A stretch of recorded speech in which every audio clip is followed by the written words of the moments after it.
Dreamscape presents Her Last Lie by J.S. Lark, narrated by Jodie Harris. Prologue. Today I killed 2 birds, scratch that, men with 1 stone. Well, 1 boy and 1 man. Now that is that. Chapter 1. Nick's hand braces mine, holding firmly. Morning. Are you okay? His pitch is lower than normal, sterner. Usually I'm welcomed with a good morning, in a warm, jolly tone at the start of my daily commute. Where has the good gone this morning? I step off the historic grey stone jetty onto the first wooden stair of the small ferry boat. The fine, strawberry blonde hair covering the back of his hand brushes under my thumb. Yes? Why? The rubber soles of my pumps squeak on the varnished wooden boards of the deck. His hand releases mine. At full capacity, his boat seats 14, 6 on the benches in the covered area of the cabin, and 8 on the open-air benches. On this first run of the morning, the seats are nearly always empty, apart from me. His smile is usually so wide it forms a dozen thin wrinkles reaching from the corners of his blue eyes and fanning out across his sun-bronzed, nutmeg-like, freckled skin. Today, there's no smile. He glances along the jetty, looking towards the place where the stone begins its stretch out into the lake. There are no other passengers.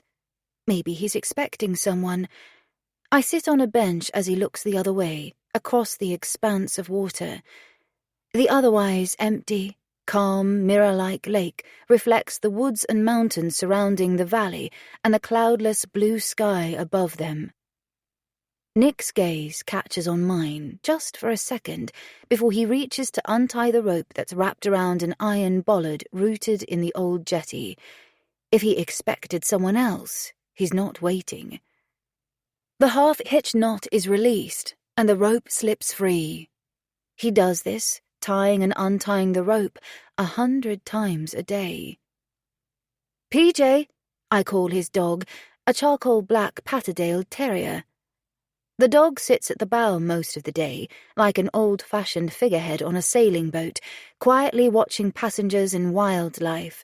But when I travel, he sits next to me. PJ jumps down from the gunwale, the rim at the edge of the boat, and walks to me. He likes having his ears stroked. He likes the scratch of my manicured nails. There are 24 police officers in the far corner of the lake, Nick says with his back to me as he wraps the rope around the iron cleat on the boat in a figure of 8. They've enclosed the whole bay in blue and white tape. I won't be able to stop at the south end jetty today. They're in white coveralls on their knees on the beach at the moment. He passes PJ and me, his eyes sometimes purple and sometimes blue, like an amethyst jewel changing in different lights, catch hold of my gaze. Today, in the shadow of his baseball cap, his irises are matte indigo. His wide, dilated pupils obscure the richness of the colours that will show when the sun catches his face and he smiles. His hand lifts and lowers the rim of his cap in an unusually nervous expression as he looks away. Have you heard any news? Do you know what's going on? No. My fingernails comb through PJ's hair. I look beyond him, drinking in the view. I can't see the south end of the lake from here. I don't want to. This journey is a small dose of mindfulness for the beginning and the end of my working day. I'd rather not see the police activity and let a criminal or an accident defile this beautiful, safe place. The thump of Nick jumping down onto the deck has every muscle in my body leaping. He turns to the cockpit and leaves the door open so we can talk. He leaves it open every day, unless it's raining heavily. Then I sit inside. The engine whirs into life. The water stirs around the boat, lapping and slapping at the hull as Nick steers away from the jetty, out of the shallower water. It must be serious, he says. There's a white tent covering something. My gaze is pulled towards the southern end of the long lake, despite my desire to ignore it, even though the high banks around Lowerdale Bay hide it from sight. I began this commute after Easter when I started teaching in the secondary school, covering maternity leave for the summer, autumn, and winter terms. I want this move to be permanent. This place, this life, has been waiting for me to find it. I'm happy for the first time in a long time. Jordan, my youngest son, has settled. I need Eli, my eldest, to be happy too, though. He still claims I ripped him away from the place and the people he liked.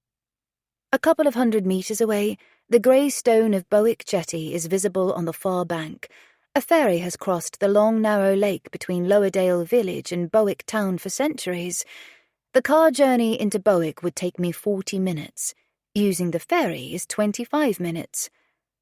Why would I drive? I once asked Eli. My eyes are drawn to the first sight of Southend Jetty. Newer wooden jetties stand on stilt-like poles at the end of the lake, built to connect one of the Lake District's many walking routes. The jetty on the right-hand side is still hidden by the contours of the lake. A flash of blue and white tape, and I begin to see what Nick described. A large area, cordoned off, and people on their knees crawling across the shingle beach in white coveralls. It must be a body. Nick's voice is grave. My attention returns to him. His hand lifts off the small wooden steering wheel.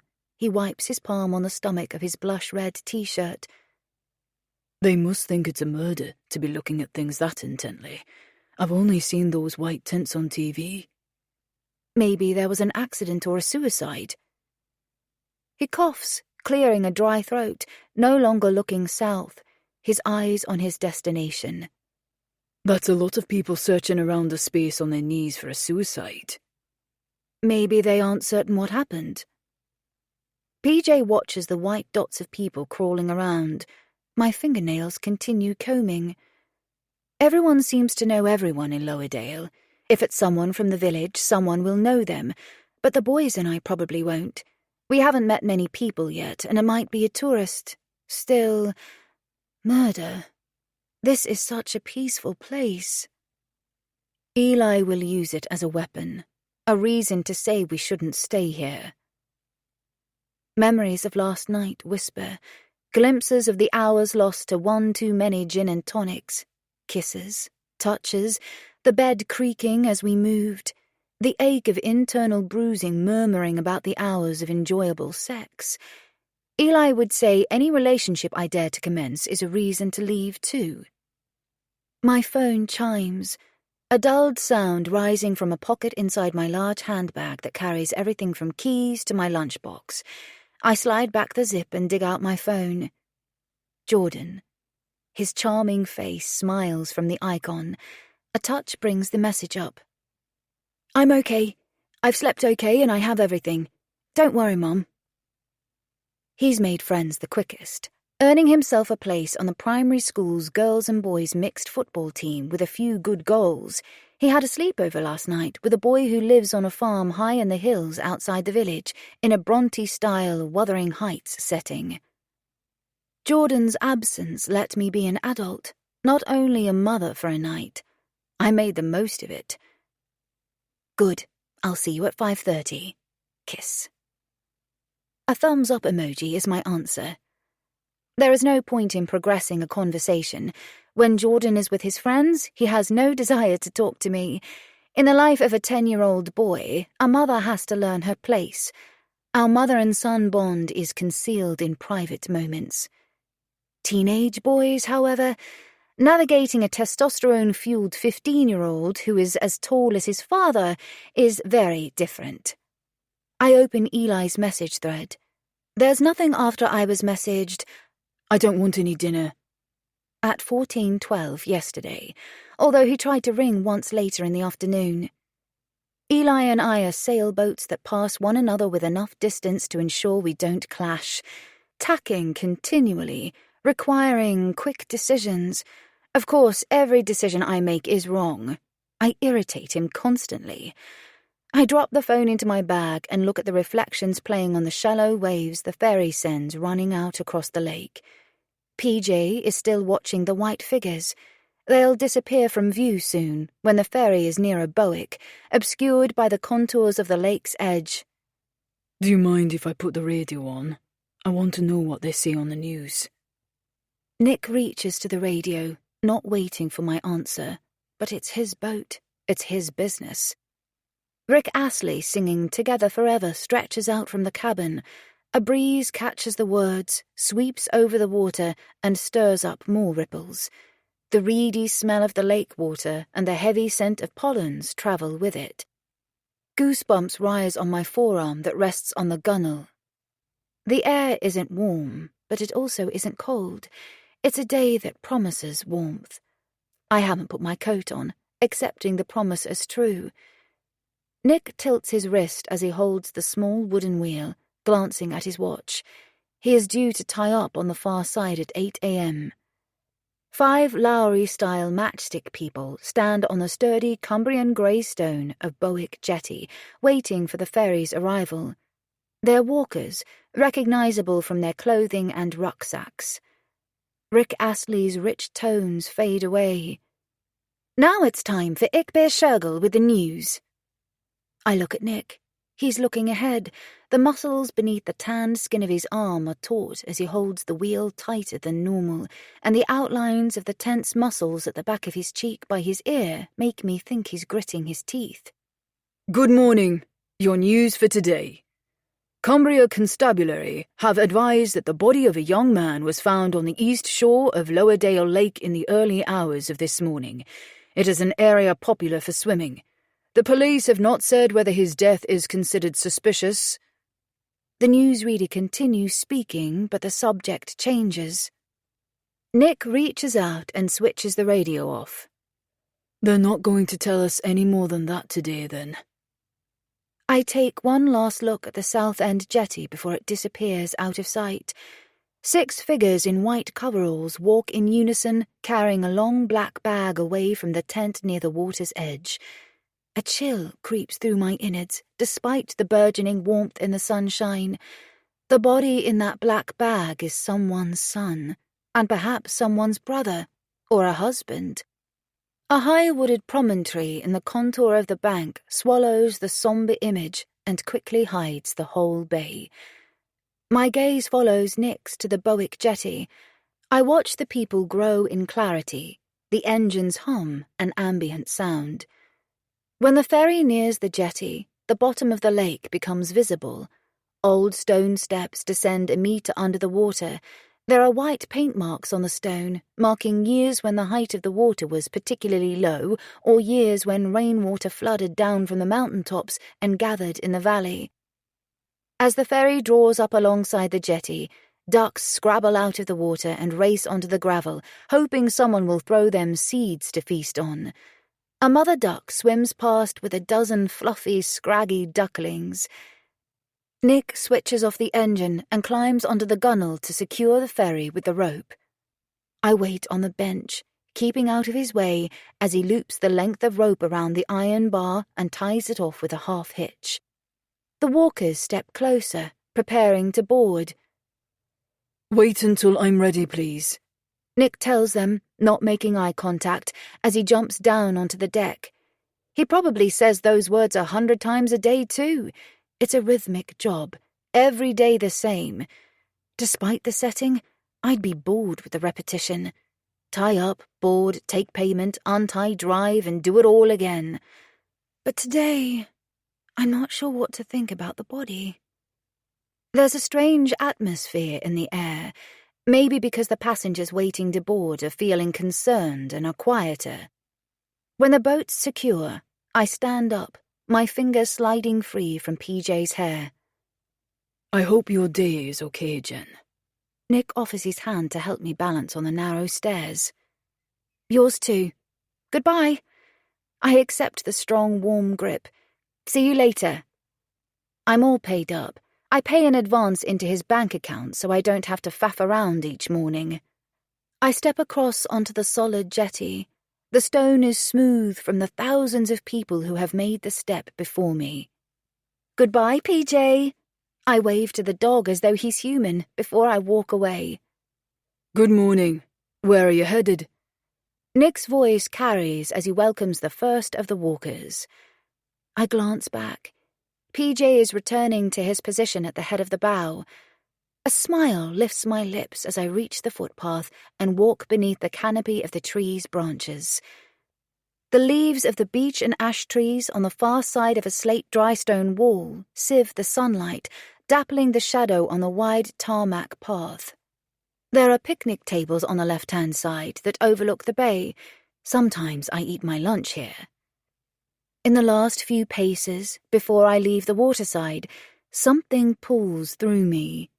A strength of feeling, a pressure, like walking through water. The dense friction I'd felt in the air when I'd left the boat. It weighs down my legs and tries to pull me back. Emotions come from nowhere. Sadness, pain, fear. I can only assume these strange sensations are because I'm shocked and tired. I didn't sleep much.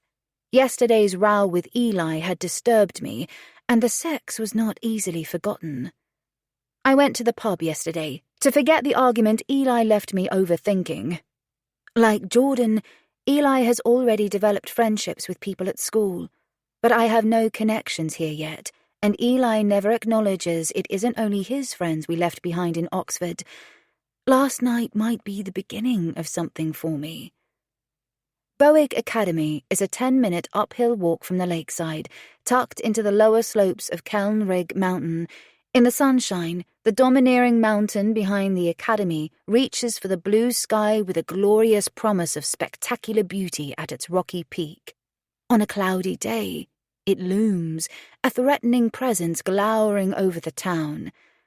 As I climb the steep pavement, my mind rolls into preparing for the working day, running through lesson plans. The accident or murder or whatever has happened beside the lake will excite the students. They'll be full of tension and chatter. A glance at my watch tells me Eli won't reach the school for another 15 minutes. The school bus takes a twisted route around villages. I am not his mother in school. He has his father's skin tone, hair, and eyes. I am so different in appearance to my sons that Eli can get away with pretending the supply English teacher has nothing to do with him. Soft, toffee-brown-skinned Eli Pell, compared to the pale-skinned Miss Easton, is whiteboard chalk compared to a delicious smoked cheese. He enjoys how easy it is to fool people and disown me. I haven't challenged it, because what 15-year-old boy wants to be in classes taught by his mother? But he's a good boy, a good son. The cracks in our relationship are not his fault. Oxford has enough schools, so I didn't have to work in his. Bowick has one secondary school. We can't avoid each other, unless I travel miles to work. The playground is dotted with children and teenagers, the early birds. I walk across the car park to the staff door, pulling my pass out of my handbag, swipe the pass and key in my entry code. The door releases. "Good morning," I call to the administration staff as I pass the office. "Good morning," various voices return in a chorus. A desire for coffee leads me onto the staff room. It's crowded and noisy. Everyone seems to be speaking about whatever has happened at the lake. "Good morning, Jen." Paula Hart, the head teacher, walks over, a mug in hand. "Good morning." I continue on my path to the coffee machine. Caffeine is necessary to manage a class of quick-witted teenagers. "Have you heard what's happened?" she asks as she follows me. "It was on the radio. Do you know anything more than that?" "No. None of the parents have called, so I hope none of our families are involved." "I told you, it won't be anyone local." Geography Jeff's voice rises over every other conversation, joining ours. Geography is a nickname I attributed to him when I first arrived. It's the way I remember names. "It'll be someone from the city." "So only people who live in a city can be murdered?" Every other conversation has ended, and now it merges into one, as everyone looks towards Jeff, Paula, and me. I turn my back, pick up a mug, and focus on the coffee machine. We don't even know it is murder. They didn't say that on the news. It's dreadful, though, isn't it, to think there might be a killer in our town? I open the fridge and use the milk. The children will be excited. There are news crews in the marketplace. A little too much milk splashes into the coffee. Some of them might be concerned, too. I glance at my watch as I put the milk away. Jordan will be walking across fields to the village primary school with his friend. He is more sensitive than Eli. Jordan will worry when he hears about the body by the lake. I blow on the surface of the coffee, trying to cool it enough to drink it quickly. Ripples flow over the surface as they had over the water earlier. I sip a little. The assembly topic this morning is kindness. Quite apt, really, Miss Batty Beatrice Barron says. She has very dark hair and paler skin than mine, milk white, vampire-ish, hence the Batty. The only person I've shared my silly names with is Eli. It was a rare moment of shared laughter, and probably wrong of me, as these are his teachers, but doing the right things as the single mother of a teenage boy is a daily struggle. We have this game, though. We love to highlight the difference in everyone's colours, their eyes, hair, and skin tones. Since he was about 5, we've played a game with each other to describe colours with more depth than their simple name. That's why I told him about my silly names for people, because it's like expanding our colour descriptions. A bit of fun. I knew he'd laugh, even though he says he's grown out of the colour game, and I love his laugh. The conversation flows on around the incident by the lake, because things like this happen on the news, in films and books, not where we live. When Eli's class file into the room after assembly, a stream of noise and commotion travels with them. They are not talking about what's happened, but I can tell from the pulses of adrenaline in their body language they have talked about it, and they are thinking about it. My gaze follows Maddie Cox to her seat, a red-hot warmth rushing up my neck, a blush that must be visible. I am one of those people who blushes from the chest and throat upwards, ugly, violent splodges of vivid colour spreading across my skin. She will see it, but I hope she doesn't know that it's because I spent half the night with her mother. Take your seats, everyone. Settle down. Eli is going to be one of the last to come in. Heavy bags laden with exercise and textbooks thump down on the floor, and the metal feet of chairs scrape back on the rubber floor tiles. The classroom fills until Eli is the only one missing. I head over to close the door and look along the hallway. He's not out there. Has anyone seen Eli Pell? As I shut the door, my gaze runs over the faces and settles on Aidan. No, miss. He wasn't on the bus. Aidan Whitehead lives in Lowerdale. They wait for the school bus together. If Aidan says Eli didn't come to school, he didn't. He wasn't in registration either, Maddie Cox adds, always needing to get a word in. I did not check Eli's room this morning. I woke up late. He should have left before I woke. He's good at getting up in the morning. I never chase him. It's a row we don't need to have. If he's still in bed, I'll kill him, but I can't leave the classroom to do anything about it.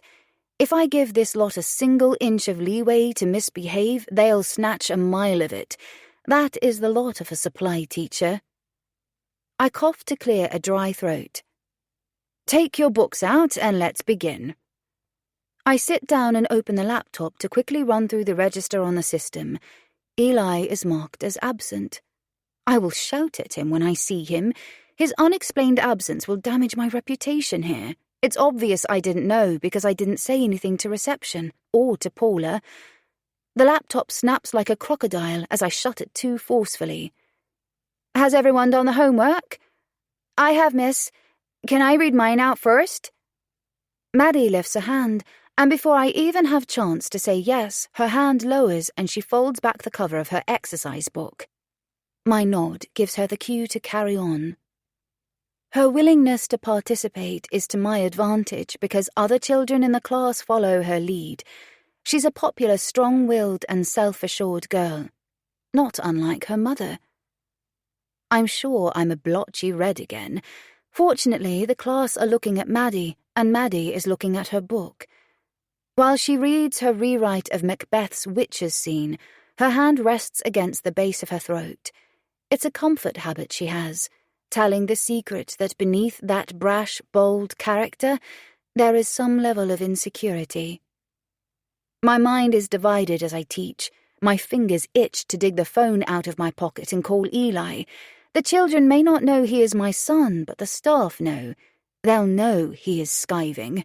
What am I going to do? Eli doesn't do things like this. He was upset with me yesterday. Another silly argument spinning up over nothing. No, not nothing.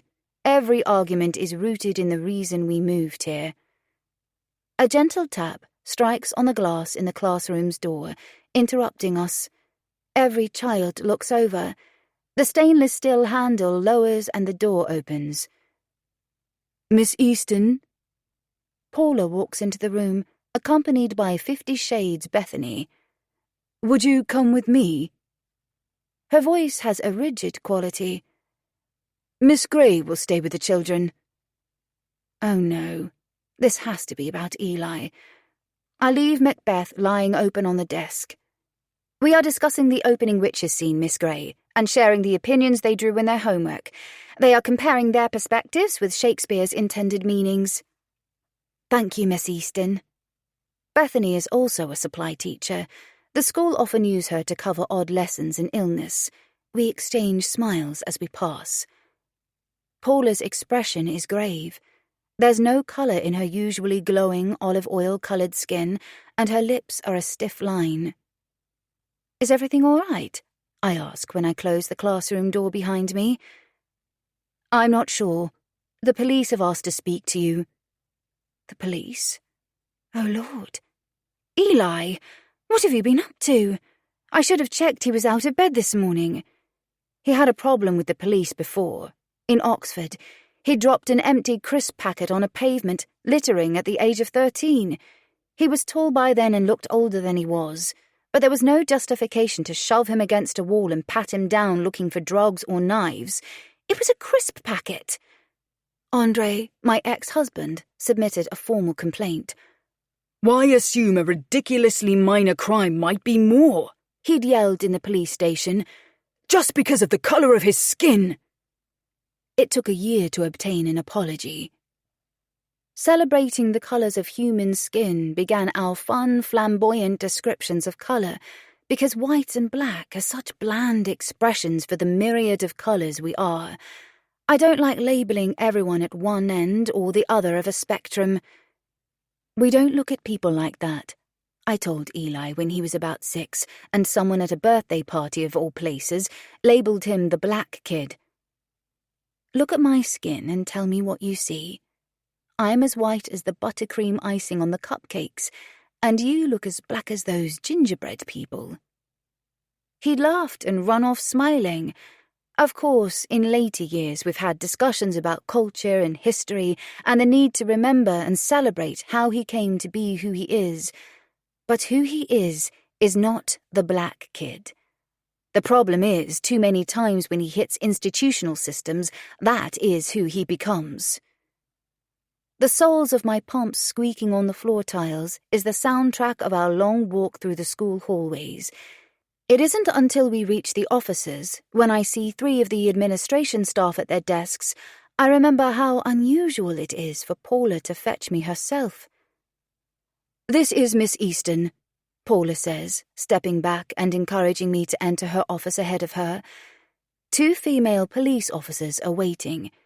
She closes the door, shutting herself outside and me inside with them. Please sit down, Miss Easton, an older woman with pinned back, sun-ripened wheat blonde hair says. Deep russet-brown eyes, framed by gold eyeshadow, observe me. I'm Marie, she tells me. Do you need me to come to the station? Is Eli in a cell? What have they arrested him for?" "No, Miss Easton. Please sit down." I do sit, dropping into one of the comfy seats on the visitor's side of Paula's desk, my legs giving out from under me. Marie sits in another of the chairs. The other officer remains on her feet. "Can I call you Jennifer?" Marie asks. "Yes?" What is this? "We are sorry to have to inform you that earlier this morning, the body of a young man was found in Lowerdale Lake by a dog walker." I listen, but I am underwater. The words are distorted. "We have reason to believe the body is that of your son, Eli Pell." I sink into dark black water that floods my lungs, stealing the oxygen from my blood. Chapter 2. "Take a moment, Miss Easton." Marie's hand touches my shoulder. I don't know if I passed out, or if I was just lost for a moment, but I am in the chair, my hands covering my face as I shake my head. No. I stand up, my hands falling. There must be something I can do, anything to prevent those words being said. Hollow legs struggle to hold me up. No. My legs collapse and I am back in the chair. It's not true. It's a mistake. It can't be true. Shall I fetch you something to drink? Water? Tea? The standing officer offers. My shaking head rejects anything, everything. "We are fairly sure it is Eli," Marie speaks. "But we need you to identify the body to be certain." No. My trembling hands thump into my lap, joining the violent denial.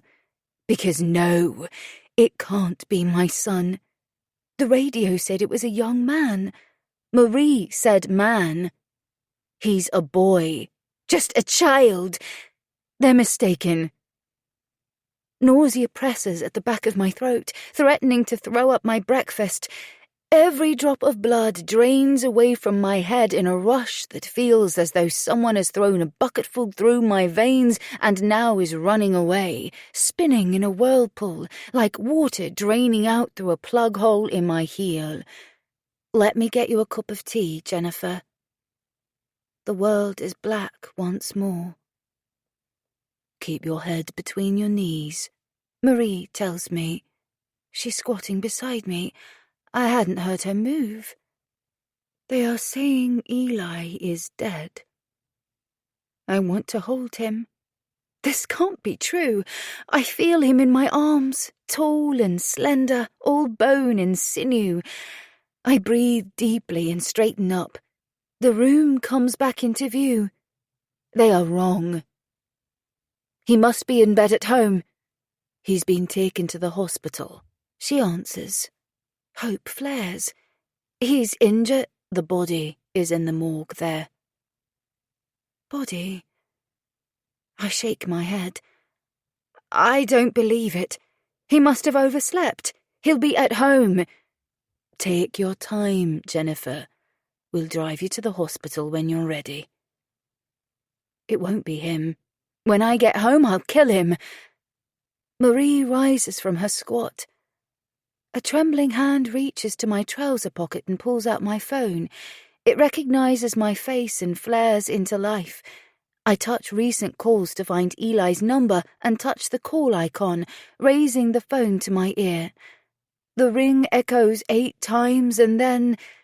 Hi, this is Eli. Go away. I'm busy and I probably won't call you back. Tea. A mug is held in front of me. I leave the phone on my lap in case Eli calls back. The tea is sweet. Whoever made it must have put about 5 teaspoons of sugar in. "Can we contact anyone for you?" No, no one. I lost my parents long ago. I was born late in their lives. Old age stole them before I was 26. I had Eli when I was 20. He's only 5 years younger than I was when I gave birth to him. The hand holding the handle of the mug is the colour of mashed potatoes. That was Eli's description when I was suffering with morning sickness while pregnant with Jordan. "You look like mashed potatoes, Mum." He'd held the back of his hand against mine, comparing his beautiful burnt caramel brown skin to mine. I shut my eyes, every muscle in my body quivering. It can't be him. Why would he have been at the south end of the lake? It's 2 or 3 miles away from the village. They're wrong. He must be at home in bed. He's overslept. They are wrong. I need to go. The sooner I see this person they want me to look at, the sooner I can ask them to take me home and I'll wake him up. He has a younger brother, I say, putting the barely drunk mug of tea down on Paula's desk. Would you like us to send someone to fetch him? No, God no. Let him stay in school. This isn't true. I should tell Paula I won't be able to return to my class. I stand, too quickly. The room takes a sweeping turn. Marie's hand wraps around my arm, holding me still for a moment as the other officer bends down and picks up my phone that had slid to the floor and bounced on the carpet. My colleague Lucy will tell Mrs. Hart you need to leave. The school will manage things here. The officer passes me my phone. I slide it into my pocket. I need it close to answer when Eli calls. My fingertips rub my temple as though I can erase this conversation from my mind. Can we go? Can we get it over with? I pull my arm free from Marie's hold. If you are sure you're ready. I need to fetch my handbag from my locker. I turn to the door. Lucy opens it. Paula is in the administration office. I don't look at her. I can't think about anyone but Eli. Marie follows me to the staff room. No one else is in there. She waits as I open my locker and hang my handbag over my shoulder. I left my laptop and books in the classroom. Someone else can lock them away for you. I close the locker and turn the key. The movement's automated. Inhuman. Eli isn't dead. It's a horrible mistake. When I'm home, I'll run upstairs, push open his bedroom door, and he'll be there, lying on the bed in jogging bottoms. I won't kill him. I'll hug the life out of him. I'll tell him how much I love him, and whatever happens, we will make things work. I promise to be more sensible if he is more tolerant, and I'll never shout at him again. I step into the back of the police car. In my mind, Eli is tucked under his duvet, the crown of his coal-black curly hair visible on the pillow. The smell of his room greets my senses as I mentally stand at the open door. The smell of a boy growing into a man. I imagine myself picking up clothes that need washing, speaking to him as he mumbles replies from beneath the duvet. Picking up his clothes has driven me mad for the last couple of years. I can't imagine anything I want to do more right now. Be at home, Eli. Be in bed. The hospital is in Penrith. It will take us 40 minutes or so to reach there. Marie, who is driving, tells me. I nod, my gaze meeting her brown eyes in the rearview mirror. The russet colour is like fading henna patterns on skin. I look away, my mind full of conversations sharing descriptions of colour with Eli. What do you think that green colour is like? Dark seaweed, the one with the bubbles in it. White, proper whites, not human skin whites, wispy, sunny sky clouds, or if the white is denser, coconut flesh. I stare through the window, seeing but blind. The car travels along roads that wind their way between hills and around lakes, through valleys. My hand lays on Eli's thigh as he rides shotgun beside me in the moment we'd driven into the Lake District, Jordan behind him. Look up from the phone screen for a moment. Look at this, I told him. The police are silent in the front seats. My hand lifts and tucks a loose strand of hair behind my ear. The hair falls again, stroking across my cheek. My heartbeat thuds heavily when the car's indicator ticks to turn right into the hospital car park. In minutes, I will know if Eli is here. Officer 2213. Lucy, the policewoman in the front passenger seat, speaks into the communication device attached to her uniform. We are here. Please let the hospital staff know we're bringing Miss Easton in. If anyone asks me how far the hospital is from the car park, or which way we walk, I couldn't say. One foot just moves in front of another. The world is a fog of colours and sounds. They take me to a small, soulless room with magnolia walls and one medical-style gurney. A white sheet, with the creases of recently opened-out pressed folds, covers a prostrate figure. I know. I know the shape of him when he is asleep beneath his duvet. Eli. I step forward, my heart dropping with the weight of a stone, falling through my chest all the way to the floor. A man wearing sky-blue scrubs stands beside the gurney, waiting for the moment he will be asked to move the sheet back. He lifts it. I pull it from his hand. In my head, pulling the duvet off Eli's face. I see him sit up and hear his shouts. "Get out, Mum! Why are you in my room?" Eli! My beautiful son! Oh, God! It is him! How? Why? Eli! The choked scream erupts and echoes around the room. My palm presses against his cheek. He's so cold. Best not to do that, Jennifer, in case there's any DNA or fibres on his skin. You don't want to destroy evidence. Marie tells me. Is it Eli? Lucy asks. It's a stupid question. Tears are drowning me, spilling over onto my cheeks, rolling down and dripping onto the wipeable black surface of the gurney beside the matted clumps of his cloud of beautiful black curls. He's such a strange colour, muddy puddle water. In recent weeks, his skin darkened in the sunshine. He spent so much time outside. The boys' skin never darkens to the depth of their father's treacle tones, but varies between honey and burnt caramel shades. I use the edible descriptions for my boys. I used to chase Eli when he was small, catch him and pretend to eat him. The foundations of our relationship are fun. It's what everything we have now is built on. Fun, happiness, pushing the hardships aside. My scrumptious boy. His giggle, the beautiful wide smile that can part his lips is in my mind's eye. Not this. Not this. Marie pulls my hand away.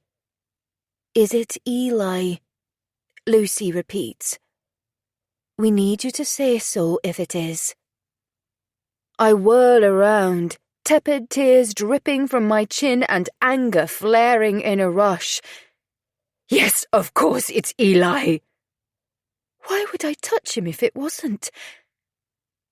My blood runs cold when I look back at him, unbelieving. How? The long black eyelashes, which usually define brown eyes that shine like sard gems, rest on his cheeks. Open your eyes. Look at me. Marie moves my hand away again. Mum, I hear him say, in a voice that tells me he needs me. We're not sure what happened, Marie says. He was found in the water at the edge of the lake, naked, with a wound on the back of his head. I see now that dry blood has matted and tangled the hair at the back of his head. I need to tell his father. They stopped speaking. And Jordan. How do I tell Jordan? We can contact Mr. Pell if you would prefer us to. Officers will visit him. We won't tell him over the phone. Yes, that would be easier. But he lives in Oxford. Eli hasn't spoken to him for months. We will contact the local station. That's not a problem. He'll be at work. I have his work address. I don't understand. How? The word chokes me, wringing more tears from a heart that feels dry. I saw a body being carried away from the shore, I tell the policewoman. I didn't know it was Eli. How could I not know? Why didn't I check his bed last night when I came home? Marie's arm wraps around my shoulders. We should probably go. I can't leave him! You said you have another son.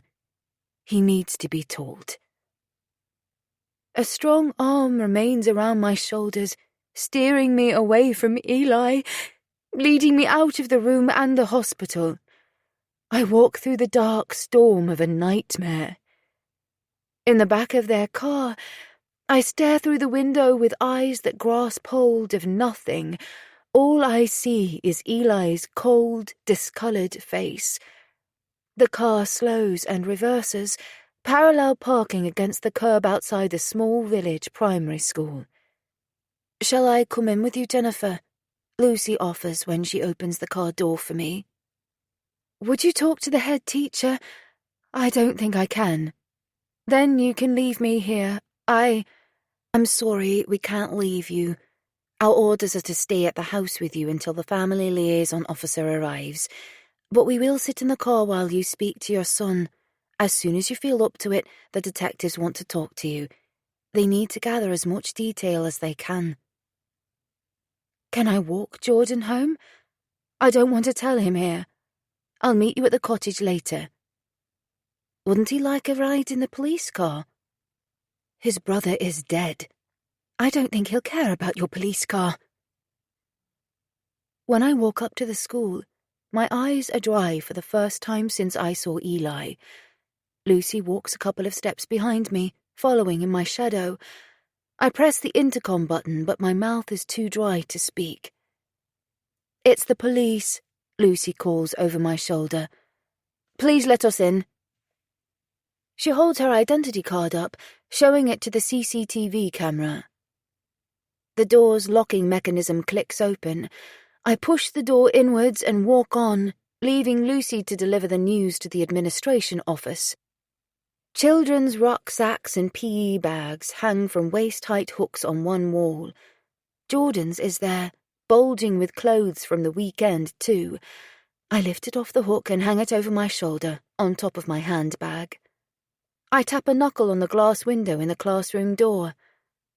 "Come in," Miss Azimi calls.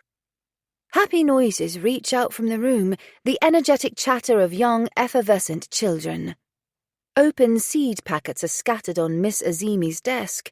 Groups of children have their fingers in dark compost. The compost is almost sprinkled across the tables and floor. "Miss Easton!" Miss Azimi's dark eyebrows lift to the hem of her hijab, questioning my interruption.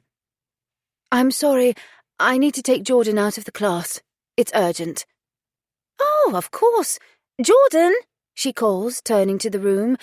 "Gather up your things. Your mum's here to collect you." He's in the far corner with his friend Charlie, the boy he spent the weekend with. His gaze lifts to the teacher, then turns to me. There's a tired, I spent most of the night talking, not sleeping expression in the eyes that ask why I'm here. I beckon, waving a hand, saying, "Come to me quickly."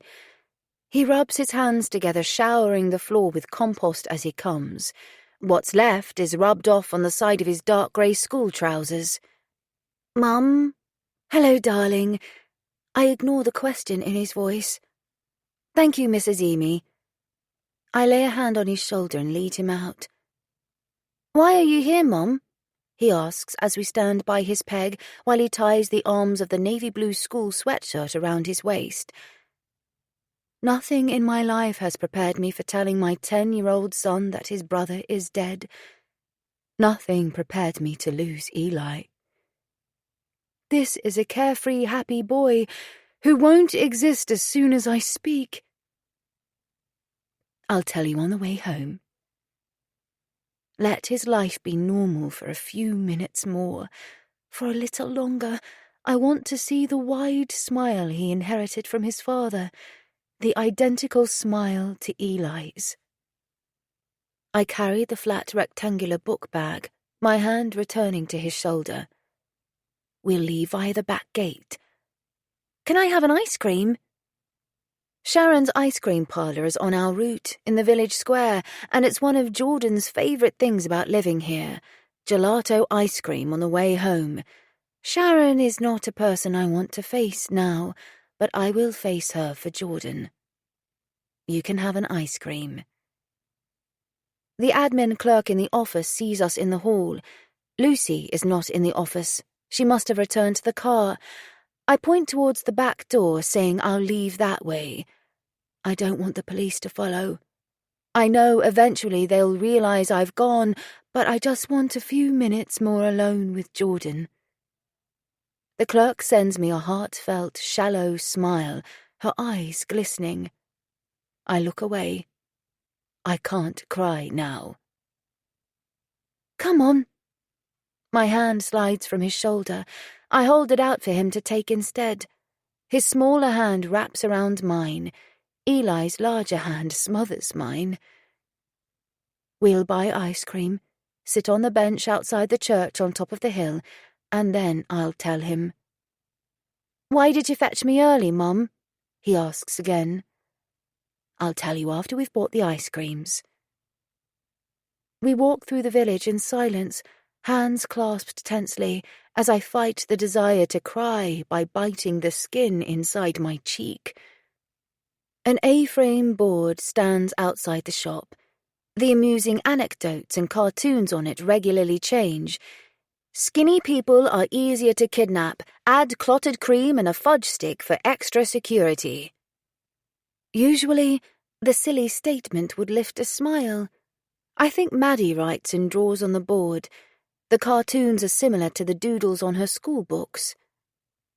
Jordan leads the way into the shop, his expression and voice bright.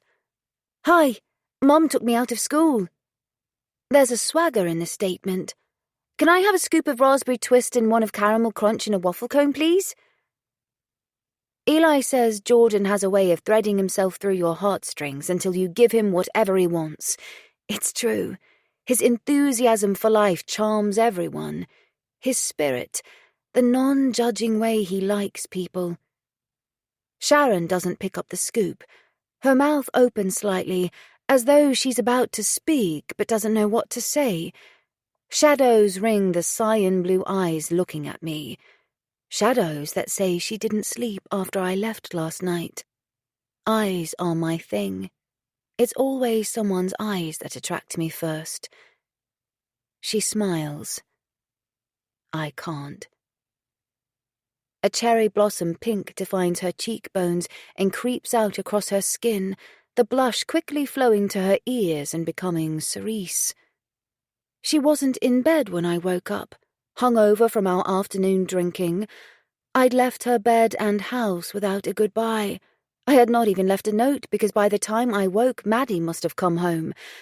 I crept down the stairs on my toes, holding my shoes in one hand by the heels, in the dark, through a silent house, not daring to look in any rooms to try to find her, and quietly let myself out the front door. Jen, she acknowledges. Sharon. I don't know what time Eli died. Potentially I was in her bed when... Mum, what are you having? Jordan prods. Sharon breaks eye contact, reaching for a cone in the scoop, and leans over the cartons of colourful ice creams. Just one scoop of vanilla in a pot with a chocolate flake, please. My voice has a robotic sound. I always order the flake. Eli always eats it. Always. No, not with the flake. Just the scoop of vanilla. Your mum's not being very adventurous today, is she? Sharon says to Jordan. She is usually far more daring than Vanilla. He grins, his eyes following the scoop as it cuts through the red-streaked raspberry twist ice cream, the euphemism skipping over his head. The colours of a police car passing slowly by on the road catch the corner of my vision. I look down, delving into my handbag for my purse. They've been told we left the school. They'll be at the cottage when we arrive.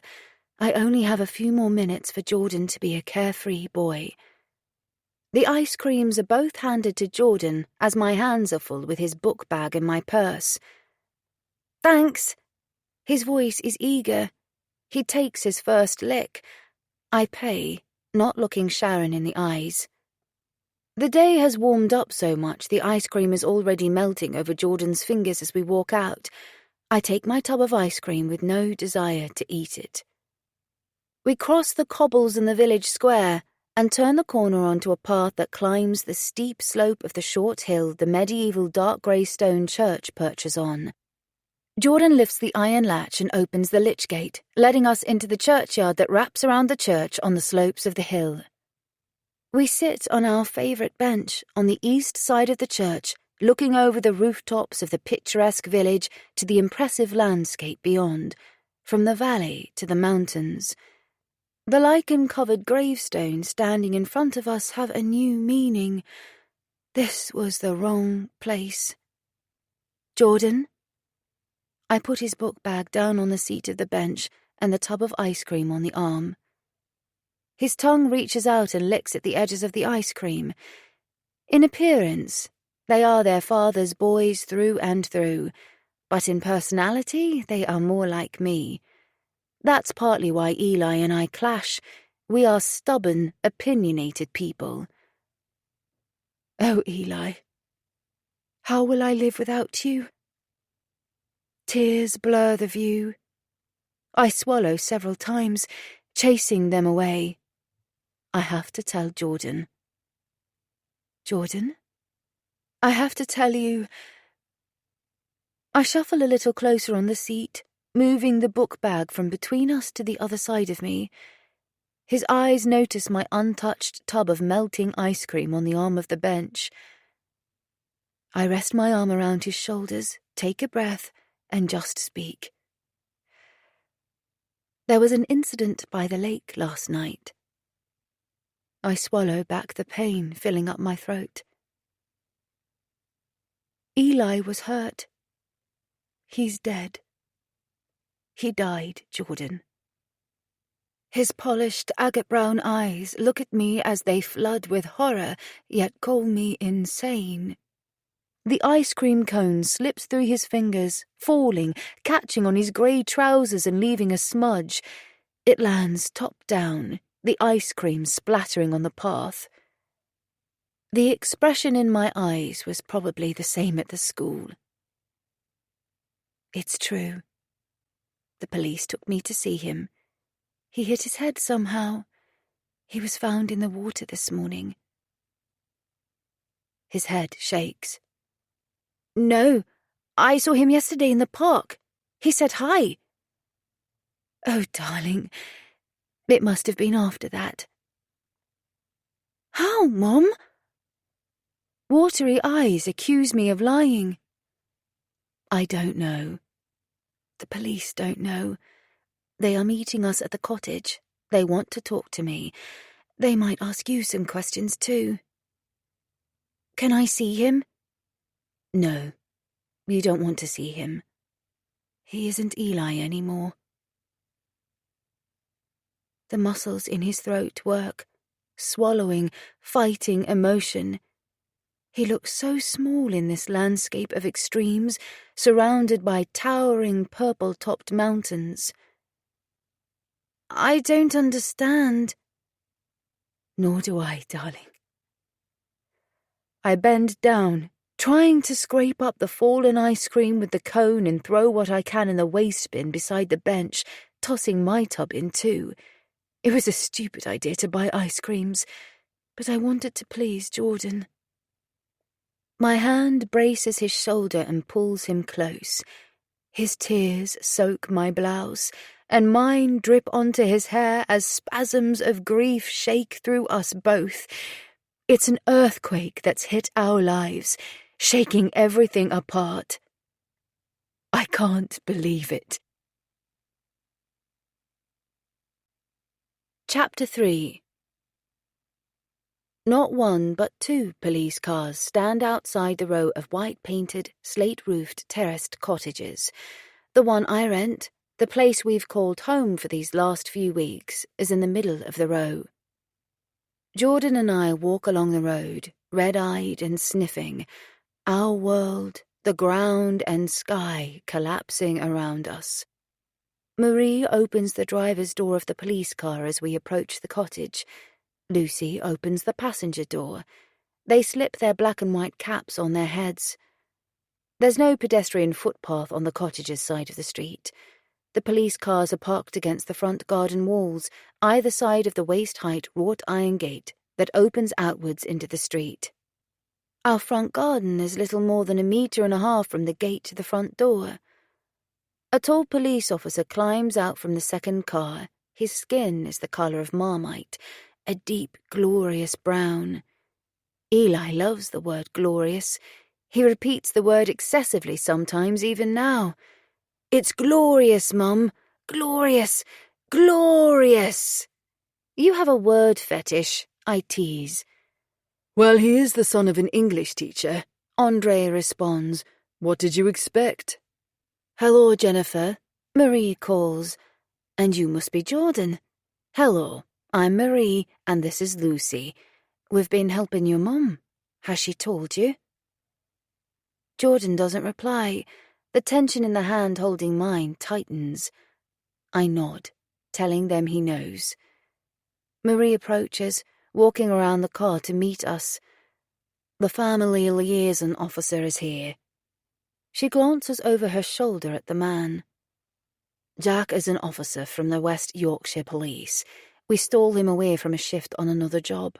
We've borrowed him. He has some experience of supporting families in this situation.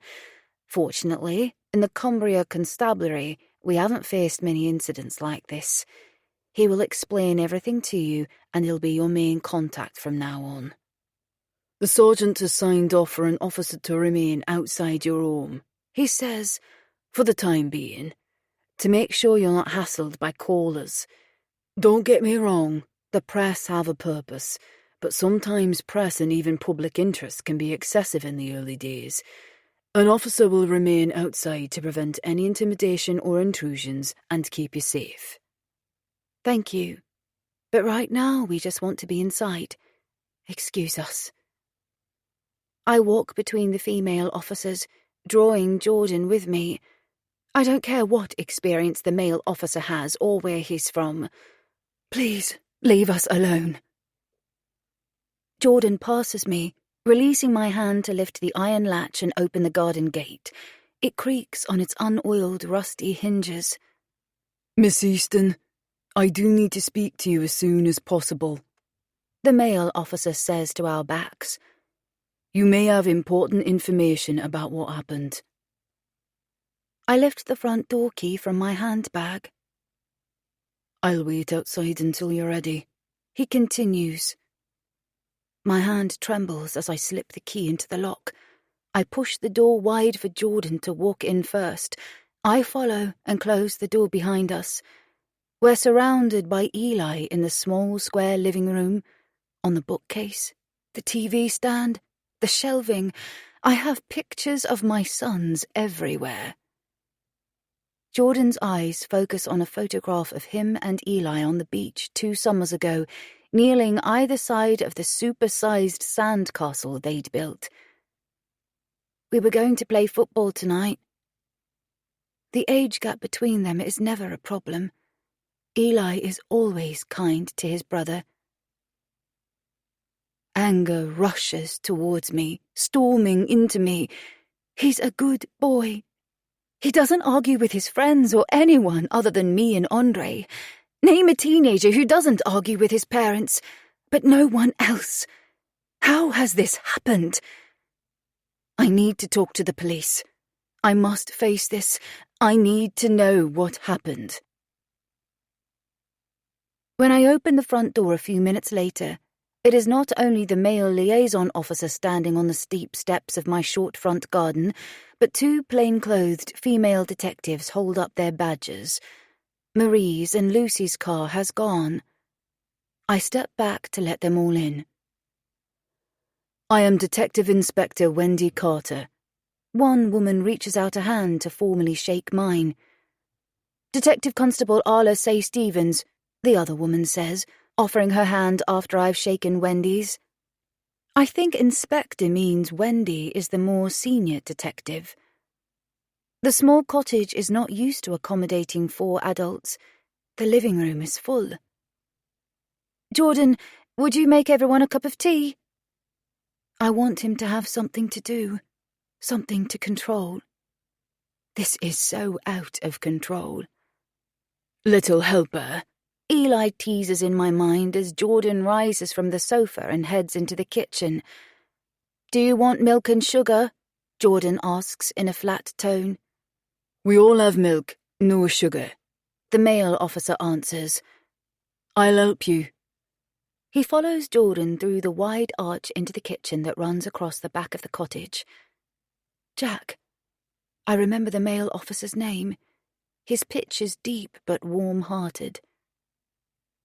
Please sit down, I tell the female officers. Use the dining table. There is one 3-seater sofa facing the TV, and in the opposite corner to the TV, a round table with 3 dining chairs, all the perfect fit for our family of 3. My heart lurches and leaks pain. Arla turns a dining chair to face the sofa. She sits down when I sit on the sofa. We will be as quick as we can, Wendy tells me, not taking a seat at the table or on the sofa beside me, but planting her bottom on the coffee table facing me at an intimate proximity. We don't want to impose too much, but we have a job to do, and we need your help to proceed. She carries on explaining some administration things, mentioning that Jack's black knife-proof Kevlar vest contains a camera, and that they'll take recordings and notes, telling me I need to communicate with the family liaison officer. I really can't take all the words in. The kettle whistles in the kitchen. Tell us what happened yesterday. There's no warmth in Wendy's voice. I don't know. I want to know. So do we, Jennifer. That's why we're asking. You need to tell us all the details which led up to Eli's presence in the bay. Everything, no matter how small or irrelevant it may seem. There is a possibility he could have hit his head accidentally, but it looks unlikely. Let me carry those, lad, Jack offers in the kitchen. I'm sure you're feeling a bit shaky. Released from the chore, Jordan rushes back into the room and drops down on the sofa next to me. I raise an arm and he tucks himself underneath it, pressing tight against me in the way he used to when he was much younger. Jack carries in 2 mugs, curls of steam rising from the surface of the tea. He leans down and places them on the coffee table beside Wendy. Would you like another officer to come inside and play with you while we talk to your mum? Jordan's head shakes, his chin brushing my breast. Okay, you stay right there then. Jack winks before he returns to the kitchen for the other mugs. We can't be certain of anything until the post-mortem is complete, Wendy says. Jack places 2 mugs on the table, one for Arla and him. My eyes close for a second at the thought of Eli's body being cut open. When my eyes open, Jack has turned to the chair as Arla had. He sits down facing me. All 3 of them are facing Jordan and me. It feels like an interrogation. We need to ascertain the cause of death, and an autopsy is the only way to do so, Wendy adds, reading the disgust in my expression. What happened yesterday? She asks again. Was it a normal Sunday? The other officers withdraw small notebooks from pockets at the same moment. Jordan was staying at a friend's house for the weekend. Eli didn't get out of bed until late, but that is normal on a Sunday. He came downstairs at about 11 o'clock, I think. We argued because he hadn't put his school uniform in the washing machine. It was on his bedroom floor. And then we argued again because he drank straight from the milk carton while we were arguing about his uniform. And after these rows, Arla prompts me to progress from her perch on a dining chair. He went out. At what time? I don't know exactly. Not long after he got up. 11:45, maybe. To where? He didn't tell me. He rarely tells me. I don't know yet is the usual answer. I hear myself speaking as though he is still here, as though he can still walk out the door and ignore my questions. Where might he have gone to? Where did he like to go? The children's playground, the lakeside, the woods. There are so many paths around here. Everywhere is accessible, and there isn't much to do in the village. Jack and Arla write in their notepads. Wendy's head lifts. When did he come back home? A hot blush rises from my chest across the skin of my throat, guilt creeping upwards to swallow me whole. I don't know. I went out myself. He sent a message to say he didn't want a Sunday dinner, so I didn't come home until late. When I came home, I thought he was in bed. Did you look in his bedroom? No. Shame and embarrassment rise in a flood. If I tried to find him last night, would he be alive? I will hate myself for the rest of my life for not checking he was here. Do you know anything else he did yesterday? Or if he met anyone? I face their judgment. No. May I see your phone? Wendy holds out a hand. It's on the arm of the sofa. I look at it, showing my face for ID, and hand it over. Wendy hands it on to Jack, who begins scanning through the contents. There's nothing odd in there, I tell him. Wendy's gaze sharpens like a pencil point. We'll be the judge of that. It's surprising how even the smallest of clues can paint a picture and unearth the truth. Do you think he came home while you were out, then went back out again? Arla asks. Possibly. All I know is his bed wasn't slept in or sat on. I straightened the duvet yesterday morning after he left. It's as it was when I left. And nothing else in the house has been moved or disturbed? Not that I've noticed, but we were only in here a few minutes before I let you in. I only had time to glance into his room when I used the toilet. What time did he die? I can't say. It's hard to pinpoint exact times of death. The post-mortem may inform us. Arla reaches out a hand for the mug of tea on the table beside her. It will be too milky. Jordan always adds too much milk. In my head, Eli spits a mouthful of tea into the sink. You can't make tea for toffee, Geordie. It's disgusting. For toffee is another favourite fetish phrase. Eli learned the phrase from Nana Faye at the age of 3 and never let go of it. It isn't disgusting, is it, Mum?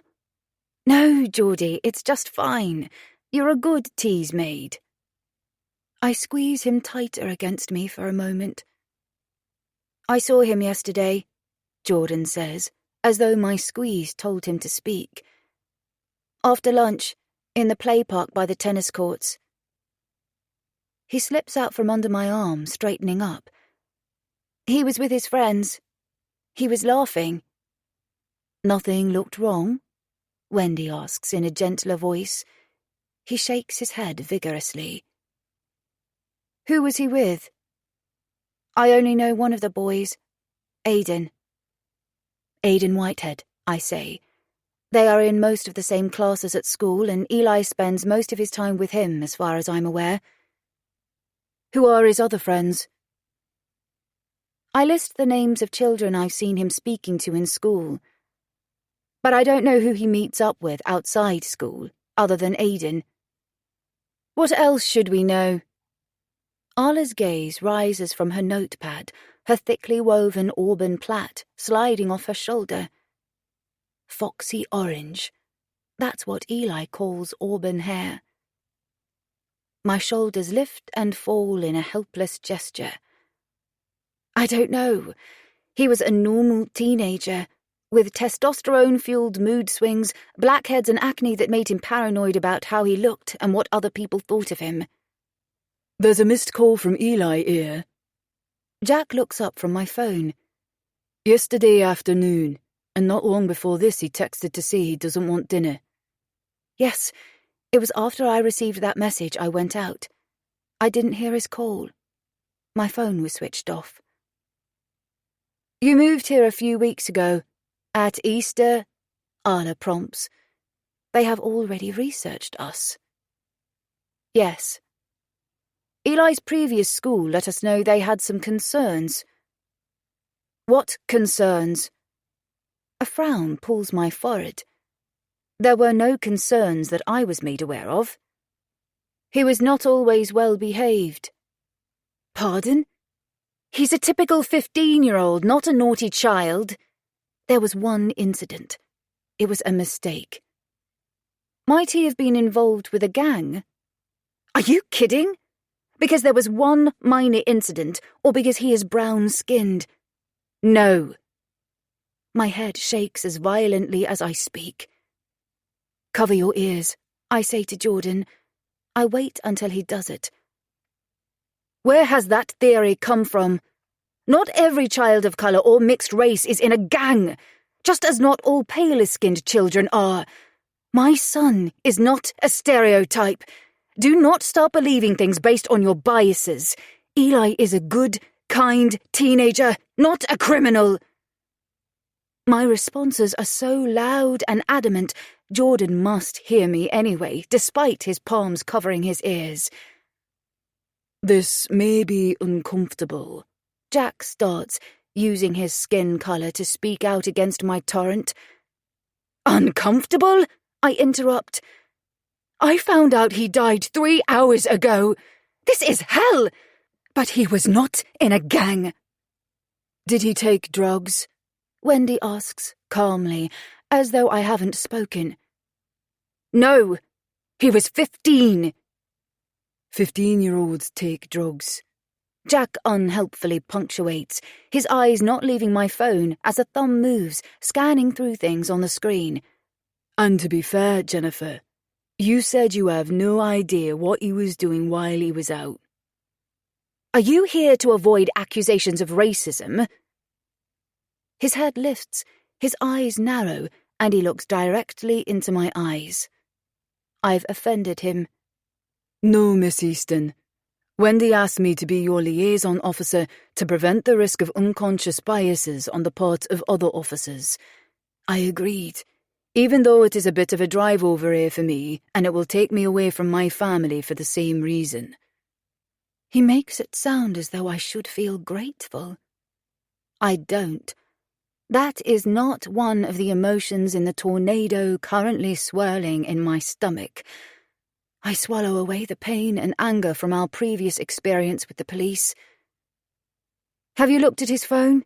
Is there anything suspicious on his phone? We haven't found his phone. It wasn't with him. Wendy nearly said his body. I can see her mind retract and replace the words before they reach her lips. Was he sexually active? Wendy asks. I see him smiling in my mind's eye. I don't know. He didn't tell me if he was. Can I take my hands off my ears, Mum? Jordan asks. I nod and look at Jack as Jordan does. He did not take drugs. I know. His uncle, his father's brother, did at one point in his life and had a stroke because of the damage his drug addiction did to his arteries. No one could have persuaded Eli to take drugs. He lived through the consequences suffered by his grandmother and father. His uncle took months to recover from the stroke, only to die last year when he was knocked over by a car while he was drunk. Thank you for explaining. Jack acknowledges in a factual manner, with no judgment. Do you think someone took his phone? I ask. It is possible, Wendy answers. The evidence indicates Eli was with someone before or when he died. You mean he wasn't raped? I mouth the word silently. They said he was naked. We can't say what happened until after the post-mortem. Every muscle in my chest solidifies. I can't breathe. I'm gasping for air that can't fill my lungs. Mum! Mum! Have a sip of tea. Jack is on his feet, one hand on my shoulder, leaning over me and holding the mug in front of me. Jordan's hand rests against my back. I accept the mug and take a few sips, controlling the sense of panic. I must be sane for Jordan. I put the mug down. My fingertips rub my forehead, where a sharp pain is pounding in my skull. I have a headache, I tell the officers. I can't tell you any more, and as you can't tell me any more either, can we stop? Wendy's eyes study my face, looking for something. Okay, she says eventually, rising lithely to stand in front of us. But we do need to look around Eli's bedroom before we leave, in case there are any clues that could explain why this happened. Did he have a laptop or any other technology we should be aware of? No. I'm a single-parent teacher. The boys use my laptop. We can only afford one, and he did his homework in the living room. There's no space upstairs, so there's nothing personal of his on our laptop. Maybe look in his room? Yes. I just want them to go. It's the first door on the right at the top of the stairs. Arla stands too. Jack slides his notebook into his chest pocket, picks up his mug and drinks down the last of the tea. Geordie, set the Xbox up. Let's play with that. I point at the machine. I thought it might be a distraction, but every game will remind us of Eli's laughter. He teased me over my feeble attempts to compete. As we play, with the sound turned low, I hear their feet on the creaky old floorboards in Eli's room above, and the sounds of Eli's wardrobe, drawers and cupboards opening and closing. I suppose I should be up there watching them, but I don't have the courage to watch his room being violated by strangers. When I hear them on the stairs, Wendy leads the way. I get up from my cross-legged position on the floor. I'll be outside in the car. Jack, the last to come downstairs, says, If you fancy a game of FIFA, Jordan, give me a shout. He winks. Jack opens the front door, not waiting for me to step forward. Wendy and Arla hover in the living room as though they are uncertain about what to say. Goodbye, I prompt. We are very sorry for your loss, Jennifer, Wendy declares. We will find out what happened. Thank you.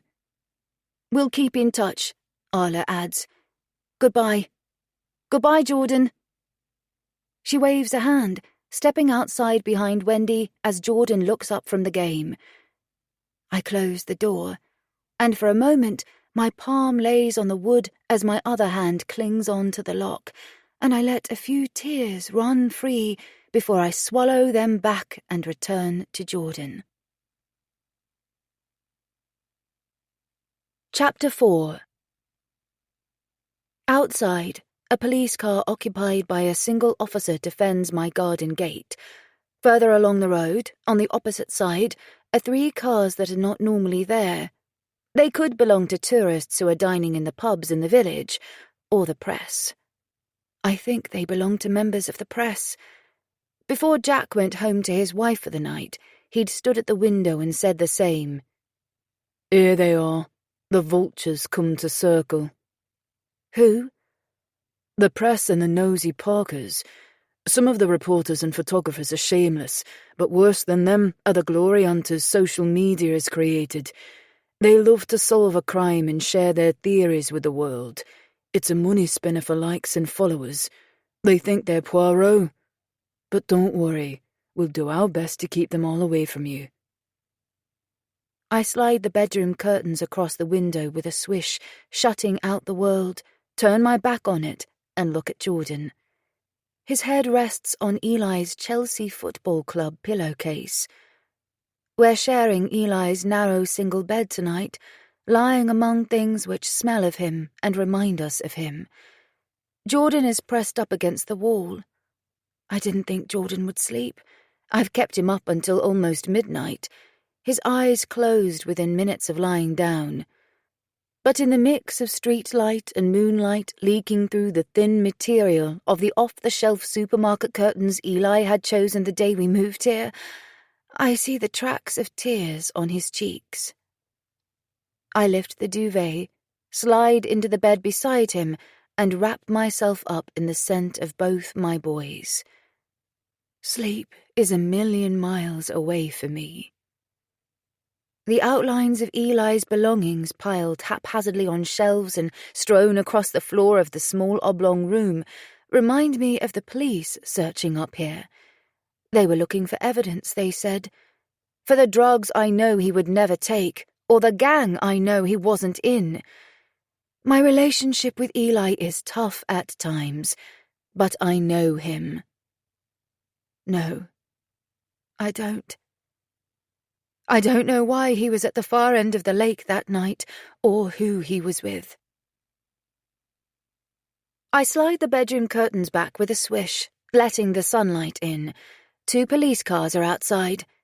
The driver's door of one of them opens. Jack climbs out, looking up at the bedroom window. He is not wearing a uniform today. Instead, he's wearing a white t-shirt and black cotton jeans. I step back. I'm in my nightgown. He walks towards the front gate. I retreat to my bedroom, pull on a pair of black leggings, slide my arms into the straps of a bra, and reach behind my back to secure the hooks. Clunk. The door knocker strikes on the front door. I throw a t-shirt over my head, slip my arms into the loose sleeves as I walk downstairs and open the door. Hello? I restrain my uncombed hair in a scrunchie as I speak, tying it up in a ponytail. Upstairs, the toilet flushes. He's woken Jordan. May I come in? I was waiting outside until I saw a sign of you being up. A shade of maroon, Merlot red, spreads through Jack's dark skin as he avoids the word life. Any other day, it would have been a careless throwaway phrase. I swallow against the bitter lump in my throat. Sure. I force the word out through lips that don't want to respond, then cough against my hand, fighting the tears which try to steal the rest of my sentence. I was awake. I haven't slept. I turn away and cross the living room to the kitchen, wiping tears off my cheeks with the side of my hand. The letterbox rattles as the front door hits the frame with a thump that resonates through my heart. Jack had closed the door with unnecessary force. Eli closes it hard like that too. How had it felt for Eli? Had he hit his head fighting for his life, trapped underwater, unable to breathe? I look at the stairs, as though I'll see him walk down. He won't ever walk downstairs in his boxers, yawning, stretching, and smelling of teenage sweat. Hormones. He'll never say, "Shut up, Mum," as he would have done if he'd heard me describe him like that. Do you want a drink? I offer from the kitchen without looking back. I can make it. Jordan showed me where everything is. You'll have to put up with me around here for a little while. I might as well help. Autopilot clicks on, and I open a cupboard reaching for mugs. He's beside me, leaning past me, the hem of the sleeve of his white t-shirt pulling taut across his bicep. He takes the first mug out of my hand. Sit down, Jennifer. I'll make the tea, and when we have a drink, I'll talk through what will happen today. I turn sharply, almost knocking the mug out of his hand. Does anything need to happen? I can't face things. And why are you not in uniform today? Are you a detective too? No. My day job is in serious crime. We don't, fortunately, face many murder investigations, so specialist family liaison officers are rarely needed. I am an officer, not a detective, but I am trained to observe and ask the right questions as much as I am here to support you. The plainclothes today are because I'll be here all day, so I don't need a uniform, and it's customary to make people feel more at ease and not wear a uniform in these situations.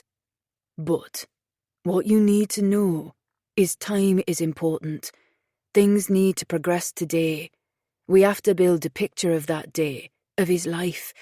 I doubt very much he was at the lakeside alone. At the very least, someone left him in the lake and didn't call for help. There'll be a nugget of information in there somewhere to track who was involved and why. We'll find out if there is a worse scenario to consider when they report on the post-mortem. My mouth opens, but I don't know what to say. He puts the mugs down on the work surface and reaches for the tea bag container on the side. I'll go upstairs and check on Jordan. He nods without comment. I'm running figuratively. There's no escape. Jordan steps out of the bathroom as I reach the top of the stairs, wearing the royal blue pajamas with little rockets on the trousers that he slept in. Shall I do your hair? I offer. He can manage his own hair, but I want to do it. Yeah. Even Eli lets me massage conditioner into his hair sometimes, when his curls are in chaos. Get dressed first. Jack the policeman is downstairs. Am I going to school? Do you want to? I don't want him to. He shakes his head. I touch his shoulder, but the offer of comfort is rejected. He walks on to his room. My fingers slide free. I return to Eli's room alone and sit on the edge of his bed to wait while Jordan dresses. In daylight, the clutter of clothes spread across the carpet irritates me. Instinctively, I want to reach out and pick things up. I hate muddle. We have so many arguments about his untidy habits. Jordan is the opposite. He's a neat freak like me. Everything in his little room has its place. It's used and put back exactly where it came from. If Eli stood in this room now, I'd be shouting, "Eli, if you want clean clothes, you have to wash them." His black school trousers are still on the floor. They never made it to the washing machine on Sunday. At some point, I'll have to pick up all the clothes he'll never wear again and sort them out. For my mental health, I can't leave this mess as it is. I can't do it now, though. I glance at Eli's alarm clock. I haven't rung the schools to say we won't be in, but no one will expect us to arrive today.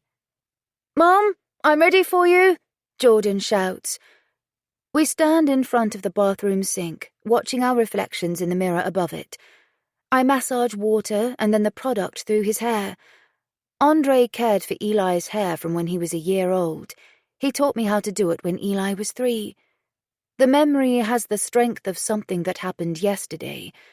Our mother and son bond grew in those moments, sprouting from a little seed of hope. Later, Nana Faye taught me how to braid Eli's hair. When he was 6, he was really into braids. We spent hours together at the dining table on Sunday afternoons as I unraveled and rebraided growing hair. He loved that. He was impressed by how quickly I learned to plait. He still says he loves the sensation of the tugs on his scalp. That's why he lets me massage the product into his hair sometimes. Now he styles his hair in longer, natural curls. My gaze clashes with Jordan's in the mirror, as though we have the same memories in that moment. I pick up the hair twist sponge from the bathroom shelf and rub it over Jordan's jet black hair in small circles, shaping the short curls. "You look perfect," I smile, unable to look at him anymore as I lay the sponge back on the bathroom shelf. "You don't have to come downstairs unless you want to. I'm hungry." I hadn't thought about breakfast. My stomach is full of emotional turmoil.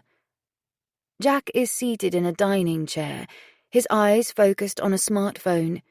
2 full mugs of tea stand on a dinner mat beside him. He looks up as we descend. His gaze skips past me and reaches to Jordan behind me. What would you like for breakfast, buddy? Jack rises, sliding his phone into his back pocket. I step off the bottom stair as Jordan's shoulders lift and drop, shrugging an I don't know answer. I'll make you some toast. I saw marmalade in the fridge. Are you a fan of marmalade, Jordan? Can I play with the Xbox, Mum? Yes. It's not a day for rules on the Xbox hours. I'll pour you a glass of milk. Jack and I walk through the arch into the kitchen side by side.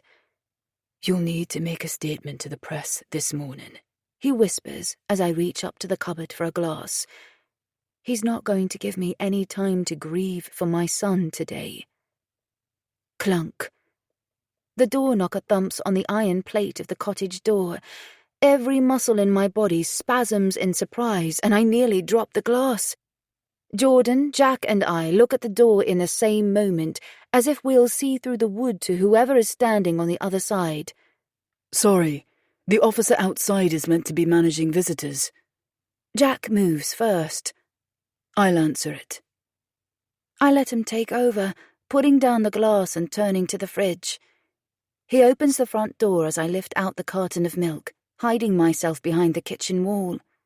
Hello? Can I speak to Jen? Is she home? The voice belongs to Nick, the ferryman. I didn't know he knew where I live. But there's a stupid thought. The police cars tell everyone where I live. It's okay, I tell Jack, walking out from the kitchen, the carton of milk left on the work surface. He can come in. Jack steps back, opening the door wider. Geordie, would you pour the milk into the glass? I'll get you some milk, Jordan. You carry on with your game, Jack declares. Nick hasn't stepped in. He's on the threshold, PJ sitting beside his boot. His lips attempt a smile as he raises a hand holding a bouquet of chrysanthemums I recognize as one of the bunches sold by the village co-op. I cross the room, passing Jack, trading places. Nick's crude attempt at a smile falls away. It is not a smiling moment. His skin colour lifts to a warm cherry red that flushes to the roots of his sandy blonde curls. There's no hint of auburn in his hair this morning. There's no sunlight to pick the colour out here. The sun rises on the other side of the cottage. The front garden is in shade. I'm sorry this happened. I have no idea what to say to you beyond that. But I can't say nothing. People are putting flowers down by the shore, but I think the flowers are better given to you. If you need anything, anyone to talk to, or to cry to even, give me a call. I nod, a croaky sound that attempts to say thank you leaving my throat. My hand accepts the flowers.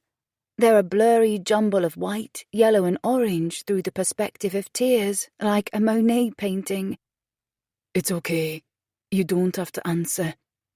He fills my silence. I just want you to know I'm here if you need a friend. I know you're on your own, that's all. He pauses, searching for the right words when there are no words. Shouldn't have happened. I'm sorry, he says again. I nod, wiping wet cheeks with my free hand, not attempting to speak this time. When he turns away, so does the dog. My gaze catches on the cluster of journalists and photographers on the other side of the road. They're taking pictures, their lenses aimed at us. I shut the door. A metallic rattle announces that the slices of bread have popped up in the toaster. I head back to the kitchen. Jordan is engrossed in Sonic the Hedgehog, the glass of milk near him on a mat on the coffee table. You know the ferryman, Jack states, his tone making it sound like a question as he lifts out the toast. I use the ferry every day to cross to Bowick for work. I slot the rubber plug into the sink and run the cold water, resting the stems of the bouquet of flowers in there.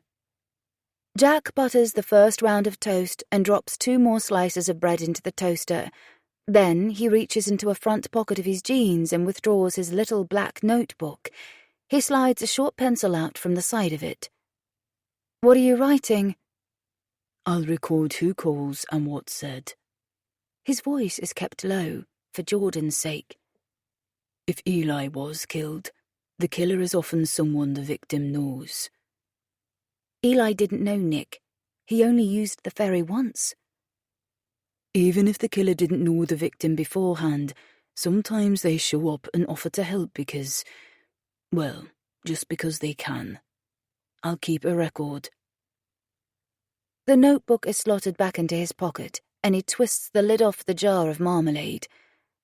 I leave Jack to do whatever he wants, sit at the table, drink the now lukewarm tea, and watch Sonic racing on the TV screen, not really seeing. Clunk. Another knock strikes on the door at the same time Jack places 2 plates of toast on the table. The smells of melted butter and sweet orange marmalade rise. Jordan jumps up, rushing to respond, opening the door wide as though it's a delivery man with a package, as though it's any other day. "Mum, it's the woman from the ice cream parlor," Jordan declares, looking in my direction. Sharon can see in. She sees me. I can't avoid this conversation. I get up. "I brought you a tub of your favorite ice cream to put in the freezer, Jordan." She holds the square container out for him to take. "And your next corn in the parlor is my gift." "Thank you." He accepts the tub she's holding out. A bunch of flowers fills her other hand. Red roses. Her eyes leave Jordan, glance at Jack, and then look at me as I walk towards the door. Jordan passes me, carrying the ice cream in both hands. She holds out the brown paper-wrapped bouquet. I accept the roses, a flush of warmth rushing up my neck. I don't want her here. I don't want to remember what I was doing when Eli died. "That's kind of you. Thank you. I'm sorry, though. We're very busy. I can't talk at the moment." "Of course. I only wanted to tell you I'm thinking about you, and I'm so sorry. What happened is terrible. I can't even imagine." Her eyes look into mine, searching for a response. My hand reaches for the edge of the door, preparing to close it. "Well, I'll say goodbye then. Maddie sends her sympathies too." A nod is the only response I'm able to give her. So now Maddie knows he's my son. All the children know Eli Pell is Miss Easton's son. They know we ignored each other in school, and Maddie knows if he saw her in the village streets, he'd walk a meter or 2 apart from me. He didn't hate me. He was bullied at school before we moved. He didn't want to risk that happening here. Sharon turns and I close the door before she's even reached the gate. Behind me, the freezer drawer closes with a crisp, frosty slither, the ice cream shut inside. Jack is scribbling details in his little black book. I walk into the kitchen and leave her flowers in the sink with Nick's. Every muscle I have is tight with panic and pain. I can't eat the toast. My jaw won't function. Jordan eats a slice, though, and returns to Sonic. I sit at the dining table, the heel of my foot tapping aimlessly on the floor, itching for something to do, while knowing if I tried I couldn't concentrate on anything. Jack's phone rings. "Excuse me," he says in the moment before he answers. He opens the back door as he takes the call. "Hello?" He walks out and pulls the door closed, but the windows are only a single pane. I can still hear him speaking to someone at the police station. He arranges a time for the detectives to return and then asks, "Have the kids at the school said anything important?" They must be interviewing Aidan at the school. If Eli was with anyone, Surely it was Aidan. And you found no clues from the phone signals. I suppose the site is so close to Bowick there are a few thousand connections to the mast. What about CCTV? Anything so far? Nothing he says gives me a clue to the answers to the questions. When he ends the call and comes back in, I rise from the chair. Someone is interviewing his school friends, I prompt. You would, yes. And officers are scanning phone data and CCTV footage from Lowerdale and Bowick. Have they learned anything? His answer is a shake of the head. Wendy and Arla knock on the door not long after midday. Jordan and I are eating bowls of baked beans and cocktail sausages with melted cheese. I forced myself to chew and swallow 2 mouthfuls to persuade him to eat too. Those mouthfuls threaten to come back up as Jack opens the door. Since Sharon's visit, 2 other villagers and Paula have knocked. Paula told me the school are planning a remembrance service. She said, "The whole school is in shock," her voice trembling and tears shimmering in her eyes. She presented me with a large bouquet of flowers and repeated the offer Nick made. "If you need someone to call." The flowers are with Nick's and Sharon's, deserted in the sink. A younger, uniformed male officer, his skin a rich cocoa powder colour, walks into the room behind the detectives crowding the small cottage. "What's cocoa?" Eli asked the first time I used that analogy. I smile, even now. Powdered pure chocolate. Hello, Jennifer. This is Samir. Wendy provides the introduction. Samir will stay with Jordan while we talk. Call me Sammy. Everyone calls me Sammy. No one usually calls me Jennifer. I introduce myself as Jen, but yesterday I had not been in the headspace to tell them, and today I can't be bothered to correct her. What they call me makes no difference to anything. I saw you have a courtyard garden at the back, Wendy continues. Could we talk outside? It won't be private. It may be surrounded by a 6-foot red brick wall, but it's overlooked on every side as our terraced row backs onto another terrace. There's enough space for us all to sit out there, though. It's a square concrete courtyard containing a single cast iron table with 3 matching chairs. Sometimes we eat al fresco here, and I sit and drink wine in the evenings. Around the edges of the yard are raised flower beds, built up with more red brick to the right height for seating. The flower beds are planted with lavender. Jack draws the short straw and ends up sitting amongst the lavender. The women join me in the cast iron chairs at the table. Arla's notebook stays in her pocket. Jack's is withdrawn, and he slips the short pencil free from the side of it. I lean on the tabletop, the cool iron pressing into my bare elbows as my hands clasped together. The post-mortem was carried out this morning. They know how he died. I'm sure that is what they are here to say. Wendy takes a deep breath before she speaks. Lake water was found in Eli's lungs, which means we know he tried to take breaths while underwater. That is why he died. In my mind, I see a scalpel cutting into his skin and the lake water leaking from his body. However, she continues, looking straight into my eyes, he was also deliberately struck on the back of the head. There is no gentle leading into this. The cause of death has been listed as drowning because we know he was breathing when he either fell into, was thrown into, or was left in the lake. But the injuries mean we know someone caused his death. There are 3 separate wounds on the back of his head. It is clearly not an accident. Someone struck him from behind. The coroner believes premeditated action was taken to wound him certainly, and potentially to kill him.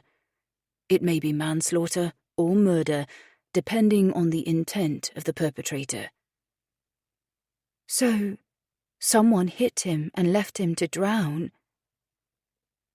I close my eyes and bite my lip hard for a moment, masking my emotional pain by inflicting physical pain on myself.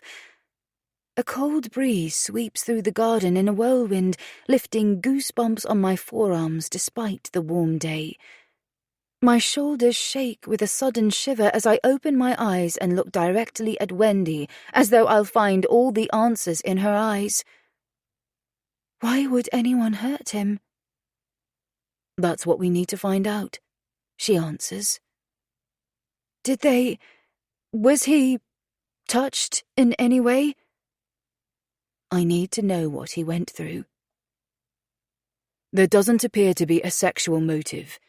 Despite the body being naked, there are no signs of rape or sexual abuse.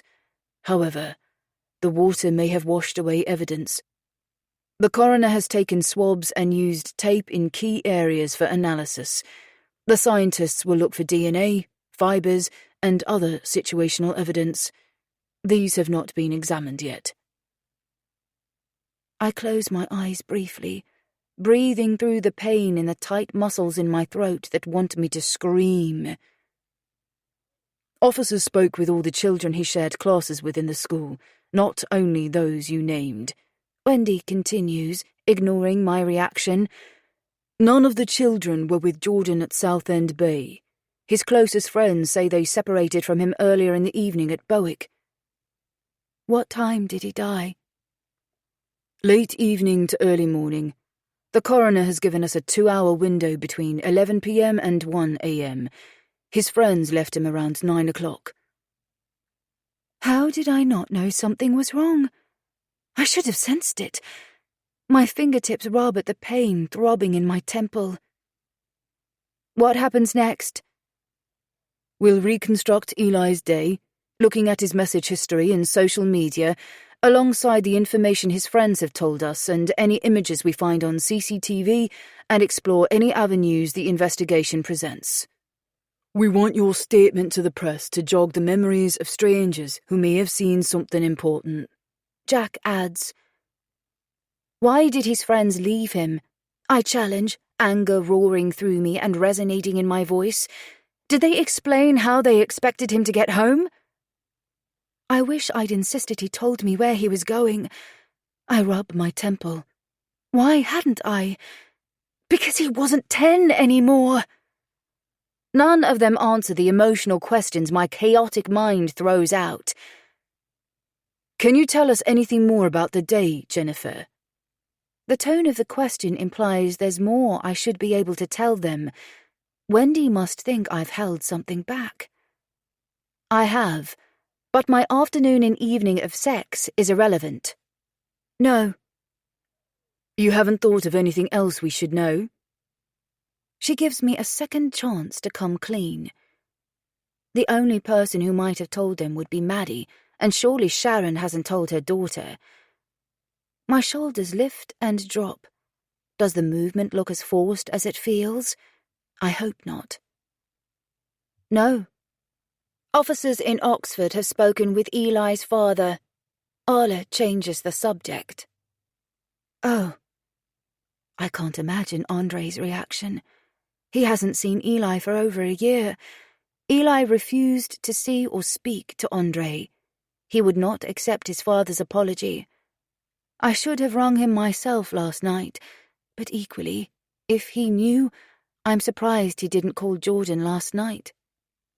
He said he'll come here. Did he? He will be coming to see Jordan then. Comfort doesn't reach through a phone. My trembling hand tucks escaped strands of hair behind my ear. I stand up, the iron chair legs scraping on the concrete, my ponytail swaying across my back. No doubt he'll call when he arrives. I need a glass of water. I presume you're finished? They all follow my lead and stand. Wendy smooths the creases in her suit trousers with a palm. Jack brushes lavender pollen off his black jeans. I walk indoors ahead of them. In the living room, Sammy is sitting cross-legged on the floor beside Jordan, playing on the Xbox. His police hat is on top of Jordan's head. Your post came. Sammy throws a glance towards the colourful array of advertising flyers on the doormat, his thumbs working hard on the controls. "Where's the newspaper?" I ask, realising it didn't arrive this morning. "It was intercepted by the officer outside," Jack says from behind me. "We thought you'd prefer to avoid the front page." The front page? I spin around and look at him. "What's on the front page?" Jack's eyes open wide, eyebrows lifting, communicating silently. The national newspaper's headline is about Eli. "I'll decide what I do and do not see."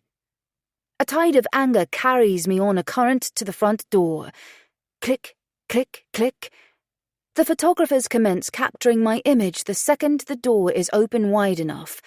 From the vantage point of the front door at the top of the short-stepped path, I see my paper on the front passenger seat of a police car, read and discarded.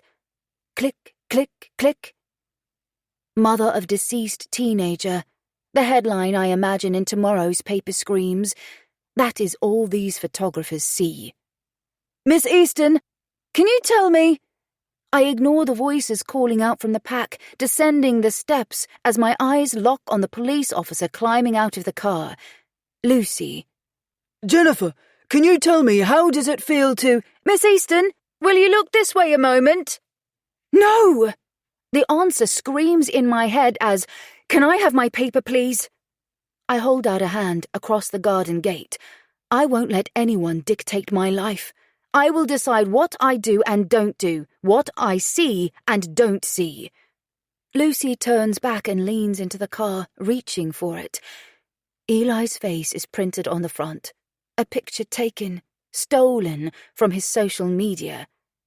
Tomorrow, I'll be on the front page, with my unbrushed hair restrained in an untidy ponytail, wearing the casual clothes I would never normally be seen in outside. There you are. The newspaper is placed in my open hand. Thank you.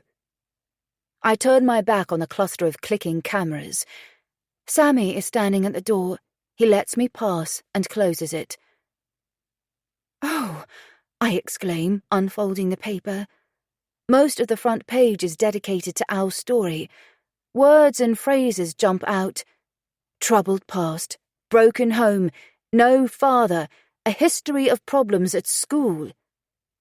One brief suspension in his old school when he stood up to the bully.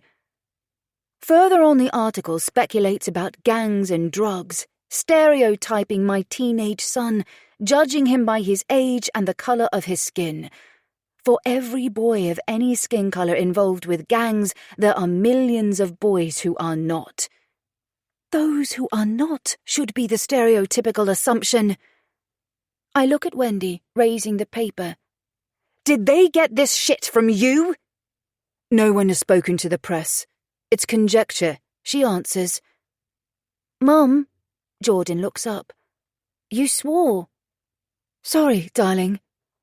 My anger is snuffed out as fast as a candle's flame dies when the lit wick is starved of oxygen. "I apologize," I tell Wendy. "But there are stupid lies in this article. This isn't right."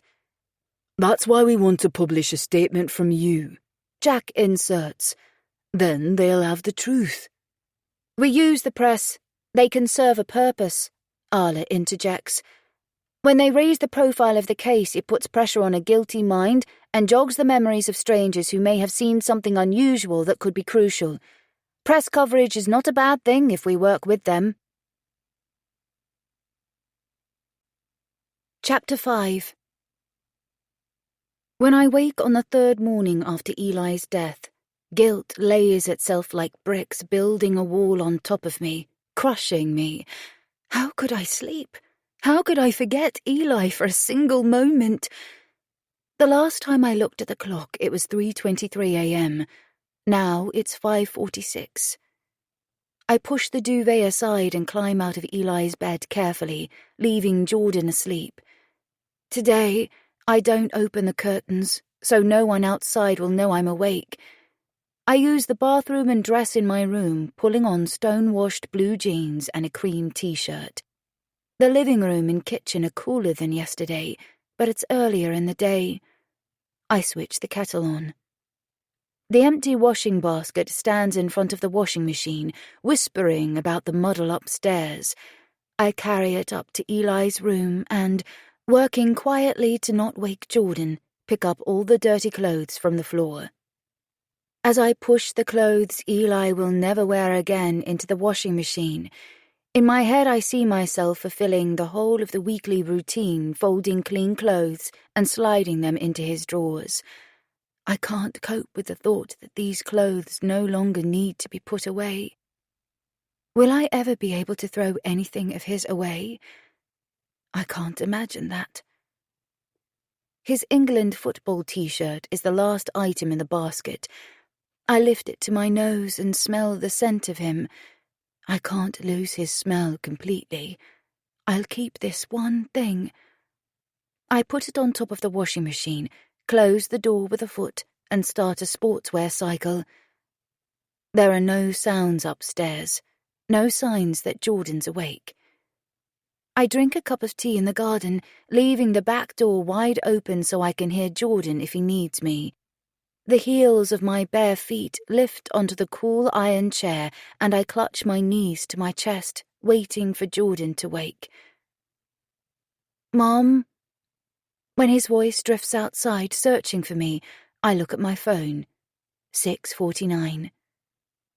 We leave the curtains closed at the front of the cottage, drink orange juice, eat cornflakes, and race each other on the Sonic game until just after 8. Then I chase him upstairs to dress. Jack will be outside, and we can't pretend to be asleep all day. When I draw back the curtains and let in the day, Jack is standing with his hand resting on the roof of the nearest police car, dressed in plain clothes again, speaking to the officer in the driver's seat. He must know I left the curtains closed to keep him out. Further along the street, the cluster of photographers and reporters has doubled in size. I step away from the window as Jack raises a hand, acknowledging me. He walks to the garden gate. It creaks on its rusty hinges as I open the front door. I keep back, avoiding being seen by the cameras. How are you both? I've got your paper. I take the paper. He shuts the door. As I suspected, today is my picture. The mother who doesn't take care of her appearance or her son is beside a different social media image of Eli. Anyone who knows me will see the distress I'm in. I don't go out without makeup. I'm a perfectionist when it comes to appearances. I'll put makeup on today. Aspects of the statement I agreed with the police are in italics at the heart of the article. I drop the newspaper on the coffee table and look at Jack. What happens today? We'll be patient and take things as they come. I think Wendy has some news. She said she'll drop by this morning. I don't want to stay here. I need to get out of the cottage for a while. It's choking me. Eli is everywhere and nowhere, and I don't know what to do. Can you help us go out before Wendy arrives? How do we escape the press? Will they follow us? Probably. We can plan some sort of decoy to try and keep them away, though. Where do you want to go? To the lake. To this side of the lake.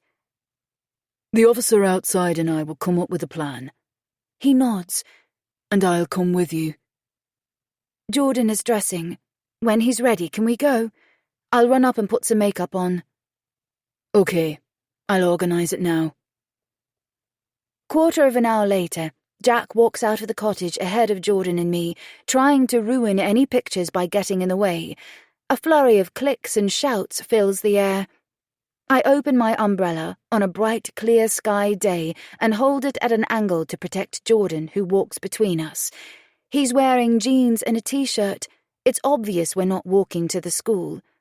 I hope, though, where we are going is not obvious.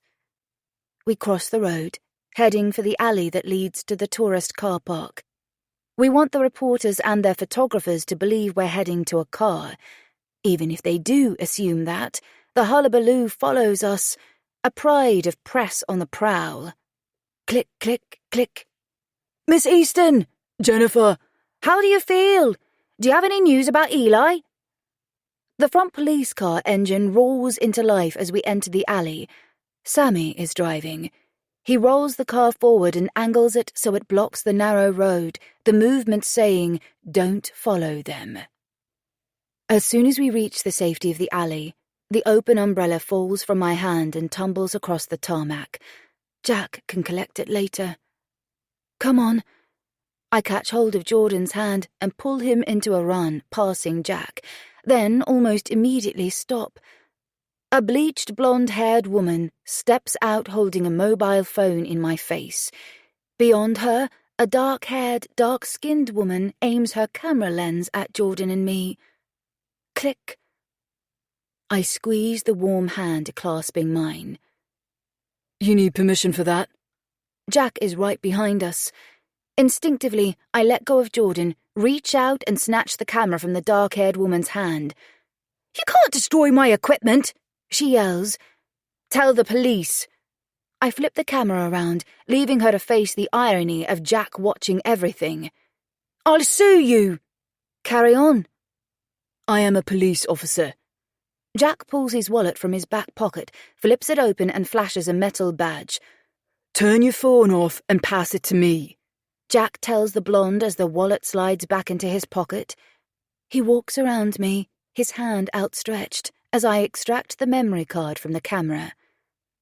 "You can't take the card!" The photographer is adamant. "You can't let her take the card," she tells Jack. "Write about it to my superior officer," he answers. "Now pass your phone over," he says to the other woman. "I am going to delete that video." His palm is stretched out flat and insistently held forward. "Run, Geordie." I toss the camera to the photographer. She catches it awkwardly as Jordan and I dodge around her, the memory card trapped in my fist. "Miss Easton has already made a statement. She said all she wants to say," Jack tells them as Jordan and I flee the scene. This car park is 3 times the size of a normal village car park to accommodate camper vans and coaches. At this hour, it's not busy. We run across the middle as the crow flies. The hardy hobby walkers arrive early. They park in the streets and they're on top of the fells by now. The daytime wanderers are eating their full English breakfasts, reading their papers and discussing where they fancy going in this fine weather. When we near the edge of the park, facing the main road, the soles of Jack's shoes strike the pavement behind us. He catches up as we cross the road. "Will we be in trouble for taking the card and deleting the video?" "I'll deny it ever happened," he says, glancing towards me, and passes us a friendly smile as we turn onto the dusty gravel path that leads to the lake. Jordan smiles back. Jordan needs reasons to smile. He's only a boy. He should not stop smiling and laughing. As we near the lake, Jack slows, dropping further and further behind us, allowing us some privacy. "I want Eli to come back," Jordan tells me as we leave the path and walk onto the expanse of gravel and pebbles around the dark stone of Lowerdale Jetty. "So do I, darling." A spasm, so firm it feels like a cramp, grips around my heart. I swing our joined hands, trying to break loose from the weight of the chains wrapped around us. The beach-like bays around the jetties are crescents, about 24 meters wide. At the weekends they're often busy, with locals bathing, paddle boarding or canoeing. Today, no one else is here.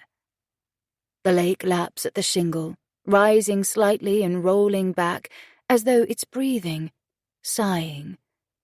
It sounds like a sigh, too. "Did you hear the police say Daddy will be here soon?" "Why?" Jordan's eyes remain on the water.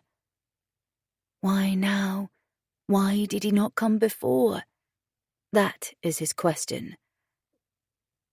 His heart will be breaking over Eli, and he wants to see you. "He wasn't talking to him." Jordan's reply is blunt. "I know. He'll be regretting that. He sighs, just like the lake. Will I have to see her? Probably. She won't want to see me. It might be different now. People change, Jordan. The expression in his sepia-brown eyes implies he doesn't believe me. Eli would have groaned if he heard me use that colourful word for a colour. He may have grown out of the game, but for me it's a habit that's hard to drop. I don't think I will ever drop the habit now, or lose the memories of our glorious game. Can we skim stones? The subject of Andre's girlfriend is quickly dropped. Let's. Maybe we can beat Eli's record. 13 skips. You'll never do it, he taunts, already searching for a good stone. But I might. We stand at the lake's edge, sifting through pebbles, searching out the smoothest and flattest, then stretch back our arms. 1, 2, 3, I call, angling my stone and spinning it as I throw. The stones kiss the surface of the water as we count the leaps and watch rings ripple out from where they touch. Yes! Jordan pumps a fist when his stone skips 11 times. The pebble drops beneath the water as the bow of Nick's ferry peeps around the corner of the southern edge of Lowerdale Bay. Details of the scenes I watched on Monday morning return to my mind's eye. I see the far end of the lake, even though it isn't actually visible. The pressure, the tug of emotion in my chest, the heavy, dragging feeling I'd known when I saw the white-clothed people carrying that bag pulls through my chest. Eli's spirit is here. He's in pain. That's what I felt then, and I feel it now. The ferry progresses around the corner, coming fully into view, steering towards the jetty. Passengers fill the open-air seats, soaking up the sunshine and the views. Jordan and I stand still, watching. On an island occupied solely by the two of us, everyone else's lives are the same today as they were yesterday. Ours. I swallow back tears and whisper on my breath into a gentle breeze that suddenly sweeps in from the lake. I will find who hurt you. Can we watch the ferry, Doc? Jordan asks, breaking into motion before I have had the chance to agree. He runs, leaps onto the end of the stone jetty, ignoring the steps, and races along the 1.5 meter wide structure. Be careful! You'll trip and end up in the water. I can't say the warning I would normally call. The words stick in my throat. Nick raises a hand, acknowledging us with a visual hello as I step up onto the jetty. PJ calmly observes us from his position at the bow of the ferry. I rest a hand on Jordan's shoulder as the side of the boat bumps against the grey stone. There's an impulse to climb aboard and never come back, as though leaving here might mean we can leave the heartbreak behind. Jordan squats down. Nick hands him the rope to secure. Twice around, then I'll tie it off. My hand slides into the front pocket of my jeans and rediscovers the photographer's memory card. As Jordan wraps the rope around the iron bollard, I drop the small piece of plastic and electronics into the water.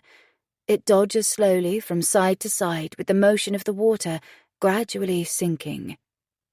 Are you okay? Nick asks. His gaze snags on me as he secures the knot, and his colour rises to a blush beneath his tan and his freckles. I look towards Lowerdale.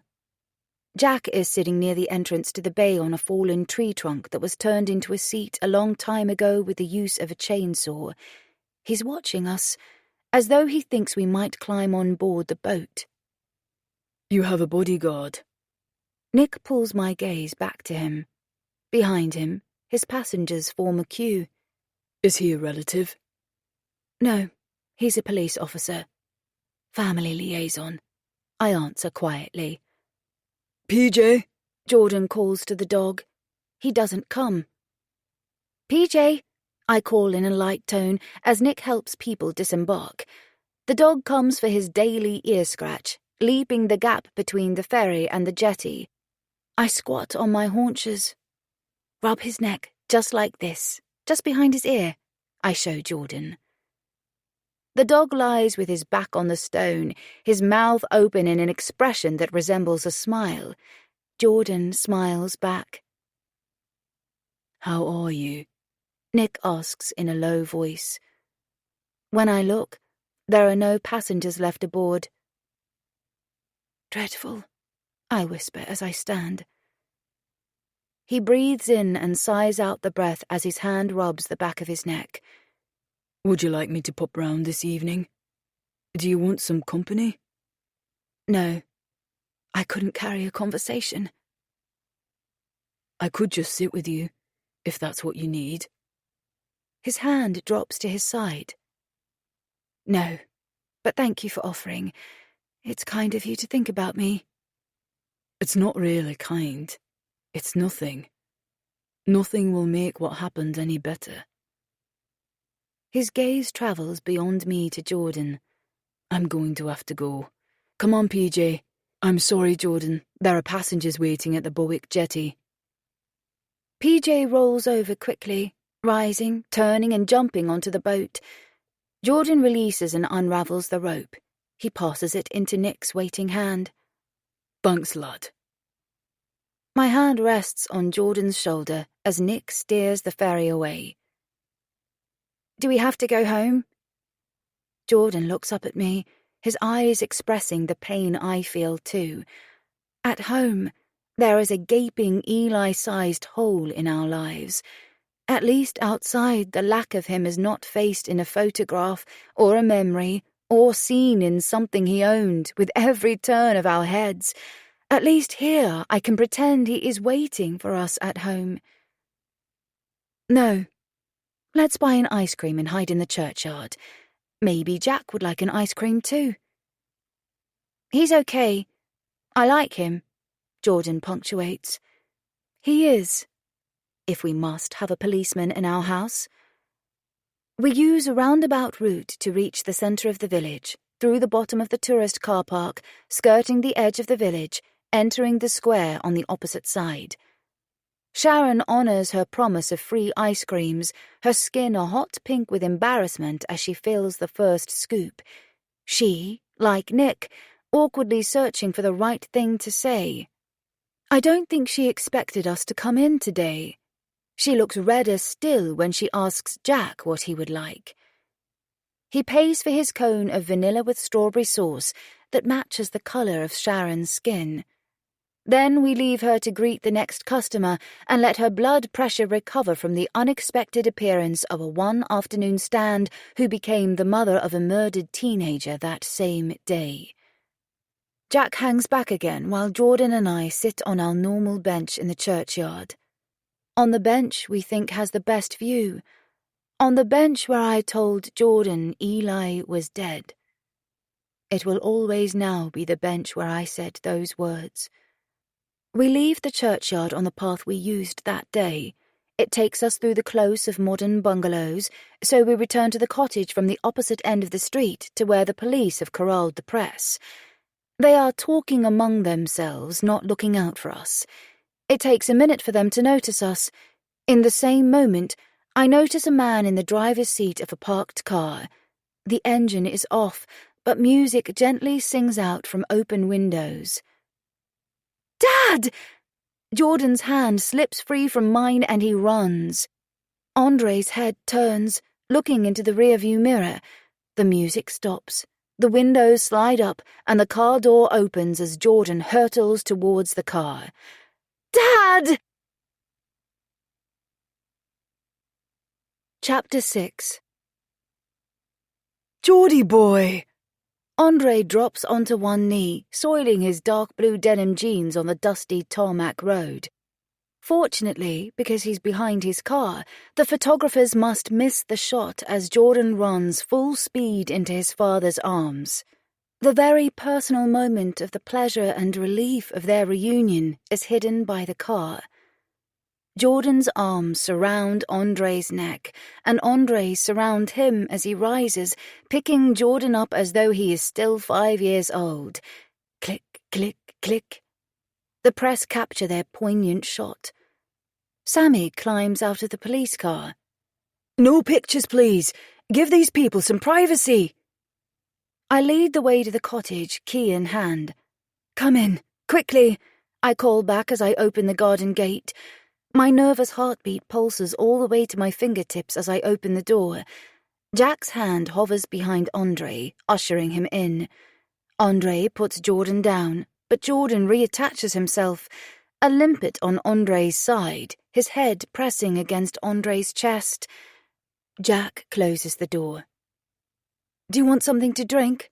I offer Andre. A coffee would be good. I'll make the drinks, Jack says, walking past me. You guys will want to talk. I'll let the station know you're here, Mr. Pell. Jack is our family liaison officer, I tell Andre. What happened? Andre asks the question of me, his palm settling on Jordan's head.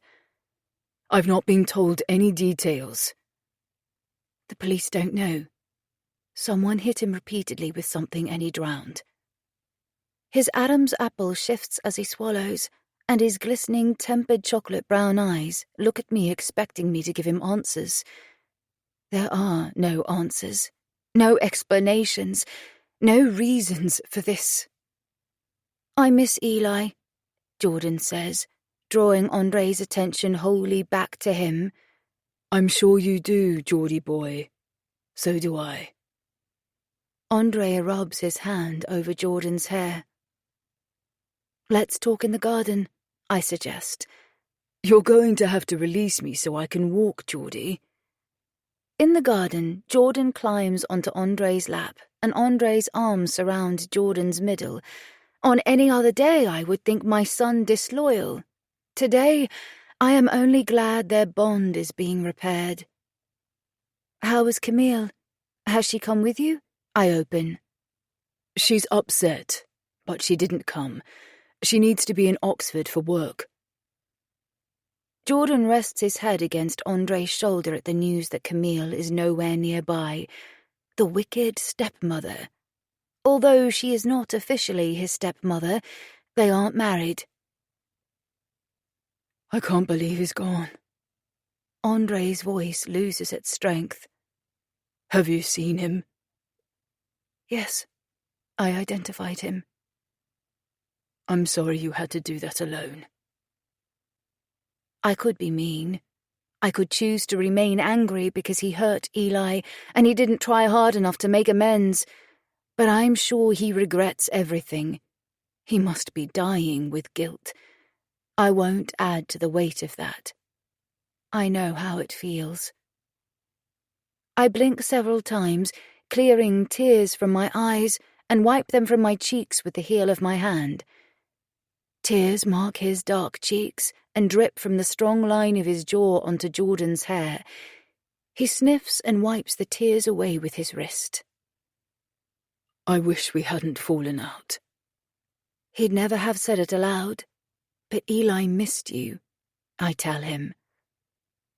If Andre had been here with us, would Eli have been out in the bay that night? If I had not left Andre, Eli would never have been here in Lowerdale. If. There are 100 ifs that would put Eli in a different place at that time. At least I don't have to regret putting another person before my children. The thought stalls, losing steam, because that is why Eli and I argued too. He thought I'd done that too. He loved me, though, despite his poor opinion of me. I know he loved me. He'd just hit that teenage point in life when boys don't like to say it. You're the lesser of the crap mothers, he'd told me once in an argument. I don't think he meant it. I hope he didn't mean it. I messaged him a few times, you know. Andre says. He didn't reply. I could say, what did you expect after you shoved your 14-year-old son up against a wall just for speaking back to Camille? I don't. Now is not the time for grudges. I know. Andre has a temper. That day is the only time I've known him to be remotely violent, though. It was the day of his brother's funeral. Mylan had stepped out in front of a car after a massive week-long binge of drinking, and that was how Andre's alcoholic brother died. Andre helped Mylan break free from his addictions twice, but some people don't want to be saved. His internal organs were already beginning to fail him. He would have died young one way or another. But I know how much it hurt Andre to lose Mylan, even though Mylan brought it on himself. Andre's outburst that day terrified both boys, though. They never went back to his house. He didn't put enough effort into convincing them it would never happen again. Eli gave up on the relationship in the end, and so did Andre. Maybe he thought one day Eli would give in and contact him. His hand strokes Jordan's hair, then rests on his shoulder. It feels good to have you in my arms, Buddy. Can we play football, Dad? There's a park up the road. I'm on the team here. Later. Your mum and I need to talk first. But I'm staying for a while. We'll play. How does Camille feel about you staying? She feels how she feels. Eli's been murdered. Murdered? Jordan sits upright and looks at me. I don't think anyone has used that word around him yet, and if he has overheard things, he clearly has not added the twos together in his mind and reached the possibility of 4. They don't know what happened yet, Jordan. It may have been deliberate. Someone killed him? Yes. Jordan's eyes gleam, tears in full flood. I reach out and hold his hand. He slides off his father's lap and comes to sit on mine. It's something he hasn't done for years. His long legs nearly reach the floor, and his damp cheek presses against mine. A tap hits the glass in the upper half of the open back door. Jack. The DI is here. Do you want your drinks outside? Yes, please. Are they outside? Wendy's assertive tone erupts from the kitchen, smashing apart the solace of the quiet garden. What is the copper, Geordie boy? Andre leans around the table and taps Jordan's knee, distracting him from the tears. A waiter, serving us cups of coffee. He smiles for Jordan's sake, trying to make him laugh. Hush! I press a finger against my lips. Jack's being kind. Hello, Mr. Pell. I look over my shoulder as Wendy joins us. She has a laptop tucked under one arm. Jennifer. Andre's eyebrows lift. He knows I hate it when people call me Jennifer. This is Detective Inspector Wendy Carter, Andre. I complete the introduction. He stands up to his full, overbearing height and holds out his right hand. Hello. Hello. She shakes his hand, as if this is some sort of business meeting. May Jack and I join you out here? There's no Arla today. Okay, I agree. Jack walks out with a mug in each hand. He puts one down in front of Andre and one in front of me. I have some news, Wendy says, taking the third chair at the table as Jack goes back indoors. Instinctively, I rock Jordan in my arms as I used to when he was small. He pulls away, breaking free and sliding off my lap. Can I play in Eli's room? Yes. Andre's gaze follows Jordan as he walks inside, his expression declaring he notices how much Jordan's grown. Physically, Eli had become a man since Andre last saw him. Wendy opens the laptop as Jack puts down a mug in front of her. He sits on the brick wall, releasing the sweet perfume from the lavender plants either side of him, leans down to put his mug on the floor, and then reaches into his pocket for his notebook and pencil. An officer found CCTV footage of who we think is Eli. She pushes the laptop into the middle of the table so Andre and I can see the screen and taps the touchpad to play the paused footage. These boys.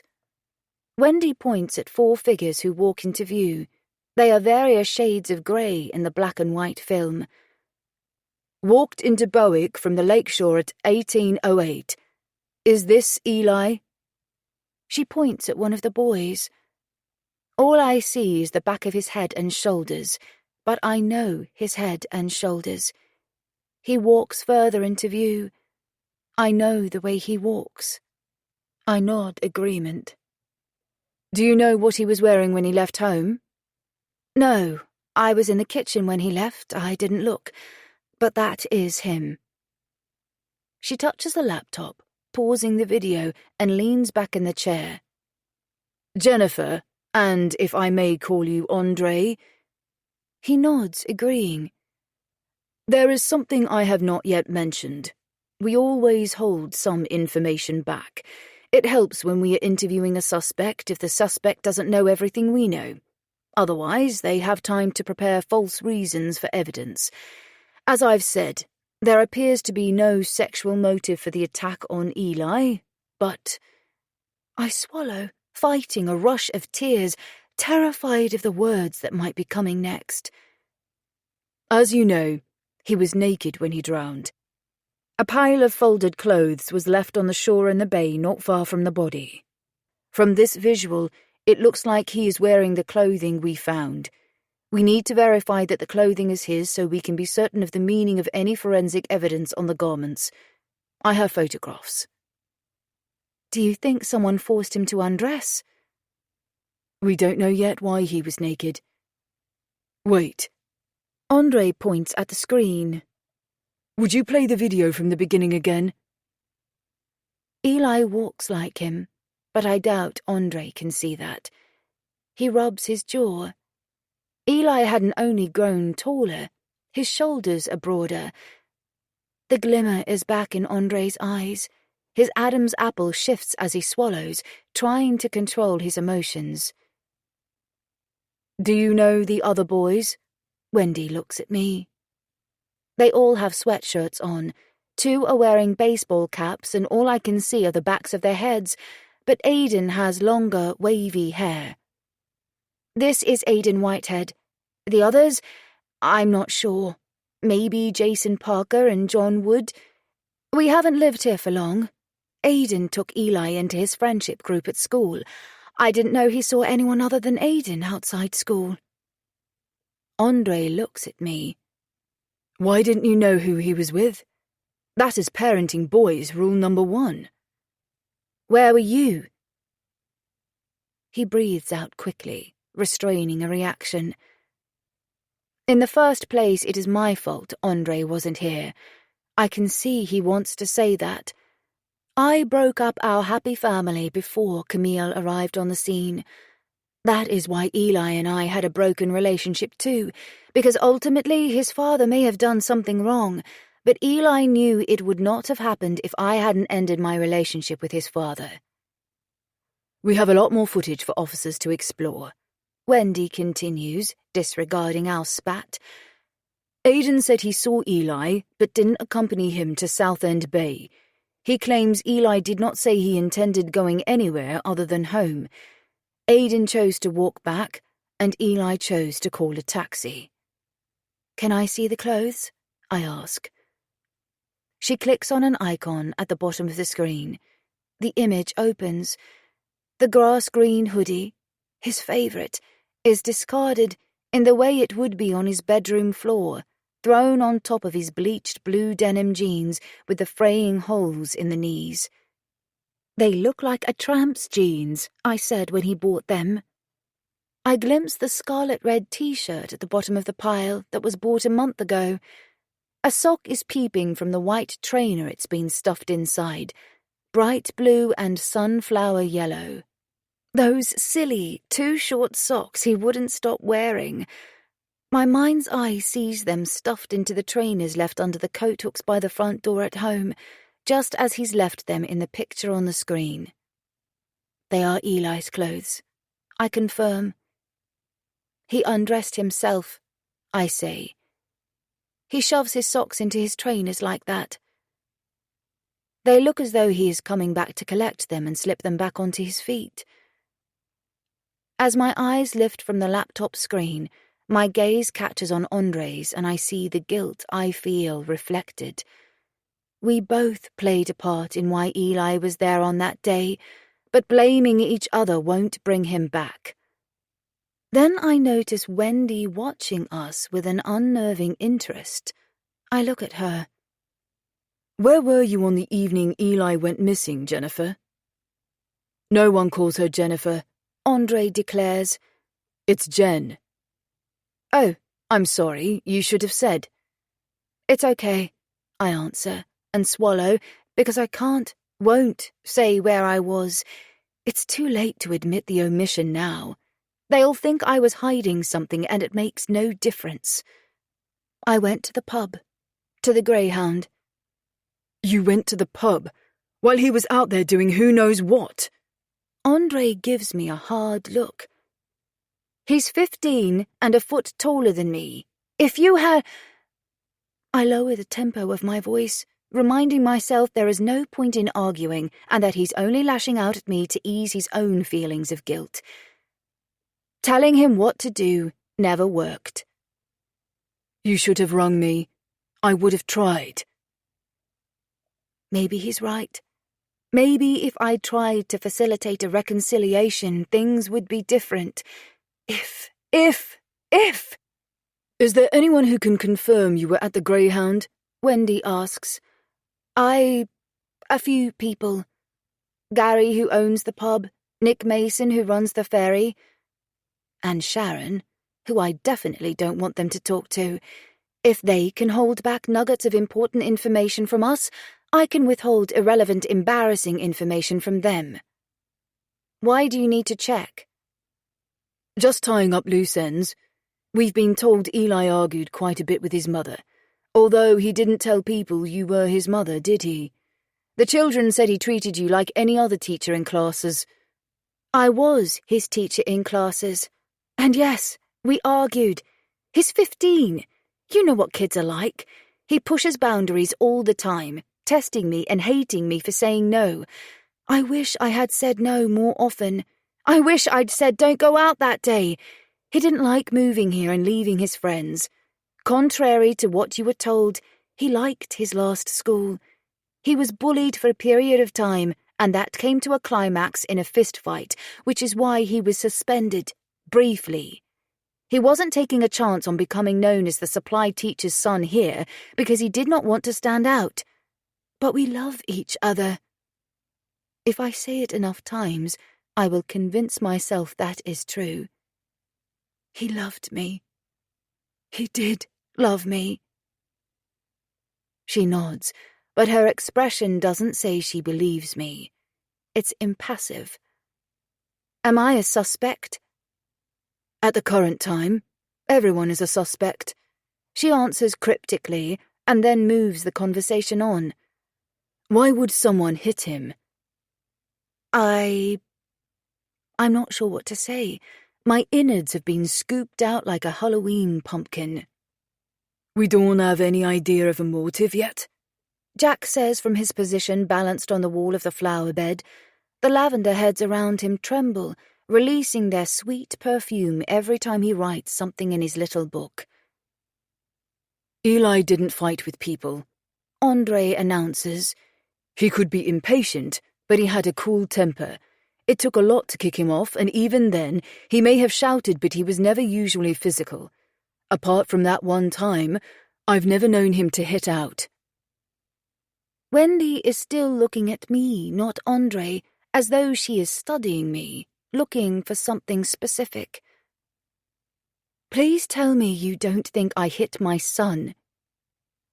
Maybe it wasn't deliberate. Maybe it was an accident in an argument. I would never hit my sons, no matter how frustrated I am. Is she serious? She swallows and smiles, ignoring my anger. She'd be a great poker player. You did argue the morning before he died, though, didn't you? We argued most days. As I've said, he was a typical teenager, brim full of hormones. What did you argue about that day? Wendy pushes for more. I breathe in. I've told her already. Is she testing me? He hadn't washed his school clothes. I have told you this. She doesn't respond. You should have rung me and told me you needed help, Andre says quietly. What would you have done? I snap. Thrown him up against a wall and shouted at him? A blush rises through his skin, a subtle rouge in his dark colouring. You look like a ripe blackberry, Dad. I hear Eli describe the tone of his father's blushes. Wendy's attention turns to him. Andre, would you elaborate? It was a one-off incident. I didn't hit him. I didn't hurt him. Apart from embarrassing both of us and giving him a shock, it caused a rift between us. He stopped speaking to me. You scared both the boys so much they haven't been near your house for more than a year. I finish. Andre swallows, a muscle flickering in his cheek near his right ear. I'm not proud of it. I was grieving for my brother. It would never have happened again, and I'm sorry I didn't convince him of that. But it has nothing to do with this. Why did Aiden say he left Eli to come home alone? I ask Wendy. I'm sorry, I can't tell you. Why? Because we are building up the picture of that day, and we need to be sure different aspects of it are correctly remembered and not drawn from anyone else's evidence. Jack responds. Even when people believe they are telling us the truth, if we tell one person what another said, it can change what they remember or encourage people to miss important details. And as I said, Wendy adds, when we identify a culprit, there is a better chance of conviction if we have not told everyone everything we know. However, Aiden did say, Wendy progresses, that he and Eli saw you that afternoon before they walked over to Bowick. They are feeding me information in the style of a jumbled-up jigsaw puzzle, handing over snippets of knowledge that don't connect. Here, have a corner, now an unconnecting edge, now a centerpiece. Where? In the village square near the ice cream parlour. He said Eli wasn't happy after he saw you. He was in a grumpy mood for a while after that. I didn't see them. I didn't see Eli. My hand lifts and my fingers rub at the pain that throbs through my temple. I need to take some paracetamol, I say, standing. Abandoning them without saying more, I head off in search of paracetamol in the kitchen. I didn't know he saw me, but I know what he must have seen, and I know what he would have thought. He left the village after that. I pour a glass of water from the tap, pop the tablets out of the foil, swallow them and wash them down. Then I go back outside. I can't hide from this. Andre is leaning forward, looking at the footage they have of Eli again. Did Aiden say whose idea it was to walk over to Bowick? I ask. I presume they walked. The nonchalance in my voice sounds as forced as it feels. It was Eli's. Wendy confirms my guess. My arms fold over my chest. It was solely my fault he was there that night. My actions that afternoon directly led to his death. Chapter 7. At 5 p.m. exactly, Andre closes the front door behind Jack and looks across the room to me, a hand sliding into one front pocket of his jeans. Shall I order something in for dinner to eat with you here? His hand withdraws his phone. We live in the middle of the Cumbrian countryside. Deliveroo don't cover the village. Then I'll go somewhere and pick something up. The phone returns to his pocket. There's a fish and chip shop up the road, Dad. Jordan looks up from the TV screen. I'll walk along there and get something. I'll come with you. Jordan rises from his cross-legged position on the floor, the Xbox controller discarded on the TV stand. Jordan will be photographed by the press. Put a hooded top on, Geordie. He'll keep the hood up, Jen. Any pictures won't be worth publishing. What about you? They'll want pictures of you too. You'll have to wear one of Eli's tops. Will it fit me? He sounds surprised. Yes. His head shakes, his expression shifting to reflect thoughts of self-disgust. I didn't know him at all anymore. His tops would not have fit me the last time I saw him. I don't answer. It's true. After they've left, I climb the stairs and carefully position myself in Eli's room, half hidden by the curtain. I watch them walk along the road, hoods up. The press pack follow, moving as one, trying to capture their next headline image. It won't be a good picture, but to me their image is precious. Tall Andre and shorter Jordan beside him. Pain grasps at my heart, clutching tight and so hard I can't breathe for a moment, because he and Eli looked like this only a few years ago. The police officer climbs out of the single car that remains as our guard, holding up a hand towards the camera lenses. My gaze, lifts to the rooftops, the chimneys, and reaches beyond them to the woodland climbing the slopes of Kelnrig Mountain.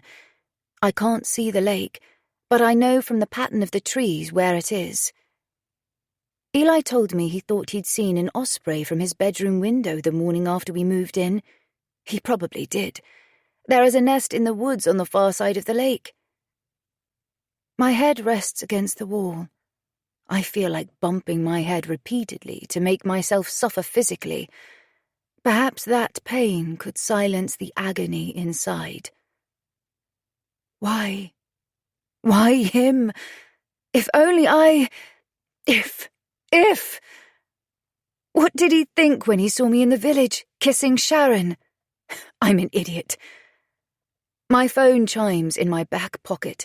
I slip it out to look at the message. Jack. Is it okay to call? Yes, I type back. A millisecond later the phone rings, vibrating with the rhythm. My thumb brushes the answer icon. Hello. I thought you'd stopped working. I'm a police officer. I never really stop working. It's a vocation, not a job. I wanted to let you know we have Eli's phone. Someone tried to sell it in town. In Bowick? Yes. The man has no obvious connection to Eli. He said he found it in the wood around the south end of the lake. He didn't know it belonged to Eli. Forensics have it now, and they are searching that area. They may have some more information tomorrow. We'll speak then.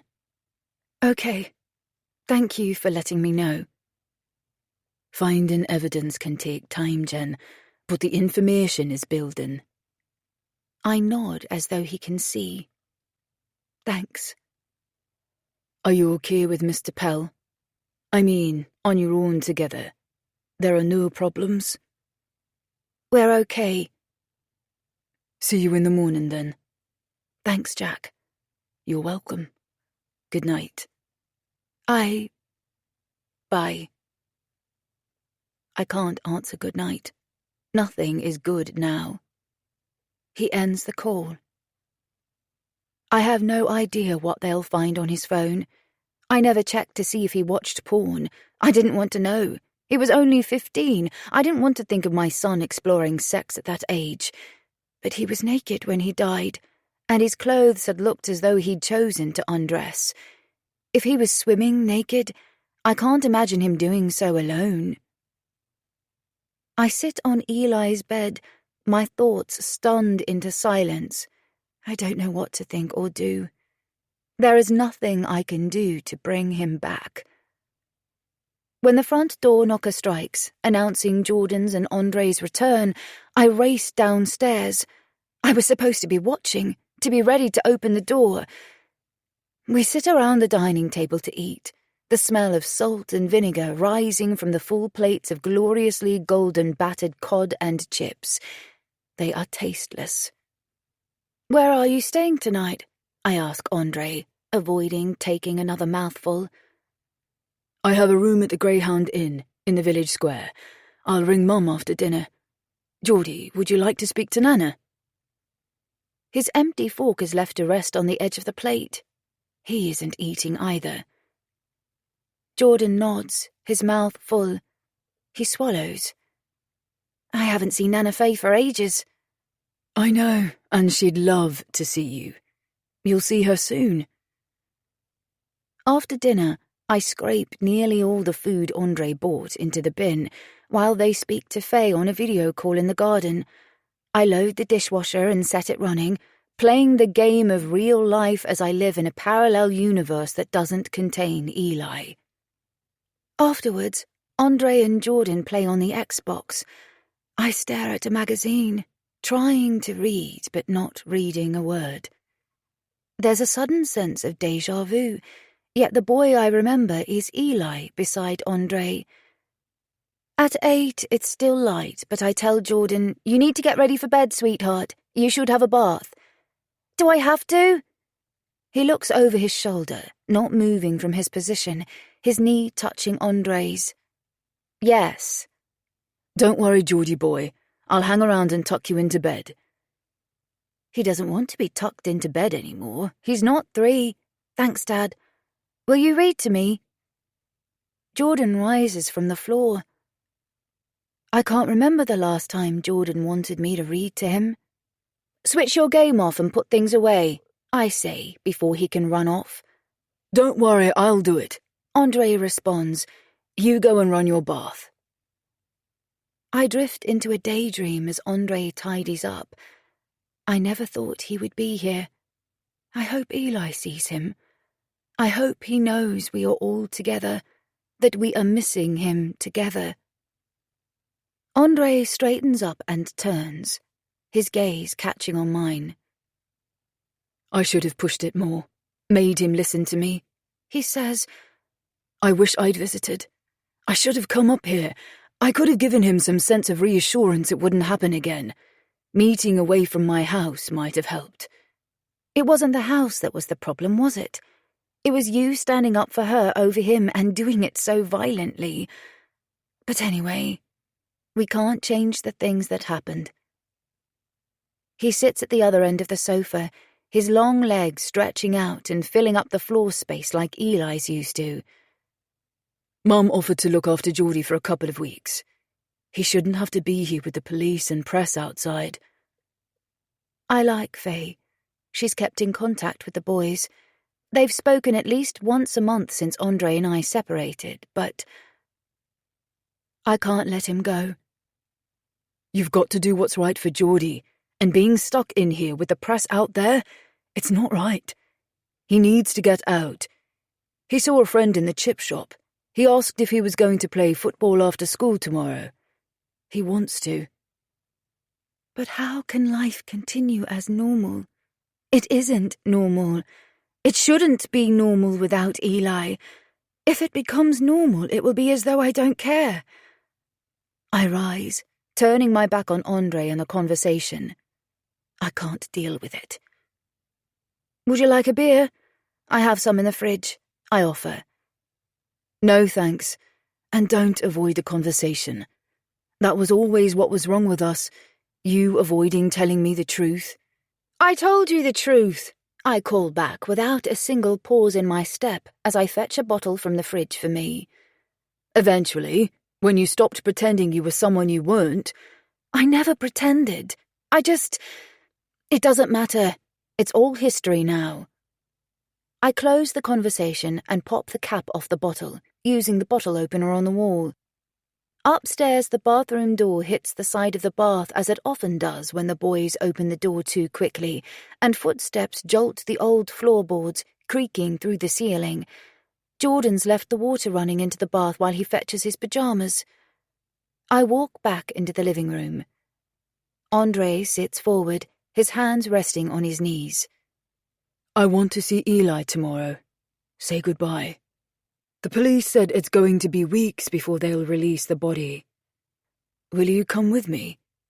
His eyes plead. I don't want to go on my own.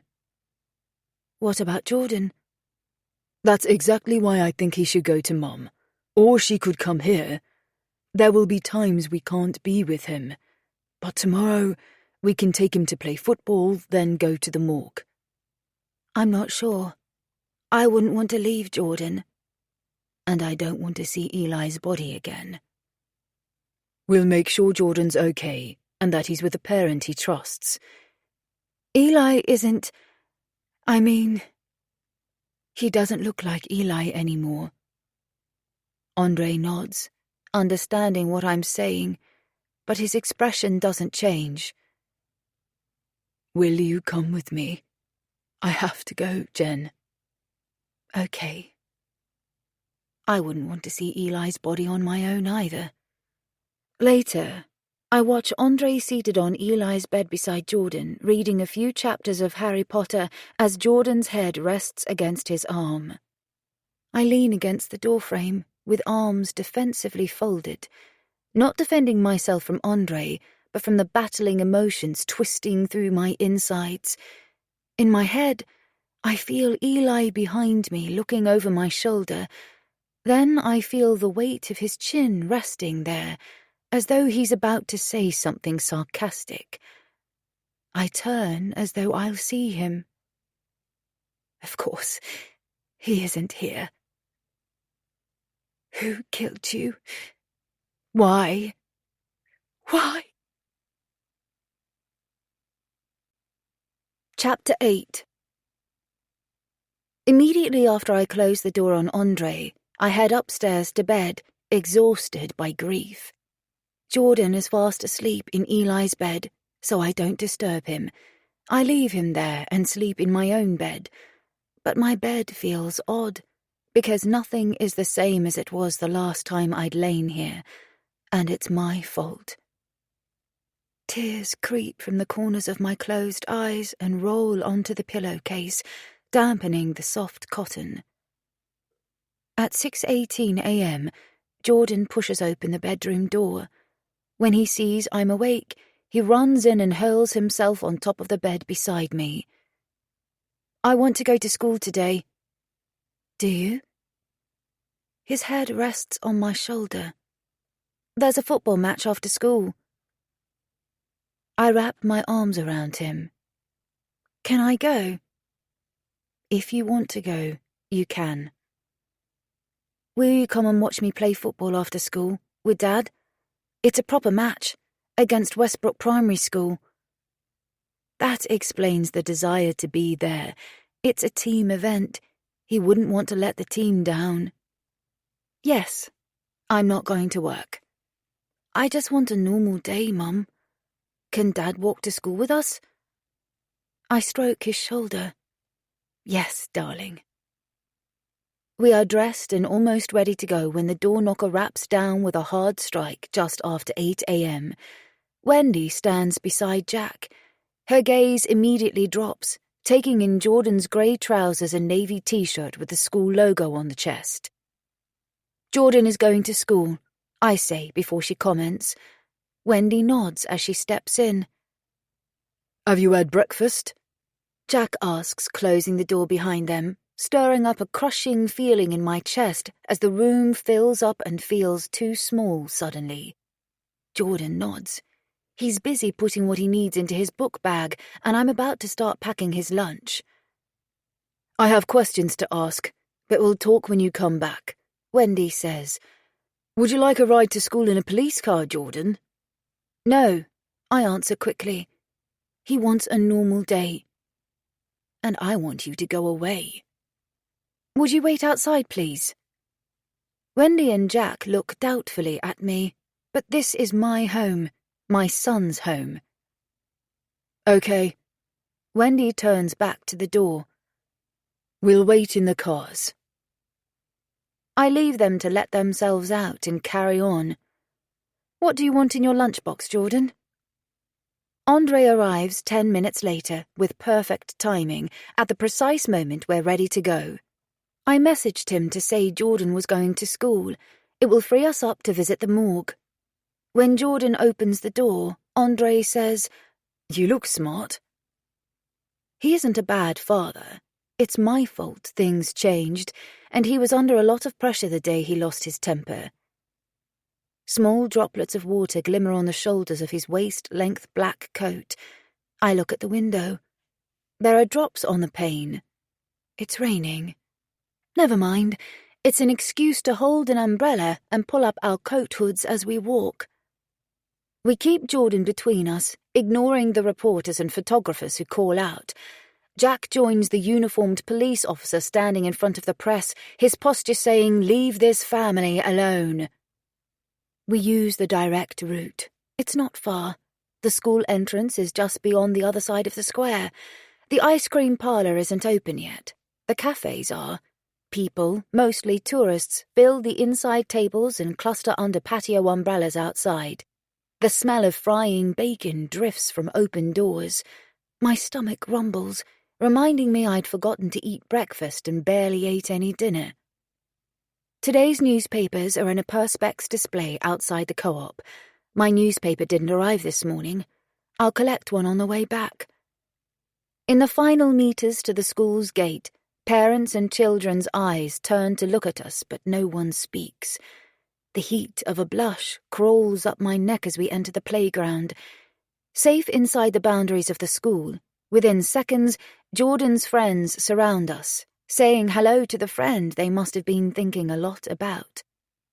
Thank heavens primary school-age children can cut through social fears and awkwardness with uninhibited ease. I leave Andre outside with Jordan, walk onto the reception door, and press the call button on the intercom. "Hello?" "Hi, this is Miss Easton, Jordan Pell's mother. May I speak to the head teacher, please?" "Of course. I'll press the door release. Come in." The head teacher's eyebrows rise when she sees me walking into her office. I doubt she expects Jordan to attend today. I wouldn't. The expression is quickly mastered. "Hello, Miss Easton. How are you? How is Jordan?" I don't answer. No words feel appropriate. Jordan is attending school today. I dive in to rush out everything I think I should say. Please be mindful of the reporters and photographers trying to gain access to him. Other than that, though, can you try to structure his day as normally as possible? That's what he'd like. Of course, of course. She doesn't know what to say any more than I do. Thank you. Call me if there are any problems. In the same moment I leave the office, Andre walks out of Jordan's classroom. He's brought him inside before the other children. He wanted to show me his classroom, he says as we walk along the corridor side by side. He seems okay. He's settled with his teacher. Good. My voice cracks, breaking with the weight of sadness in what is meant to be a happy word. Andre reaches past me and presses the stainless steel release button for the door. His hand touches my waist, encouraging me to exit first. Outside, his arm lays around my shoulders. It's a familiar feeling, the weight of his arm hanging across my shoulders, like an old, well-worn coat I found hidden in the attic and remembered that I loved. Even though it's been years since we last walked side by side like this, the comfort of his familiarity is overwhelming. For a second, it feels like an expression of love. It isn't that, but it is comfort I desperately need today. I lean against him slightly as we walk away from the school, as I used to. My newspaper didn't come this morning. I want to collect one. Okay. Where from? The co-op. His arm slides off my shoulders when we approach the shop. The images on the front pages of the papers in the Perspex newsstand are identical. Someone stole a picture of me and Jordan at the lake. Perhaps the women Jack and I stood up to acquired their picture after all. I lift the Perspex lid and take out a paper, wondering if I'm torturing myself reading the fiction written between the facts the police have released. Why would you want to read that? Andre asks, clearly thinking the same thing. Because I'd rather know what's being said about us. You know, if he was a girl, There would be hundreds of people travelling miles to hold candlelight vigils at the lakeside, and the papers would be raging about making the country a safer place, not accusing him of taking drugs and joining gangs. Don't boys count as much? It should be safer for boys too. You should be safe to live your life no matter who you are or where you go. The automatic doors slide back, welcoming me into the normal world of the corner shop shelves crammed full of everyday items. Nowhere feels normal now. It's like the doors have opened into another universe. Then I see Sharon. She hurries towards me, looking at the purse she's sliding a bank card into. She looks up, sees me, and stops in front of me, in my way. The sight of her solidifies me as effectively as the stare of Medusa. Hello. She looks over my shoulder, her gaze lifting to Andre, her eyebrows lifting too, expressing a "who was that?" thought. Sharon, this is Eli's and Jordan's father, Andre. Andre, this is Sharon. A hot blush beads in sweat on my brow as I glance at him. She owns the ice cream parlour. Her daughter Maddie is in Eli's classes. Hello. Sharon acknowledges Andre, a sly-looking half-smile twisting her lips as she studies my ex. Andre merely nods, a frown furrowing his brow in response to the excessive level of observation. I remember his mannerisms well enough to know he's taken an instant dislike to her. How is Maddie? I ask, searching for something to shift past my embarrassment. Shocked, like everyone. She isn't eating. It's brought back everything that happened in America. What happened there? Andre jumps in, his hands sliding into his coat pockets. I don't know what happened in America either. Sharon's head shakes. We normally don't talk about it. She was involved in a mass shooting in a school. I find myself stepping back, as though I've been struck. That is not what I expected to hear. Oh, I'm sorry. I didn't know. My answer has the pitch of a robot. I have no energy for empathy today. I can't contemplate anyone else's suffering when I am drowning in my own. It was 3 years ago. It's nothing to concern you now. Let me know when you're free to meet up for a coffee. Eve can look after the parlour for an hour, or I could come to you one evening when Jordan is in bed. I'm not really up to it. Okay. I'll see you soon anyway. Look after yourselves. Andre steps aside and she walks between us. I remember the newspaper in my hand. Peter is behind the tills. I lift my hand. My paper didn't come this morning. Can I take this one?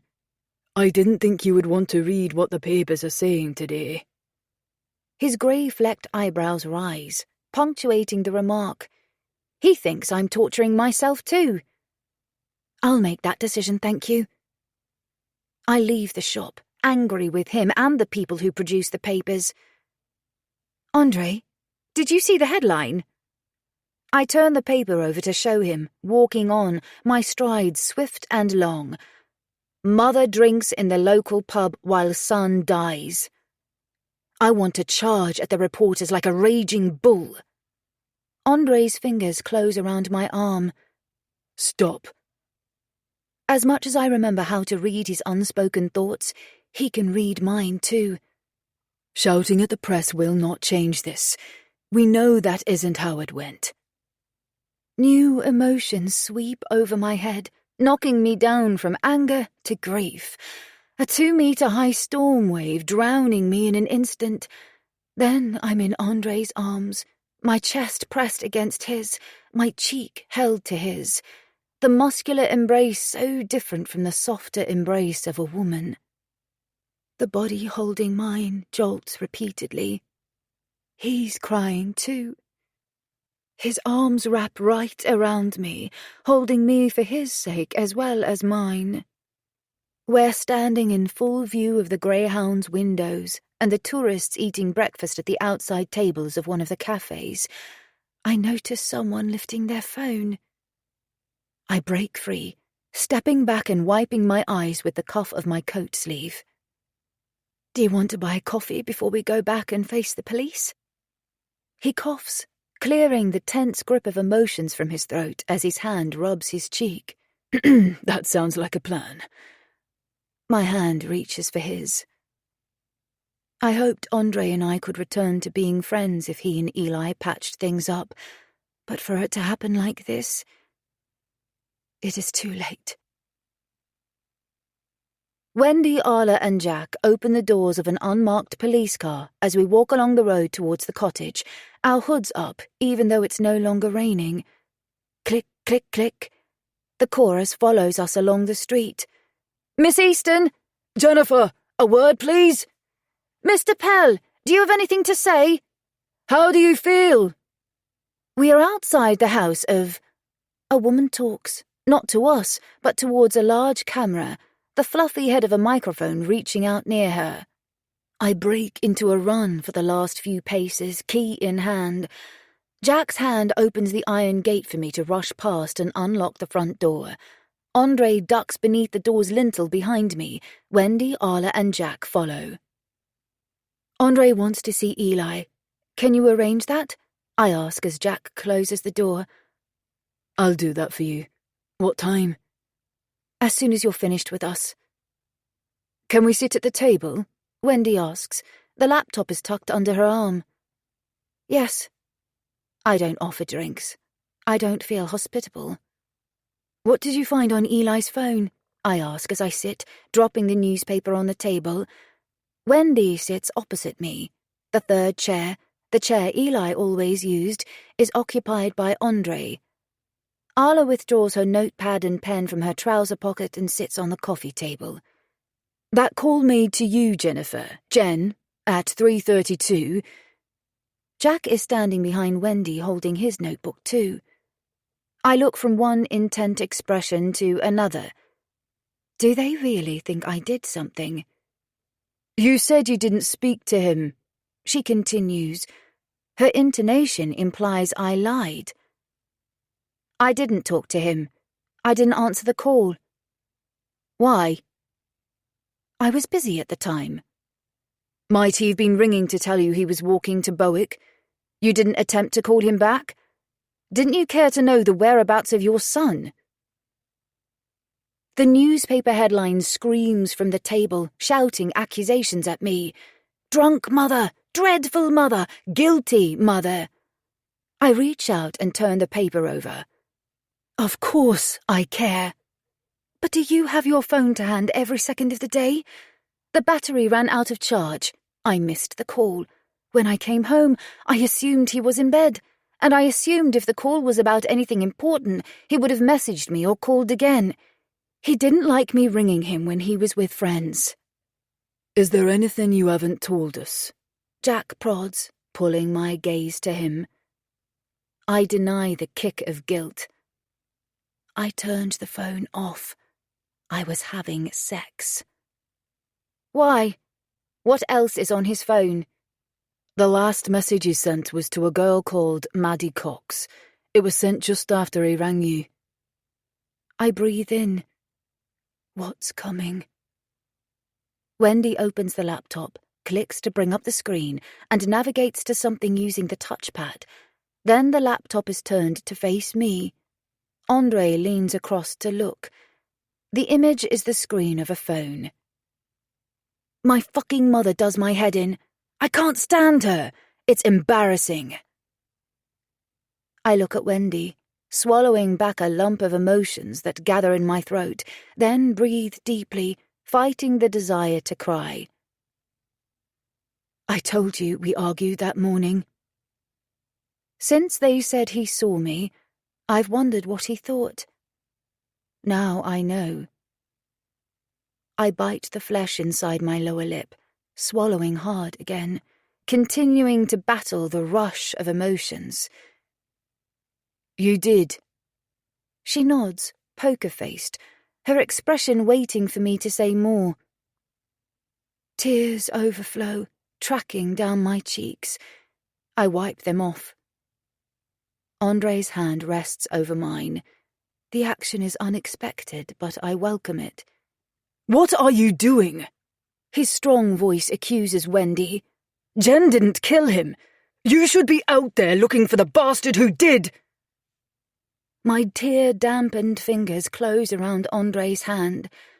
Jack leans down, picks up the box of tissues from the coffee table, and puts them beside me. Andre releases my hand so I can pull out a tissue and blow my nose. I'm just trying to do my job and find the truth, Andre. Was he close friends with Maddie Cox, Jen? I don't think so. He hasn't spoken about her at home, but they talk at school sometimes. They are in the same classes. Her mother said something to me earlier that seemed odd, actually. She said Maddie is very upset. It surprised me because I didn't think they were particularly close.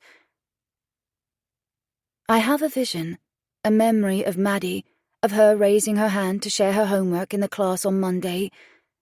Did she know I was the mother he'd messaged her about then? Her expression that morning did not say she knew about me and her mother. Did he tell her? We have some more CCTV footage to show you too. What now? Chapter 9. Wendy's fingertip slides over the touchpad and enlarges an image. It's a colour video. Eli and the boys he was with were drinking alcohol that night. She clicks play. A man came forward yesterday evening. She speaks as we watch the screen. Saying he bought them cans of cider in the supermarket. They gave him £10 extra for buying it. This footage is from the supermarket's cameras. Eli and the same group of boys I saw in the footage yesterday walk across a relatively empty car park. A heavy-looking white plastic carrier bag dangles from one of the boys' hands. My fingertips rub my temple as it pulses with a renewed surge of pain. I am a bad mother. I didn't know he had a girlfriend or that he'd started drinking. I was losing control before he died.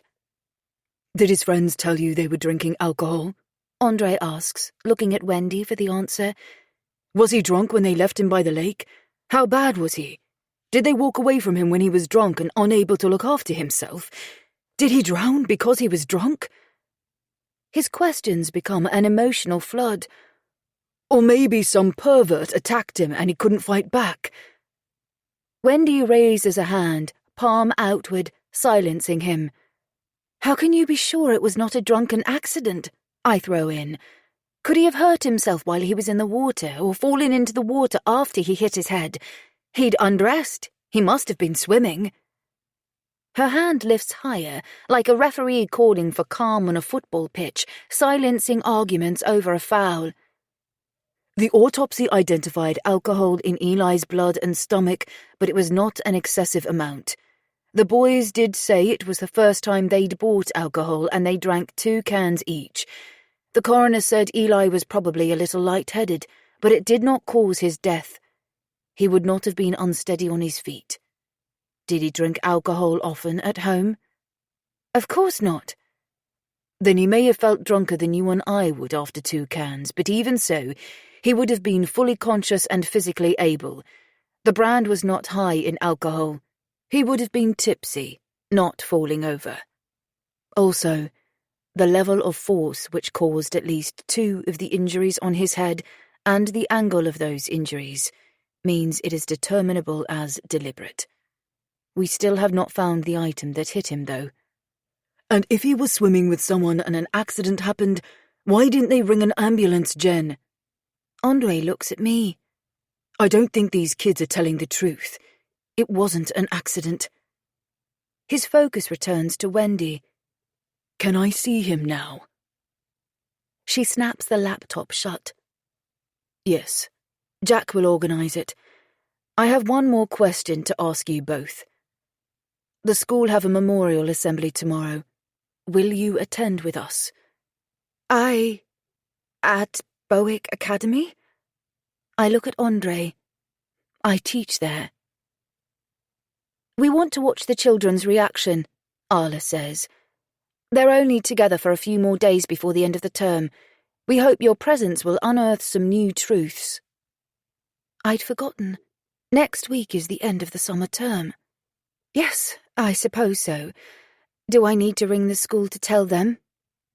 No, we'll let them know. Would you like me to drive you to the morgue? Jack offers. No, Andre answers, rising from the chair. Your time would be better spent interviewing his friends. You can stand the officer outside the cottage down too. He doesn't need to sit there all day. I'll message when we're heading back. Andre takes it upon himself to hasten Wendy, Arla, and Jack's departure, herding them out the door like a collie dog skillfully manoeuvring a flock of the local grey and white Herdwick sheep. Only a few minutes after they've gone, while I pull the seatbelt across me and slot it into the holder for the passenger seat of his BMW, Andre says, You know Jack is playing the nice cop, don't you? Family liaison officers are there to find out what's going on behind the closed door as much as anything else. Family are always the first suspects. Don't treat him like a friend. He's not your friend. Be careful what you say.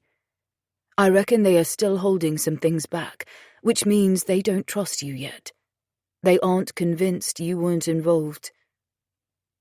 I remember when Andre drove a cheap fifth-hand Volvo. He bought that car when I was 3 months pregnant with Eli to fit the car seat in. It scraped its way through the MOT. The road tax was worth as much as that car. I reach down to my handbag and dig out some paracetamol to treat the pounding in my head. I swallow them dry and rest my head back. Are you feeling ill? He asks. Not really. It's stress and lack of sleep. We don't say any more to each other. The satellite navigation system's voice is the only thing that breaks through the classical music he plays en route. When the car slows a good while later, I know he's turned into the hospital car park. I open my eyes as he parks. He turns off the engine. He's not Eli. It's his body, but it doesn't look like he did in life. I warn. You don't have to come in with me if you don't want to, but I need to go in and say goodbye. I understand. I'll come for your sake. Thank you. We wait for half an hour in a rectangular, colourless, emotionless room with one window glazed with obscured glass. Then we are led into a room where Eli waits for us. His body is on the medical gurney, covered with a white sheet. The member of staff peels the sheet back to reveal Eli's face. Eli's blood-matted hair has been shaved, making the wound obvious today. Andre's hand lifts and his fingertips touch Eli's cheek. He was shaving. You shouldn't touch the body, sir. Andre's hand drops. He's not the boy I knew. I don't answer. His shoulders jerk up and drop, a pained sound erupting from his throat. I'm sorry, buddy. I let you down. You should have always come first. We stand beside Eli's body for half an hour, as though our presence might make a difference to him. Tears run down our cheeks when we finally acknowledge we aren't changing anything, and leave. We won't come back. The human shell we leave behind is not Eli. I pull a small pack of travel tissues out of my handbag, withdraw one and hand it to Andre, then use one to wipe away my tears. I want to see where he died, Andre says after blowing his nose. Have you been there? Not since it happened. Let's go there then. The car's Bluetooth system picks up a call on his phone as he drives towards Bowick. Camille's name appears on the screen in the dashboard. His thumb touches the answer symbol on the steering wheel. Hi, honey. Are you okay? Hi, babe, she answers. I'm okay. How are you? Babe. I catch a laugh on my breath. Eli would have laughed with me later if he'd heard the pet name. It doesn't suit Andre. I've seen him. It's so bad. Did you see what the papers said about Jen this morning? She's in the car with me, by the way. Oh, hi, Jen. Hi, Camille. I would rather have stayed silent. I'm so sorry. You must feel awful. To lose the son that you said was a nightmare? That you said, I can't stand kicking around my house full of attitude and ego talking back to me. Andre had lost his temper that day because she'd complained. For weeks she'd been telling him he wasn't being tough enough. Then he exploded. Yes, is all I say aloud. Raindrops suddenly tumble down on the clear glass of the windscreen. The wipers jump into life, swiping back and forth. Do you know when you're coming home? And that's selfish Camille, putting herself above Jordan even in this situation. Andre is happy with her, though. I don't know. It's good seeing Jordan, and I want to know what's happening with the police. I need to be here right now. We're on our way to look at the flowers people have put at the lakeshore. Then I promised Geordie I'd watch his football match, and there's a memorial service at Eli's school tomorrow. So, will you be back for the weekend? There's no offer to come and stay here with him. No, I'll stay here with Jordan. I stare through the side window, watching the raindrops chase each other. The hours Andre is spending here is time borrowed from their life. He'll go back, and Jordan and I will be on our own with an Eli-sized hole in the middle of us. We pass the Bowick town sign. I need to say goodbye, honey. I'll call you later. I need to concentrate on directions. Okay. Goodbye, babe. Love you. Love you too. At the next roundabout, take the second exit, the satellite navigation says. That means straight over. Just stay on the main road through the town, I direct as he ends the call. The turning is off the A road on the other side. There's a small parking area near the south end of the lake. The windscreen wipers swipe back and forth, the rubber screeching because the rain has slowed. Andre turns the wipers and the satellite navigation off. On the other side of Bowick, I lift a hand pointing out the turning. It's here. How did Eli get out here? The indicator ticks as he waits for a car to pass. He would have walked around the lakeshore from the town. The road to the car park is single track. Dry stone walls and hedgerows embrace the car on either side. Did he often walk here? My shoulders shrug. The weight of guilt pressing down because, I don't know. Most of our conversations ended in rows these days. I avoided volatile subjects like where are you going or where have you been. He thought I should trust him. He was a teenage boy. He glances my way for a second. You should have insisted. There was no insisting. He was a teenage boy. He chose what he wanted to do, and I could never have stopped him unless he chose to stop himself. Every word has a sharp edge, because he has no right to take the high ground, but also because I know what I should have done. Did anyone bully him at school? I don't think so. He wanted to go in the morning. He always smiled when he walked into classes. I saw him talking and laughing with people in the playground. And this girl, Maddie, what is she to him? I wish I didn't blush so easily. My mind churns over it all again, wondering what Eli saw that day. I don't know.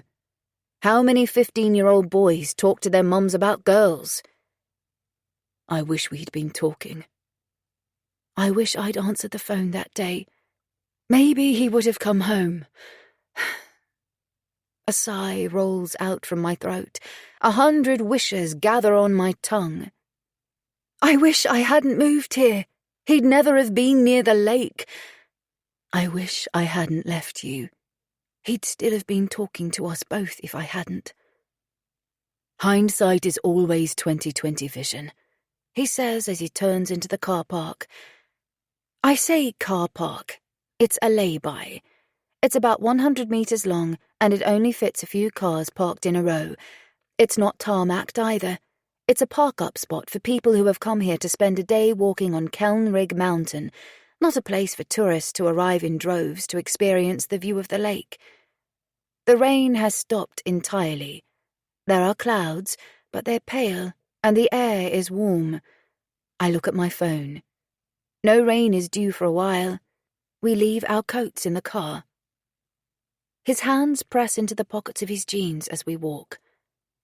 How far is it to the lake shore? 15 minutes-ish. And from Bowick, if you walked here? Half an hour to 40 minutes, something like that. I've never walked it.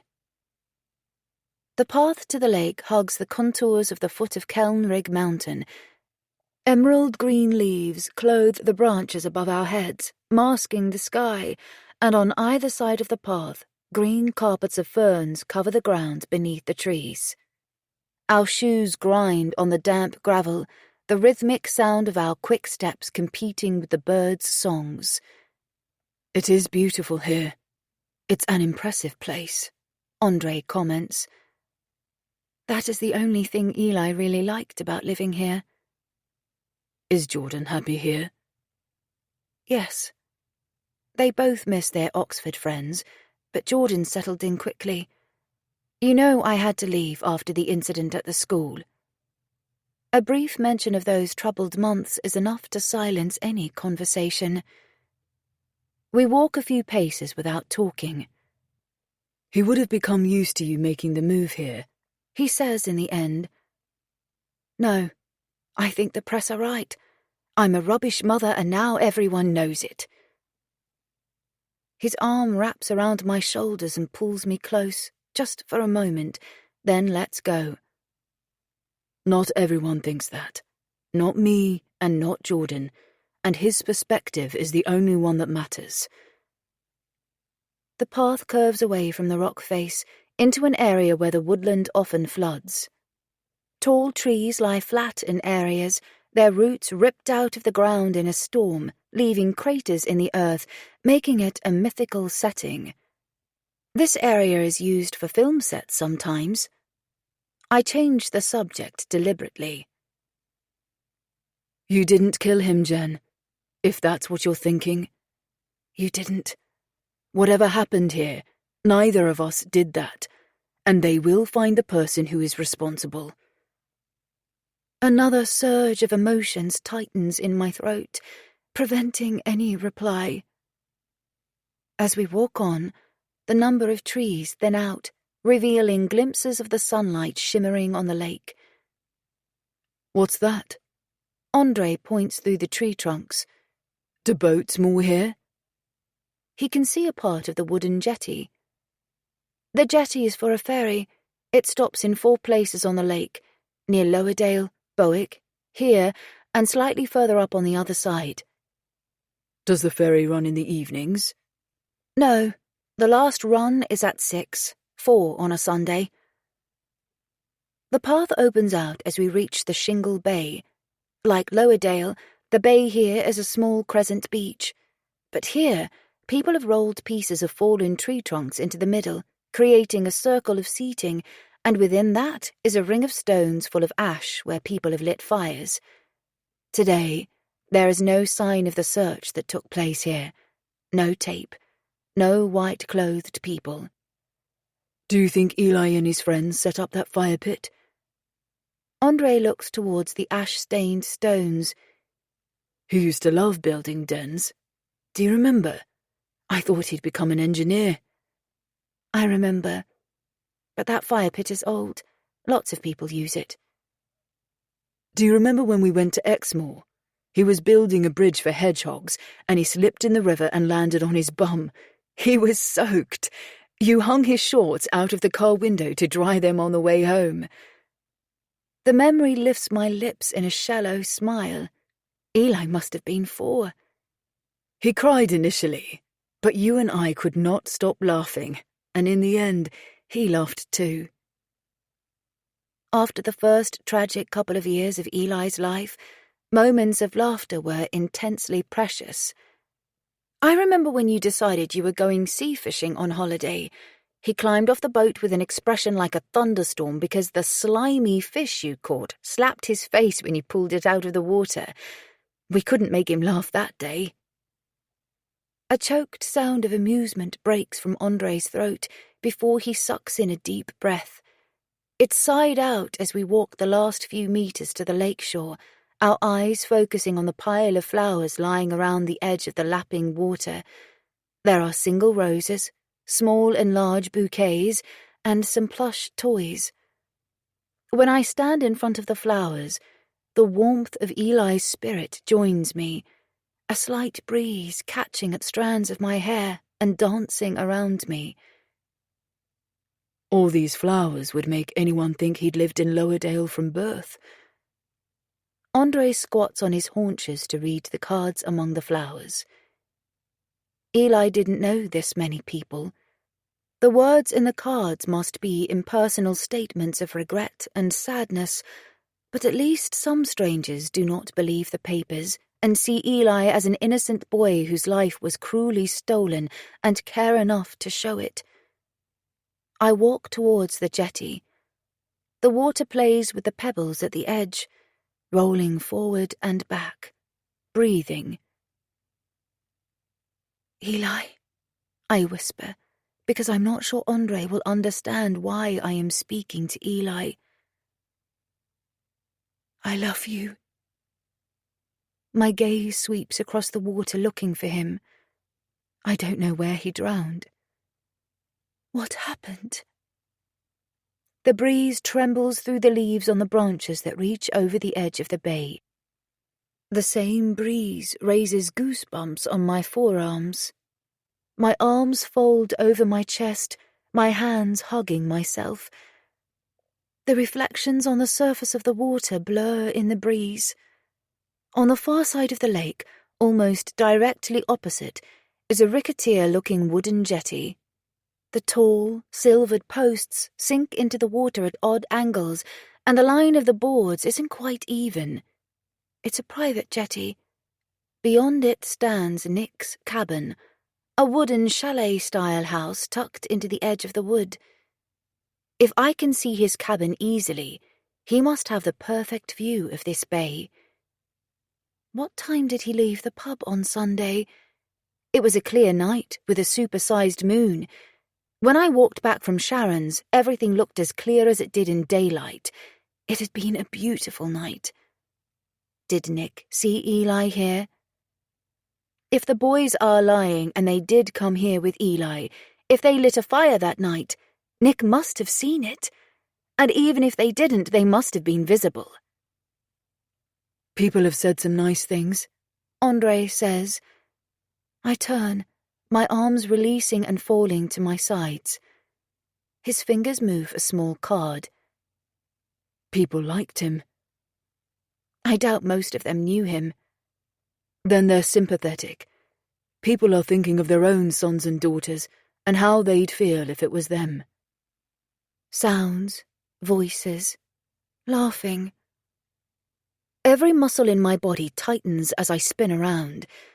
The ferry slides into view at the north side of the bay. The voices belong to passengers. I guess that's the ferry. Andre's risen from his squat. He walks towards me. My eyes follow the ferry's progress. Nick sees us, me, and lifts a hand to acknowledge my presence. I raise a hand. You know the ferryman? Yes, I use the ferry to travel to work. I'm sure you're not hungry. I'm not. But we should eat something. Shall we go? What time does Jordan's match start? Okay. The match starts at 4. We have plenty of time. I take one last look at the water. I don't see Eli, but I feel him. His energy walks with me as far as the path, then it's drawn away, in the way that water rolls back from the shore, unable to leave the lake. It's 3:45 when we reach the school. Most parents and carers have collected their children and headed home, but a few are here, like us, to watch the football match. We are waved forward with the others, directed to the gate into the sports field. The young, recently qualified teacher looks away, avoiding eye contact, clearly unsure what to say to us. Jordan will want this to be about the football and nothing else anyway. The teams, a mix of boys and girls, wear red or yellow tubards identifying their position and their school. Parents string themselves out along the sides of the pitch. Like others, we cheer and clap every goal, save, great kick or good try. Andre's hands pound together vigorously when Jordan scores a goal. I'd forgotten how loud Andre's clap is. His large hands make a booming sound. "Come on, Geordie boy!" Geordie looks over and grins. He looks as though he's forgotten Eli has gone for the moment. "Way to go, Jordan!" I yell. Andre claps just as hard a few moments later when Jordan tries again and loses the ball for the effort made. "Go, Jordan!" Eli used to swell with pride when his father was pleased with him. That's why it hurt so much when Andre turned on him. Andre played a big part in why Eli was such a sensible... The thought dies. I'd always thought he never got into trouble. I was wrong. I gave him too much trust. But trust should not have been a bad thing. When Jordan scores another goal, he runs to Andre to celebrate. They hide 10 and perform a clapping routine Andre, Eli, and Jordan created years ago. I'm going to have to remind Jordan his father can't stay for long. Andre's life isn't here. We aren't that family anymore. Jordan walks between us on the way home, holding our hands as though he's younger, as we carry the coats and bags. It is only when we reach the ice cream parlour that I remember the crowd of news crews who will be waiting for us. When we cross the brow of the slight incline in the road, I expect to see them, but they aren't there. They must have become bored of waiting for us to return, or maybe thought we wouldn't return as the police car outside the house had left. We haven't rung Jack to ask for our police protection to return. While I make a chicken salad, Andre helps Jordan with his mathematics homework. We eat seated around the table, in silence, because here Eli's absence is so obvious. They play on the Xbox until Jordan's bedtime, when Andre lies beside Jordan and reads to him again. He tucks the duvet in around Jordan and kisses his head before he leaves the room. I lean down and kiss Jordan's forehead too, then turn out the light. "I better head back to the Greyhound," Andre says as we descend the narrow staircase. "Camille is waiting for me to call, and I need to check my work emails." "Okay. Thank you for coming. It's been easier having you here." He stops at the foot of the stairs, in front of the door, looking over his shoulder at me. "You don't need to thank me. They're my sons, too." I nod, tired, heartbroken, empty. Now Jordan is in bed. I'm not sure what reason I have to breathe. He turns, reaching out, opens the door, and ducks under the lintel. The sun is setting outside. The sky is a watercolour of sweeping blues, reds, and golds. Red sky at night, shepherd's delight. It will be good weather tomorrow. He lifts a hand saying good night as he opens the front gate. I shut the door, sadness soaking through my soul, drenching me as thoroughly as a monsoon. It was my fault. That's all I can think. Chapter 10. Knowing the press and police aren't outside makes me bold. I leave the living room curtains open and watch the sunset. The colours painting the wispy clouds slowly change from a vivid spectrum of warm tones to twilight hues. My phone pings and vibrates. Jack. The start of his message shows, A patrol car is going to drive past your house at least once an hour through the night. I open it. We haven't deserted you. It'll just make sure the press don't become too bold. Thanks, I text back. But they aren't here this evening. I know. That's why the car isn't staying there. There was a flash flood in Yorkshire. They all charged off to cover it. But they'll be back when there's nothing else that is more newsworthy. Or your car will return when you want to watch Who Visits Me again. I've seen many true crime documentaries with the victims' families describing reporters tricking their way into the family's home, climbing walls and checking rubbish bins for the breakthrough story or a new enticing angle to spin. I've seen family members trying to get into their car surrounded by 20 people who won't move out of their way as they accuse the family of neglecting the victim.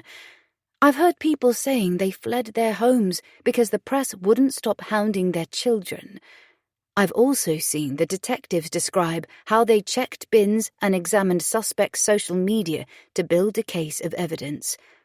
One father, on a BBC documentary, said he moved to France with his son after his wife's murder, solely to escape the press interest. I know Andre is right about Jack. There are a lot of mistakes in my past they could find out and use to spin cruel stories about me. At least tonight, though, I can stand at my window and not worry about being watched. When stars glow through the twilight and the blue becomes more midnight, I walk into the kitchen, lift the last bottle of wine out of the small wire rack, unscrew the cap, and take a glass from the cupboard. The wine glugs as I pour a large measure. The living room is silent, and the curtains are still open wide. The stem of the glass dangles between my fingers as I sit on the sofa, staring at the sky. When Eli was young, when he was at primary school and I had Jordan in the pram, sometimes he'd argue with me on the way to school and stomp off into school with a thunderstorm face, as though he'd be angry for a lifetime.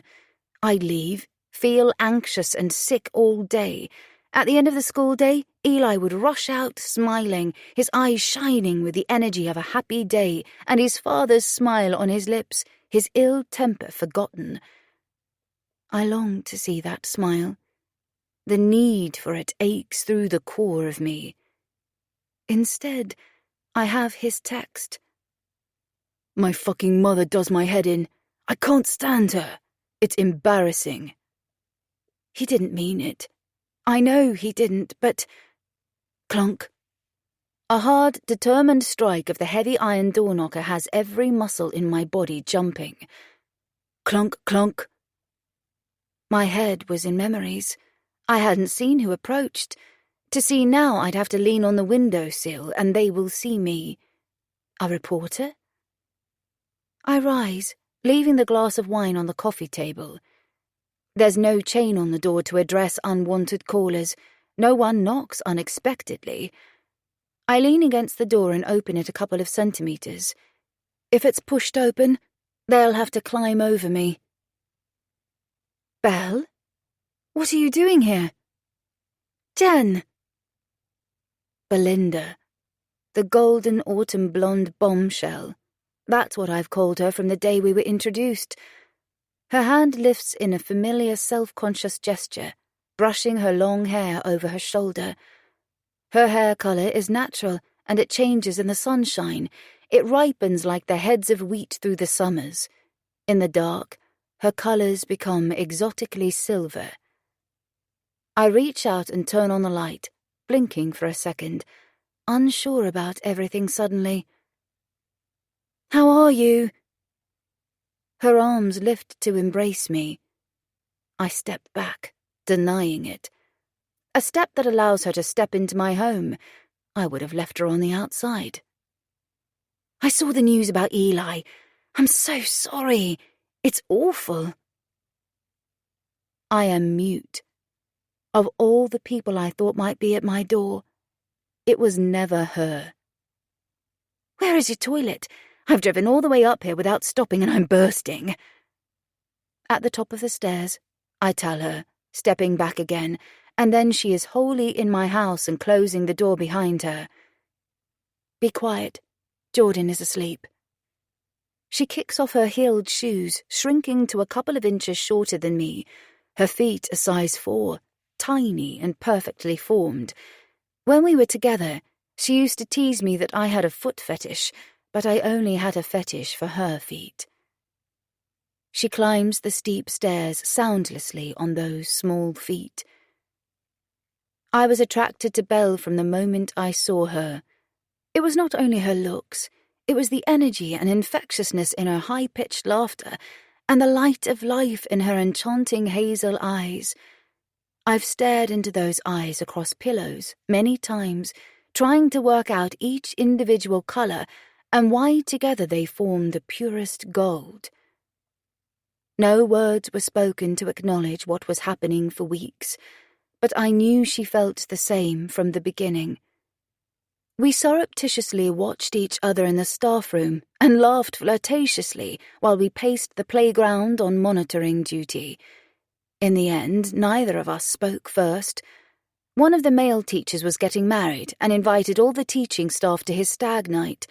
A few of us ended the night in a club, and in the obscurity of the busy dance floor, we held hands through a slow song, and then we both leaned closer and shared our first kiss. It was my first kiss with a woman. Andre knew I like women. It was a game between us when we were out, spotting attractive women and telling each other who we fancied most. A couple of times he suggested a threesome, but my sexual leaning was not something to fulfill his fantasies. I never took a step to explore my interest until I met Belle.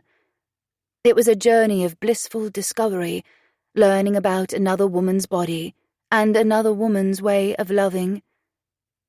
I loved Andre, but I became obsessed with Belle, and it split apart my family. I told a million lies to Andre, Eli, and Jordan about why I was late and where I was. At work, we would sneak off at lunchtimes and return flushed and grinning. "Great workout!" she used to shout along the corridor to me, laughing.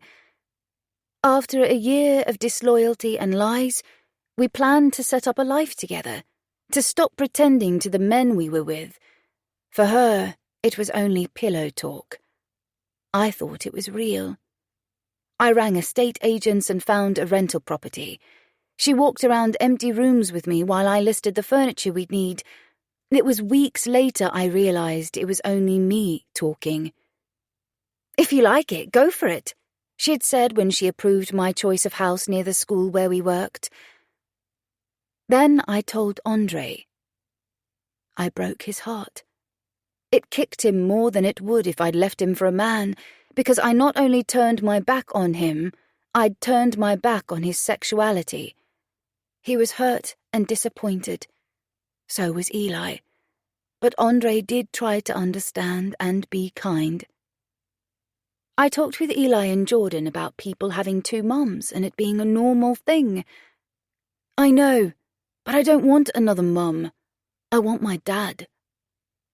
For Eli, it was okay for other people to be gay or bisexual or anything else. It just wasn't okay for his mum, in his definition, to change your mind. It was awful timing for an excessively self-aware 13-year-old. It was too much to face a mother coming out of the closet. If he'd been older, maybe he would have understood that people just love, and you can't limit love. He tried talking to his friends about his feelings, but they teased him. They weren't really cruel, but to a boy who was awkward enough in his changing body, being the centre of taunting was too much. Especially when Andre accepted a contract to work abroad for 3 months.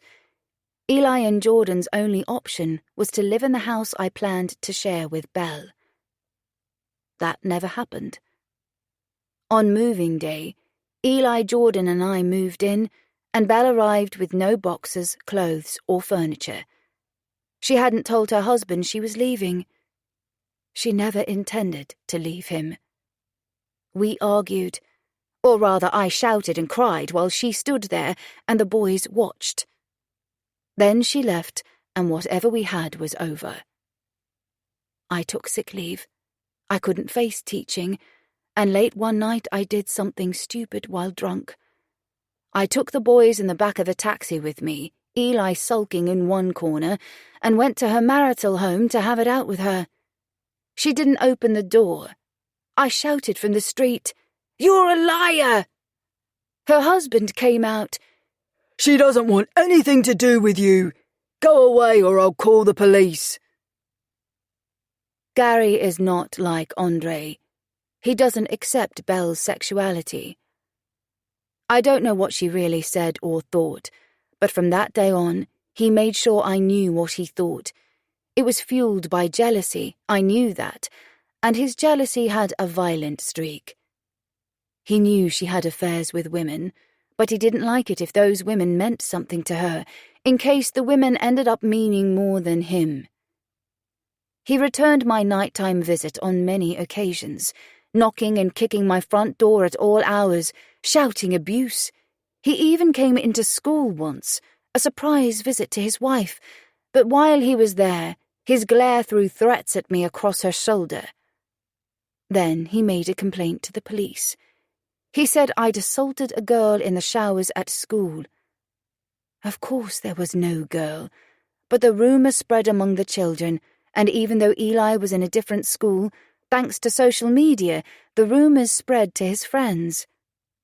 That's why we left Oxford. That's why Eli was still angry, because he suffered for my actions. Jordan didn't understand it. He's young enough to take his mother's love for what it is, no matter what it brings. The toilet flushes, and the bathroom door creaks as it opens. She creeps down the stairs. Her toenails are painted with sparkly pink varnish. "This house is cute," she whispers. This is how she is. She never acknowledges problems, never faces issues. Instead, she smiles and makes jokes. Until I realized this, it made life fun. But life isn't always fun. Sometimes it's ugly, sad, and cruel. And you can't hide from that forever. "I didn't realize you moved so far out into the sticks. Where are you working?" "There's a town half an hour away." "Could I have one of those?" She points at the glass of wine I left on the coffee table. "Don't you need to drive home?"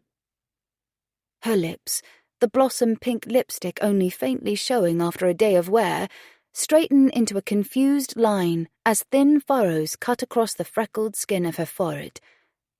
I tried to count her freckles once. She was an addiction of mine for years of my life.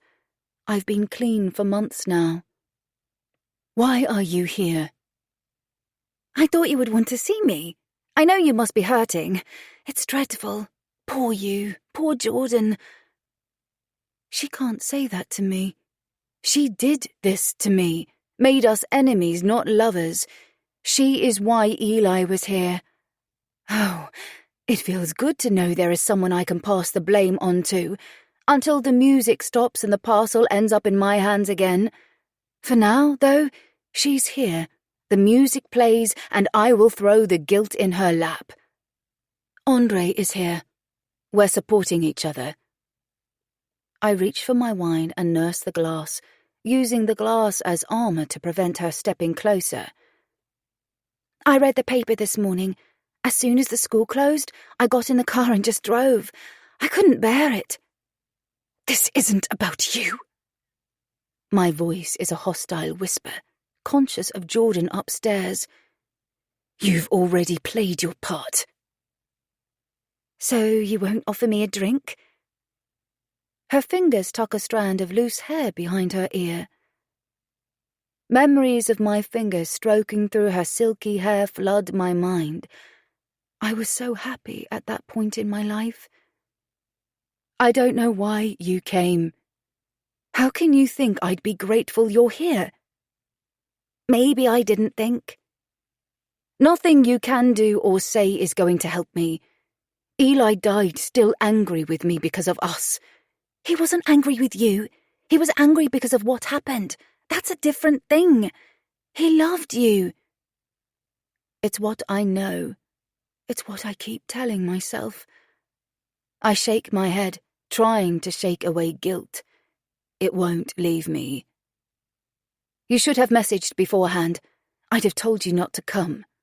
I don't have your number, remember? You changed it. How did you find me anyway? The man in the co-op told me when I said I was a friend. The man in the co-op is going to get a talking to tomorrow. She could have been a reporter, or a random stranger who just read about us in the news. I drink down the rest of the wine as though it's grape juice and put the empty glass down.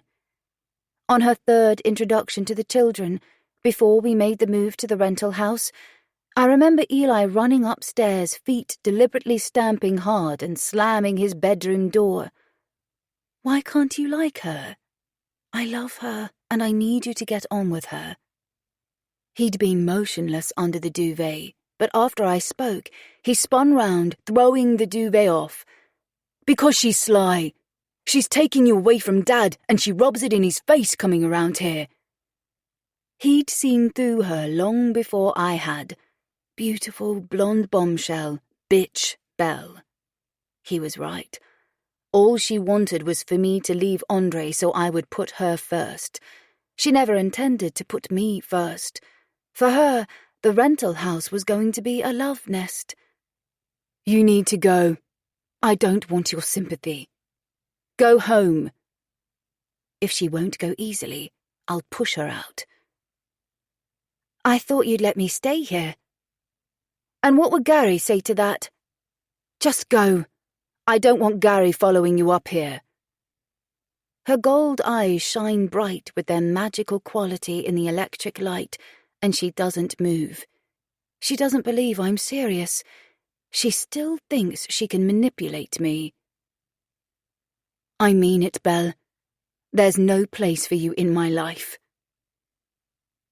Her hand lifts, reaching out to me, trying to convince me with touch. I lift an arm as though I'm defending myself from a slap and knock her hand away. Belle, I left to get away from the mess you made of my life. I don't need this now. Go. Her hand falls. Okay then, I'll go somewhere else to get a bite to eat and go home. The tone in her words expects me to renege. I won't change my mind. In the end, I've put Eli and Jordan first. She turns to slide her perfect feet into her high-heeled shoes. I am really sorry for you. I don't reply. She turns to the door. I doubt I'll see you again then, she says across her shoulder. We said our goodbyes in Oxford. I reach to hold the edge of the door, surrounding her, to force her departure. I'm sorry it ended. She steps out. I'm not. I close the door and immediately close the curtains too, with a sharp swish. Then I top up my glass. Clunk. The knocker strikes. The muscles in my arm jump, spilling wine from the glass. I put the wine glass down again. This time I lean up against the wooden door and ask, Who is it? Nick, are you okay? It looked like you were having problems with that woman. I saw you through the window. Was she a reporter? I pull the door open. PJ is sitting beside Nick's right boot. I'm fine. It's sorted. Would you like to come in? Just for a short while. I need someone to stop me overthinking and brewing on Belle's visit. Yes. PJ follows a pace behind him, looking up at me, in the way he has of asking for an ear scratch. I lean down and stroke PJ's ear as I shut the door. Apparently, when someone dies, I say, it takes 48 hours for people to turn from pity to pointing fingers, and just about the same amount of time for people you've happily left behind to crawl out of the woodwork. I turn and face him. Would you like a glass of wine? I want to ask you something if you don't mind. I will have a glass of wine, thank you. And you can ask me anything. His colour is high. his tanned, heavily freckled skin a vulgar salmon pink, probably from the glow of alcohol if he's come from the pub. Sit down. I point at the sofa. I'll fetch another glass from the kitchen. The thin, plum-coloured jumper he's wearing matches my cushions.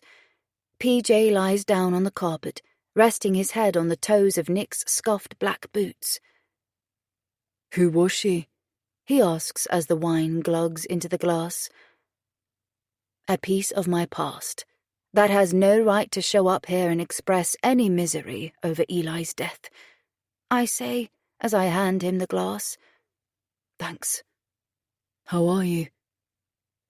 A heavy breath expresses my emotion as I sit at the opposite end of the sofa. Surviving. Barely. I pick up my glass and turn side on to face him, my bare foot brushing the stone-washed denim hugging his thigh. It's shit, he says. There is no suitable word for what this is. I sip the wine. There is no single word to describe the pain, and I might say I'm coping, but I'm not. I'm merely breathing again and again, and my heart beats one more time and then another time. For Jordan's sake. He drinks a good mouthful and swallows it quickly, his skin ripening like a strawberry. Have the police got any idea who did it yet? I shake my head. Sorry, Jen. I'm not the best at making conversation. I have no idea what to say to you, really. I wanted to make sure you know you're not alone here. If you need someone to talk to or any help, you can call me. Thanks. I don't know what to say either. Or do. I'm unravelling at the seams but trying to pin myself together for Jordan. He leans over and his warm palm rests on my calf. I'm sure you're doing a good job. His hand lifts after only a second. What about the boy's father? He's been in the pub. Do you two get on? Andre is a good father, and he's been supportive, but he won't be here for long. He has a partner and a job to get back to. I want to ask you about the night Eli died, though. Did you see anyone in Southend Bay? Your cabin is opposite. No, I didn't see him. If I had, I'd have told the police. Has Sharon been here? You two left the pub together that day. We drank too much. Are you sure you didn't see anything? What time did you leave the Greyhound? I don't remember. I didn't look at a clock. His foot shifts a little, disturbing PJ. The dog rises in a sudden, surprised movement. A moment later, his chin rests on the cushion of the sofa, bronze eyes looking up at Nick. Can I sit up there? No, Nick says. I tap the sofa. Come on up. PJ leaps up and sprawls out between us. They were drinking cider, Eli and his friends. They might have all been at the south end of the lake and lit a fire. If they were there, they must have been visible from your cabin. His head shakes. There was a full moon, I remember that. And it was warm. They wouldn't have needed a fire, and I didn't see anyone there when I got home and unlocked the cabin, but I don't spend the night looking out the windows. If they were jumping into the water, you'd have heard them shouting. Not if I had music playing. Didn't you notice anything in the morning? The police were there then. He drinks a mouthful of wine. So do I. When the glass leaves my lips, I change the subject to something else I want to know. Do you know what happened to Maddie Cox in America?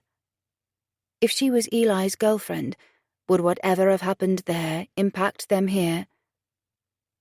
I've heard the rumour. What's the rumour?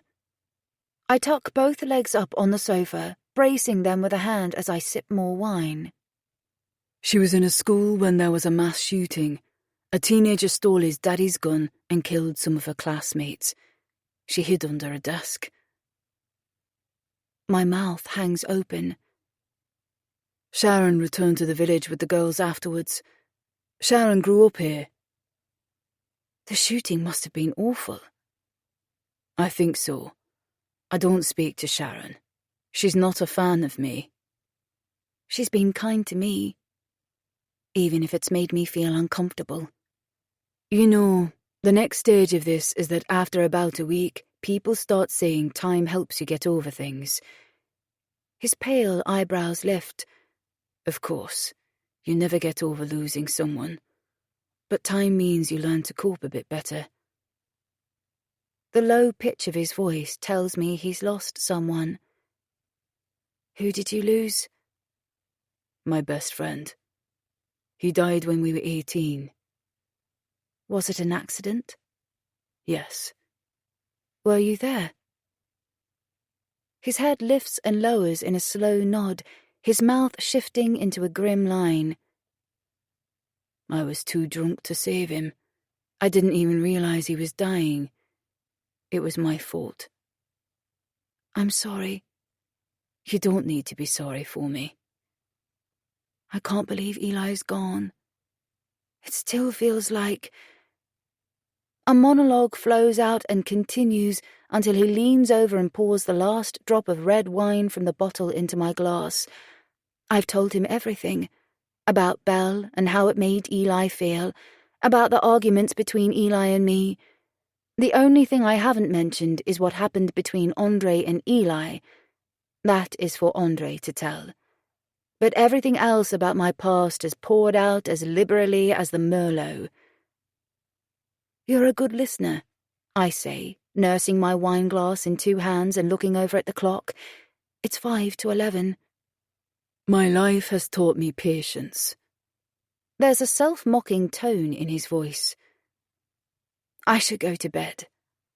I drink the small amount of wine in the glass and put it down. I'm going into the school in the morning. There's an assembly for Eli. Are you catching the ferry? No, Andre will drive us there. He drinks the last of his wine, puts the glass down, and the muscles bunch in his thighs and backside beneath the denim as he rises. PJ stirs, rising, and jumps to the floor. I stand too. I would say good night, but there's nothing good about it, he says. And I would say sleep well, but I doubt you will. No. I spend my nights wishing I'd done different things and wondering if Eli suffered. I still have nights like that when I think about my friend. I'll give you my phone number.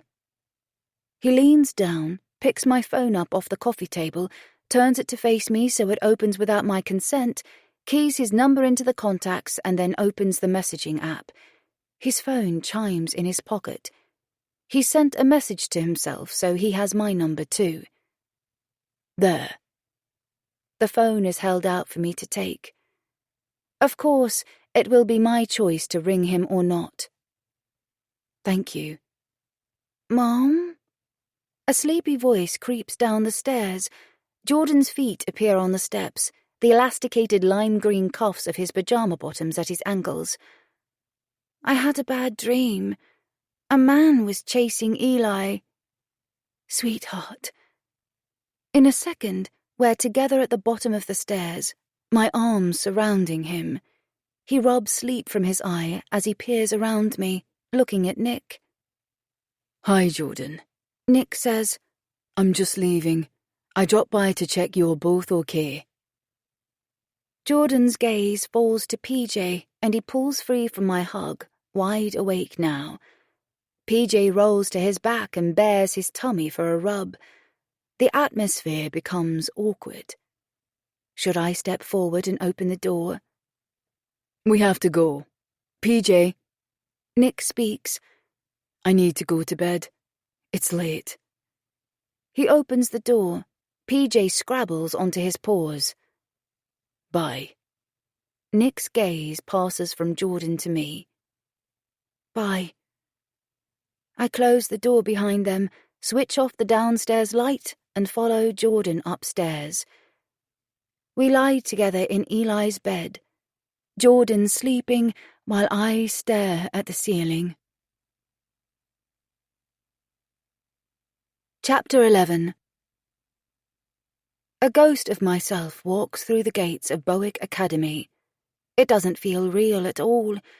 If Andre was not here, I might turn and run. But perhaps Wendy and Jack would catch me and turn me back. They flank us, dressed in black suits, in a way that makes them look like our bodyguards. But they might be watching me as much as the children. The playground is quiet. The children are already inside the school. The teachers will be calling names and checking them off on their laptops. Eli's name must have been removed.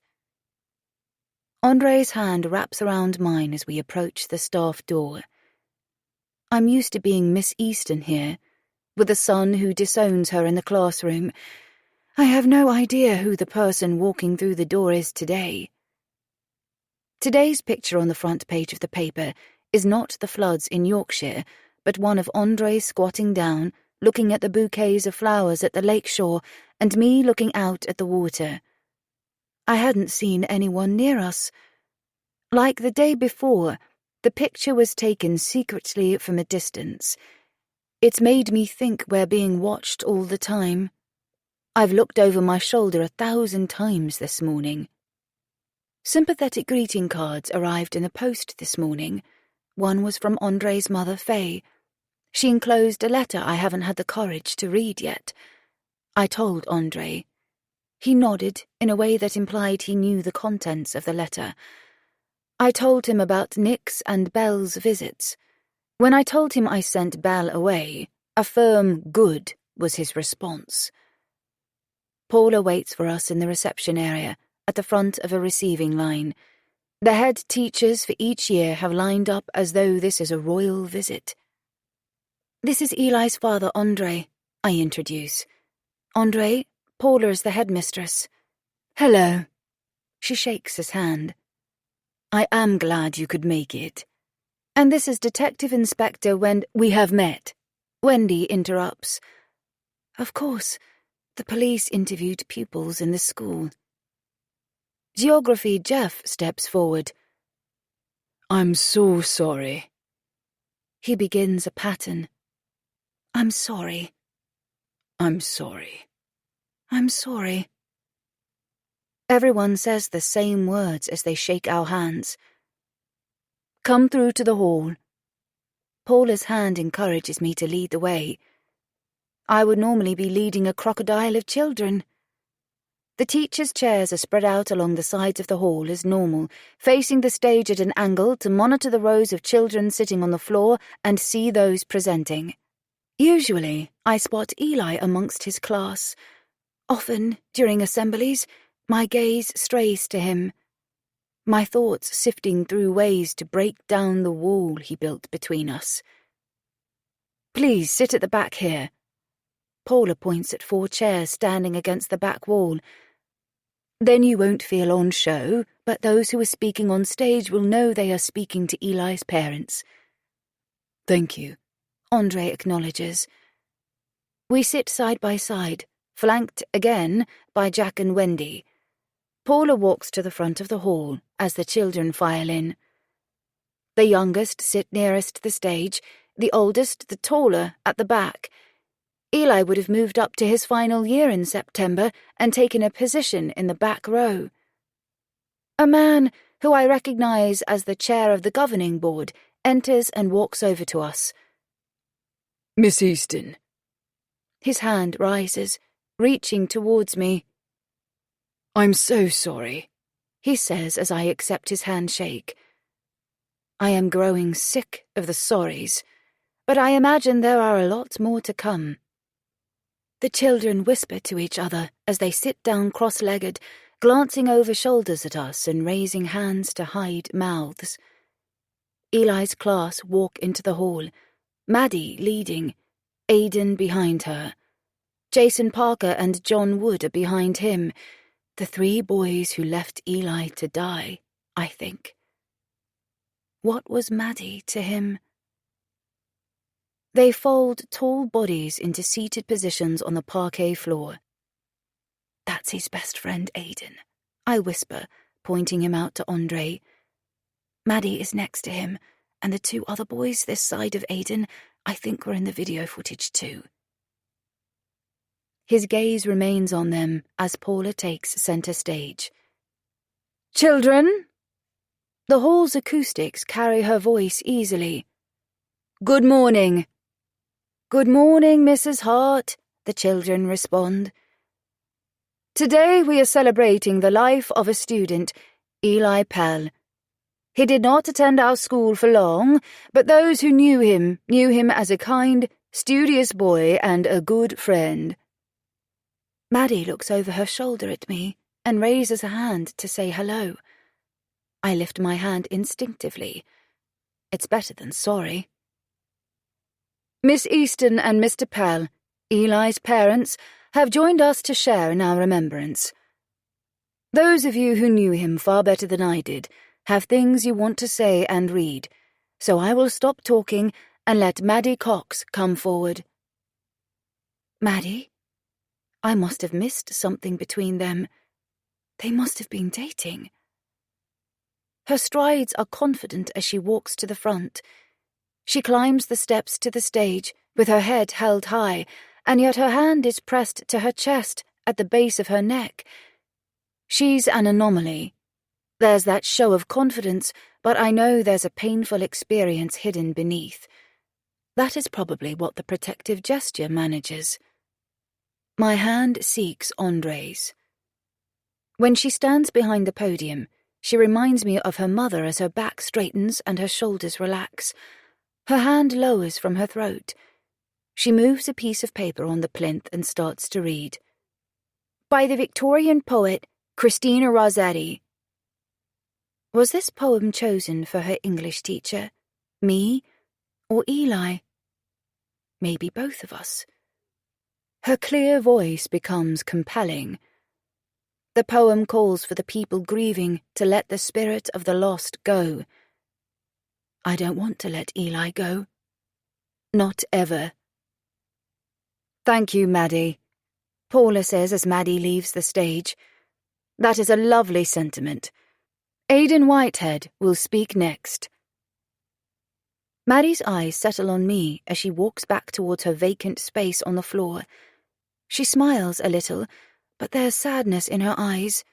Her gaze turns to Aidan as they pass. My focus turns to him too. His nerves show in his flushed skin. His shaking hands curl into fists as he crosses to the podium. My friend, he begins. I didn't know you long, but we got to know each other quick. He's written this. I thought we'd be friends for a long time. A lifetime. He doesn't look up from the words he's reading. I glance sideways at Wendy. She's watching the children sitting on the floor. I look to see what she's looking at. Maddie is leaning over to John and saying something behind a hand.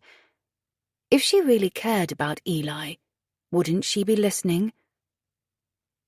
I don't know why you died. It isn't fair. Aidan continues. If Wendy suspects the children are lying, we need to increase the pressure on them. There's only a week left of this term. I need to teach next week. I need to watch them in the class. If they are lying, that will put the most pressure on them. After the assembly, the teachers return to classrooms with the children. Andre and I are invited to the staff room for coffee and lemon drizzle cake with Paula and the office staff. Wendy and Jack don't accompany us. There are more sorries, and we're told his year are creating an artwork for the school hall, made from pictures of things that remind them of Eli. A plaque is going to be made to ensure Eli is remembered. If I keep working here, I will see it every day. Paula, I draw her attention in a gap in the conversation. I've decided to return to work on Monday. Isn't that too soon? There's only a week left of the term, and it will give me something to occupy my mind. Jordan has already gone back to school. I suppose that's fine, if you're sure. I am. She thinks I shouldn't, but she doesn't have the courage to tell me not to come in. Exhaustion sucks at me when we walk out of the school. I've been putting a face on for other people, hiding behind a mask, It will be worse on Monday, but I can come up with a task that means the children will work from their books and not talk if it becomes too much. Andre's hand wraps around mine. What shall we do now? He lifts my hand to his lips and kisses the back of it, a gesture of reassurance and care, a gesture that speaks of the years we loved each other. I turn our hands to glance at my watch. Could we just drive? Just get away from here, not from Eli, just this place. Yes, we can drive. I need some time to digest all of this too. While I strap myself into the passenger seat of the BMW, my phone chimes. I pick up my handbag and dig it out, in case the message is from Jordan's school. Nick. How was the assembly? It was okay, I type back. There's no reply, which is also okay. I don't want a text conversation. Andre presses a button. The roof of the BMW slides back. Put some music on. He hands me his phone and he glances in the side mirror. He drives off as I look.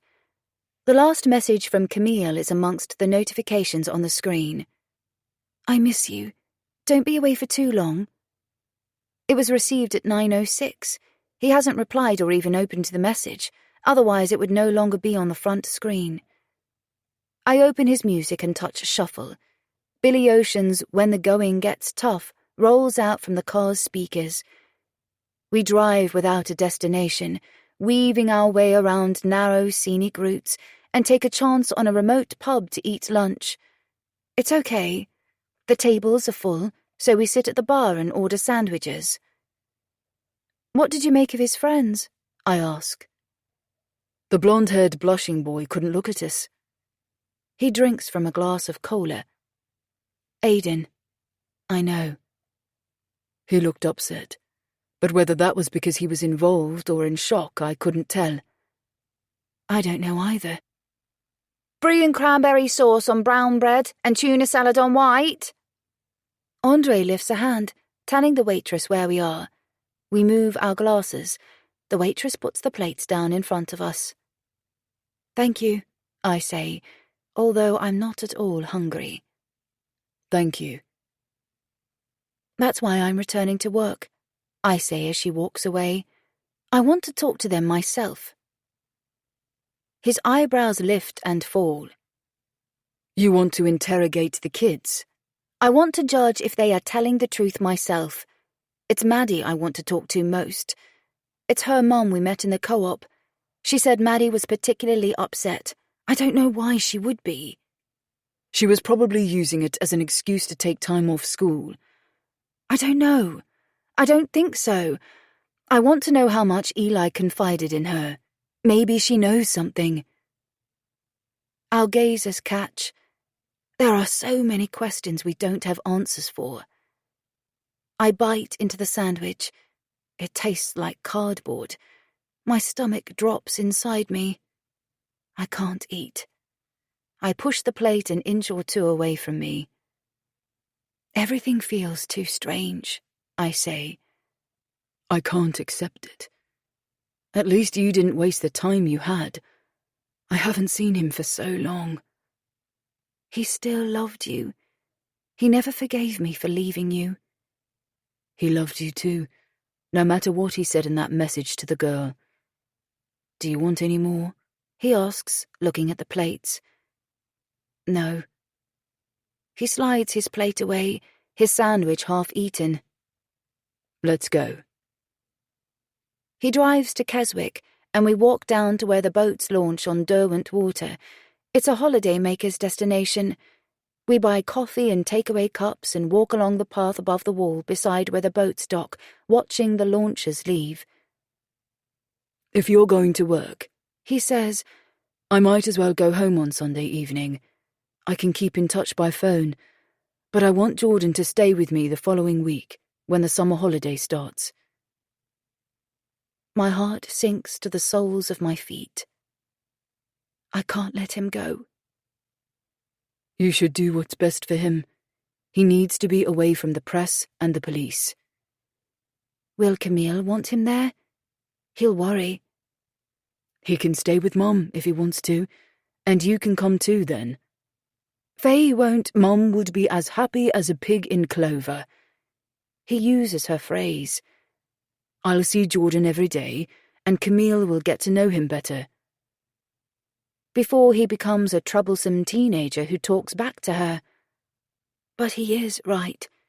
Jordan should spend time with him and Camille, because Camille is a part of Andre now, and Jordan can't have a good relationship with his father without knowing her. And after the holidays, I want him to stay with me every other weekend from now on. He'll be torn in half. But that is my fault. I left Oxford. I'll talk to him about it tomorrow. And this afternoon, he says, I am going into that ice cream shop. Chapter 12.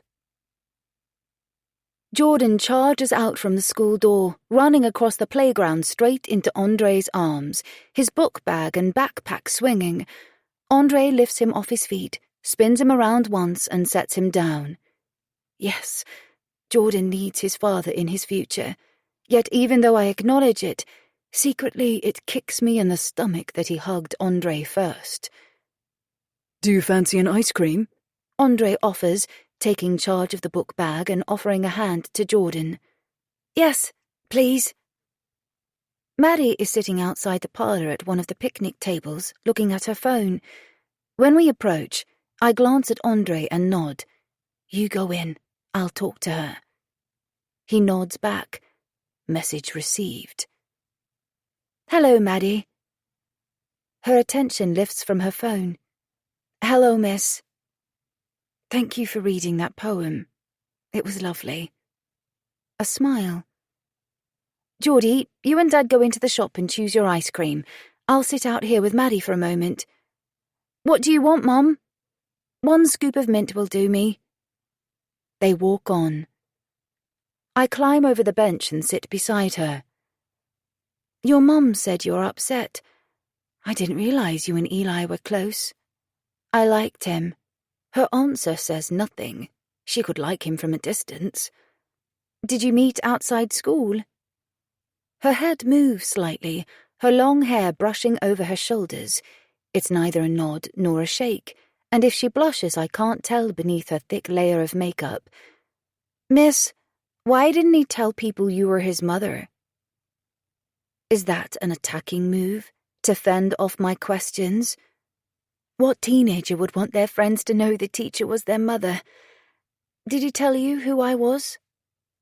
No, but I saw him with you and Jordan in the shop in the village sometimes, and I wondered. I want to ask her about what happened in America. Say that I heard and I know she's endured something awful too. I can't. I shouldn't know about it.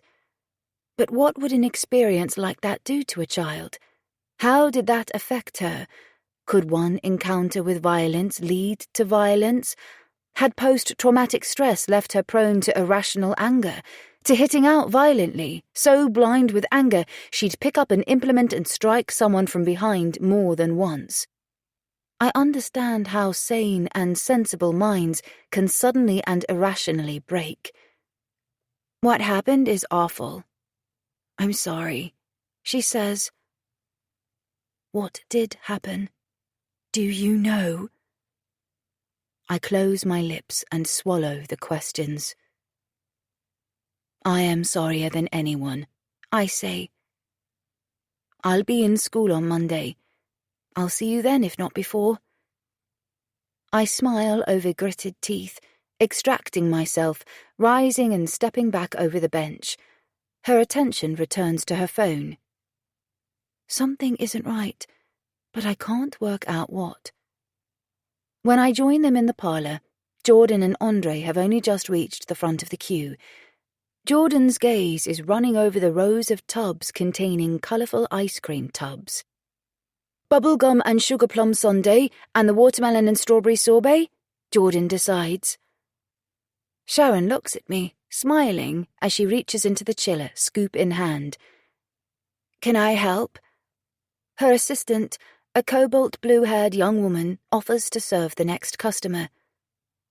I talked to Maddie outside, I begin.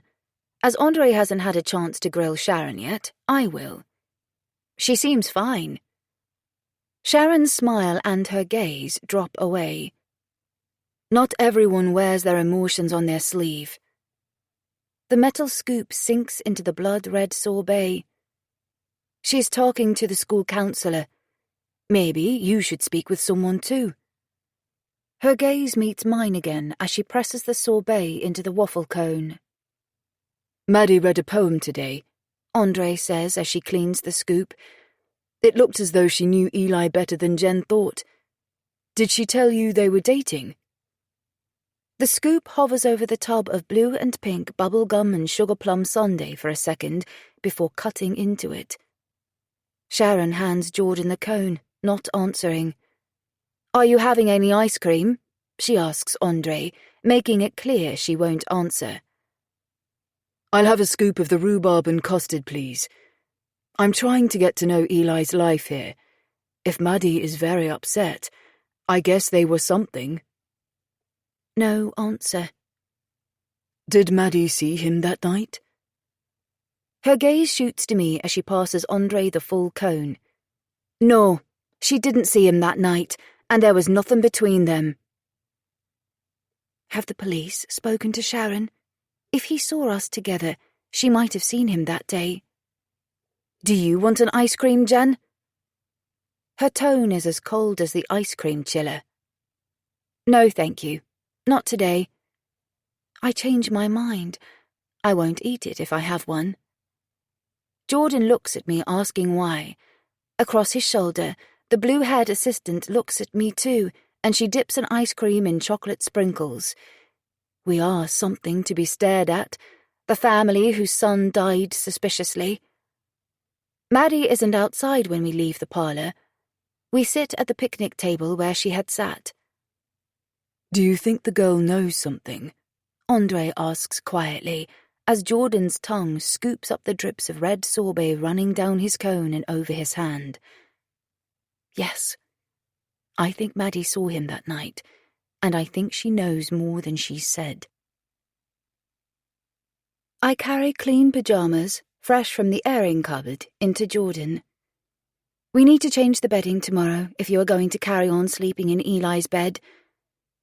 Can I still use his covers? He's not bothered about preserving Eli's smell.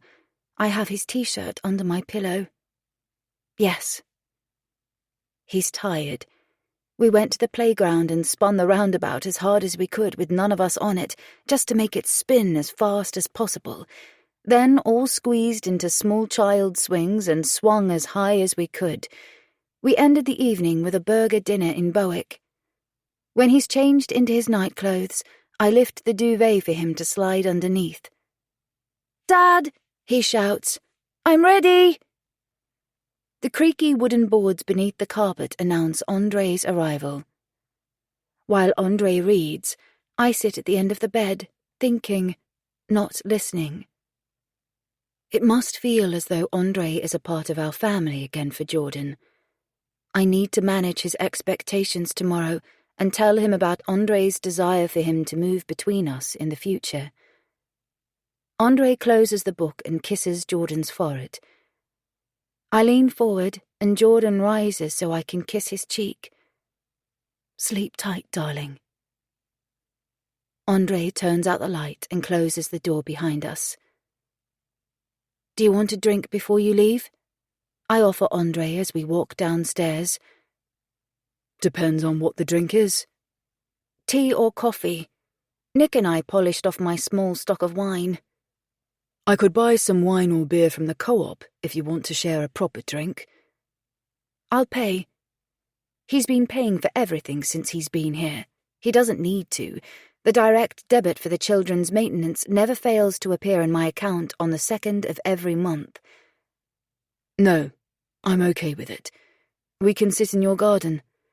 I'd love to talk and get some of the bullshit circulating in my head off my mind.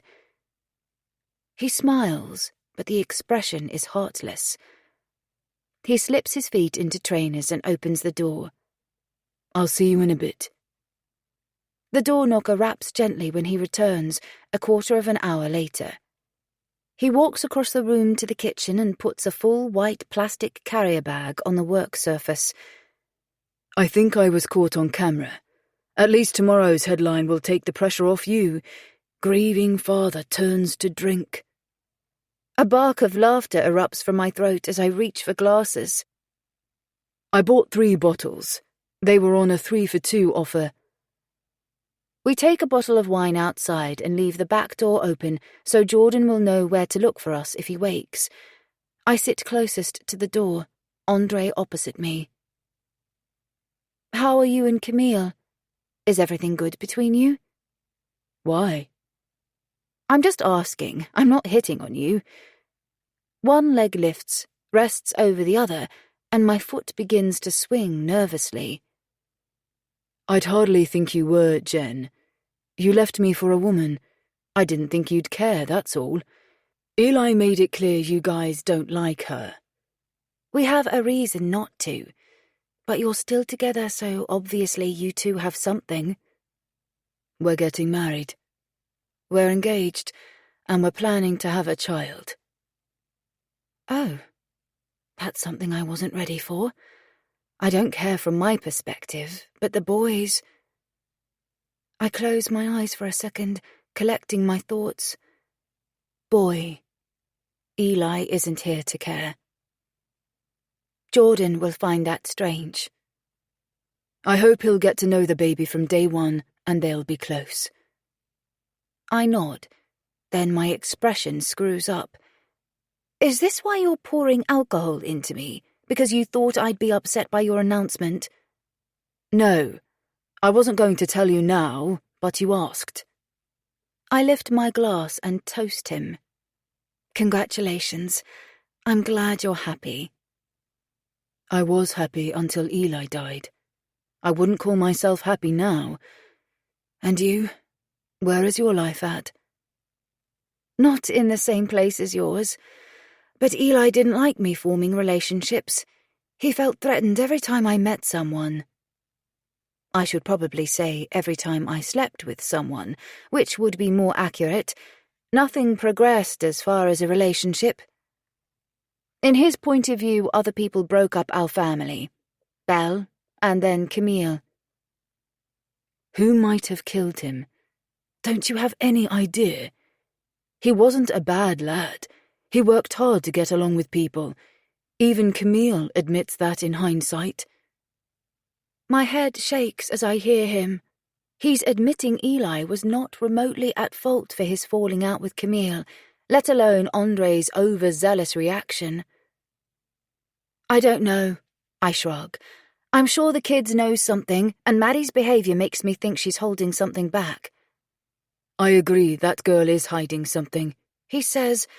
Her mother was looking at you weirdly, but I can't imagine a kid like that having a reason to kill Eli. It must have been an accident. But then why not call 999 for help? And why hit him again? Maybe someone attacked them and they've threatened them, told them to keep quiet. Maybe they've been scared into silence. A bitter sound leaves his throat. I could shout at that nice copper, Jack. Stop asking us questions and find the bastard who did it. The kids are probably so deep in lies they think they will be in serious trouble if they admit anything. But Maddie's mother was with me that night. She wasn't there. The warmth of a blush crawls up my neck. I swallow a mouthful of wine, plucking up the courage to speak. We had sex the day he died. That is why she was looking at me. That's why I didn't answer his call that day. She and I met in the pub. He must have seen us kissing in the street. I think that is what his text to Maddie was about. The base of his glass strikes the table heavily as he puts it down. You should have told the police. I feel guilty.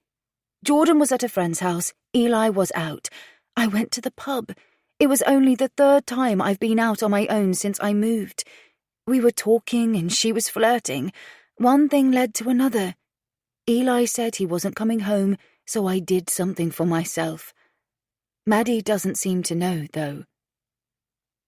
He wasn't comfortable with your sexuality, was he? That's an understatement.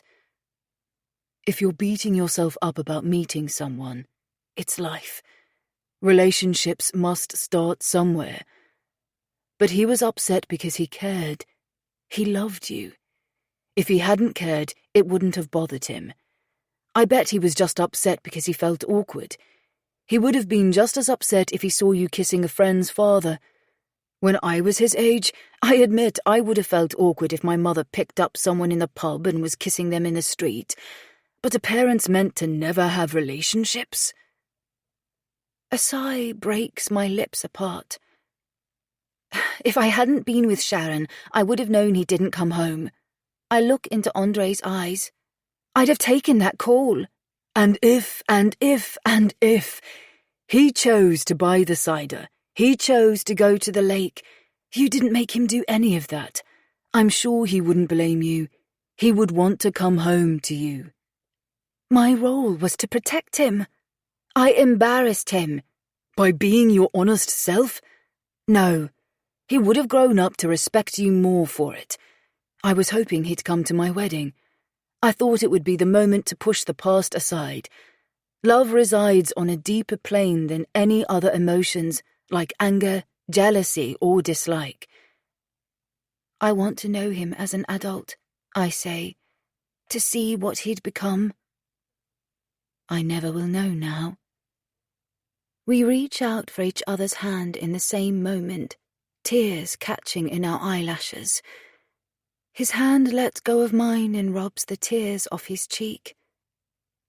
At least we have Jordan. His voice is rusty. He lifts the glass and drinks more wine, leaning back in the chair. You should tell the police you were with that woman. Why? What difference does it make? I don't know. But they should know everything about that day if they are going to solve this. Chapter 13. I'm awake when the darkness in the bedroom lightens to indigo as the sun rises on the other side of the house. A blackbird joins the dawn chorus from the telecoms wire outside the cottage. I throw the duvet aside and get up. My head is heavy and my brain thick from the red wine I drank last night, but I can't sleep. There is no point in lying in bed any longer. The day has to progress, no matter that my heart has a crack through the middle. The door of Eli's room is ajar. I push it wider, looking at Jordan curled over on his side under the duvet. Should I let Jordan stay with Faye? That is the question that has been circling my mind for hours. If I remain here alone, I might stay in bed and never dress or eat. I am living for Jordan. But I don't think I can go with him. I can't leave Lowerdale and leave Eli at the lake. I try to avoid every creaky board under the carpet on the way downstairs. Settling on the sofa, I pick up the laptop with time to waste. There must be something on the internet about the shooting in Maddie's school in America. I type school shootings in the USA and guess the year it might have happened based on her age. Information appears for 24 different shooting events in schools in America in that 1 year. I don't know which state she lived in. The news articles share statements from victims. I did the thing you aren't supposed to do. I ran to the back of the class and I was trapped there. I looked at my classmate and I knew she'd died. Her head hung down. Someone was praying, so I prayed. I thought my son was injured when he was carried out of the school, but it was other people's blood. He looked me straight in the eyes, saw me crying, and fired anyway. He didn't hit me. He didn't aim the gun at me. I don't understand why he left me and killed my friends. 2 boys said to me, "Let's run. Let's get out now." He'd left our room and I didn't know where he was, but we ran out of the school. As I was running, blood dripped on my shirt, and I said to another boy, "Whose blood is this?" He told me it was mine. I had a bullet wound on my head. One 15-year-old boy said he sat up against the door to prevent the shooter coming into a room where 20 other children were hiding with him. He'd been shot twice through the door and survived. "It's not the gun that kills people, it's the person," the news website quotes a politician in an argument about changing gun laws. But it's the politics that give a child or a mentally ill person access to a gun. As a teacher, I know when I face the empty desks I must be strong for the kids, but at times I leave the room, lock myself into a closet, and cry for a few minutes. Then I have to pull myself together, go back into the room, and teach. My son won't talk about it, and we don't talk about it because we don't know what to say. Poor Maddie. Whatever her involvement with Eli, she has experienced her own trauma, and if the people working for the press in America are like they are here, they would never have let her forget it. That's probably why Sharon came home. The hands on the clock on the wall point to 5:38. I close the laptop, leave it on the arm of the sofa, and make a cup of tea. I sit in the garden until the screen on my phone says 6:01. Then I open contacts, scroll to Nick's mobile number, and touch call. "Hello, Jen. Are you all right?" His voice is deeper than normal, with a just-woken frog in his throat. "You said I could ring any time. Is now okay?" "Yes. What's the matter?" I imagine his knuckles rubbing the sleep from an eye. "I have another question." "What?" He's awake now, but less certain. "Where did Maddie go to school in America? Do you know?" "Texas, I think. It's not something I've heard Sharon talk about. Why?" "You don't know the actual school?" "No. Why?" "I was looking for it, that's all. Maddie was friends with Eli." "What difference does that make?" "I want to find out more about the people he knew." "I wouldn't worry about Maddie or Sharon. Focus on looking after yourself and Jordan." "I am, Nick, but I need to help Eli be able to rest in peace, too." A sigh slips through the phone's speaker. "As long as you're okay." "I'm far from okay, but I'm going back to work on Monday. I'll see you for the commute." "Sorry, okay was the wrong word, but you know what I mean. Are you sure you're up to working?" "Jordan is already back at school. I need something to do." PJ barks in the background, a single sharp bark that's a request for something. "I need to let PJ outside. Do you want to stay on the phone?" I bet the dog sleeps at his feet on the bed. "No, thank you. Go." "Well, call me any time you like, but I'll say goodbye for now then." His breathing changes. He's moving to open a door for the dog. "Bye." He ends the call. Texas is a big place. I pick up the laptop and sit at the table. The list of results for the search question I'd left open in the internet browser includes 2 schools in Texas with shooting incidents in my calculated year. In one incident, a 12-year-old shot 3 children. The news headline on the second incident at Robert J. Jones High School tells the story of a 15-year-old boy entering a school with a semi-automatic rifle and opening fire. 13 children died, 24 were injured. Students describe it in the article as target shooting, but there was no clear reasoning behind those he chose to shoot. I changed the search question, looking for more information on Robert J. Jones High School. On the 5th link, among the pictures of victims being led away from the school, I see bloodied blonde hair and a familiar face. I expand the picture. It is Maddie. Younger, but the same. Blood stains her hair, neck, and t-shirt. The horror of what she's seen lingers in her eyes. The text beneath the image doesn't mention her name. I was hiding under the table, a victim says. My friend was in front of me. He shot him in the head and the chest. It's his blood on me. I don't think he saw me hiding. I should be more sympathetic towards Maddie. Whatever she knows or doesn't know about Eli, this was tough. Mom.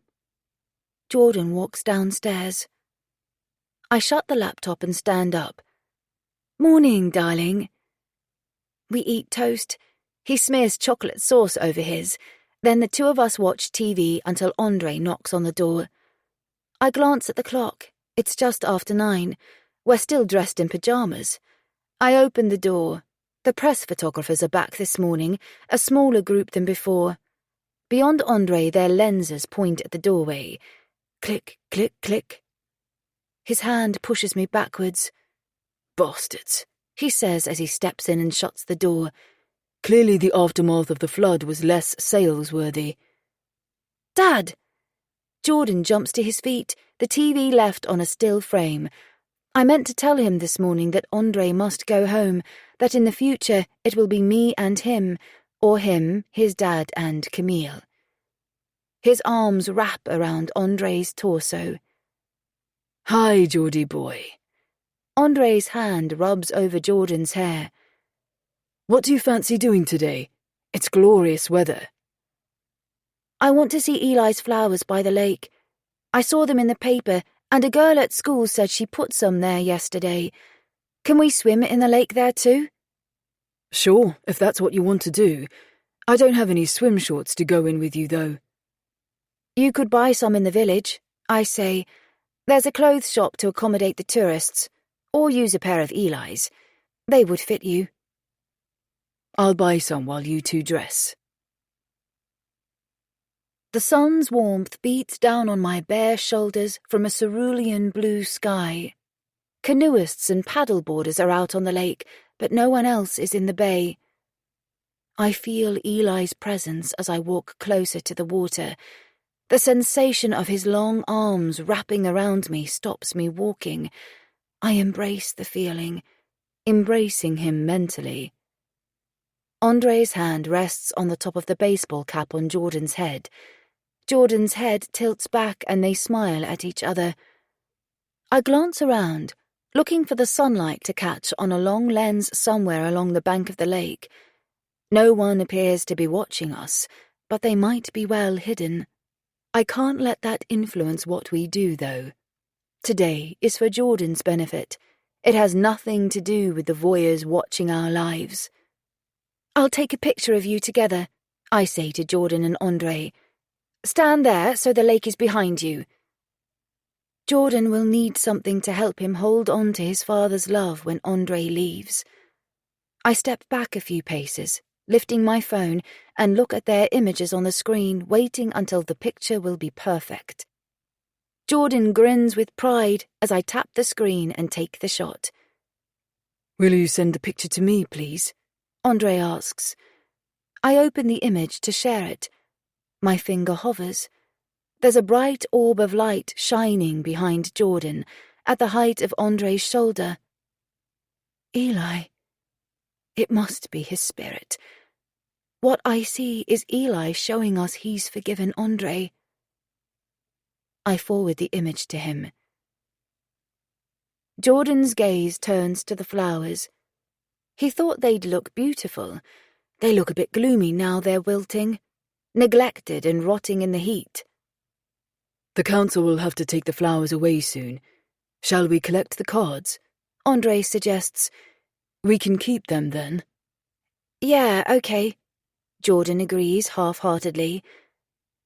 The sentiments of the words will remain as beautiful as the day they were written, I say, to draw his smile back. While they set to work, I lay out the picnic rug near the circle of logs and sit down. In my mind's eye, Eli's long legs and large feet stretch out on the rug beside me. As Andre and Jordan move the bouquets, the plastic and paper wrappers rustle. They read some of the words aloud to each other. My mind slips into the past, to the day we buried Eli's legs under the sand and made a car bonnet on top of him. Eli had giggled uncontrollably. I lie down and close my eyes, feeling the sun tan my skin, and immerse myself in wonderful memories. Jen! Andre calls. Yes? I rise up onto an elbow as my other hand screens my eyes. They've reached the bottom of the pile. Andre holds a single card in either hand. Jordan has a stack in his hand. These are Maddie's and Aiden's, Andre says as he walks over. They were side by side right at the bottom. Maybe they came together. What do the cards say? He drops down on the blanket next to me.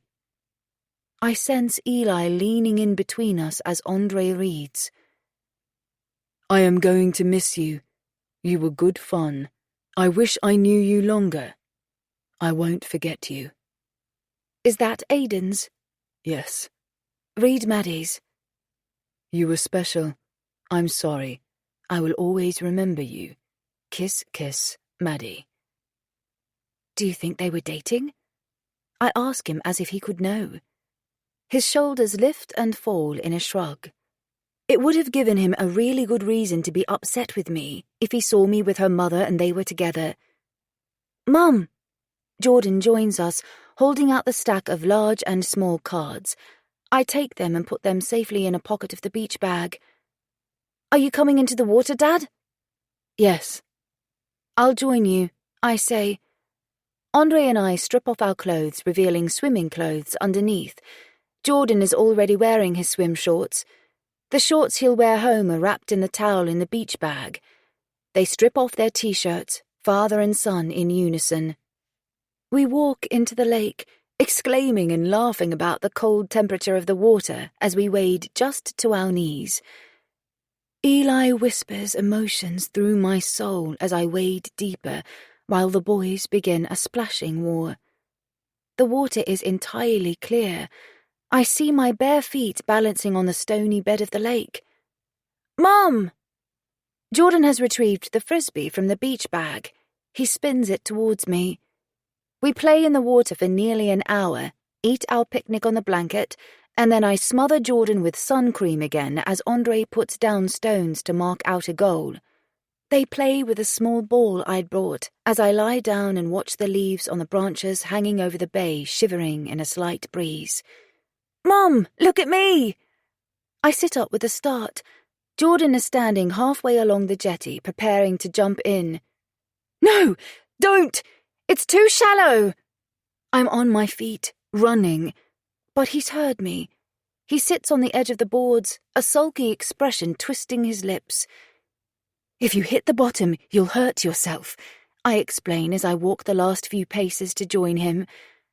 I hear Andre talking and glance over my shoulder. He's speaking on his phone with his back to the bay. Jordan's toes kick impatiently at the water and his hands rest on the weathered boards. Jordan stops kicking his legs and turns to look at his left hand as his fingertips delve into a crevice between the wooden planks. There's something gold here, Mum. He turns, trying to pick it out with the short fingernail of his forefinger. It's gold. Have you got anything to dig it out with?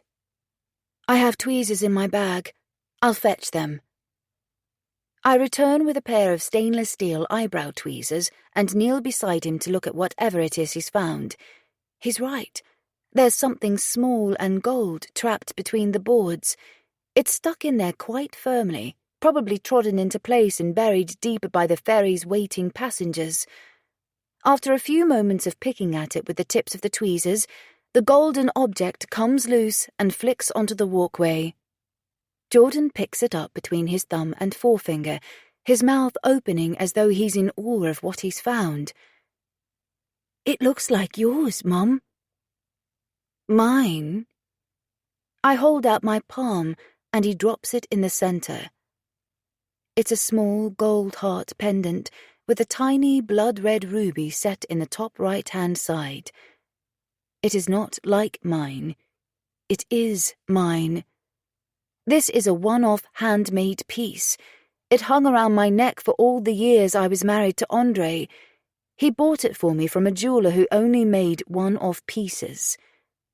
There can only be one reason why it's here.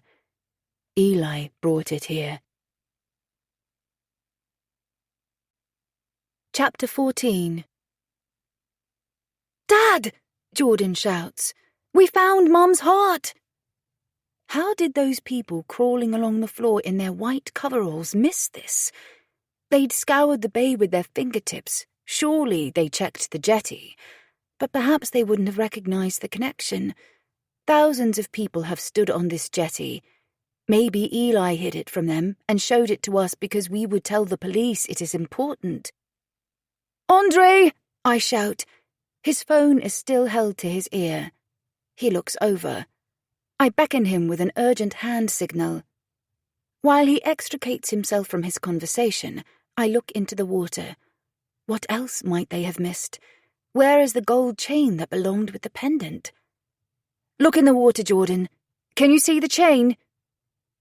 Eli must have brought the chain with him, and this slipped off. My hand closes around the tiny heart, holding it in a fist. A splash announces Jordan's drop into the water. He'd slid off the side of the jetty. The water comes up to his chest. "What is it?" Andre asks. "We found the pendant you gave me when I fell pregnant with Eli." I open my palm and show him. I don't think Eli knew it was connected to his journey into my life. I don't think I ever told him because of everything that happened afterwards. Depression stole the emotions, the good sentiments passed across in the gift of this pendant. But I had worn it and held it, with hope, for hours of my life when there had been so little hope to hold on to. He looks down at the piece of jewellery. "You should have left it there. It might provide evidence. There might be DNA on it or something." He lifts his phone, zooms in and takes a picture of it. "I'll send a picture to Wendy and tell her she missed this." "Not yet. Wait. Don't let this spoil the day. What if they missed it for a reason? I think Eli wanted us to find this, not them. A couple of hours more won't make a difference." "If he wanted it found, then he knows it will prove something. Be careful, Jordan! That's deep enough!" he shouts past me. Jordan has waded in up to his neck, looking down at the bottom of the lake for a glint of gold. I look back at Andre. He may have a different perspective, but he did not reject the idea that Eli wanted Jordan to find the heart. "Do you feel Eli's presence here?" I do. His gaze lifts from Jordan to me, his polished mahogany eyes looking into my eyes. "Yes." It's a simple acknowledgement, but it means so much, because if we both feel his spirit here, I'm not imagining it. I'll send them the picture of the heart this evening. We'll have to put something down to mark where Jordan found it. I'll find a pebble and scratch the wood. The pendant safely placed in a pocket of the beach bag, we all search the water for the chain that carried the heart. We give up at 4 o'clock, change out of our swim clothes beneath towels and head home. As we leave the bay, I hope Eli's spirit will walk with us, but I feel him slip away. No one from the press or the police force are waiting outside the cottage.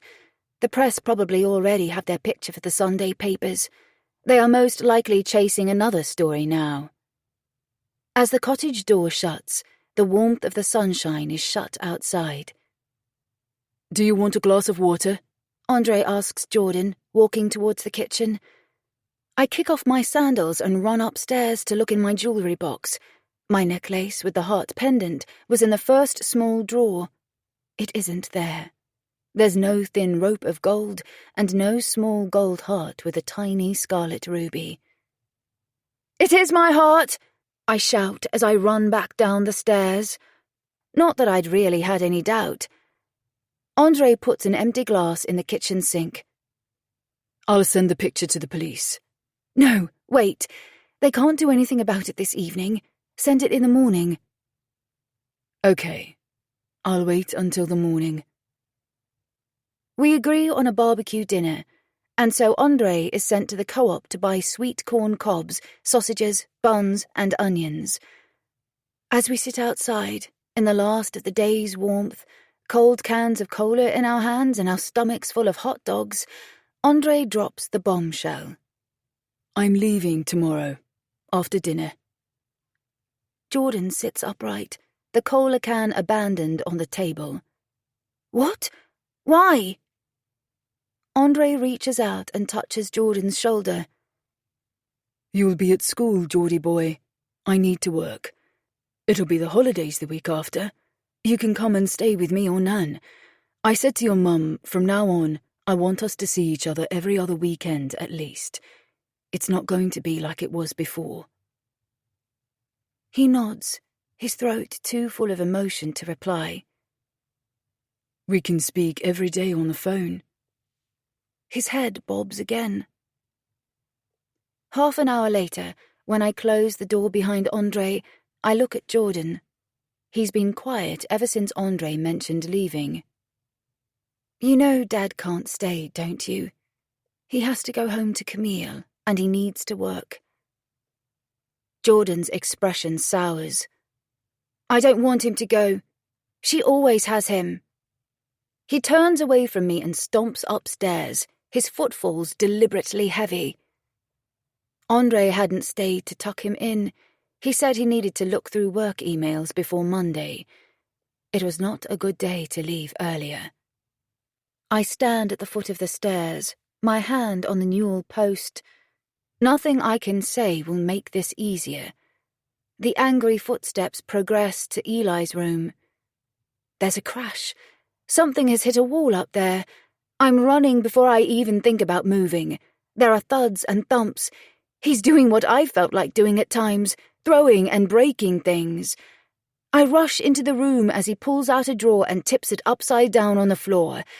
Empty crisp packets and Eli's unwashed, smelly socks that he'll have shoved in there to hide from me spill out across the floor. Jordan! Jordan! Stop! I hate him! He yells towards me. I hate him for leaving us! His voice breaks, the raging tantrum fracturing like a heavy water-laden cloud in a thunderstorm, when the violence of the lightning shakes out the pouring rain. I open my arms to him. It's okay to feel like that. It's okay. He clings to me as though I'm a tree floating on the surface in a tsunami. It's okay. It really isn't okay. It will forever not be okay. Clunk. A sharp knock strikes the front door. I sit upright, the duvet sliding to my tummy. My mind was a mile away. I was swimming in the lake beside Eli. Clunk. The firm knock strikes the door again. Someone is determined to obtain my attention. Mom! Someone's at the door! Jordan's shout rises from the living room downstairs. The TV is on. He's playing a digital game or watching a program. The clock reads 8:52 a.m. The last time I looked, it was 4:17. The heart. I reach out, looking for it. It's still on top of the chest beside the bed. Clunk. The door knocker strikes again. I'm coming, Jordan! Don't open the door! The gravel in my voice gives away the depth of my tiredness. They'll have to wait a few minutes longer. I change out of my pajamas, slide into denim shorts, and pull on a fuchsia pink t-shirt. Clunk. Another knock strikes as I walk downstairs. I'm coming! I yell in a voice that has more clarity and no patience. Jordan looks up from his game and smiles. I make a face, lifting my eyebrows and sticking out my tongue at the person on the other side of the door. His smile broadens. Latch turned and knob twisted, I open the door with caution. Jack, Wendy, and Arla are gathered outside. A marked police car has also returned in the street behind them. Andre contacted me. Wendy says, apparently you found something at Southend Bay yesterday. I step back a couple of paces, opening the door wide, accepting the invasion. Your paper was hanging out from the letterbox in the door. Jack holds it out for me to take. He's in uniform today. My eyes are drawn to the small camera lens that stares at me from the chest of his Kevlar vest. Thanks. I accept the paper. Arla closes the door in her wake. The image on the front page today is a lovely picture of Andre kissing my hand. The words are some nonsense about Eli's parents patching things up in the wake of their son's death. I throw the paper on the sofa, upside down, so Jordan won't see the headline. The police fill up the room. Jordan is so used to them now, he ignores them, sitting in his green and blue pajamas, his thumbs working hard on the controls of the video game. Can we have the pendant? Wendy cuts to the chase, the tone of her voice accusing, making it sound as though I stole the gold heart. Wait here. My feet feel as heavy on the stairs as Jordan's had sounded yesterday evening. When I give them the pendant, it will become evidence, and I'll never see it again. I swallow against the lump in my throat 12 times as I pick it up and carry it downstairs in my fist. Arla is waiting with a Ziploc plastic bag, held open for me to drop the pendant in. My hand hesitates. The gold heart is a part of the story of my life. Thank you, Jen. Arla encourages me to take the final step. The heart rolls from my palm and drops into the bag. Now it's contributed to Eli's story, and it holds secrets they need to unlock. Wendy leans in to study it, as though the little pendant might break the case wide open and explain everything. Andre said it belongs to you. It does. Do you know how it came to be at the bay? Eli must have taken it there. Did you know Eli had it? No. Do you have any idea how it might have arrived at the bay between the time of Eli's death when the jetty was searched and now? It was stuck between the boards. It must have been missed. Will you return it to me? I ask with little hope, but because I must at least ask. It has sentimental value. No. The evidence will be kept in a secure facility once we've finished with it, Arla explains. Whether we achieve a conviction or not. Even if someone goes to prison, they might appeal, and then the evidence will need to be revisited. Although potentially any forensic evidence is destroyed as it's been in your hand like that, Wendy adds. We marked the spot where we found it. We can take you there, Jordan declares from his position on the floor. The knocker strikes the front door again, more gently. Jordan, that will be Dad. Let him in and then go upstairs and change your clothes. I'll put the kettle on. I walk between the officers. Jordan races to the door, and as soon as Andre steps in, wraps his arms around him. You didn't waste any time coming, Andre says, closing the door. I look back to say hello. His gaze reaches to me, his expression changing as he notices my dishevelled hair and lack of makeup. He knows it's unlike me. Jordan lets go and charges up the steep stairs, using hands as well as feet, like a character in one of his Xbox games. Do you want some help? Andre speaks to me across the heads of the detectives. Yes, please. Who wants tea or coffee? They all ask for tea. I lift the mugs out from the cupboard as Andre joins me and opens the fridge. Did you see the picture on the front page of the newspaper today? He asks as he sets the milk carton down on the work surface. His voice is quiet, but the detectives are only a few feet away. Yes. How has Camille taken that? Andre reaches for the tea bags, so settled in the cottage, it's as though it's his home too. She's a little pissed off. I touch his arm in a gesture of support as the kettle boils, spewing out steam. He reaches past me to pick up the kettle. She'll get over it. Did you see the story on page 2? The pitch of his voice has dropped even lower. No. The ferryman is a murderer, he tells me as he pours the hot water. The ferryman? Nick? I spin around to face him, Glad the vessel of boiling water is in his hand, not mine. The shock would have loosened my grip and scalded both of us. What happened? It was years ago. He served a prison sentence. He was a teenager. The boy he killed was his friend. He told me his friend died. He said it was an accident. He didn't tell me he was involved. No, he had said it was his fault. He hadn't explained that. Was he involved with Eli somehow? No, he wasn't. When are we going to get that tea? Jack interrupts us. In a minute, mate. Andre responds. I turn again and pick up the milk, concealing my reaction. I top the teas up with milk. I don't know what this news means.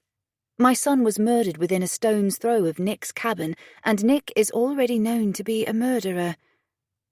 15 minutes later, Jordan is dressed and he's planted himself back on the floor in front of the television, his thumbs working the Xbox controls with determination. Are you sure you'll be okay in here on your own? I ask him as I pick up my mug. Andre is already in the garden with the detectives and Jack. Yes, Mum. His concentration doesn't stray from the TV screen even for 1 second. Maybe Andre is right. He would be better off with Faye. Not ignored and isolated here. It isn't good for him to spend so much time staring at the screen.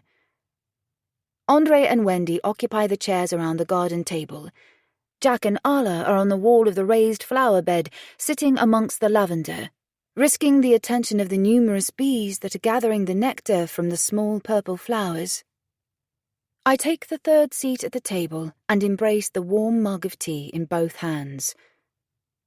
We received further information from forensics yesterday, Wendy announces. I slide forward on the chair, my whole body keen to hear whatever she has to say. We have some DNA results. Skin cells were found on the swab used under one of Eli's fingernails and traces of body fluid. He scratched his killer? No, Jen. It's vaginal fluid and cells. He was with a girl that night? Andre's surprised voice clarifies. He spent time with a female, yes, Andre, although we don't know if the female was with him at Southend Bay. Maddie Cox. I say her name as though it must be her. Was it her? We don't know. However, we will. Maddie consented to a DNA test this morning. When will you know? Probably tomorrow. I didn't know he was experimenting with girls. I knew so little about what he was doing. Did it go further than that? Andre asks. It would appear not. No semen was found on his body, but as I've said, he was in the water for hours. My eyes shut for a second. Was this sexual engagement the reason why he died? My son, drinking alcohol and having sexual encounters. I drink some of the tea. Andre's hand touches my shoulder, speaking without using words. He was just being a boy. Is that everything you need to say? I ask Wendy, wishing we hadn't made them tea so they would go. No, Jack answers. We need another statement for the media. If you're going back to school tomorrow, we should put something else out. We need to keep using the press to find people who have seen or heard anything relevant. Do you really think people will come forward because they publish a few of my words in the papers or recite them on the radio and TV? Yes. People come forward for many reasons, and hearing you speak will prompt emotional responses, whether it's empathy or guilt. In this case, we hope the killer may come forward, Arla adds. At the moment, this does not look like the action of someone who set out to kill Eli in a premeditated manner, because there is no clear motive. It is more likely whoever hit him did so in the spur of the moment, and they will be feeling guilty. What do you want me to say then? Let's get it over with. Andre is going home tonight, and I want Jordan to have as much time with him as possible. We are just doing our jobs, Jen. Wendy speaks to the impatience in my voice. I know. I'm sorry. I want you to find who did it. I want you to do your job. But I'm just... Emotional. Jack fills in a word for me. We do understand, Jen. I promise. Drained or broken are the words I would have used. You didn't have to come so heavy-handed today, though, did you? Andre answers. One of you could have handled this. And is your camera running? Is that why you're back in uniform? No, I would have told you if it was. I'm wearing uniform because as Jen is getting on okay without me, I'm wearing two hats, as they say. It's a cryptic answer which I don't understand. Wendy smiles. They are watching me. Maybe it is with the camera off, but they have all come, so while one talks, the others can observe my responses and scribble the details in their little black books. Arla's gaze lifts to look at me as she finishes her latest notation. Wendy stands up. Jack and Arla stand too. We'll get out of your hair. Jack will help you write that statement. Thank you. I stand. Andre stands too. I'll show you out. You crack on and get that statement sorted, Jen. Then we'll drive somewhere away from the village for the day. The mugs of tea are left on the table, none of them empty.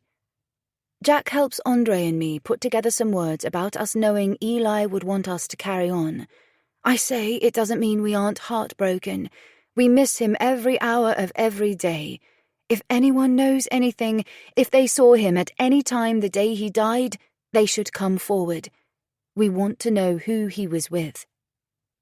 When I walk inside, the newspaper is unfolded on the floor, the front page visible.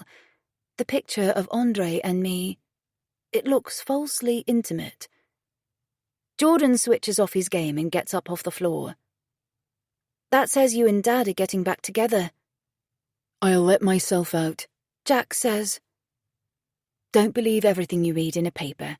I say to Jordan, a lot of it is fiction. They have to fill pages whether there is any news or not. We aren't getting back together, Andre says. It says Nick killed someone too. Is that story true? Yes. Andre confirms it, though we don't know the truth. Chapter 15. I am shattered before the day has even begun. The woman in the mirror faces me with dark sacs beneath her eyes. I try to hide the look with foundation. Jordan joins me in the bathroom, and we clean our teeth side by side.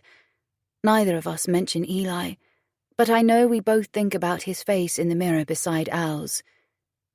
We'd cried together, holding on to each other in Eli's bed last night.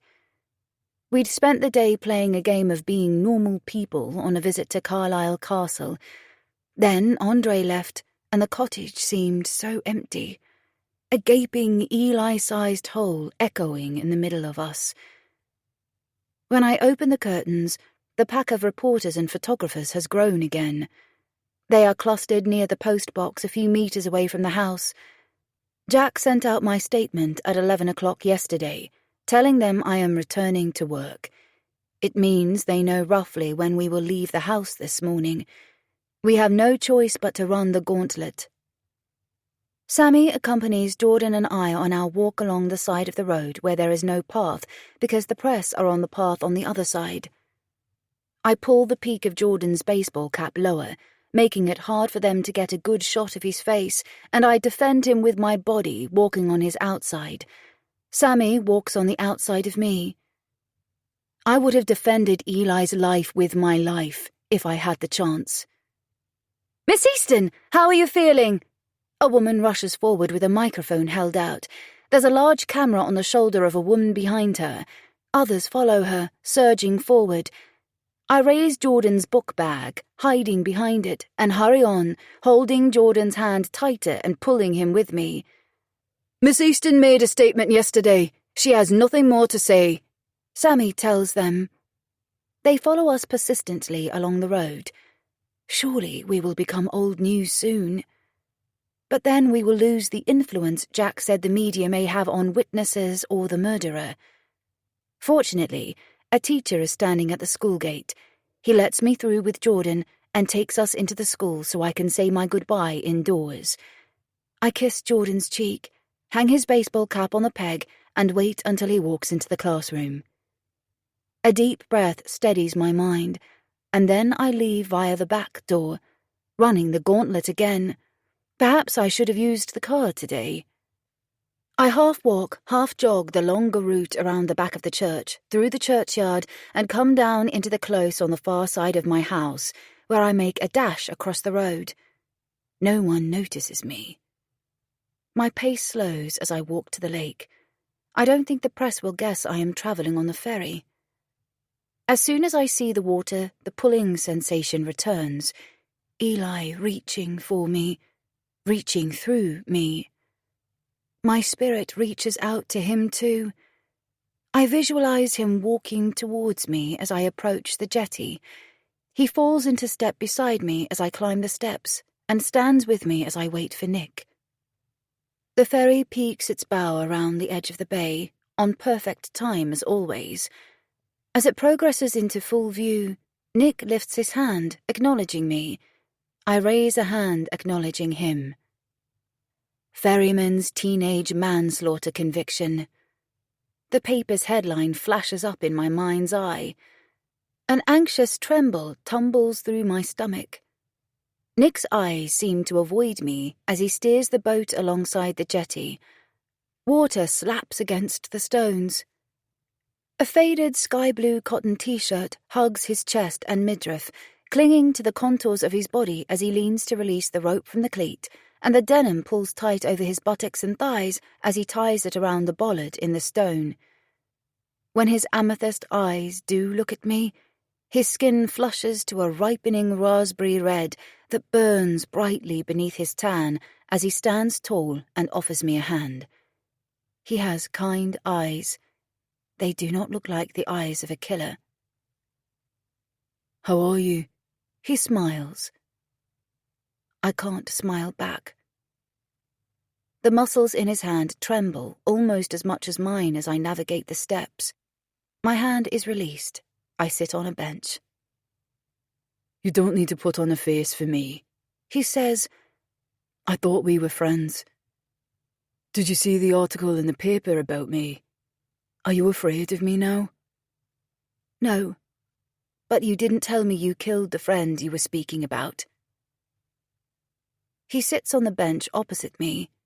It's something he's never done before, but today is a very different day.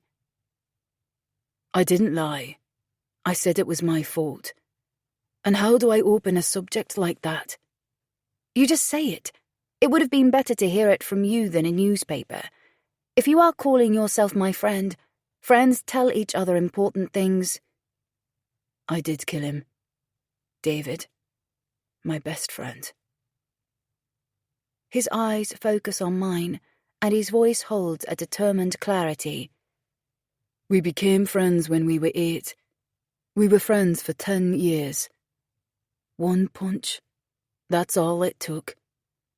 We argued over a girl in a club. The stupid thing was, she didn't like either of us. We were both drunk. He threw the first punch, I threw the second. He went down and never got up. Sometimes people die and there's no reason to it.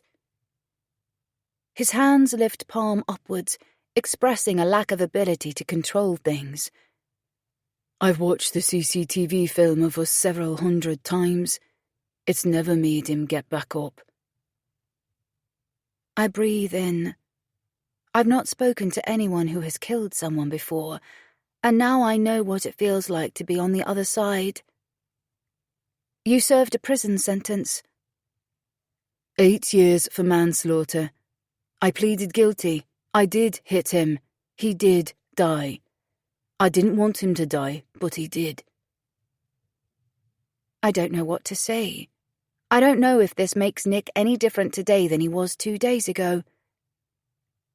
You're quiet. Have I shocked you? Yes. I've been thinking about what happened a lot since Eli died. Maybe tempers flared and that was an accident too. His voice is not simply being sympathetic of my situation. It is as though he's making excuses and apologizing on behalf of whoever struck Eli. Someone hit him more than once with a hard object, probably a rock. That is not an accidental act in a fight. I break the eye contact, looking down and searching for paracetamol in my handbag. Do you need something? Headache pills. Do you have a bottle of water to wash them down with? Sure. He rises and turns to the cabin. A moment later, after I've swallowed the tablets, he hands me a small open bottle of mineral water. Thanks. Don't you need to get going? When I'm sure you're okay. I'm never going to be okay. You might as well head off. His hands settle on his lean waist as he looks at me. People sometimes find it hard to be themselves around me when they know. I shake my head. I don't need this conversation this morning. Can we just set off? I want to get to the school before I lose my nerve.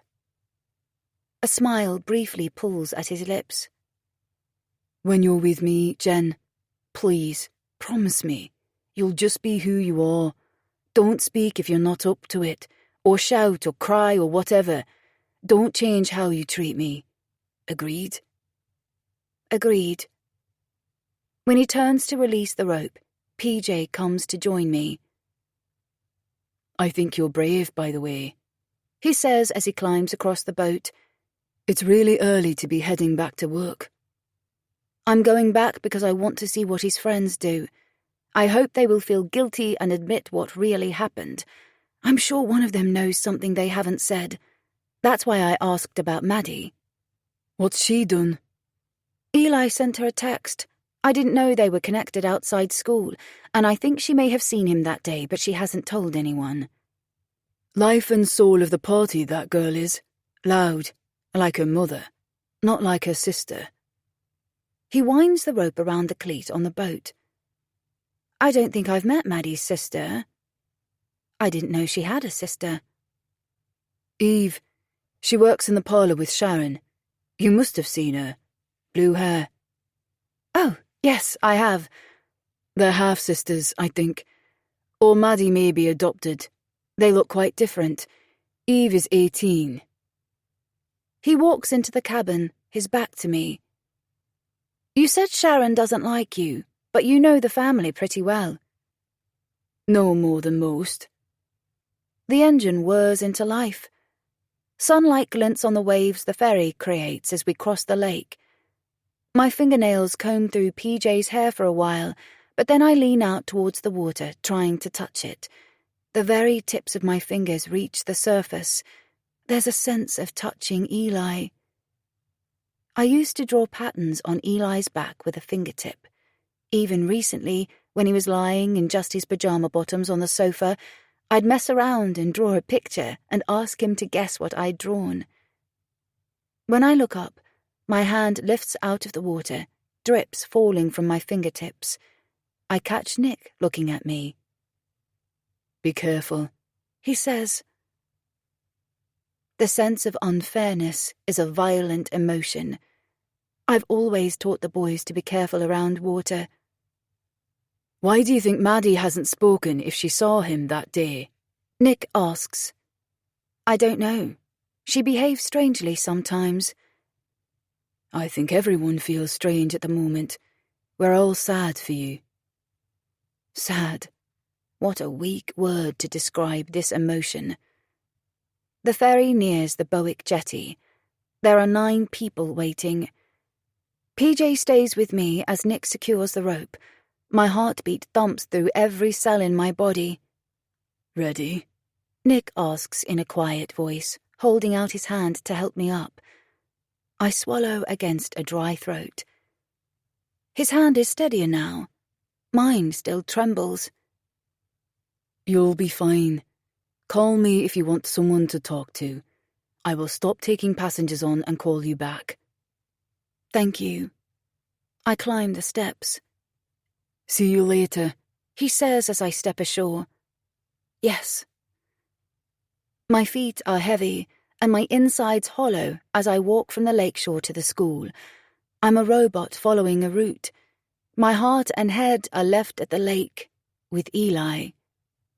For a moment, I picture Eli travelling on the bus as I walk into the school, as though he'll arrive soon. I breathe out a shaky breath as I push the staff room door open. I could easily run to the bathroom and relieve my stomach of the dry toast I ate earlier. Jen! Paula rushes to greet me. How are you? I was waiting for you. I didn't see you slip past. I want to speak to you. Are you sure you're up to this? I've arranged short-notice cover if you need it. No, I can manage. The children have been told you're teaching today.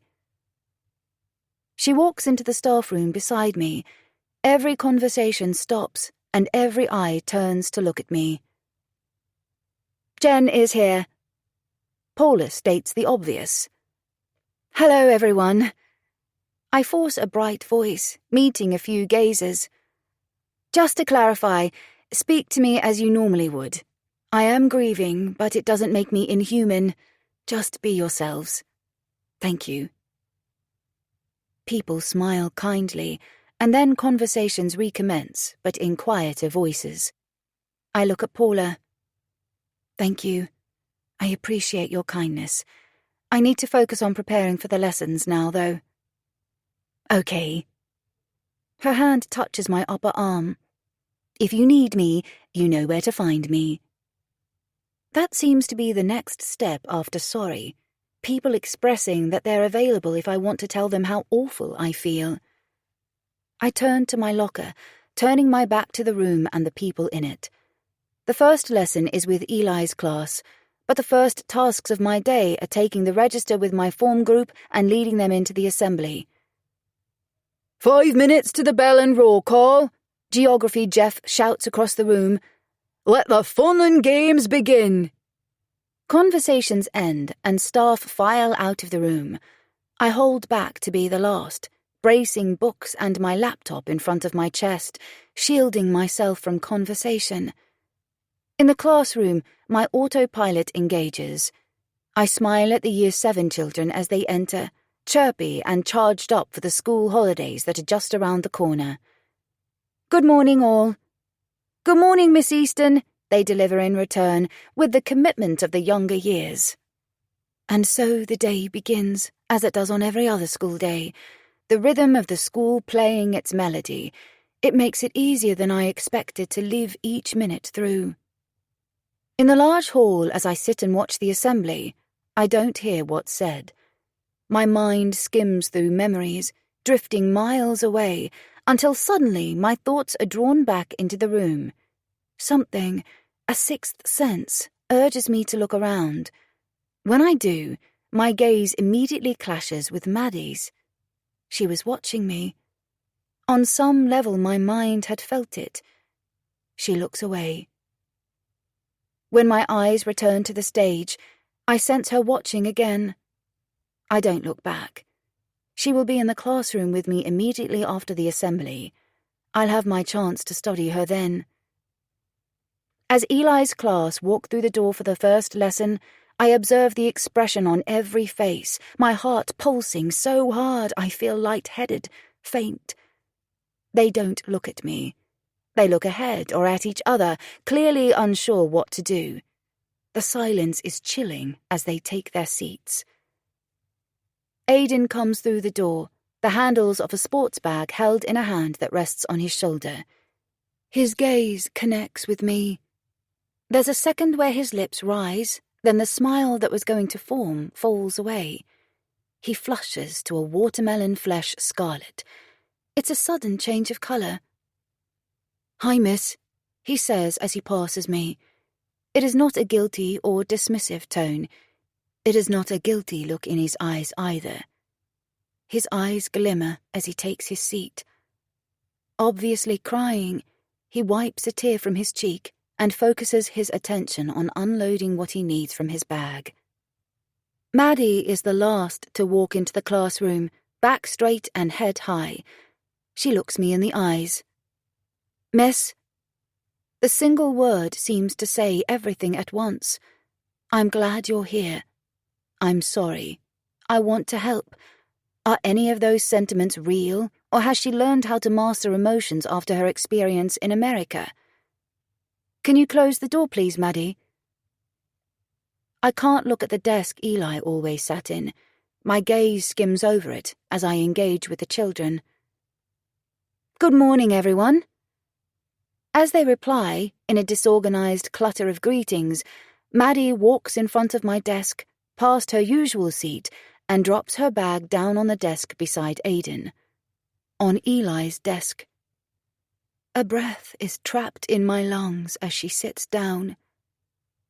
She looks at Aidan, something unspoken and easily known passing between them. She moves her bag to the floor and looks at me. I hate her. I have a clear, definite knowledge of the emotion. I breathe it away. I can't hate a pupil. I look to those at the back of the room. Tell me what you've done since I was last in class. I know what they've done. I have the notes from the teacher who replaced me. I just want to check it's sunk in. They'll be facing mock exams early in the next school year. Open your books, I tell them after the recap, which Maddie had taken over, even though I did not ask her to participate. If she feels at all guilty, she hides it very well. But she has had a very significant opportunity to learn how to obscure emotions. We'll look more deeply at Shakespeare's imagery today. I want to talk about how he uses blood in the play. Every head lifts, every child looking wide-eyed towards me. It's usually comical when you stand at the front of a class and see the same reaction on every face. Not today.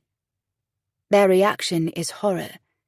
They did not expect me to discuss the murderous element of Macbeth's plotline. I lift my lips into a smile, discovering I can act well too. Someone give me a quote that mentions blood from the play. Book covers flip back, and some hands rise into the air. Maddie's doesn't. She glances at Aidan, who looks at her for a second before looking back at me. Another moment of unspoken dialogue. I point to Strictly Emma, with the long fringe like Claudia Winkleman. Emma. Out damned Spot!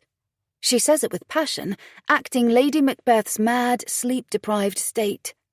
I point at Arthur the King of Children. Arthur, do you have one? He grins. Here's yet a spot. Here's the small of blood still. He rubs his fingers as if he's trying to rid himself of King Duncan's blood. Do any of you know how many times words about blood appear in the play? Heads shake. No, miss. No. Lots, I guess. How many, miss? 109 times, I tell them. Maddie and Aidan watch me intently, apparently mesmerized by my choice of subject. They are curious about where I am leading them. Immediately after Macbeth murdered Duncan, he shows Lady Macbeth his hands. I hold out my hands, acting the part. Imagine his hands dripping with blood as he tells her, "This is a sorry sight." Imagine how it would feel to have undertaken such a task. We see from this moment on, from the very beginning, that Shakespeare expresses a connection with blood and guilt. Guilt is the real theme of this lesson. From the day Lady Macbeth saw the blood dripping from his hands, Shakespeare describes her guilt growing through that same image. Look at page. I lead them through passages of text, following the connection with blood and guilt throughout the play. Maddie and Aidan glance at each other often. I've not seen it before. I'm not sure if they shared looks before, and it didn't stand out to me because I'd have had no interest. I wish I could be a fly-sized drone and listen into their conversation after the class. So, when Shakespeare writes, "They say blood will have blood," Macbeth is telling his audience the blood of the murder victim will seek out the blood of his killer. Obviously, today, this means even more to us with the developments of D.N. The school bell rings, calling out to the end of the lesson. A. I finish when the ringing stops. Thank you, everyone. Good work. I close the book in my hand. The children shove their books into their bags. Maddie, I say before she can move from behind the desk, may I have a quick word before you go to break? Miss? She throws her head in a way that makes her ponytail swing. Aidan stops beside her, his bag hanging from a hand. Do you need to speak to me? I ask him. There's a slight hesitation, a glance at Maddie, and then a decision to walk on. No, miss. He's the last to leave. I follow him to the door, close it behind him, and then turn, smiling for Maddie. How are you? I ask. She's standing, leaning back against the desk she was sitting at, her bag hanging from her shoulder, her arms folded over her chest, her eyes trying to read me. She doesn't trust the question, and she doesn't answer it. Why do you want to talk to me, miss? Your mother said you've been struggling. I can't bring myself to add, since Eli died. She told me what happened at the school in America. Remember, we have the school counselor if you need to talk to someone. Don't suffer alone. I don't think Sharon will have told Maddie that she's already told me Maddie is speaking to the counselor. I flummoxed her, kicked the feet out from under Miss Confident. Her skin colour lifts to a peachy pink. Thank you for being a friend to Eli, Maddie. I saw the message he sent you. I know you spoke to each other outside school. I've spoken to the counselor. Eli, it was nice. I'm sorry. That feeble phrase. I'm sorry too. Go on, you can go. That's all I wanted to say. She walks past me without a parting word, leaves the room, and leaves the door open. An idea leaps in my thoughts. The school counselor doesn't come in on Mondays. She's quite an eccentric woman. She has a filing cabinet, and I've seen her putting folders into it when I collected a younger child from her room. I think she keeps handwritten notes. The filing cabinet must be locked, though. Her office will be locked too. But there are labelled duplicate keys for all the cupboards in the administration office. I leave the classroom. I have 25 minutes before the next lesson. My passage through the school is not notable. I mingle with the children making their way to the playground and common rooms.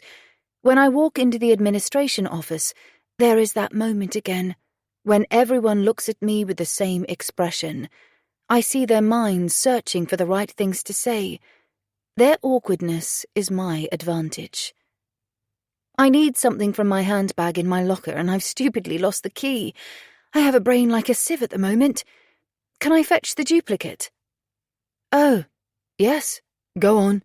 The storage room is open. Officially, they should not let me look myself, but their concern and confusion about how to respond to me means none of them challenge me. I walk through the office to the small room at the back, where keys are bundled together in boxes on the shelving. For the first time in days, I feel alive. I have something to do to help. The keys are labelled. I sort through the boxes, staff lockers, stationery cabinets, classroom doors, counselling office. The counselling office key is in a box on its own. 2 keys dangle from one key ring, the door and the filing cabinet key. I need to find my locker key too, to be able to show it if I'm asked. I slip the counselling office keys into my pocket and open the box with the bundle of keys for the staff lockers. It takes a few minutes to find the one for my locker. When I walk out, I raise a hand showing them the purple plastic keyring and key dangling from a finger. Thank you, I say. I'll get another cut. The counsellor's office is at the end of a quiet corridor. The door at the end is a fire exit. The office was deliberately selected because it's away from a thoroughfare. No one is here. I walk quickly, but casually, swapping the locker key for the keys in my pocket. At the door of the office, I fit the key in the lock, glancing back along the hallway, and hurry inside. The filing cabinet is in the far corner. I stop and lock the door from the inside, making sure I won't be interrupted, walk over and pull the cord for the blind so the slats cover the window and no one can see me. The room is in shade, but not dark. Daylight filters through the cracks in the blind. The smaller key fits snugly in the filing cabinet's lock. I slide open the top drawer.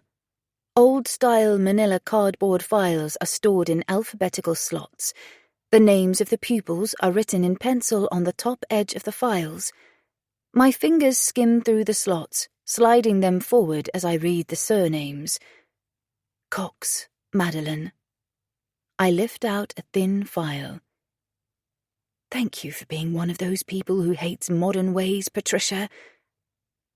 The bell will ring soon, calling the children back to classes. I fold back the manila cover. There are only a few pages of handwritten notes. I fold the sheets of paper in half, lift the hem of my blouse out from the waistband of my trousers, press the folded paper against my stomach, and tuck my blouse back over the top. I put the empty file back in position, lock the cabinet, open the blind, leave the room, and lock the door. I walk briskly along the halls with arms swinging, trying to look casual as adrenaline pulses. You won't believe it, I say, looking at the silent admin staff as I walk through their office, waving the locker key on my finger again. I found mine. Sorry, I'm not thinking clearly. I'll put this back. All keys returned. I head to the staff room. The brassy notes of the school bell ring as I reach the door.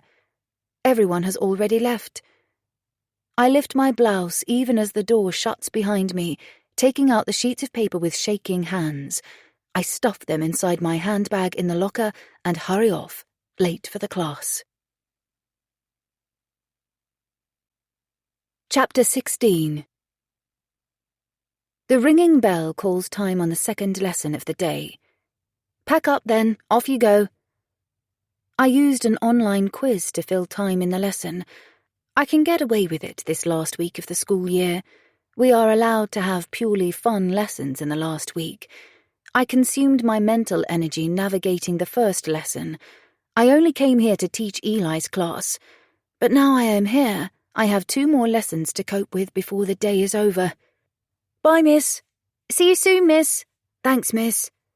The children call as they exit. There were some awkward silences and odd looks early on, but within a few minutes, they'd become used to the presence of the mother of a murder victim and just saw me as Miss Easton again.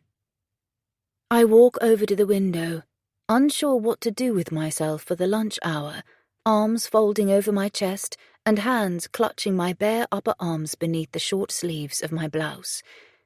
There's a police car in the school car park. My arms unravel. I move quickly, close the laptop and books, pick everything up and follow the crush of children heading along the hall and downstairs.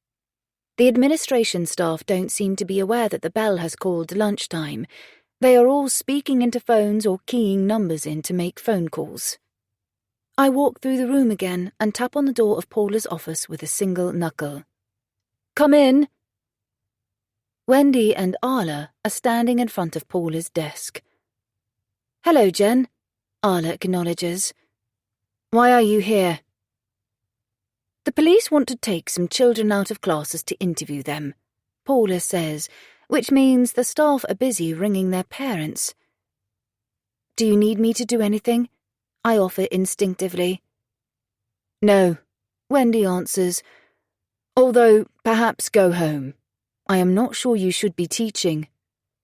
Patricia is counselling some of the children tomorrow, Paula says. Perhaps you should. If I think a counsellor will help, I'll find someone outside the school. Tomorrow, Patricia will find Maddie's empty file, but I'm sure she won't think it's anything to do with me. She's such a muddlehead, she'll think she put them into the wrong file. The walls of the tiny office close in. I turn away from them all and walk out with no goodbye. I need fresh air. I'll lock my laptop and books away in the staff room, walk down to the lake and eat my lunch there, with Eli. When I close the door of my locker, shutting everything safe inside, I take a deep breath lining up the bones of my spine one on top of the other so I stand straighter, so I can stand at all. Before I walk away, I glance through the window. My gaze catches on Aidan and Maddie in the playground. They're standing by a wall near the tennis courts with a group of others from their school year. I can't help myself. My plan to walk to the lake evaporates in a second. Instead, I am heading to the playground. As I cross the expanse of tarmac, walking through the middle of groups of children, avoiding those who run across my path, Aidan's head turns. His eyes fix on me, looking through the gaps between the heads and shoulders of his friends. I try to smile, but my lips are too stiff. My hands curl into fists. The teenagers part, turning and looking where Aidan is looking. At me. Maddie is in the middle of the group of boys. My teeth clench tight as I walk the last couple of meters. "Hello, miss." Aidan's voice is as sweet as honey. I swallow against a dry throat. "Hello. Would you mind if we talk alone for a moment?" "Sure, miss." One shoulder shrugs. He glances at Maddie before he steps out of the small crowd around him. I lead him away from his friends, following the tennis court's fencing, walking side by side, feeling numerous eyeballs targeted on our backs. His hands slip into the pockets of his black school trousers. "Are you okay?" I open. "Not really, miss. I miss Eli. I dream about him. He's alive in my dreams. Then I wake up and remember he's gone. What do you want to talk about? Did I do something wrong?" "I don't know, Aidan. You tell me." "No. I want to talk about Eli. Do you mind?" A two-shoulder shrug gives his agreement. "The police spoke to me again today. Do you know?" "Did they?" Already? They must have interviewed Aidan first. "Did you tell them anything new?" "I don't know anything I haven't said." "You didn't tell them about the drinking initially. Have you lied about being with him when he died?" "Drinking is illegal, that's why I didn't tell them. But we had a drink, so what? Lots of people drink. I don't know who hit him though, miss. I wasn't with him then. He stayed on his own. I tried to persuade him to come with us. I don't know why he was at that end of the lake or who did it, I promise. I wish I did. I wish I was there to stop it." "Where did you leave him?" The police must know this, but they haven't told me. "We walked down to the picnic tables at the lakeside here and drank the cider. When I left, he was still there." "Why did you leave him on his own?" "We were all a bit drunk. I wanted to walk back and he wanted to call a taxi. He wouldn't come with me." There is something he's not saying. His voice has a shaky edge, and I think his hands are in his pockets to hide a tremble. "And you chose not to use the taxi? Why would you walk alone? Most people would stay and come home in a taxi with him. It's a long walk if you're a little drunk. I don't believe what you're saying. Tell me the whole truth. It will feel better than lying, Aidan, and it might help the police find who killed Eli." "It won't, miss. I don't know who did it." He stops walking, turns, and looks straight into my eyes. "Did the police tell you to ask me? Because Dad was in the room, and you're not allowed—" "No. Eli is my son. I want to know how he died." There's a second of silence as we look intently into each other's eyes, looking for truth. "I went home with Maddie." "Maddie was there?" "You can't tell anyone, miss. Her mother hates her being with boys. She met us and that's why I left him. She and I walked back through the woods. He said he didn't want to watch us kissing, but you can't tell anyone because Maddie would be grounded for a year. Her mum isn't very nice."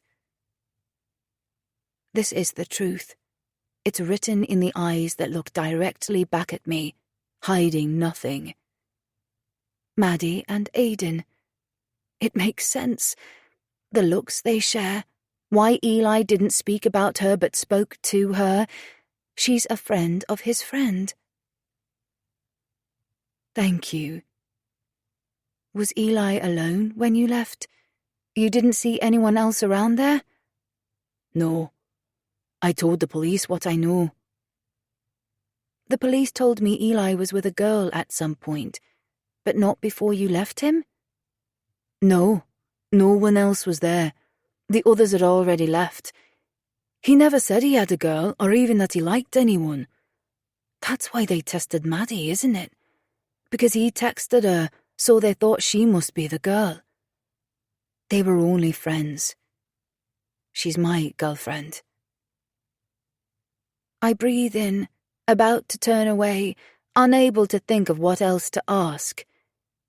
Miss, people keep saying there was something wrong because he didn't tell people you were his mum.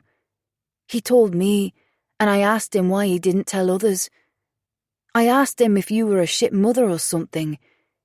He said you made mistakes, but you were a great mum. I'm telling everyone that.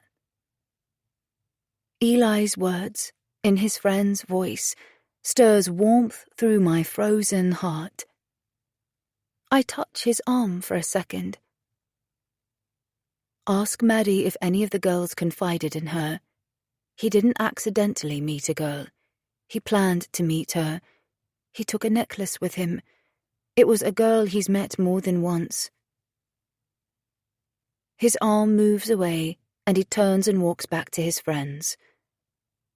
I don't understand why Eli would keep the girl a secret from his best friend. It's one more thing that doesn't make sense. For the rest of the day, I wait to be called out of the classroom and thrown out of the school because Aidan has told his dad I'd talk to him.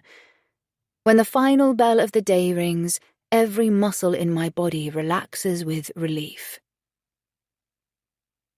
On the journey home across the lake, on a busy ferry, the tips of my fingers stretch out, reaching into the gentle waves made by the bow of the boat. I touch Eli's caramel skin and look at his smile. The boat travels towards the south end, towards Eli's bay. I sense him waiting there, standing on the wooden boards of the jetty, eyes on me. He told Aidan how he felt about me. I wish he'd told me in recent weeks. I need words like that to hold on to. The flowers and tributes have gone. The shore is empty, denying that anything terrible happened here. I watch long waves created by the bow and the stern of the boat rolling up against the bank, catching at the wooden stilts of the jetty and washing up onto the gravel.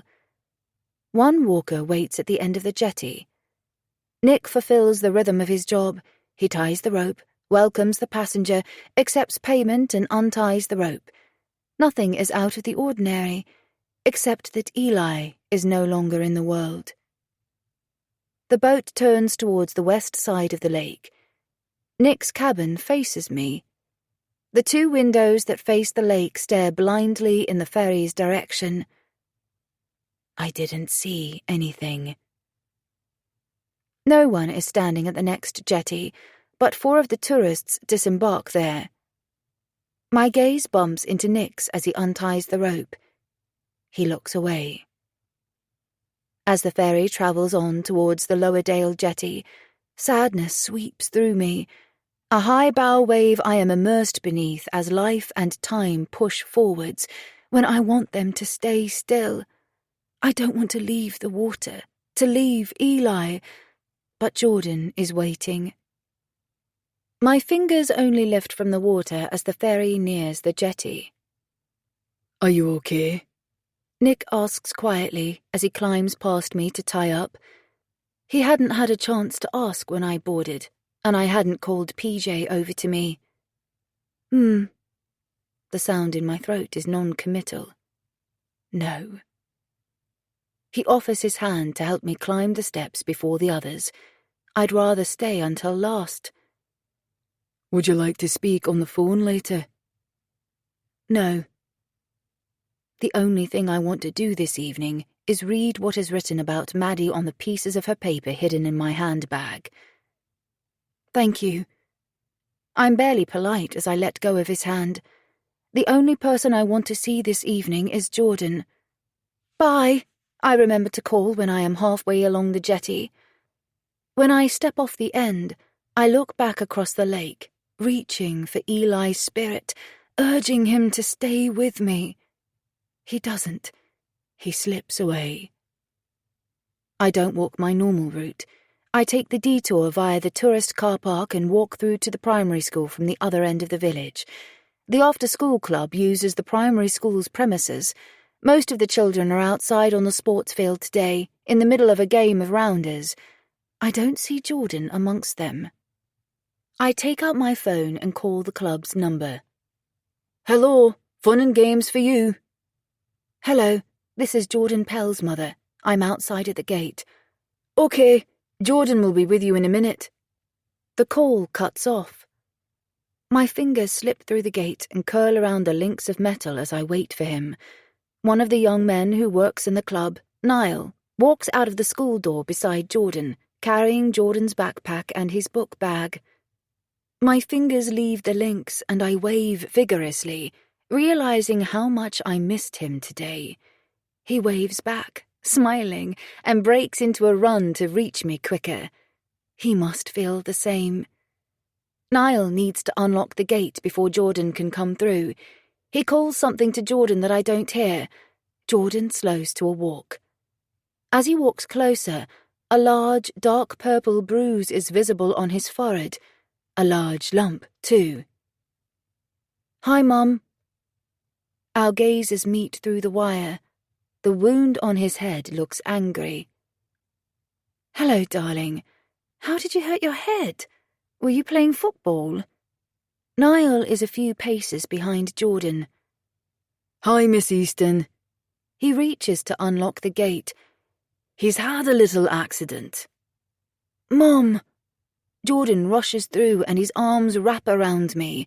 I see a large white dressing on his elbow, too. I missed you today, I say. I missed you, too. He releases me, steps back and shows me his knee. I tore my trousers. Sorry. What did you do to yourself? Niall holds out Jordan's belongings and a manila envelope. I take everything. There was an argument in the playground. We patched him up, but he bumped his head. So I have a letter for a head injury here. You'll need to keep an eye on him for the next 24 hours. He hasn't been playing rounders, he's been watching. Thank you. I slide the letter into my handbag and rest a hand on Jordan's shoulder. See you tomorrow, Jordan. Bye, Niall. Argument? I prompt gently as we walk away from the gate. Michael said Eli deserved to die because he was stupid for going to the lake on his own. I hit him and kicked him, but he was stronger. Oh, Geordie, darling. I pull him tight against my side as we turn away from the school. Don't tell anyone in school, but I'm glad you hit him. I don't want to go to school tomorrow, Mum. Neither do I. Let's call in sick in the morning and we'll spend the day together. Do you want an ice cream? Yes, please. Come on then. But if anyone aims a camera at you, keep your head down. The warm day has drawn a dozen tourists to the ice cream parlour. The picnic tables on the cobbles outside are all in use, and the queue stretches out of the shop. I wait behind Jordan. His eyes fix on all the pretty colours in the freezer cabinet as we step inside the shop. My gaze travels between Sharon and the blue-haired younger woman. Nick is right. Sharon's eldest daughter's facial features aren't at all like Maddie's. She's slight and slender, too, and Maddie is curvier and taller. But the blue-haired daughter's nose and mouth are similar to Sharon's. Now I think about it, Maddie doesn't look anything like Sharon. Hi, Jordan. What do you want? The daughter calls across Sharon. I hadn't realized she knew Jordan's name. but I suppose everyone knows our names now. "Can I have a scoop of chocolate brownie and black cherry mash-up gâteau, please?" Jordan asks. The flavours are Eli's favourites. The girl's gaze drops away from us as she picks up a waffle cone. I wonder if she realises. "Are you having one, Mum?" I don't really want one. My stomach is in a tangled knot. I'm standing here with Maddie's stolen information in my handbag. "Just one scoop of vanilla in a pot." That was what I'd ordered the day Eli died, before Jordan knew. "No, I take it back. I'll have a scoop of the chocolate brownie and the black cherry mash-up gâteau in a tub." We sit on our favourite bench in the churchyard, eating Eli's favourite ice creams, and talk about the things he did that made us laugh and love him more. We will love him forever. I should ask the National Trust if we can pay for a bench to be set up in Eli's Bay, with his name on it for everyone to see. Then our love for him will be remembered beyond our lifetimes. When we reach our street, it's clear of reporters and photographers, but even so, we run from the corner to the cottage. I open the door quickly and close it behind us with relief. "Shall we sit in the garden and have a drink of lemonade?" I hang up my handbag on the coat hooks. Maddie's information will have to wait until Jordan is in bed. "Have you got homework to do tonight?" he asks me. No marking or planning tonight. We can be as lazy as we like. Our summer holiday starts today. It's exhausting trying to smile and find words to help Jordan smile all evening. We eat pizza, play card games, and watch a couple of episodes of the Marvel series he's into. But no matter how much I try to make it feel different, the small cottage is cold and heartless. I send him up to change into his pajamas and clean his teeth at 9, and we lie side by side on top of the duvet to read more chapters of the Harry Potter book Andre started, with Eli's favourite R&B music band looking down on us from the poster blue-tacked to the wardrobe door. When I tuck Jordan in, I kiss his poorly forehead as gently as possible. "Sleep tight." I turn off the bedside light and leave him to sleep. It's still light. The line of sky visible through the living room window is the gleaming pinks and reds of a beautiful sunset. I open my handbag and take out the folded pages, the secrets I've stolen today. My heartbeat races with adrenaline as it had earlier, with a purpose. I put the pages down on the dining table, but before I sit down to read them, I collect a bottle of wine that Andre had left here and a glass, to wash the information down. The full glass ready beside me, I settle on the dining chair and slide the paperwork in front of me. Patricia hasn't written very much. She must use these notes as a reminder of what she's discussed, rather than a record. My mouth opens as the first point penetrates. A witness of a mass shooting in the USA. These notes must have been recorded during the first weeks Maddie arrived at Bowick Academy. From her hiding place, Maddie watched her best friend and other friends shot. She regrets hiding. Maybe if she came out, he would have stopped shooting. She thinks she should be the only one who died. No wonder she'd looked at Aiden a dozen times while I led a lesson about blood and guilt. If she tells her mother, I'll probably be dismissed tomorrow. Maddie thinks he walked through the school searching for her and merely killed the others who were in the way. She feels responsible for the murders. The perpetrator was her boyfriend. Her boyfriend? Aiden said Sharon didn't like her seeing boys, and she was a lot younger then. I can't imagine how awful it would feel discovering you dated a murderer, even as an adult. Maddie's mum found out that, at the age of 12, Maddie was dating a 15-year-old boy, and her mother intervened. Maddie admits she had sex with this boy prior to this. This is why Sharon feels uncomfortable about her seeing boys. I would have intervened too. I talk to an empty room before drinking a large mouthful of wine. Her mother confronted the boy at his home and forbid Maddie from speaking to him further. What her mother was unaware of was that the boy came from an abusive family. Maddie saw television reports after the event. After her mother's visit, the boy was beaten badly by his father. His response was to take his father's gun, shoot his parents, and take the gun to school. She doesn't know whether he intended to shoot her, or if she let him find her, whether he would have stopped shooting. Oh my gosh.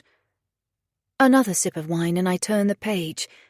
There is no new information after this, but from the notes and dates of attendance, she spoke with Patricia regularly when she began attending the school.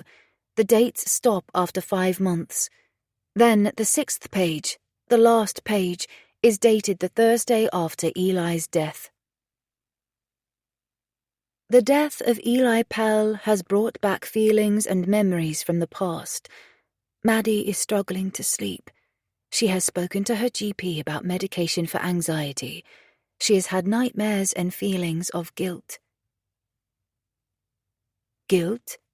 Guilt recalled from those who died in America, or new guilt?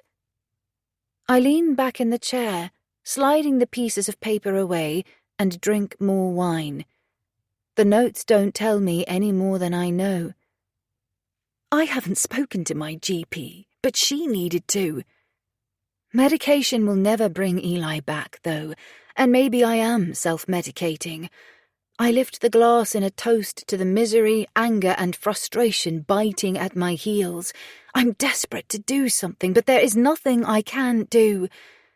Another sip of wine helps the emotions pass. I can't stay here. Not in the cottage or the village. I can't do anything here. My fingers release the glass and reach for my phone that's laying on the table. Andre's right. Jordan needs to get away from the house, and so do I. Contacts. Faye Pell. My thumb touches her number. It rings once, twice. Jen, love, she answers. Hello. How are you? It's so awful. I've done nothing but cry for days. Her voice welcomes me without judgment before I say a word. Hello, Faye. I should have called her before, but I've hidden from her for a long time, leaving the connection to the boys, leaving her for Andre to keep custody of in our divorce. But when we were married, she was my mum too, because I didn't have my own mother. I'm sorry I haven't called you before. Oh, honey, you have no need to apologize. Can Jordan and I come and stay with you? Of course you can. I have the room. You should be here with people who care about you. That is what Eli would want, for us all to be together and supporting each other. Eli. My eyes shut. How can I leave him alone at the lake, waiting for me to come back?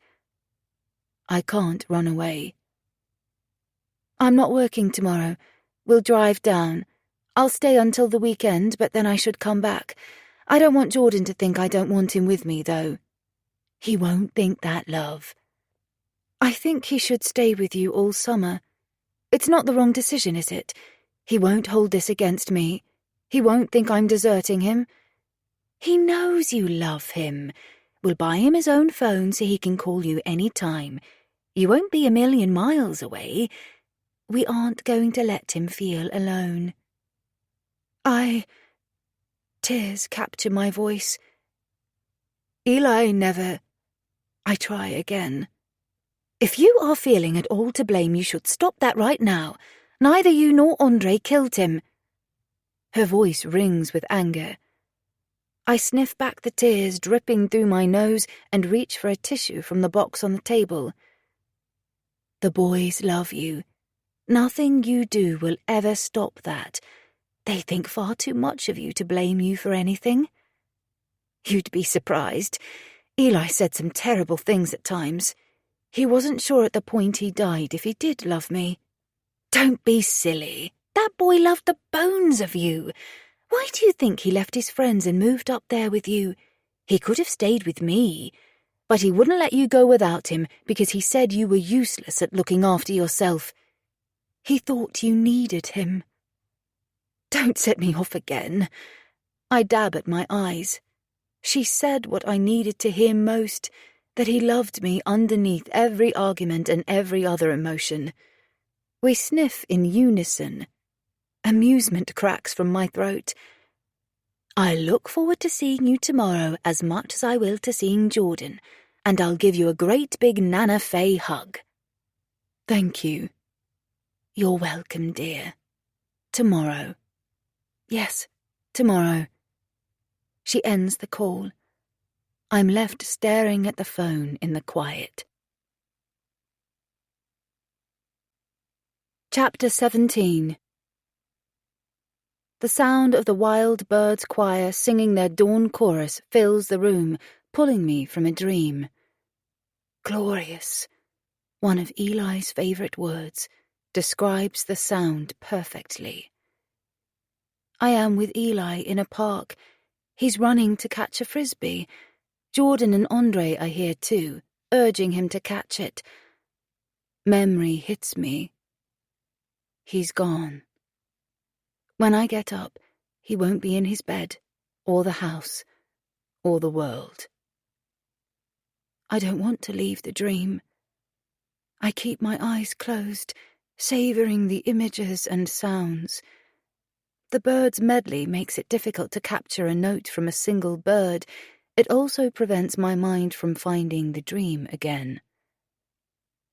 I would feel guilty for sleeping, but the dream was wonderful. I want to spend 1,000,000 more hours in dreams with Eli. It's cooler in the room than it was last night.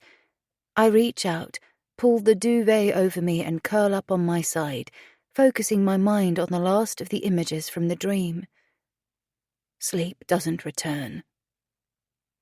The bird song winds down and becomes sporadic, like a music box's clockwork song slowing down. Daylight infiltrates my eyelids. I open my eyes. 6:15 a.m. The numbers on the electric clock read. I get up, make raisin pancake batter, and sit on the sofa waiting until Jordan's footsteps make the boards creak upstairs. I take the batter out of the fridge, turn on the hob and heat the frying pan. When he walks downstairs, still in his pajamas, the smell of freshly cooked pancakes fills the cottage. "Yum," he says, joining me in the kitchen. He greets me with a hug, his arms around my middle, his head resting against my shoulder, his chin against my breast. The bruise on his forehead is a darker purple. We sit down and eat together, and I probably eat the most I've eaten since Eli died. It doesn't mean we've forgotten him. Raisin pancakes are his favourite. I think about opening the windows and imagine the smell of pancakes drifting all the way to the lake, so he'll know we haven't forgotten him. The ringtone of my mobile phone shatters the introspective mood of our breakfast. The phone is in the kitchen, wriggling around on the work surface as it vibrates with the rhythm of the rings. I leave the table and pick it up. Jack. "Hello." Hello. Is that you, Jen? "Yes, of course. What do you want?" We have the DNA results back for Maddie Cox.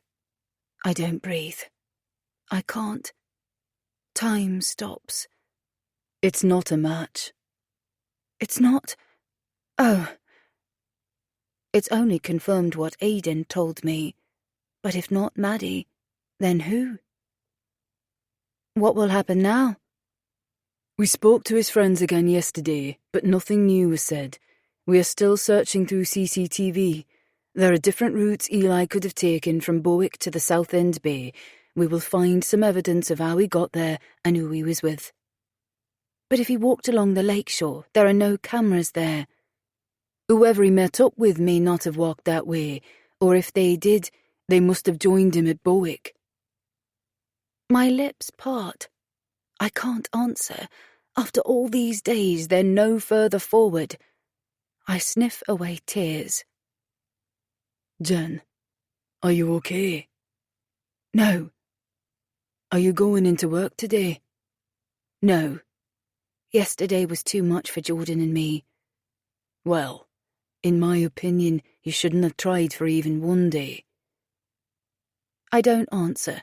I cut him off and put the phone down on the kitchen work surface. I feel like throwing it away so he can never call me again. Who was that, Mom? Jordan asks. No one important. Finish off those pancakes. We are going to Nana Faye's this afternoon, and this morning we'll buy something for a picnic to take over to Southend Bay. We'll eat lunch there before we leave. With Eli. The co-op is busy with tourists buying morning papers and eggs and bacon for English breakfasts. Jordan carries our metal basket as we walk along the aisles, picking out treats to eat. Hello. Sharon's voice has me spinning around. Her eldest daughter stands behind her, looking at me with an expression that assesses and tries to learn something from me, as though she is keen to know something I know. The colour of the eyes I look back at are incredibly unusual, a blue that is slightly violet, a cornflower blue, or perhaps they are more like the petals of forget-me-not flowers. Her hand lifts and strokes back her cobalt blue fringe in a gesture that expresses unease as a hot, radish-red blush even more strongly emphasizes the shades of blue in her irises. Eli stands beside me laughing at my terrible, colourful descriptions. Not laughing with me anymore, but laughing at me. Mum, don't be stupid. I miss him with every cell of my body. How are you? Sharon asks, her voice loaded with what sounds like disingenuous concern, and she doesn't wait for me to reply. I had to go into school yesterday. They interviewed Maddie again. She had nothing to do with Eli's death, you know. Her voice drives that statement at me. If I didn't know about Maddie's circumstances, I'd walk away, insulted, but I do know. The situation must be distressing for Maddie and Sharon. We should talk. Are you free for a coffee? I say. I should clear the air. I haven't spoken to her properly since we had sex. I need to tell her I don't even want to be friends. It would be too awkward, and I don't need awkward at the moment. Could you come to the cottage in... I glance at my watch. 20 minutes? She looks at her daughter. Will you open the parlour? She nods. I'll come to the cottage, Sharon confirms, and then she returns to the task of shopping, dismissing my presence with no words of parting. Can we have strawberries, Mum, and dip them in a pot of clotted cream? I think we should. We deserve a little luxury. My hand rests on Jordan's shoulder, casually, while in my chest my heartbeat races at 1 billion miles an hour. Clunk. The door knocker strikes down hard exactly 20 minutes later. My hands still. Jordan's t-shirt, mid-fold, falls on top of the pile of clothes in the open suitcase. I must be courageous and face this conversation. Carry on packing, I tell Jordan, whose head is buried in the airing cupboard, looking for his favourite clothes. Find what games you want too. I'll speak to Sharon in the garden. We won't be long. My footsteps are light on the stairs as I race down. I'm coming! I release the catch, turn the handle and... Sharon! Hi! I step back so she can come in. Do you want coffee or tea? She walks past me and I shut the door behind her. Tea, please. I lead the way into the kitchen, leading her away from Jordan, who is bumping about in his bedroom upstairs. How are you? She asks as I pick up the kettle. She asked in the co-op and hadn't given me the chance to answer. I'm not sure what the answer is, though. Surviving. I keep my back turned to her. She doesn't say anything else, and neither do I. The silence becomes solid, too hard to break, as I gather together mugs, tea bags, and milk. It's that "what do I say to the mother of a murdered son" moment. I'm too frustrated and impatient today to be kind and break the silence. "The sunset was gorgeous last night. Did you see it?" Sharon's palm rests on the work surface near the sink, beside the mugs. The gesture feels threatening, even though her words are entirely the opposite. It was pretty. I pour the boiling water into the mugs, my heartbeat tumbling over itself. "Maddie said you spoke to one of the boys in the playground at the school yesterday." Does she know about Aidan now?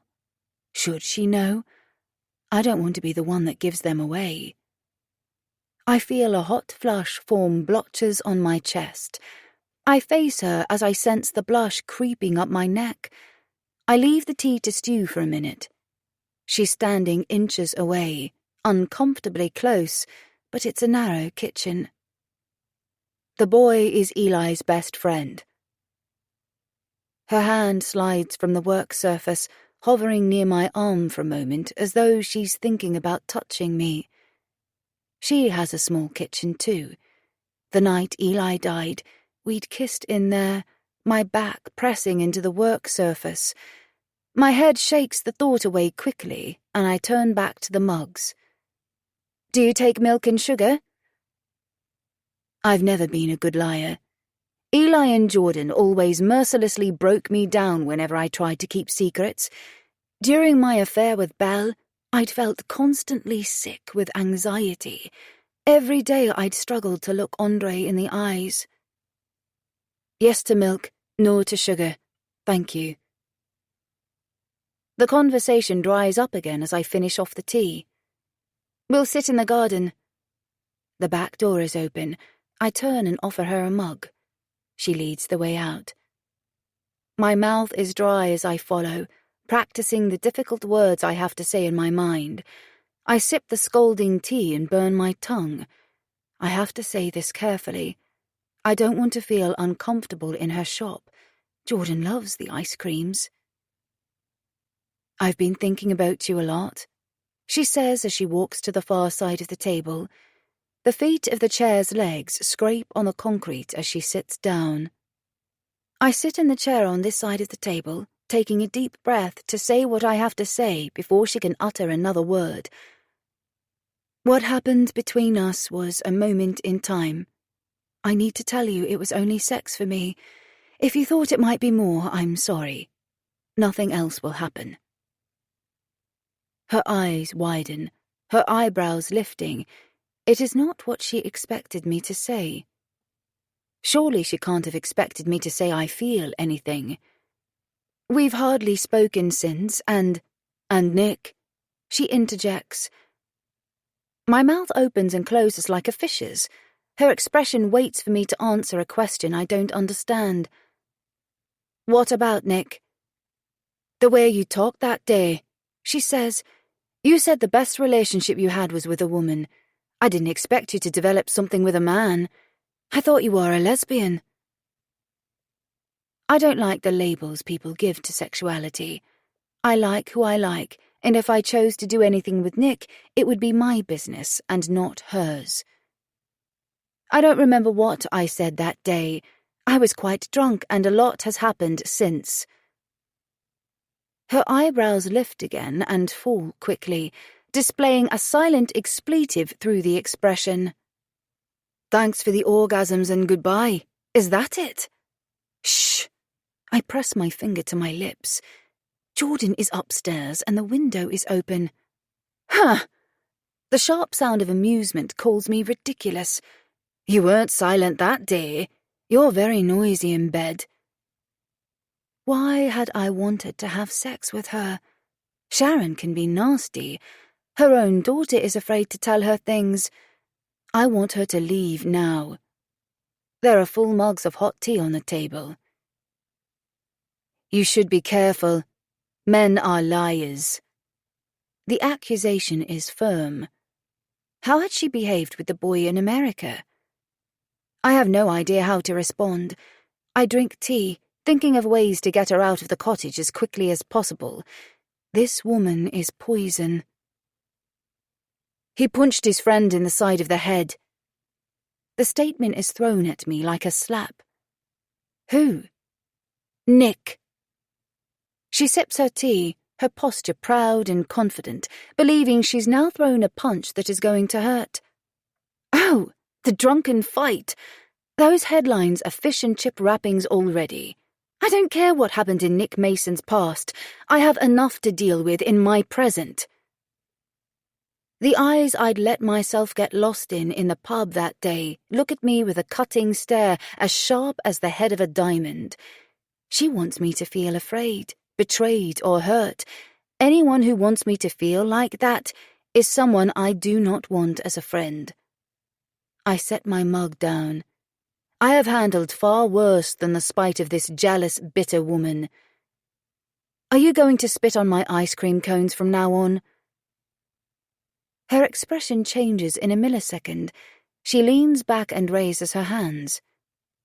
Maybe, if you see Nick again. Will you go?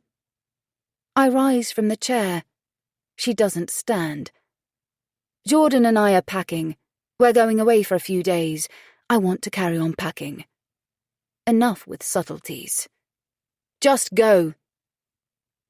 I'd still like to be friends, she says, with a smile that looks dangerous. I don't reply. Let me juggle that issue another day. I lift a hand, saying the door is that way. Memories of the sex we'd shared return. She attacks sex.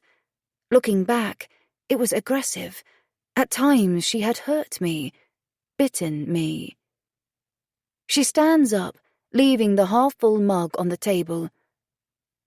Perhaps you should watch the video of Nick that is circulating around the youngsters. Maddie will show you it. You might see a different side to him then. She is still convinced the only reason I might say no to her is because there's someone else. I'll show you out. We walk through the cottage to the front door. She opens the door herself. Of course there are people from the press there now. What will be in the papers tomorrow? I hope she's not stupid enough to speak to them. Thanks for the sex, she says too loudly. See you soon. Not if I can help it. I close the door. Today is a very good day to get away from the village. I've packed everything. Mom? Jordan calls. He's standing on the top stair. He will have heard Sharon's parting shot, and that is probably what she wanted. Fortunately, I think his understanding of sex is still too minimal to really comprehend it. He won't pay attention to her words. Good work. Shall we head over to the bay now? We can paddle in the water and play football before we eat. The car comes to a standstill on the gravel of the South End car park. I glide the gear stick into neutral and set the handbrake. Jordan has graduated to riding shotgun beside me. My little car is used to Eli's long legs, squeezed into the footwell of the passenger seat. Jordan and I release our seatbelts at the same time, eager to reach Eli's bay. He opens the door as I do. I collect the picnic and beach bag from the back seat. Jordan's bent over. The car door is still open. What are you doing? Come on, Geordie. Mum. He straightens up. I found a necklace. I can see him through the open doors, through the gap between the back and front seats. A dusty gold thread, long and thin, trails from the grip between his forefinger and thumb. Put it down. I drop the things on the car seat. The thread of fine gold falls from his fingers to the ground. I learned my lesson with the heart pendant. I'm already reaching for my phone, looking for Jack's number. Call. That might be mine, I tell Jordan as the phone begins to ring. It could be the chain the heart was on. Eli may have lost it here. I have to tell the police. Hello, this is Jack George. It's Jen. I think we found the necklace the pendant was on. It's in the car park near South End Bay. Have you touched it? Jordan picked it up, but I told him to drop it where he found it. Okay, someone will be out there soon. Stay there and don't touch anything else. Okay. The call ends, with no farewell frills or formalities. This might mean Eli hadn't walked to the South End Bay, and if he hadn't, he had arrived with someone because he's never driven a car. It feels too convenient for the necklace to be here, though. What if he dropped it here in the hope of leaving a Hansel and Gretel trail for us to follow? Had he always wanted us to find this? Is it some sort of clue? Does where it is mean as much as what it is? Was he with a stranger? What if he hitchhiked to get home and was picked up by the murderer? Thought crushed me. I can't think about how his last hours might have been lived. Come on, Jordan. Let's shut the car up and stand out of the way. Chapter 18. The rhythm of rolling tyres, cracking and popping, disturbing the loose stones on the single-track road, announces the arrival of a car 15 minutes after I call Jack. A marked police car appears around the bend. The car stops, blocking off the road. Jordan and I watch from our position at the rear of my car. My sweaty hand is held in Jordan's. I feel as though this is the final piece of the puzzle that will somehow put everything else into place. And yet again, the police managed to miss it, and Eli led us to it. You're so clever, I tell Jordan as the doors of the police car open. How you managed to see that necklace when no one else has, I don't know. It was just lying there in the dirt. It was a great find, Jordan. The officers smile as they walk towards us, hats being slipped onto their heads. 2 women, Lucy and Marie. Hello, Jen. We've been asked to secure the area until forensics arrive. Can you reverse your car off the parking area carefully? We'll direct you. If you move your car over, we'll leave and get out of your way, I offer. We need to ask you some questions first, to record what happened. Where is the necklace? There. Jordan's hand releases mine and he points. I think it's my necklace, the one that was with the little heart we found on the jetty in the bay. That's fine, Jen. If you move the car, we can make some notes. Come and stand with me. Marie beckons to Jordan. Go on, Geordie. I won't be a moment. I tiptoe over the gravel as though I'm sneaking up to the car door and climb in just as carefully, trying not to disturb anything in the gravel, although it's probably far too late. I reverse at about 1 mile per hour, conscious of avoiding the place where the necklace is. Every muscle in my body is trembling when I reset the handbrake and slide the gear stick into neutral. I must get a grip on myself. I need to drive all the way to Oxford in a few minutes. There's no point in staying here. They'll seal off the bay again. Jordan is already telling the officers the story of his new find, and Marie is scribbling notes into one of those little black books. I stand beside them and simply agree with Jordan. Afterwards, Marie reads her notes back to me. Anything to add, Jen? No, that's all we can tell you. Will you move your car over so we can get out before the lane is full of police cars? Yes, you can head off. We have your number if anyone needs to contact you. When we're back in the car, Jordan looks at me. I wanted to see Eli. There's a tone in his voice that makes me ask, do you feel him in the bay? He'd spoken as though he was going to sit down and speak with Eli. I've seen him. The police car reverses, tucking in against the hedgerow at the side of the road. Put your seatbelt on, I tell him, then add, me too. I mean, I feel him. I haven't seen him. I think he helped you find that necklace, so the police will find out what happened to him. I think for some reason he wanted us to find these things, not them. My phone rings while I'm indicating to move from the outside lane to the middle lane on the M6. The vibrations resonate through the cup holder between the front seats. Jordan looks at the screen. "It's Nick. Shall I answer it?" "No, leave it." An hour and a half later, I steer the car onto Faye's Drive and park in front of the bright marigold-orange garage door.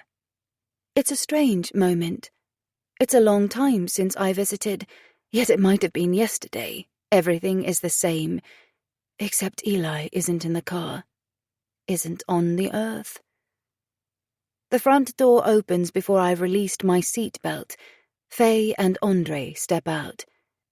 It's as though they've stepped out from a doorway in time, from 2 years ago, when Eli was here. "Dad's here!"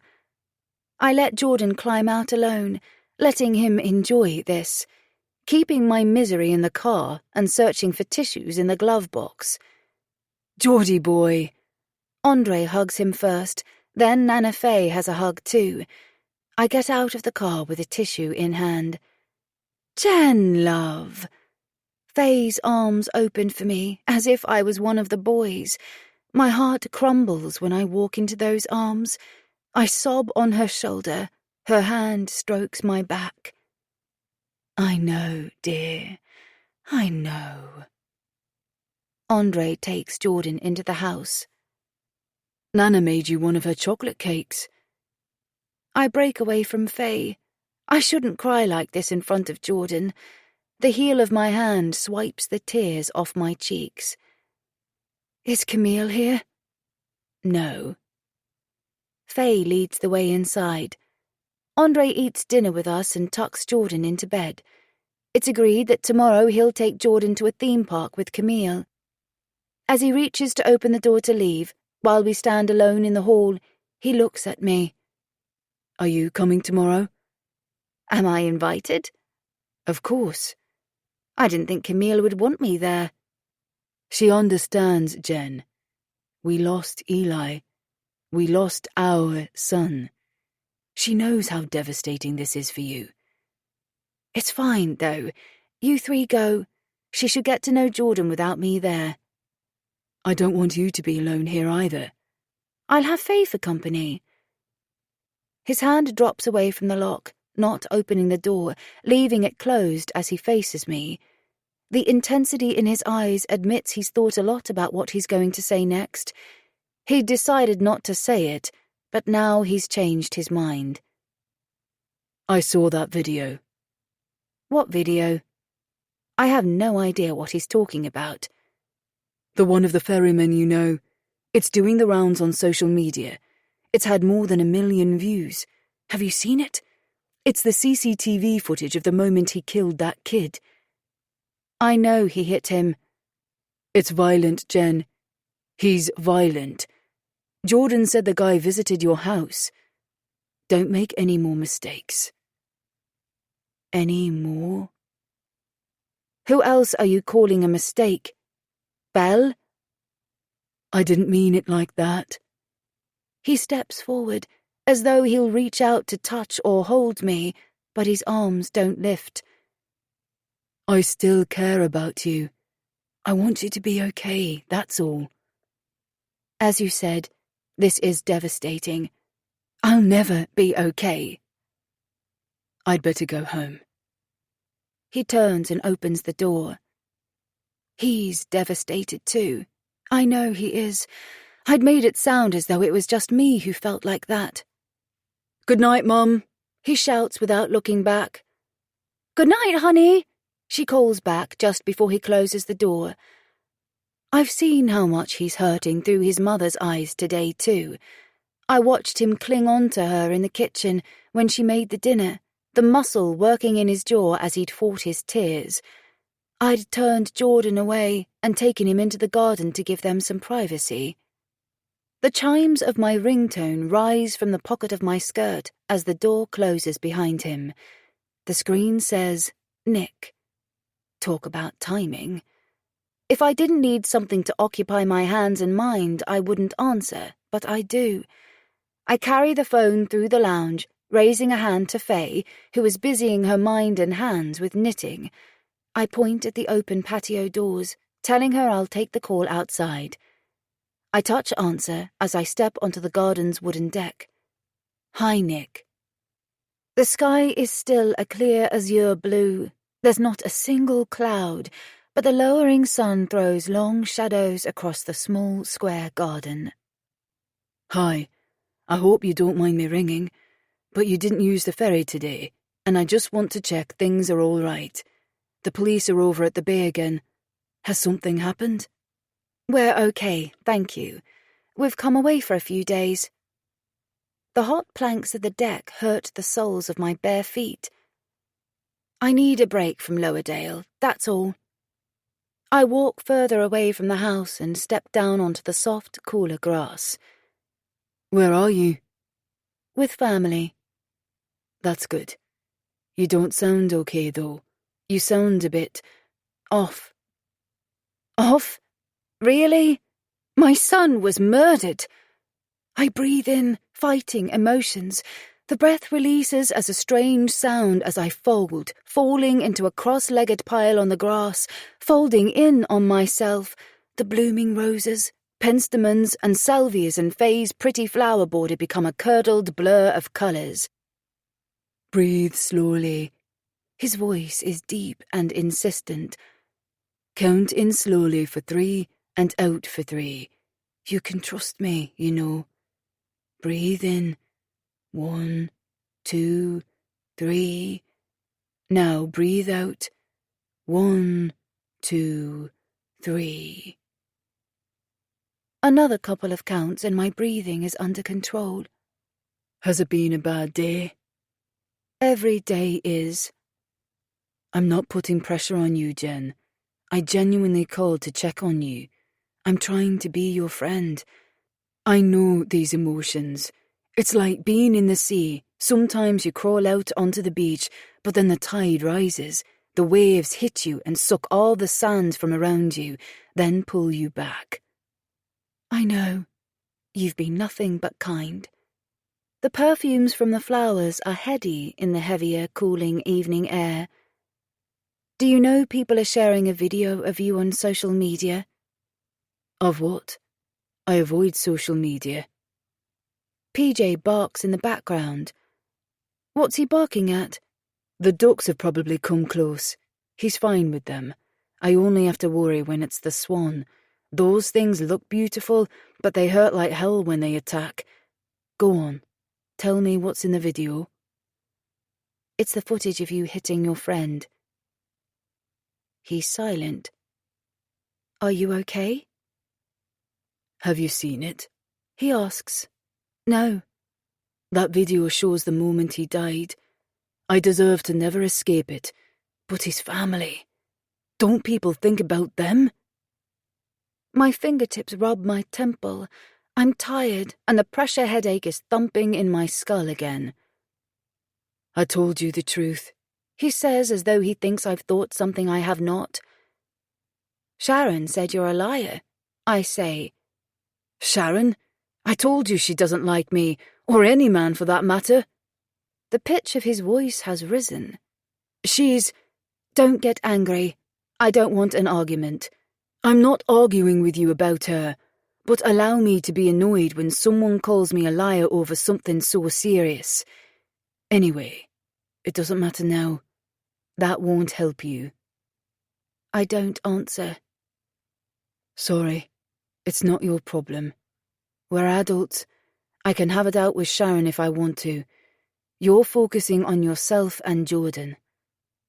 How is he? Glad to see his nana. Good. Do you want a drink? Faye calls from the patio door, making a drinking motion with a hand. May I have iced tea, please? I'm going, Nick. But thank you for calling. I have a shortage of friends these days. Me too. A deep, self-mocking laugh punctuates his words. But that's my fault. I did what I did. I'll forever regret it, and I won't ever pay enough for it. My issue is my fault, too. The bad relationship choice I told you about. Night. Take care of yourselves. I am. Night, Jen. He's the one that ends the call. There are daisies around me, their white heads and yellow hearts breaking through the short grass. I let the phone rest in my lap for a moment, reach out, pick a flower, and spin it between a finger and thumb. Jen. I tuck the daisy into my hair above my right ear, in the way I used to tuck them into Eli's hair when he was young, pick up the phone, and unravel from my folded position. Faye is walking onto the decking, holding out a mug. We can sit outside if you like, if you finish to call. It would be a shame to waste this warm evening indoors. You used to sit on the floor like that after Eli was born. She nods towards my legs. Do you remember? You would dissolve into this pile of limbs and sit in the corner of the nursery, even after the two of you came out of hospital. Chapter 19. I embrace the white porcelain mug of sugared black tea with ice, cooling my sweaty palms. No one talks about the time after Eli's birth. It's a taboo subject. It's been avoided as though talking about it might curse me and make it happen again. It hasn't happened again. It reminded me, Faye says, you sitting there like that, and at the time you feared you'd never love Eli. But I did. I do love him. The denial rushes to my lips. She's prodded a sleeping dragon. It stretches inside me and spreads its sinuous, scaly wings to full length. I know. Her hand touches my forearm, which rests on the teak table. I haven't thought about this for years. I don't let myself. I love him. It was my illness that took those feelings away. My voice has sharpened. Every aspect of the guilt I feel now is rooted in my very first dreadful failure. I feel as though I have always failed Eli. I know, she says again. For 2 years after he was born, I wasn't me. You won't remember, she says. In my head, the dragon breathes warmth with the threat of a blazing fire. How afraid you were when you recovered that your illness had damaged your relationship with Eli forever. But you loved each other so much. Postpartum psychosis is a terrible thing. At least you had the years you've had together since. Treasure them. Don't look back and regret anything, Jen. Those early years are not memories I want to face tonight. I am facing enough recent guilt. I do not need to be weighed down with past guilt, too. But now she has said it, the dragon roars out fire. Secretly, I am always afraid I love Jordan more, because I loved Jordan from the moment he was placed into my arms, all warm and slippery. Eli was like a wriggling alien that had broken out of my stomach, who I didn't understand. I sip the cold tea. Do you remember the strange things you did? I don't want to. I know Faye well enough, though, to know she is thinking and talking about my illness for a reason. She's leading somewhere. It was quite frightening towards the end, before social services took you into care. You really believed some of the things you thought you saw. There's a pause. I look at the glowing brown eyes that Andre, Eli, and Jordan inherited. Eli used to describe her eyes as like star anise. Her pencil-thin eyebrows lift a little. Jordan told me he sees Eli, and you said you're talking to him too. He said you think Eli is showing you evidence. You know there are no such things as ghosts. Do you think under the stress of all this, the psychosis is returning? Have you spoken to someone? I shake the whole idea away. No, Faye, I am not going mad. Feeling Eli's spirit at the lake makes Jordan and me feel better. Don't take that away from us. I don't care if anyone else thinks we're crazy. He is there. Andre feels his presence too. I just wondered if... Please don't. I've spent years afraid of the mania. I don't need that added to the pressure I'm under now. Unless you can tell me Eli's death is a figment of my imagination. The ringtone of my phone chimes somewhere nearby. My hand reaches out and feels around on the nightstand. I pick up the phone, pulling it free from the charger cable, and hold it to my ear. Hello? I don't know what time I fell asleep, but for hours I'd stared into the dark with moments from Eli's early life playing through my thoughts. Jen, have you left Lowerdale? It's Jack. Yes. What's happened? I sit up, holding the duvet to my chest with my other hand. You shouldn't have gone away without speaking to me. Why? Because we are investigating the potential murder of your son. Wendy told you we needed to know your whereabouts when she spoke to you on the first day. I was numb the first day. I didn't hear most of what she said. I'm not a suspect. I don't... Hang on a minute. Do you really think I might have killed Eli? Wendy had said everyone was a suspect. I remember that. But they can't really believe I would... We need to talk to you. There's new evidence. Where are you? In Oxford. How long will it take you to come back to Bowick? 4 or 5 hours. You must come back. Come to the police station in Bowick before 5 p.m. Wendy will speak to you here. Okay. Bye. He ends the call with a cut in his voice. He's actually angry. I didn't think to tell the police I was leaving. I have my phone. I didn't think they would care. The clock on the screen of the mobile phone reads 9:05. Jordan must be awake. I slide my feet into slippers and the phone into the pocket of my pyjama shorts. The bedroom door is slightly ajar. Someone had opened the door, seen I was asleep, and left me in bed. Jordan! Faye! I call as I descend the stairs. I can't hear them. Hopefully Andre hasn't picked Jordan up already. Mum! He appears at the bottom of the stairs in a second. Nana told me not to wake you. I smile, thinking he's come for a morning hug, but he steps away when I try to enfold him. There was a fire beside Lowerdale Lake. How do you know that? Only one person lives beside the lake. My friend Charlie texted. His best friend who lives in the farmhouse halfway up a mountain. I accept the phone that's being waved at me.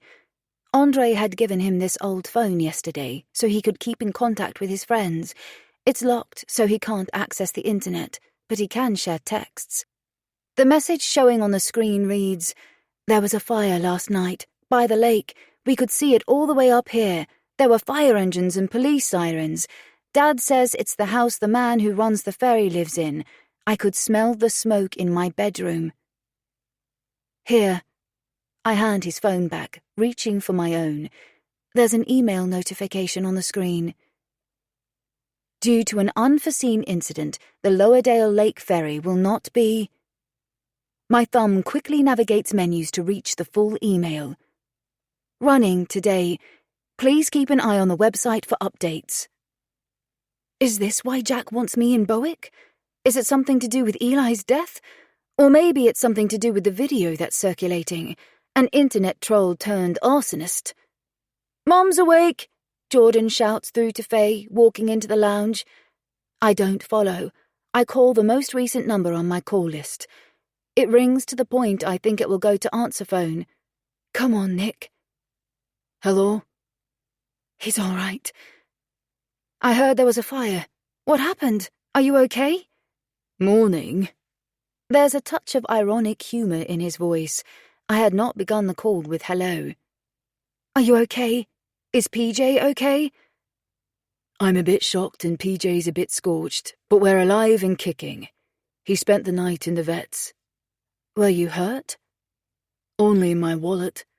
There's a lot of damage. I'm not working the ferry as I'm trying to sort things out. I received the alert email. What happened? Someone threw a good old-fashioned petrol bomb onto the front veranda.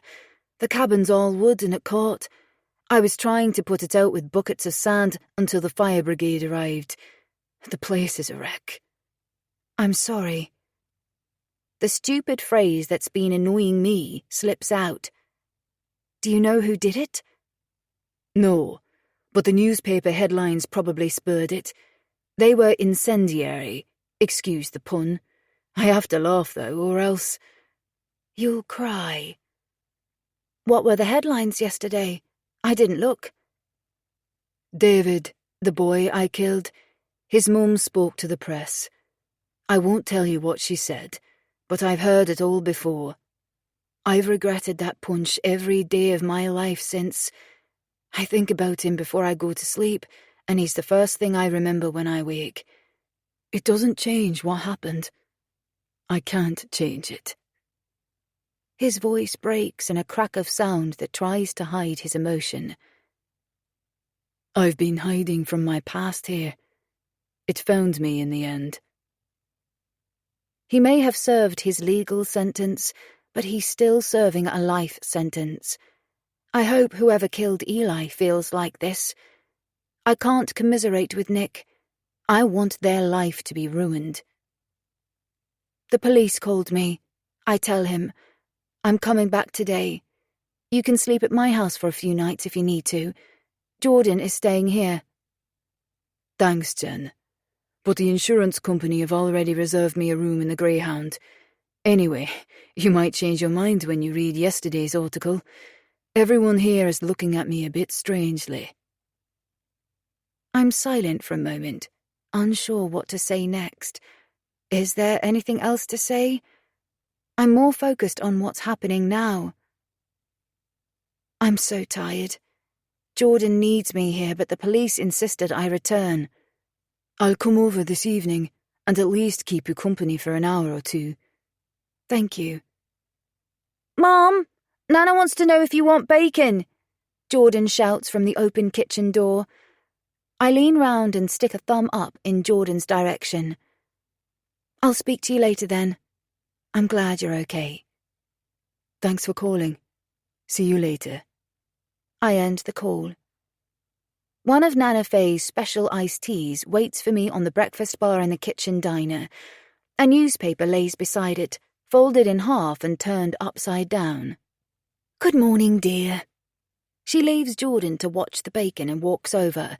I think she's going to hug me. Instead, she reaches out and turns the newspaper over. Geordie says you know this man. The date on the top corner is yesterday's date. The pictures on the front page include a woman of colour who I don't know, but beside her is an image of a young Nick, his arrest picture. A fair, freckled-skinned teenager with sad, hollow eyes. The last image is black and white and in terrible focus. It captures the same teenager, Nick, mid-punch as he throws his fist towards his friend. I turn the paper over. Nick has told me everything this article implies. Yes, I know Nick. I confirm to Faye, looking up. I was just talking to him. I look over at Jordan. The fire didn't harm Nick or PJ badly. They're okay. Okay is another weak phrase like I'm sorry. I smile towards Jordan before turning towards the patio doors. They are open already, capturing some of the cooler morning air before the day heats up again, and releasing the smell of the cooking bacon. I walk outside, looking down at my phone, and open my social media to search for the video. Nick Mason. I enter his name in the search box. That won't find it. Murder, I add. The search finds it immediately. He'd said he felt sorry for the family, but the face staring out from the account that shared the video first is the face of the woman in the paper, David Smith's mother. Two young men stagger into the view of a camera that must be looking down from the top of a roof, one blonde-haired Nick and the other dark. Neither of them looks sober. Their feet take random steps off a straight line. The other boy says something. Nick straightens up, pulls back his arm, and throws a punch in a round swing. It looks unprovoked. The blow catches the other boy on the side of the head, hitting his ear, and he falls forward onto his knees, then his side, then his back. I wait for him to get up, as young Nick waits too. The boy doesn't. Nick squats down and shakes the boy. The boy doesn't move. The footage stops. The long thread of comments beneath the video are as violent as that punch, condemning. "Mom, the bacon rolls are ready." I look over my shoulder, pulled back into my own life, but I haven't forgotten what the video didn't show. Nick's friend hadn't thrown a punch. Nick said he'd hit him first. I switch off the phone screen and walk into the house. What should I think about this? It doesn't impact anything to do with Eli, and it was a long time ago. He killed his friend, but I do understand that when he threw the punch, he never imagined it might kill his friend. It's not the same as what happened to Eli. Someone hit him with an intent to really hurt him, if not kill him. It only proves there was a deliberate action involved when Eli died.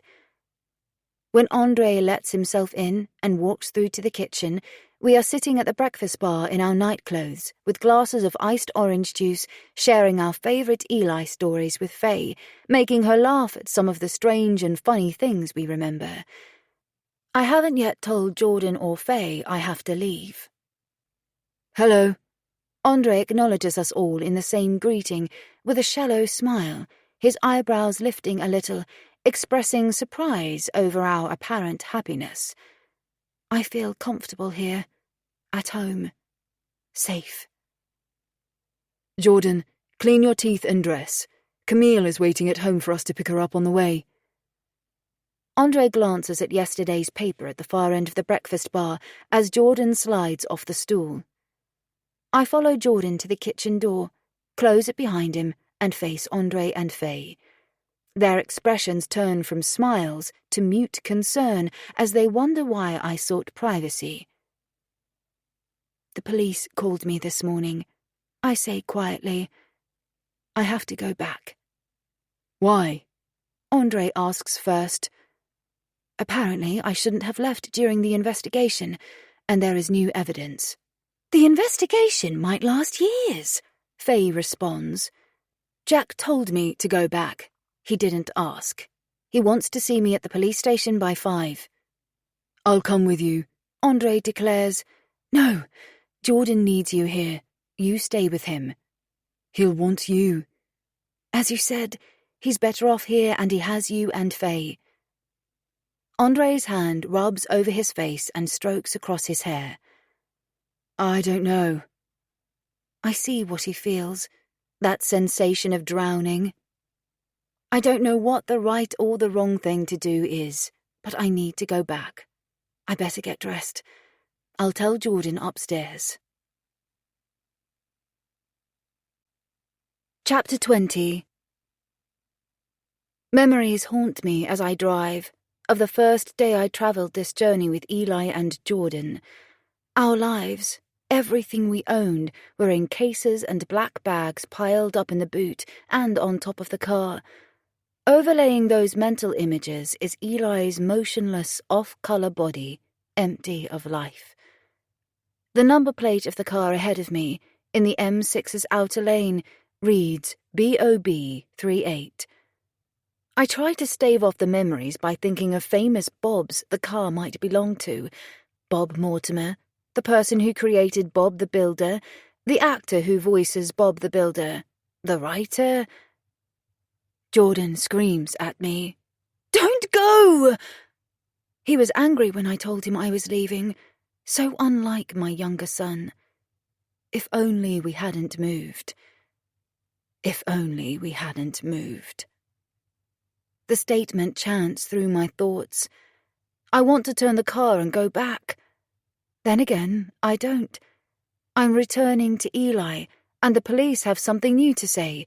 It must be something important. The signpost for the Burton-on-Kendall services says 1 mile.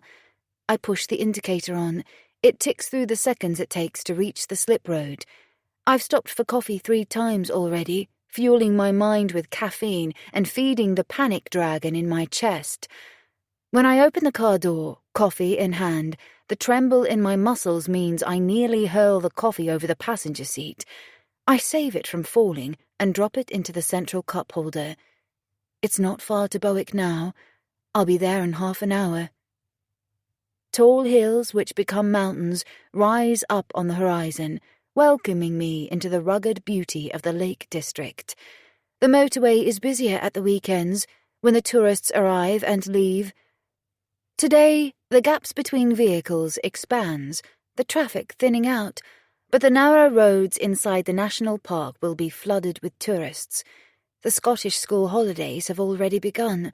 There are plenty of people already filling up the tourist accommodations. Impatience scrambles through my mind, fighting with concentration. At last, the turning approaches. Twisty roads, winding their way around the lakes and over the mountains, form the last part of my route, requiring all my attention until I drive into Bowick. The police station is on this road, on the outskirts of the town. Here. There's a small car park. The white-lined spaces are tight. I park, open my car door and squeeze out, careful not to scratch the car beside mine. A shaking hand pulls my handbag out behind me and hooks the straps over my shoulder. The desire to be sick rolls in my stomach. I haven't eaten since breakfast, just drunk numerous lattes. I press the button to lock the car. The side lights flash and the locks click home. "Jen!" The shout comes from behind me. Nick is standing beside a black Vauxhall Astra that's parked on the side of the road outside the car park's waist-height red-bricked wall, waving vigorously at me. My hand lifts, acknowledging him. He breaks into a jog, running into the car park, and stops still in front of me. All okay? Have you spoken to them yet? His physicality is a little threatening when the taut muscles underneath the thin cotton fabric of his grey t-shirt radiate heat. Not yet, and I'm probably the least okay I can be. I left Jordan upset. One blonde eyebrow lifts. You look exhausted. Thanks. My gratitude is ironically spoken. A grunt of an awkward laugh breaks from his throat. You're very welcome. No, seriously, you don't look well. Do you need anything? His fingers comb through his loose curls. There's a large, plum-red bruise on the back of his forearm and scratches on his neck. No, I don't need anything other than to go in there and get this over with. Did that happen last night? I point at the scratches. PJ didn't take to being rescued. That placid dog. He's not so placid when he's being roasted alive. Would you like a companion? I've just been in there to sort out some information for the insurance company. I could come in and sit with you. No, don't worry. I'll manage. Okay. Well, maybe I'll see you later. Give me a call when you're back at the cottage. I nod. Not sure I will, regretting my earlier offer. I hadn't thought about how tired the drive would make me. See you then. His hands slide into the front pockets of his jeans. See you. We walk our separate ways. A concrete ramp with a steel handrail leads up to the police station's reception. No one else is in the small wasp nest beige reception area. Eli saw a wasp's nest in a tree once. That's it. That's that dirty beige you see on the classroom walls at school, Mum. The wasp's nest became his favourite reference for a beige colour from then on. Jordan used to moan at us. Why do you use silly comparisons for colours all the time? He never joined in. Can I help? A grey-haired officer calls from his position behind a glass window. That breed of Russian blue cat's fur, that's what that guy's grey hair looks like. Eli had searched the internet for a match. I'm here to see Jack George, Wendy Carter, or Arla Say Stevens. Jack rang me this morning and asked me to come in. I'm Jennifer Easton. Ah, okay. Take a seat and one of them will be out in a moment. There's a phone beside him, but he doesn't use it. He rises from the chair and walks away, opening and closing a door at the back of his glass office. The holly blue butterfly. That was another blue colour Eli found via a search on the web. A few minutes later, Jack opens the secure door into the reception. He's followed by a uniformed female officer. Lucy. Hi. I stand up, caffeine-fed energy pulsing into my limbs. Lucy smiles. Jen, I'm not arresting you, Jack says. Not arresting me? Pardon? But we do need to interview you under caution because of the questions we want to ask. So I must read you your rights, and listen carefully this time, Jen. My lips part, my jaw dropping, and my thoughts scattering. You do not have to say anything, and anything you do say might be used as evidence. He reels off similar words to those I've heard on TV dramas. I don't understand. Let me finish reading you your rights, and then we can take you through to the interview room and explain.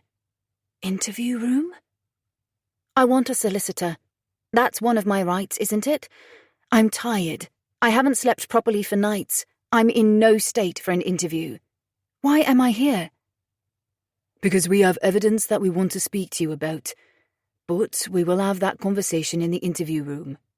When you have a solicitor, Lucy adds. I sigh and rub my temple, the pain in my skull complaining with a violent aggression. Jack reaches out and catches hold of my elbow, as though he thinks I'm about to faint. I look at my hand. My skin is paler, as white as it can possibly be. Ghost-like. Mashed potatoes. We'll find you somewhere you can lie down for a bit. This is ridiculous, I tell Jack as I walk through the secure door a step in front of him. His hand still holds my arm. Apparently, the most comfortable place to wait is on the bed in a cell, although the door is open. He thinks I'll be better off here where I'm able to lie down. I lie there, staring at bleached white walls, unable to close my eyes. A youngish woman with Asian colouring walks into the cell, dressed in a pale grey business suit that is contrasted with a vivid sunflower yellow blouse. The blouse declares I have a life outside this world, while the patent black shoes with wide, solid high heels say, "Don't mess with me." The denim dungarees and vest top I'd thrown on this morning are creased and sweaty from the hours I spent in the car. I feel like a lawyer's client. Hello, Miss Easton. I'm the duty solicitor, Mira Joshua. She looks so young, she can have only recently qualified. Her hand, with beautiful manicured yellow nails that match her blouse, stretches out, reaching to shake my hand. I accept, with a hand with uneven and broken nails. I haven't painted my nails or even used an emery board since Eli died. She glances over her shoulder. Lucy stands behind her. Can you escort us to a nicer room? One with a window to open, preferably. Do I smell? Did I use antiperspirant when I dressed? This way. We are led up 2 flights of stairs to a room with a wide window in a metal frame. Mira slides off her jacket and hangs it over the back of one chair as I sit on the other side of a small table in another chair. She leans across to open the window, persuading it to slide up a couple of inches with some effort. Once it's open, a breeze sweeps in. The fresh air is warm but welcome. Do you know what's going on? I ask. Let's sort out the paperwork first. May I call you Jennifer? Jen. Call me Mira. How much will this cost? She raises a hand and stops my words. My support here is paid by the legal aid service at no cost to you. If you need my help after today, then we can talk about that at a later date, but I think legal aid will cover that too. However, you want to be certain of my legal obligation to manage your case confidentially. I should make you aware, though, I am always bound to the justice system first, so I won't ever lie or present false information on your behalf. I have no false information to present. Here. She withdraws a document and lays it on the table between us, then holds out a pen. "Read it through and sign on the dotted line." I don't read it. I sign my name in black ink and push it back at her. I'd sign away my life to the devil in my current mental state if he'd help me walk out of here and rush back to Jordan. "Do you know what's happening? Why am I here?" I ask again. "The police have evidence showing you travelling to Southend Bay around the time Eli died." "I was in Lowerdale." "You may have been, but your car wasn't." "It was. I was drinking. I didn't drive." "Save the answers for the interview. You haven't been arrested. They are just exploring what this means.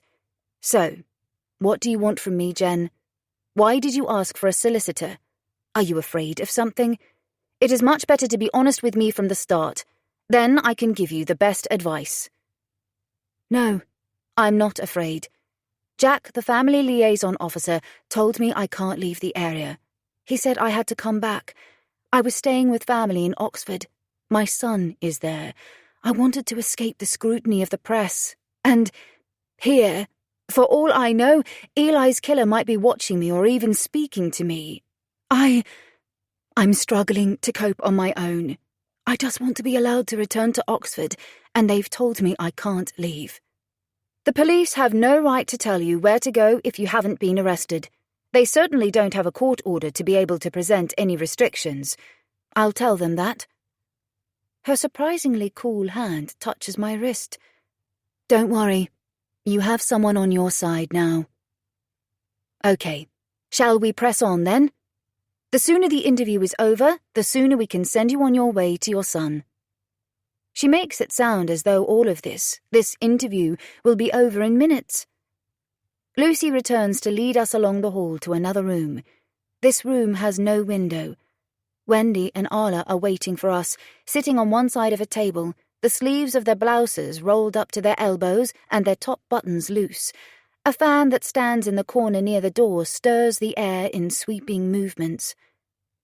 "Hello, Jen." Wendy rises, holding out a hand, which is odd, as we already know each other. I accept the hand anyway. Her palm is damp, sweaty. "Jen." Arla holds out a hand too. I shake another warm hand, then wipe my palm on the denim on the backside of my dungarees. Mira and I sit, facing them across the table. "Let's kick this off." Wendy reaches over to a recording machine and pushes a button. A red light flashes. Wendy runs through the legal points of the interview again. I stare at her as the words travel through my ears, into my mind, and take flight like butterflies. "On the night Eli died..." Arla's expression and tone of voice are different than normal, sterner, clipped. I look at her face. Her rust-red hair is pinned up in a bun today. I look directly into her hazel eyes. "Where were you?" she asks. I haven't ever told them. They haven't asked me outright like this. "With someone." "With who, Jen?" I know my skin is flushing with blotches of red, like Sharon's raspberry ripple ice cream. I feel the embarrassment crawling up to my ears, then across my scalp. Wendy slides across a box of open tissues. I pull one out, realizing a tear is rolling down one cheek. "With who, Jen?" Arla repeats. "A woman." They will ask for more. "Maddie's mother, Sharon Cox." Arla glances at Wendy for a second.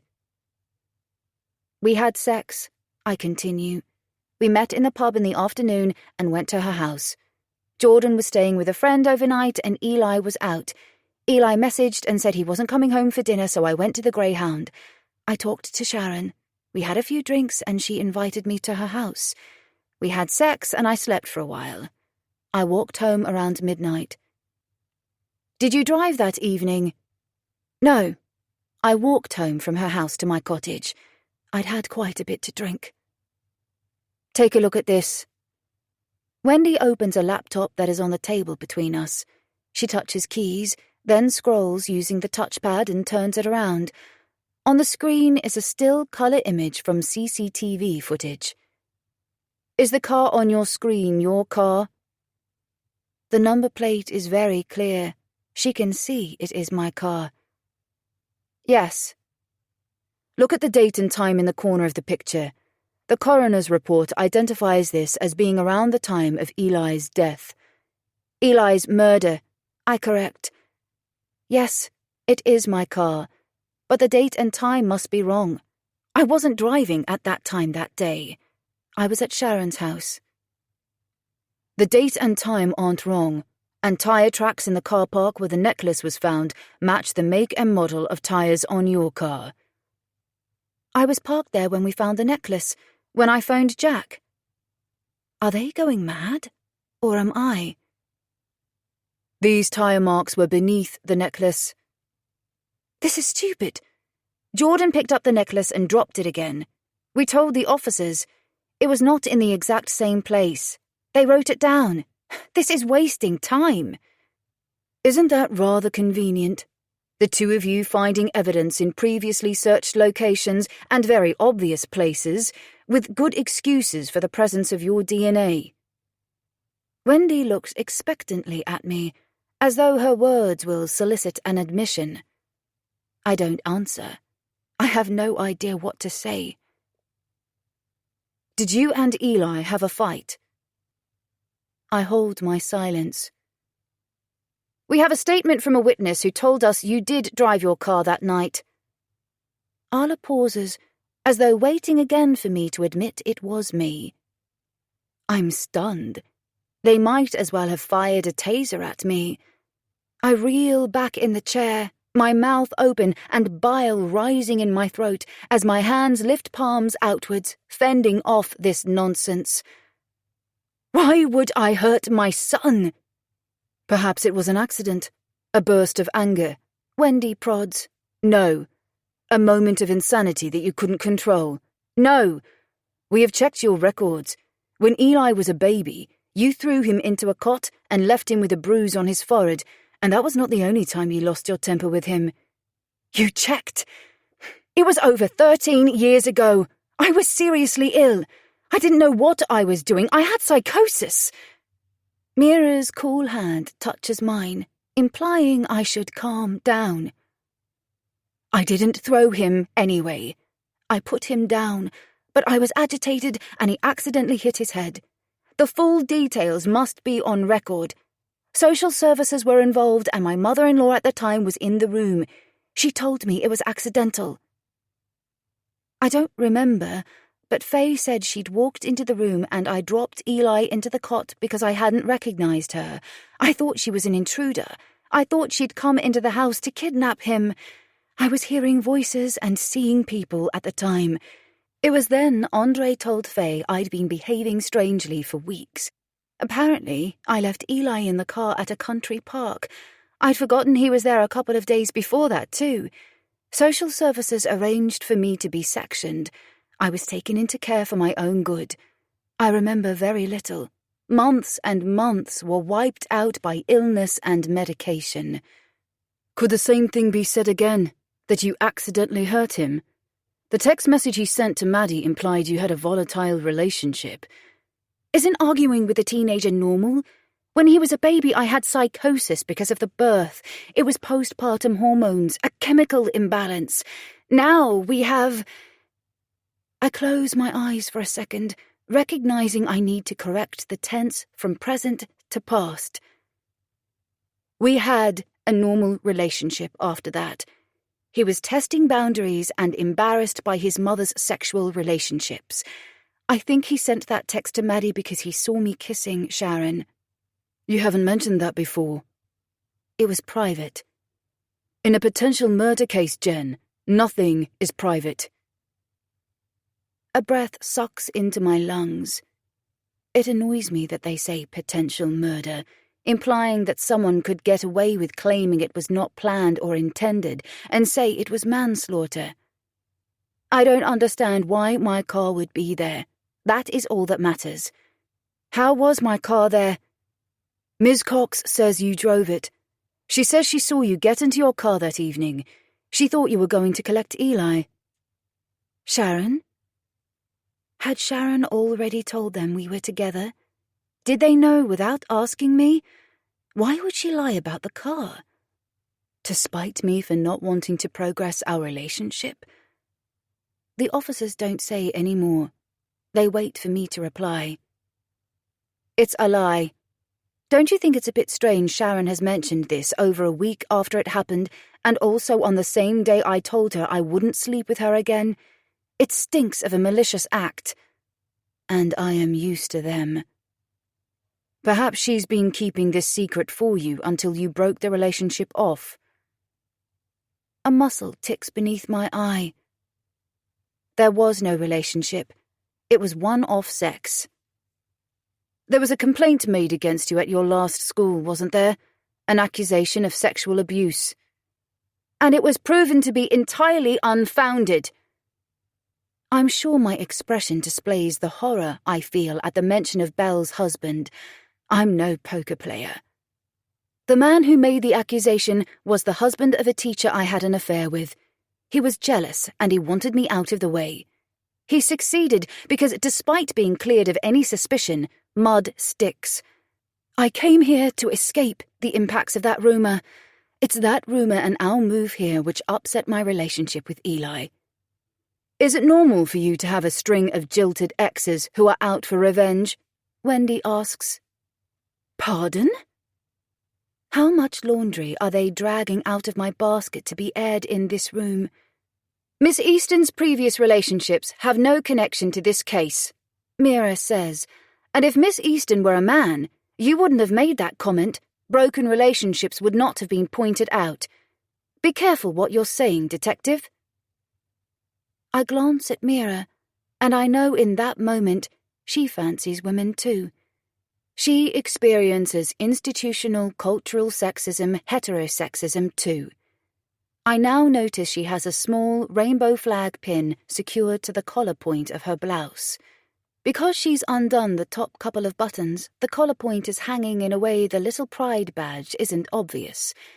She wears it to be obvious, so everyone knows she is not straight and says the right things to her, avoiding the embarrassment of having to correct them. I prefer to watch people awkwardly tumble over their erroneous assumptions. What is considered straight in male and female culture is an excuse to point a finger at anything that deviates from what others see as the norm. Because anyone either side of the norm is not considered normal. A norm is an average. It is not what's right. And what is normal anyway? We're all a little bit different. A spectrum. We are all at different points on a human spectrum, from looks to capabilities, from personalities to preferences. There is no normal, just a norm. It's like calling people black or white based on the colour of their skin, two ends of a spectrum that is huge.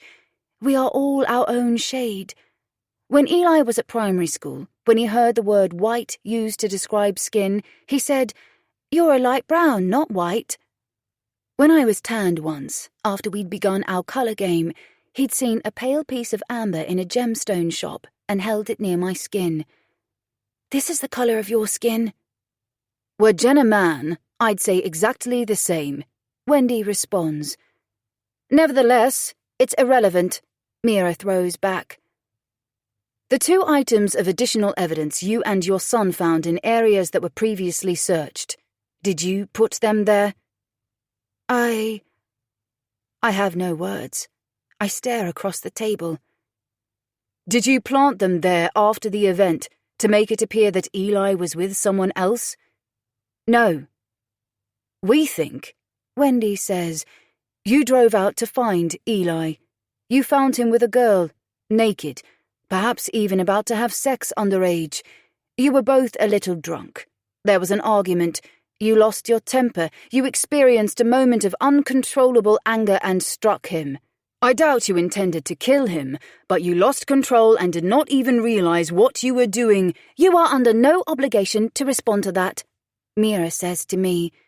It's pure supposition, and you have the right to walk out of this interview at any point. My eyes turn from Mira to Wendy and back again. I'd like to leave, please, and I will return to Oxford tomorrow to join Jordan there. Their stupid theory doesn't deserve a response. Mira looks at the detectives. Do you have any information beyond the sighting of the car? It sounds like Ms. Cox's evidence is dubious and the tyre tracks are explainable. I doubt either will hold any weight with the Crown Prosecution Service. I stand up, expressing my desire to leave immediately with physical action. Wendy stands too. We have a warrant to search your car. We will be taking it for forensic examination. Please give me the key. Good. Then you might find out who was driving it. My voice does not express just how much the thought of someone using my car turns my stomach. Why is my car in that picture? It was parked in the street when I walked home. I search around in my handbag for the keys. They've worked their way to the bottom of the bag. My shaking hands struggle to release the key from the keyring. Shall I? Arla offers, holding out a hand. No, I'll manage. When it's free, I slap the key down on Arla's waiting palm. There. Mira leads the way out of the room, and Lucy takes us back through the police station, down to the reception, and opens the door for us. Then I am standing outside with Mira in the sunshine. Can you manage without your car? Mira asks, juggling her jacket and briefcase. I can catch a train back to Oxford. I'll call a friend to help for now. Nick. He isn't working today. He has a car. He's offered to help many times. Are you sure? I could give you a lift somewhere. I'm heading back to Penrith. No, honestly, it's okay. My friend lives in Lowerdale. He's not far away. Call me if there are any problems. I don't have your number. She clicks her tongue and rolls her eyes. That would help you. Sorry. She reaches into a pocket in her briefcase and withdraws a business card. Send me your email address and I'll forward a copy of that agreement you signed. I take the card, drop it into my handbag, and dig out my phone. Thank you. Nice to meet you. She lifts a hand and sort of waves as she walks away. I ring Nick's number. Hi, Jen. Are you all right? His pitch is concern. Hello. I'm sorry to have to ask this. The police are seizing my car. Would you be able to collect me from the police station and take me home? Yes. There's no hesitation. I'm still in Bowick. I'll be there in a few minutes. Nick's car stops on the road, and the lock releases on the passenger door. I open the door and drop into the seat. Thank you. Why have the police impounded your car? He asks immediately. It was seen near Southend Bay the night Eli died. They were asking questions as though I killed him. I secure the seat belt. No, they didn't. His head shakes as he knocks on the indicator and steers the car away from the curb. They did. The first thing I'm doing is taking you somewhere to eat. You've lost weight. Then I'm taking you home to get some sleep. I'm not hungry, and I won't sleep. You need to eat and sleep. Jordan needs you to be healthy. I'll eat some fries from a drive-thru. You won't. You need some vitamins and minerals. I'll take you to a pub for a proper meal. I don't want to be in a public place. I'll go into booths and buy you something healthy then. I'll cook for you. I'm not hungry, honestly. If I cook you a dinner, you'll have to humour me and at least eat a few mouthfuls. Call your doctor too, while I'm driving, and ask for something to help you sleep. You need that, Jen. I concede, too tired to deny his recommendation. I'm hanging on the general practitioner's phone line when he steers the car into Booth's supermarket car park. You're number 2 in the queue. Do you mind if I wait in the car? I ask. No, I won't be long. Hello, Lowerdale Surgery. How can I help?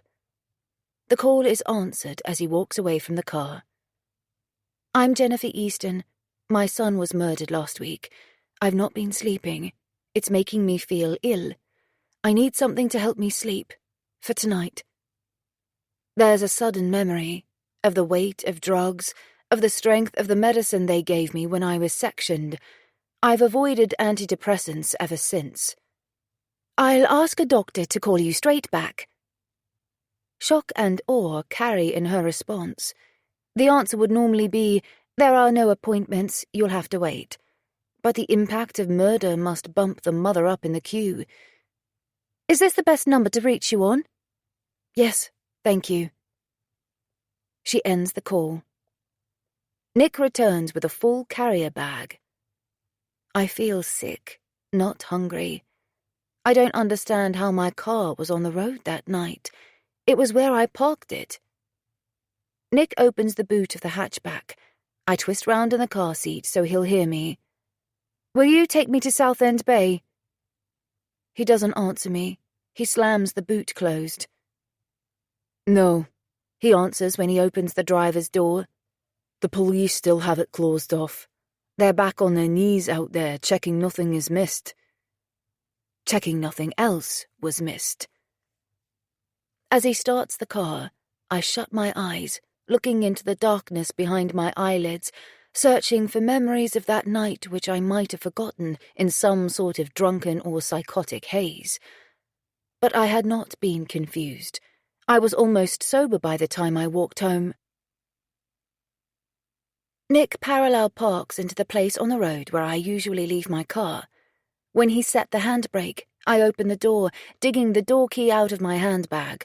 Fortunately, I can't spot any members of the press in the street.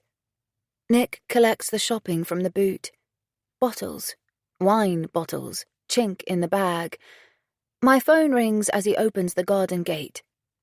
It's the surgery, I tell Nick, and hand over the door key. Hello? I answer the call. Hello, Miss Easton? Yes. This is Dr. Varma. How can I help? Just a moment. I need to find somewhere quiet. I follow Nick into the cottage, leave him to shut the door behind us, and walk through to the back door, pointing to let Nick know I'm going into the garden. I shut the door behind me. I explain what's happened. She asks a few questions, her tone empathetic. She has my records. She must know I'm an at-risk person for mental health. I've lived with that shadow for so many years. I see Nick through the window, unpacking his shopping onto the kitchen work surface.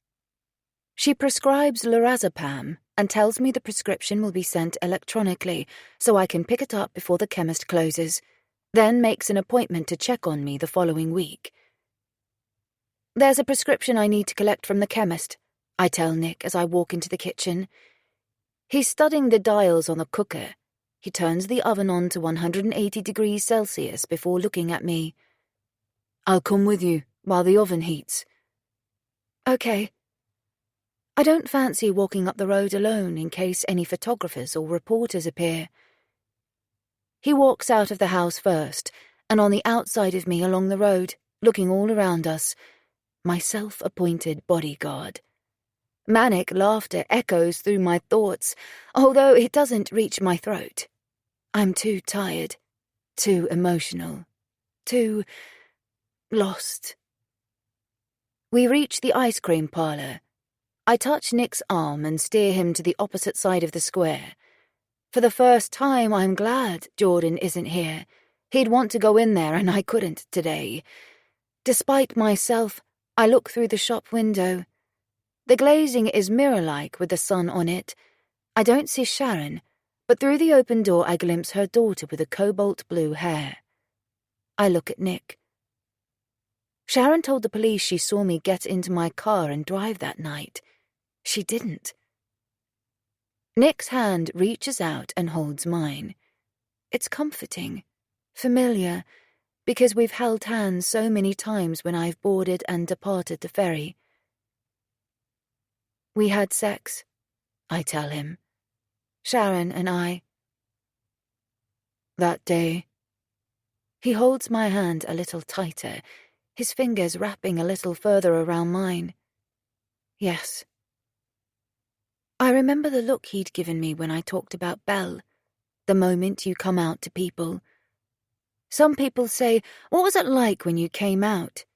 They don't realize we, the not perceived as straight people, the not one of the norm people, come out 1,000 times in our lives.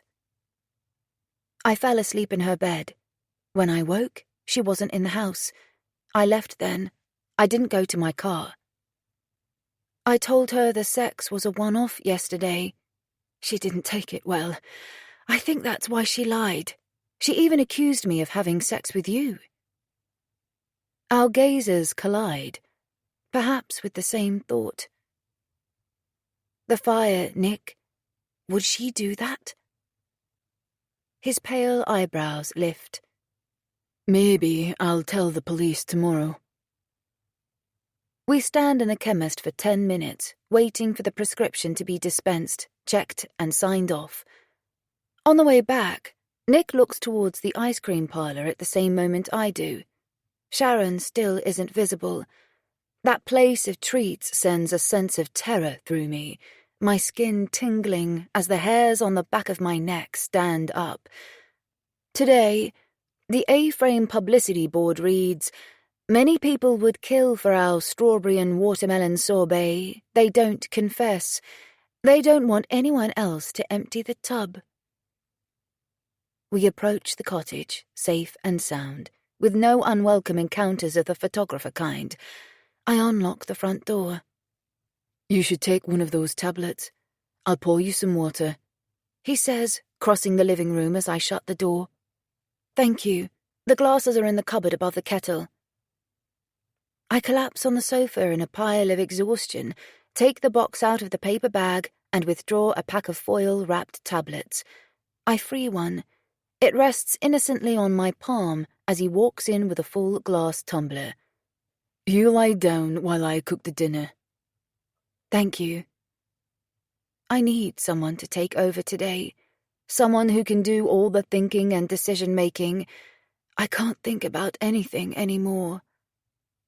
I swallow the pill and wash it down with water, slip off my shoes and lie down, sliding a cushion under my head. Nick bumps and bangs around, opening and closing cupboard doors, finding saucepans and utensils as the oven hums its electric tune. It's ready. Nick's voice pulls me from a dream. Eli is... I lose it. I can't catch hold of the fading images or the story and moments my mind had conjured up. I sit up, my body heavy, the movement sluggish. The food and Nick are at the dining table. He has a bottle of white wine in one hand, and he's pouring the wine into a glass. A second glass stands on the table waiting to be filled. Will you be offended if I turn the television on? I ask. Of course not. It's your home. I get up. I only want the TV on to make sure we don't eat in silence. I'm not sure my mind will be able to form words. The television provides the conversation for us.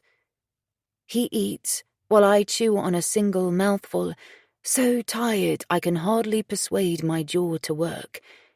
He's cooked a pasta bake with fresh basil and tomatoes, sprinkled with Parmesan cheese and pine nuts. The sauce is full of flavour. He points at his plate of pasta with the prongs of his fork. I'm vegetarian. I don't think I've ever told you that. I hope this is okay. It's fine. I manage 5 mouthfuls and half a glass of wine before I give up. I'm sorry. I can't do your dinner justice. I need to lie down again. You don't need to apologise. At least you've eaten something. Do whatever you need to. Do you mind if I stay and finish my dinner? Or do you want me to go? Stay for a while. You have no home to go to anyway, and the room at the Greyhound won't be that pleasant. Finish your dinner and sit down with me. I lie on the sofa, the sounds of his knife and fork touching the plate absorbing my concentration, helping me think of nothing else. Can I sit with you? You can rest your head on my lap. I was asleep again. I lift onto my elbow and give him space to sit at the end of the sofa. He moves the cushion my head had rested on onto his lap, and I lie back down. His fingers touch my hair, stroking it behind my ear, in a similar way to the way I've petted PJ on the boat. It feels nice. My mother used to stroke my hair like this. When Eli was a baby, I had a type of postnatal depression. I suffered with delusions, I say. The way the police spoke to me today made it sound as though I'm psychotic again. I have been under pressure recently. The false accusations that were made at my old school put a lot of stress on me, and Eli argued with me a lot. What if they're right, and I did drive the car without knowing? What if I did do something and I don't remember? You didn't. They've made me think maybe I did. You didn't. Go back to sleep. Nick's stroking fingers and the conversation on the television reach through my thoughts, carrying me away to a quiet place where Eli waits for me. Chapter 21. A breath pulls into my lungs in a rush, and I sit up. I was drowning in my dream. Water had filled my lungs, and I couldn't breathe. Eli was there, his face close, the face of the cold body I saw in the morgue. I'm in the living room, on the sofa, not in bed. Bright daylight seeps around the edges of the curtains. The television is lifeless, a black, silent screen. You frightened the life out of me. Nick is sitting on the sofa beside me. His arms stretch up as he stretches his neck and back too. My stomach somersaults. My mind is half in the dream. The clock on the wall reads 8:32. We've been on the sofa all night. Did you manage to sleep too? I stand. His lips and eyes smile at me. Some. I didn't want to move in case I woke you. He stands and stretches his arms and back again, his t-shirt pulling up and revealing his sinuous waist. I need to ring Jordan. I should have called him last night. My heartbeat races as the anxiety that is my reality returns. I reach for my handbag, for my phone. It won't turn on. The battery is dead. I take it into the kitchen. Can I borrow your phone, Nick? I call over my shoulder. Has it got any charge? Yes, probably. I plug the cable into my phone and turn the socket on. When it comes to life, I'm sure I'll see a dozen unanswered calls from Jordan. I don't wait. I head back into the living room to borrow Nick's phone. He takes it out of his pocket and it flares into life, having recognized his face. Thank you. I accept it and quickly type in Jordan's number. Every other day I would tell him off for answering a number he doesn't know. Today I pray he does answer. Hello? It's not Jordan's voice. It's Andre. Hi, I'm sorry. I asked the doctor for some medicine to help me sleep. I was so tired. I never even thought to ring before I fell asleep. How is he? He's okay. Geordie, it's Mum. He was worried. I was too. But we distracted ourselves with FIFA and we didn't want to disturb you in case you were asleep. He's outside eating brown sugar, banana and cinnamon with Nana. Here he is. Don't go when he's finished talking. I want to know what happened at the police station. Do you want a cup of tea? Nick offers. I give him a thumbs up. Yes, please. Mum? Jordan, how are you, darling? Where were you? You didn't call, Mum? I fell asleep, and my phone died. Did you enjoy the day with Camille and Dad? It was okay, but I miss you. I miss you too. I'm coming back today. Are you? We're going into town. Dad said he'll buy me new football boots. Did he? That's nice of him. Was Camille nice? She's okay. Dad and I went on a really high roller coaster 3 times. She screamed the first time and she wouldn't go on it again. Dad teased her. I'm going to go. Nana melted brown sugar and cinnamon over sliced bananas and she says it tastes nicer warm. That sounds lovely. Ask her to make it for me tomorrow. Yeah, See you later. See you later, darling. Hand the phone to Dad. What's happening? Andre asks as soon as Jordan's gone. The police think I killed him. They impounded my car to look for forensic evidence. What? That's ridiculous. He was there when I had the mental breakdown. He would know if there was a chance I might do something so terrible. I used a solicitor because they interviewed me under caution. The woman I had sex with told them I drove my car that night, and the car is captured on CCTV near Southend Bay. I didn't drive, but it was my car. Here you are. Nick puts the cup of tea on the dining table beside me. Thanks. Who's that? Andre asks. Nick. He gave me a lift home yesterday, and he stayed because his home was burned. Nick smiles towards me as he returns to the kitchen to collect his tea. You let him stay in the cottage? Are you mad? Be careful. The papers are running another story on him today. He said in court the boy punched him first, but not a single witness saw it. It was years ago, I whisper as I hear the back door open. Nick's taken his tea outside to give me privacy. Well, sometimes a liar is always a liar. I don't answer that. I told the police I'm coming back to Oxford today. The solicitor said they can't make me stay. How? Without a car? Do you want me to drive up and collect you? No, stay with Jordan. I'll come back on the train. Message me when you know what time you'll be at the station. I'll pick you up. Okay, thank you.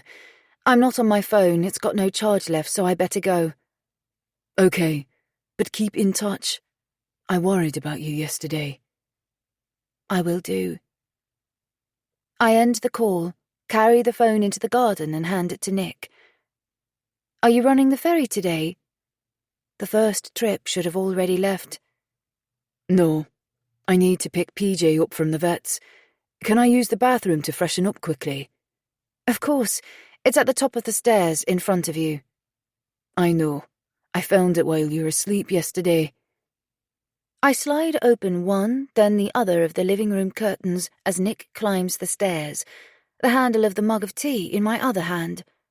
There's one lone man with a professional camera in his hand standing behind a car on the opposite side of the street. If he captures a picture of Nick and me leaving the cottage, what a headline that will make. I sip the tea, my thoughts turning back to how on earth my car was in Bowick. It was my car in the image, which means if I did not have a psychotic episode, someone else drove it. The muscles in my jaw stiffen at the thought. Only one person had access to my car key. Sharon. She wasn't in the house when I left, but the car was in the street. If she took the car, she had brought it back by the time I left her house because the key was on the keyring when I opened the cottage door. I sip the tea, my heartbeat throbbing heavily through every artery, large and small, all the way to my fingertips. Why would she do that? Her phone. She would have had her phone with her. Maybe the police can identify the phone signal as being in the area of Southend Bay at the time the car was there. I wish I'd left my phone turned on. It would have proven I was here. Don't go near the front window, I tell Nick as he walks downstairs. There's a photographer out there, and I don't think he's taking pictures of the scenery. Okay. My bare feet brush quickly on the carpet as I run upstairs. Eli's and Jordan's open bedroom doors and their empty beds tangle fingers up in my heartstrings. I use the toilet, and it's only then I realize my overnight case is still in the boot of my car with my wash things and toothbrush. I use my finger to clean my teeth and move to the bedroom to change clothes. At the time Sharon took my car, Aidan and Maddie must have been walking home through the woods. Maybe she was looking for Maddie. But why take my car and not hers? And why go to Southend Bay? Maddie was nowhere near there. I don't remember if her car was in the street when I left her house.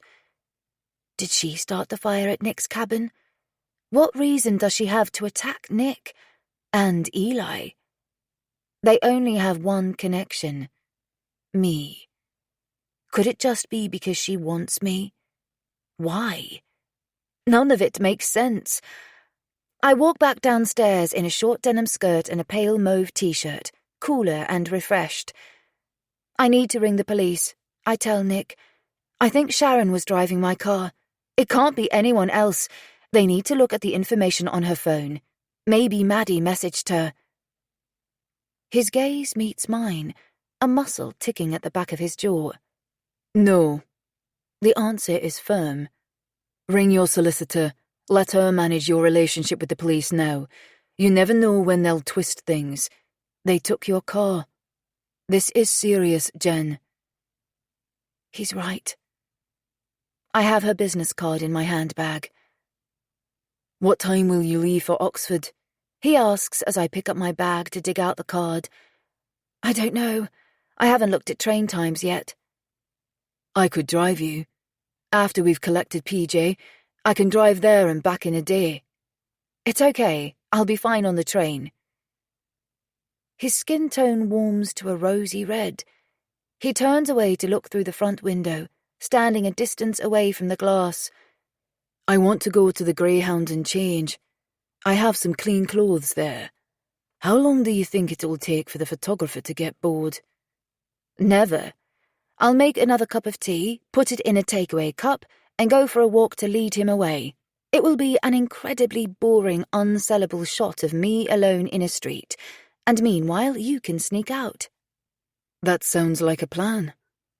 Let me ring the solicitor first, though. I pulled the charging cable from my phone. The phone has about an hour of energy now. I'll make you that tea. The business card in my other hand taps out a nervous, constant rhythm on the edge of the work surface as I speak into the phone, explaining my thinking to Mira. I don't know of any real motive for her to hurt Eli, I tell her, but she is the only person who had access to my car key. I'll call the detective inspector and arrange to meet a member of the team at your home. They can take a statement there. Thank you. I'll text you a time when I have one. She ends the call. I look at Nick as I pick up the reusable cup. It is definitely easier having someone who knows the law on my side. The police know the law. The only problem is you're never sure which side of it they're on. Sometimes they blur the law's edges if they think you're guilty. He smiles as though he's brushing the last thought aside. Would you like to collect PJ from the vets with me? Yes, if you could drop me at the station afterwards. But I don't know what time the police will be here. I'll message you when I know what's happening. Okay. I'll fit my day around you. Thank you. I appreciate your help. I head for the door. I'll call. Be careful. I open the door and slip out as he raises a hand in a parting gesture. As soon as I close the door, the ringtone begins on my phone. Jack. I juggle phone, tea, and gate latch. This will make an even worse photograph. No headline here, I think, as his camera lifts. Cup in one hand and phone in the other, I take Jack with me as I walk away from the cottage, in the opposite direction from the village square and the ice cream parlour. I'm not going near Sharon today. Hello. Hello, Jen. Your solicitor contacted us. She said you have something to add to the statement you made yesterday. You've been listening so intently. Now is the perfect time to take a deep breath, close your eyes, and let the music wash over you. We appreciate your time and support.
You could have contacted me directly.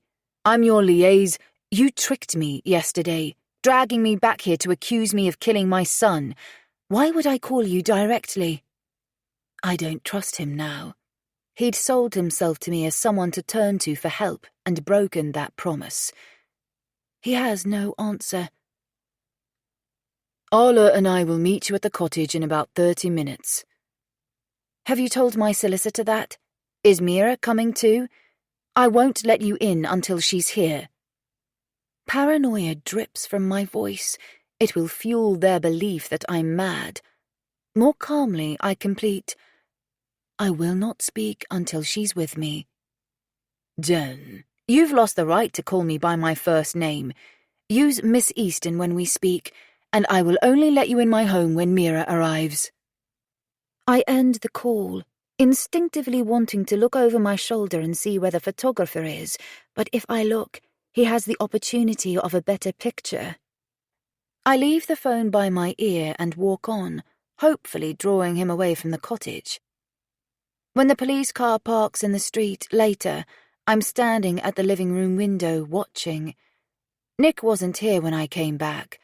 I'd walked to the churchyard, sat on our bench for a while drinking the tea, the photographer watching, then came home.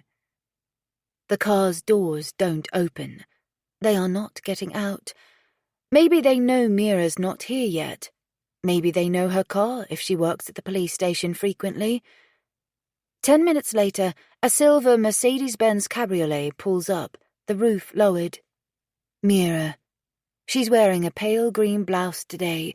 An emerald green bra is visible through the flimsy fabric. Her long black hair looks a little tangled when she climbs out of the car, wind-swept. She combs fingers through it, looking more like a film star than a lawyer. She says something to Jack and Wendy as they open their car doors. I turn away from the window. Clunk. The door knocker thumps down before I reach the door. Jack leads the gathering in. I don't offer them a drink. Arla and Jack have lost the right to hospitality in my home. Shall we talk in the garden? I prefer being in the garden. I don't feel crowded there. I walk that way, not waiting for agreement. Mira sits at the table beside me. Jack leaves the other seat for Arla, occupying his usual spot on the low wall of the raised border amidst the lavender heads and nectar-gathering bees. I hope he is stung. Tell us why we're here, Jan. Arla withdraws her notepad from a pocket in the same moment Jack does. I talk through my suspicions about Sharon and say, perhaps she was involved in the fire at Nick Mason's cabin too. No expressions share their perspective of what I say. They might still think I'm crazy. When I stop speaking, Arla looks up from scribbling things on her notepad. Jack looks at Arla and nods, telling her something without saying it aloud. Jen, can we have your phone? Arla asks. We will pass it on to the digital and electronics forensics team. It may prove your innocence. We know your phone was turned off the night Eli died. My phone? I told you to check Sharon's phone. Yes, and if you are telling the truth, perhaps your phone will provide evidence of what you've been saying. I need to keep in contact with Jordan. If your phone rules you out of the inquiry, isn't it worth living without it? Arla holds out a palm. Jen, you must recognize you chose to withhold evidence regarding your whereabouts the day Eli died, and you say you weren't driving the car, but without proof, the evidence sits against you. You've also found items in searched areas that were not present at the time of the searches. Not one of those statements are admissible as evidence of guilt. Mira intervenes. It's speculation. Stop trying to scare my client into complicity. Miss Easton has not given her consent to you taking the phone. What I heard is Miss Easton saying she needs her phone. Do you have a warrant? Arla looks at me, as though Mira isn't in here, her hand falling. We can obtain a warrant in an hour or so, if necessary. We will be taking your phone. It's only a matter of when. I glance at Mira. She nods, agreeing that is possible. Okay, you can have it, but I need to text Andre first so he knows what is happening.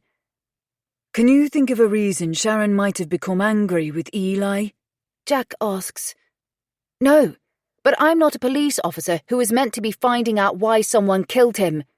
I snap. Arla stands up. All right, if that's everything, we'll leave you to your day.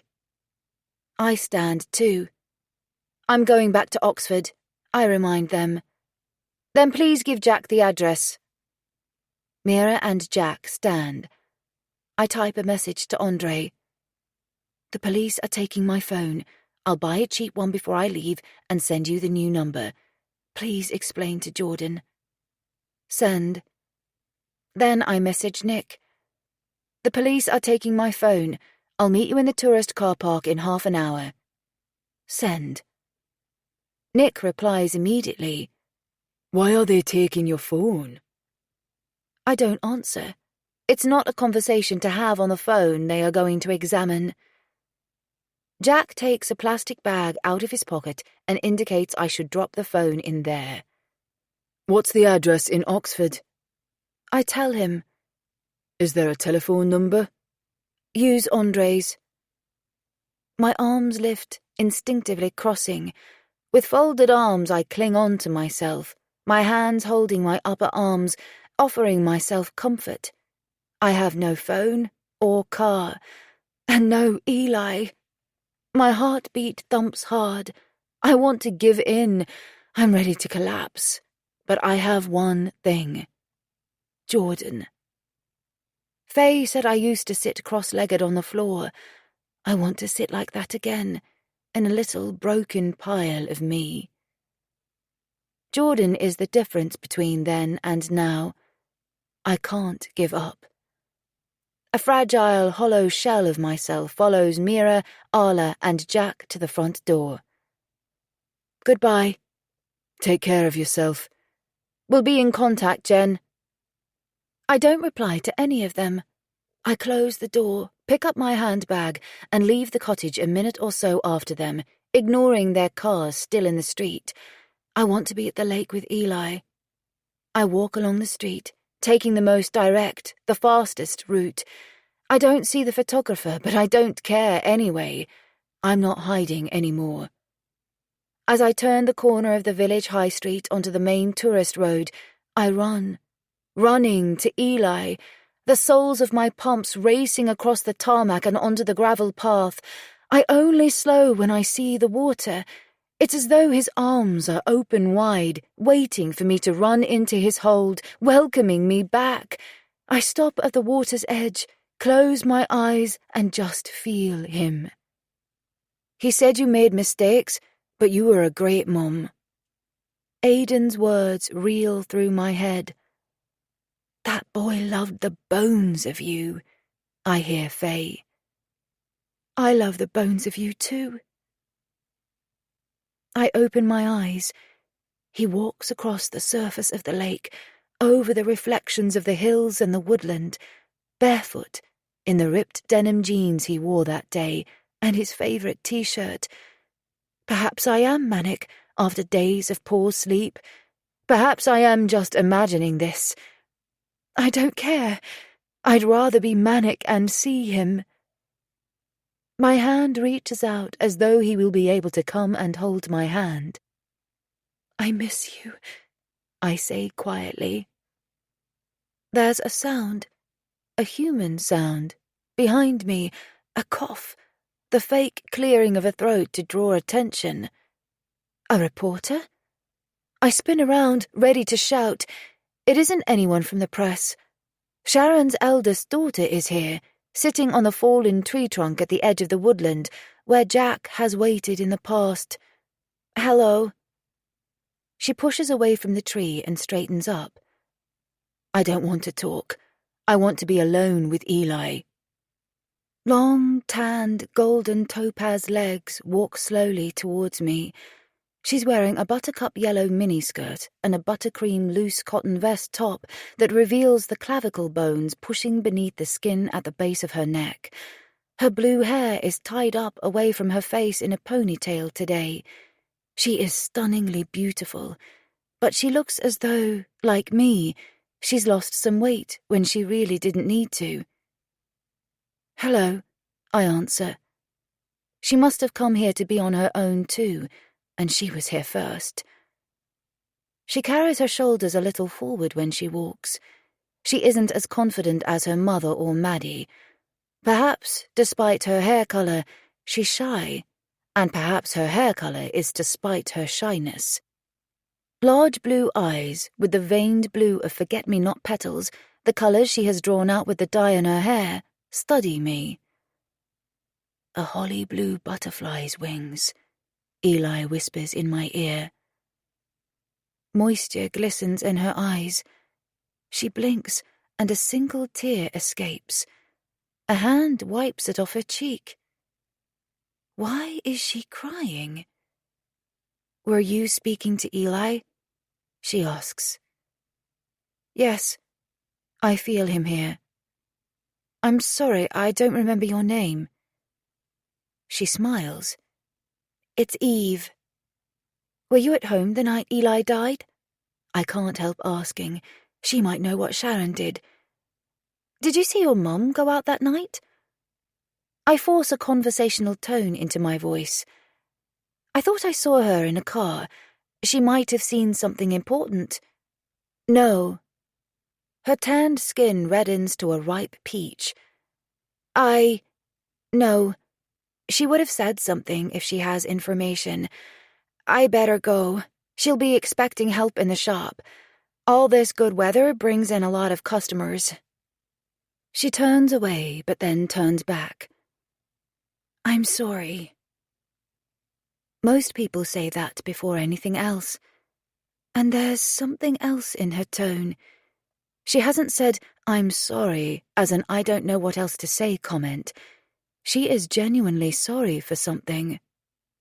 She turns, her hand lifting, as though she's covering her mouth as she walks away. What could she be sorry for? I watch her for a moment, and then walk, following. Eli led us to the pendant and the necklace. Had he led me here this morning to meet her? Have the police questioned the wrong sister? Was she with Eli? Did she lie? Does she know why Sharon drove my car? Nick said he didn't know whether Maddie had been adopted. If Sharon had adopted Maddie, her DNA test and the DNA found under Eli's fingernails would not have led to this sister. She is just the sort of girl Eli would like. Because he may laugh at the colourful description game now, but it was his obsession once. He still loves arrays of colour. Her hair, her eyes. Chapter 22. I follow Eve along the path back to Lowerdale, a few metres behind her. When she reaches the end of the lake path, she looks left and right for cars on the main road, but not behind her, towards me. She jogs across, hurrying over. Then, as I've been doing lately, instead of heading for the high street to walk through the village past my cottage, she turns towards the tourist car park and disappears out of sight. I run a few paces but stop still when I can see into the car park. I don't want to be seen. Nick's car is there.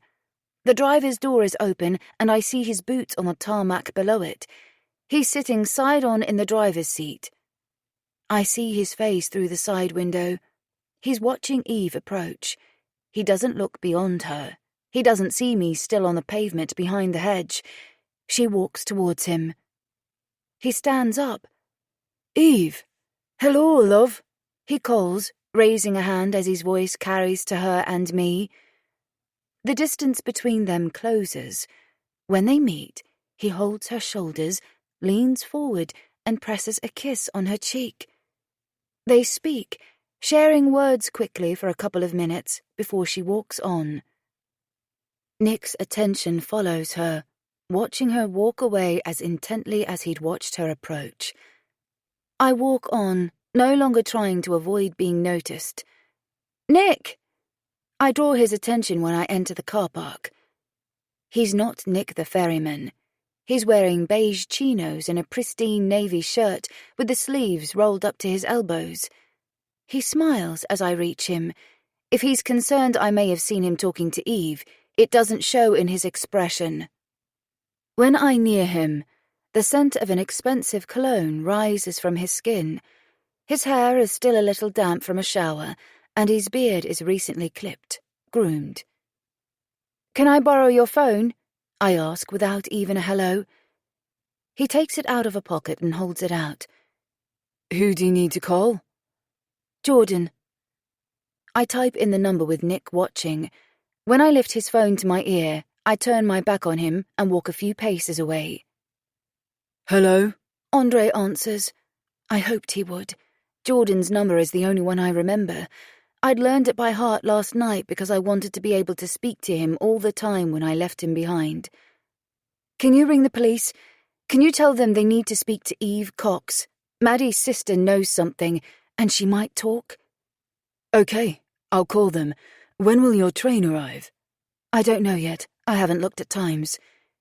You're ringing from the same number. Are you still with the ferryman? Yes. Go so you can call the police quickly. I'll call later when I'm on the train. I end the call and turn around. Nick's looking at me, standing with his hands in his pockets, his eyes asking questions. I rejoin him and pass over the phone. The veterinary surgery rang. He says, I need to pick PJ up now. Is that okay? I need to buy a phone and a train ticket. If you don't mind collecting PJ with me first, I'll take you into Berwick afterwards. Or the offer of driving you to Oxford still stands. I'll be okay on the train. His car smells of the cologne he's used.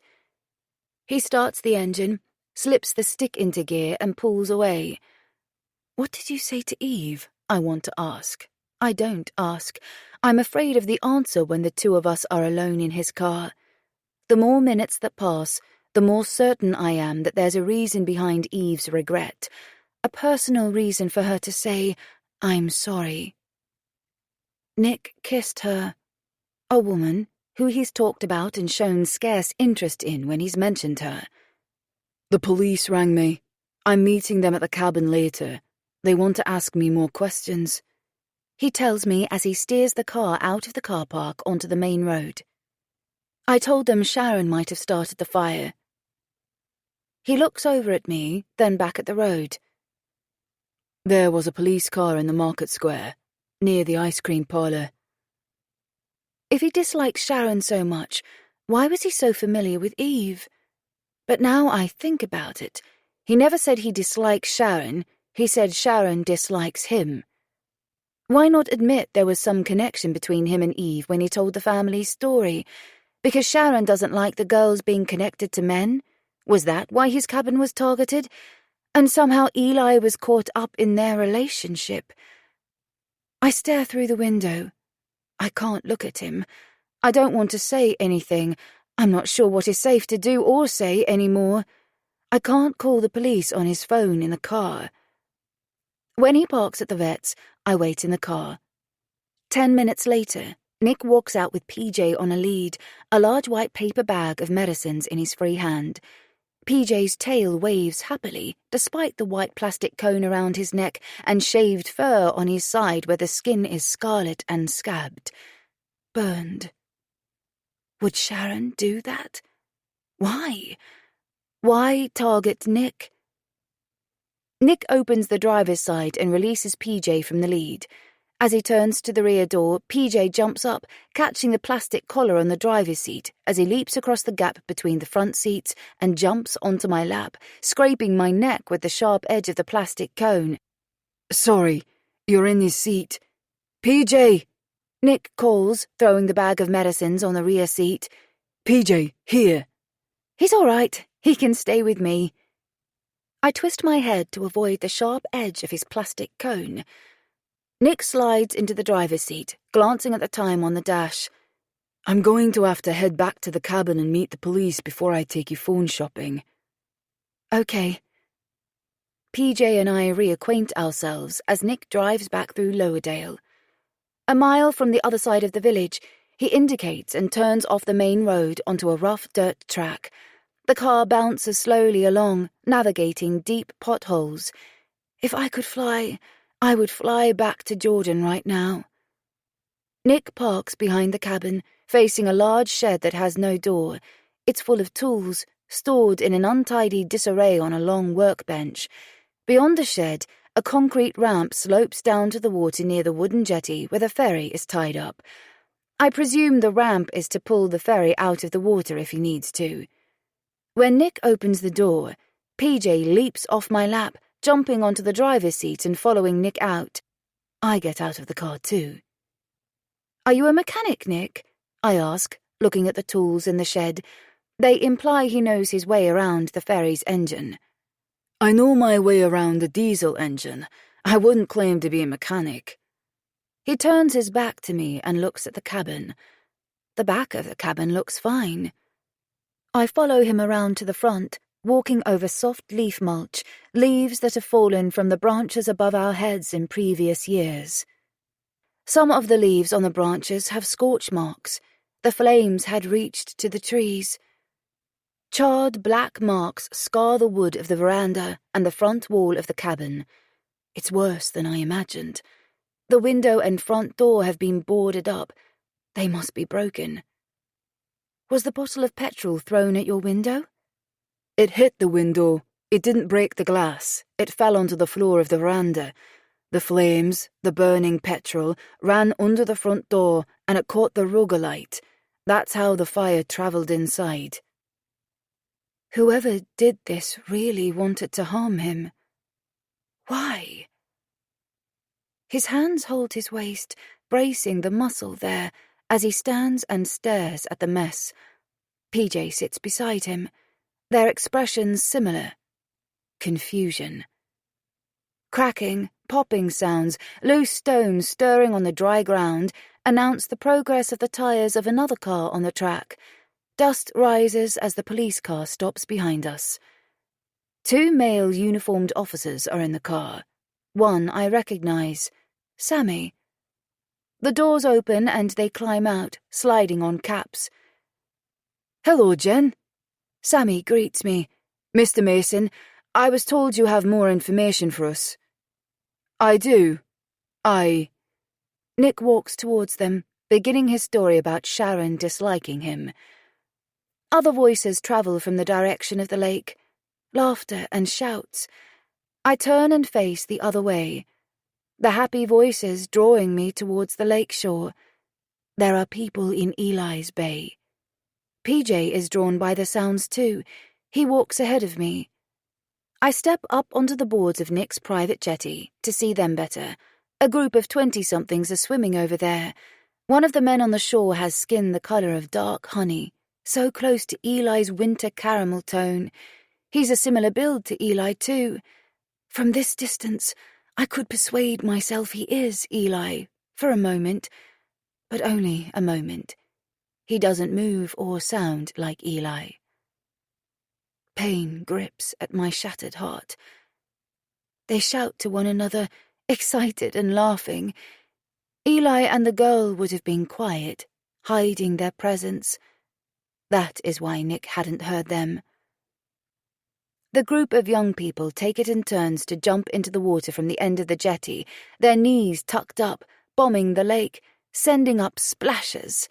The ripples spread, the sunlight catching the peaks. Nick would have noticed Eli's body in the water from this elevated position. The police told me Eli was found by a dog walker. They were already there when Nick would have untied the ferry. But Nick walks PJ along the lake path before he starts work. Does he walk in that direction? Sometimes a liar is always a liar.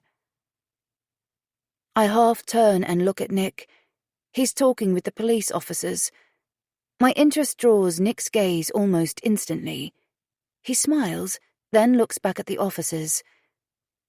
Eli is standing beside me. I feel him. There's something not right. He's trying to say something. Chapter 23. PJ's plastic cone scrapes on wood. His cone has hit one of the stilts. He isn't on the jetty with me, he's underneath the jetty. This jetty isn't as solidly built as the public ones. The water is visible through thin gaps between the planks.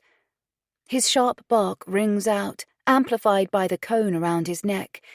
His barks ring around the area repeatedly as he races out from beneath the jetty, the plastic rattling on his collar. I see what he's seen, a large white swan serenely sailing through the water towards the bank. "Go away! Go away!" PJ yells with his bark, tension in his whole body. The swan swims calmly closer, undaunted. The last thing PJ needs is a battle with a swan. The swan is absorbed amongst low-hanging branches which dip their leafy fingertips into the water. PJ runs along the bank and disappears on the woodland path, his high-pitched bark travelling through the trees. I run too, following. He can't hurt himself. "PJ, come here! Here! Come! PJ!" His bark becomes a stationary sound, not far ahead. He's facing the lake, beside a pancake of naked tree roots. This tree was ripped from the ground in a long-ago storm. What is left of the rotting tree is on its side in the lake. "Go away, invader! Invader! Go away!" PJ accuses the swan that calmly observes him from a couple of meters away, black eyes deciding whether to respond or not. "Stop, PJ!" I reach to grab his collar. My fingers hit the plastic cone as he lurches into the water. "PJ! The denial dies. My attention is caught by something colourful, swaying with the ebb and flow of ripples that originate from the group's games in the bay. Caught on a branch of the fallen tree is a small piece of fabric, peacock blue and sunflower yellow. It's a sock. I step forward, not thinking about the water. My white pumps sink in the silt. PJ follows me as I wade deeper, trying to swim beside me, but the water sweeps inside the cone, dragging him down. I lift him out and half throw him, feet first, onto the bank. "Stay!" I command in a hard voice. The swan hisses, warning me I've invaded his territory now. I'm up to my thighs in the water, my skirt clinging to my legs. PJ barks at the hissing swan but remains on the bank. I catch hold of the yellow toe end of the sock and pull it free from the branch. It's a boy's sock. I know the image woven into the fabric of the sole is a picture of the superhero Static.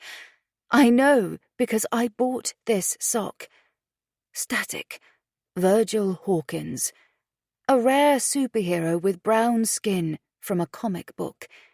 Eli loved this character because black heroes were so rare in cartoons. I bought him this sock as a Christmas stocking present when he was 13.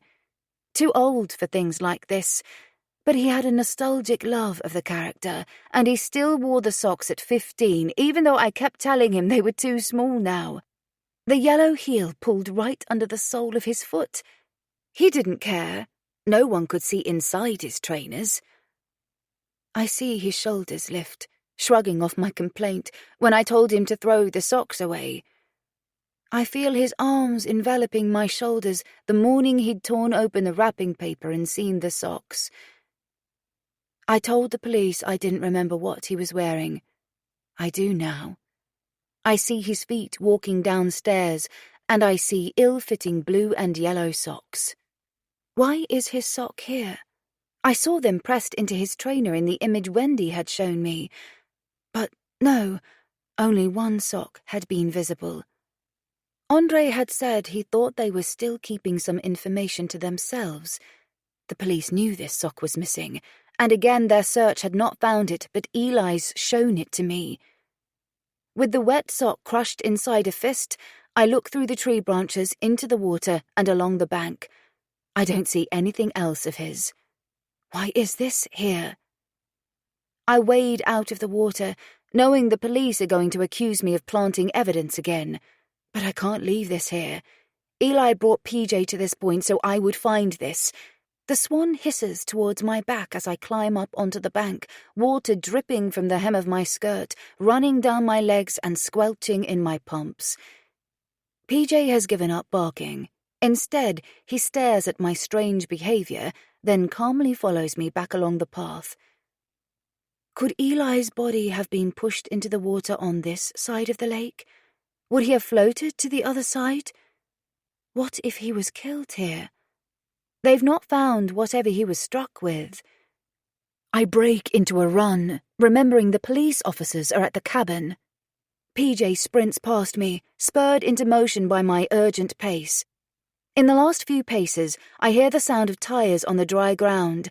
As I run out from the woodland path, dust rises in a small cloud behind the departing police car. I stop, my fist tight around the sock. PJ runs to Nick, drops and rolls onto his back for a tummy rub.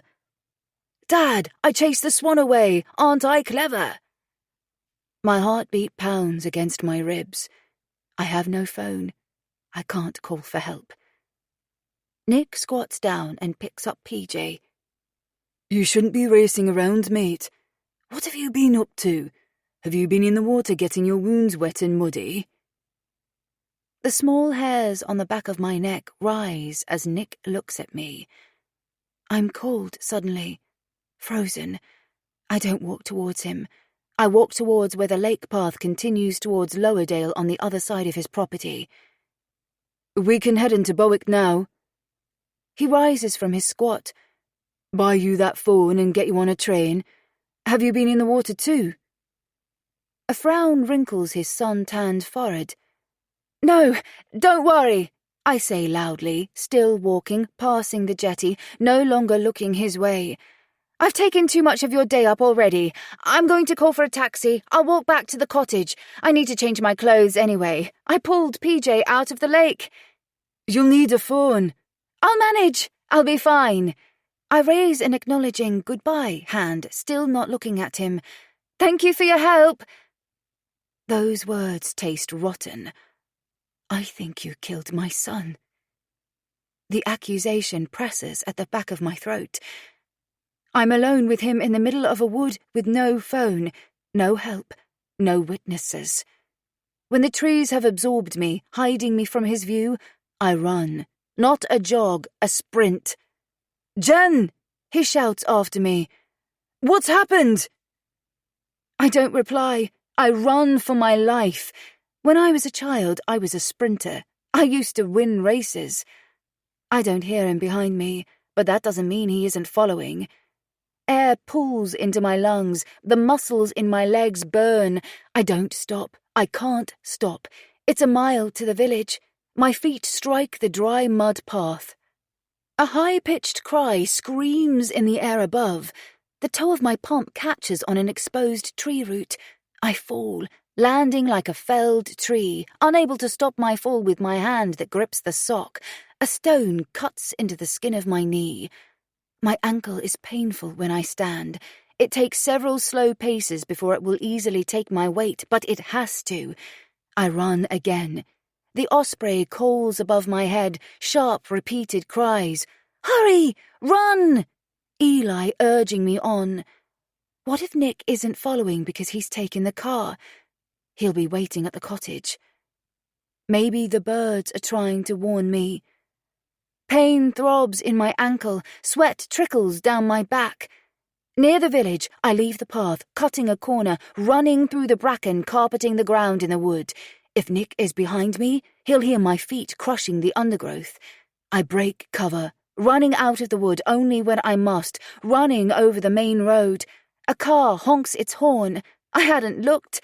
I run the quickest route, up the main road and onto the high street. If there are members of the press in the street, I'll ask them to call 999. I slow, the muscles in my legs burning and shaking, laden with lactic acid, and my lungs heaving as I walk on. There's only one person there. She has blue hair, and she's standing in front of my garden gate. Can I trust her to help? She spoke to Nick. I can knock on doors to rouse someone, but most of the street are holiday rentals. They're probably all out. I press the wet sock into the pocket of my skirt. Have the police spoken to her? Her palm drops down onto the wrought iron gate, as though she's blocking my entrance.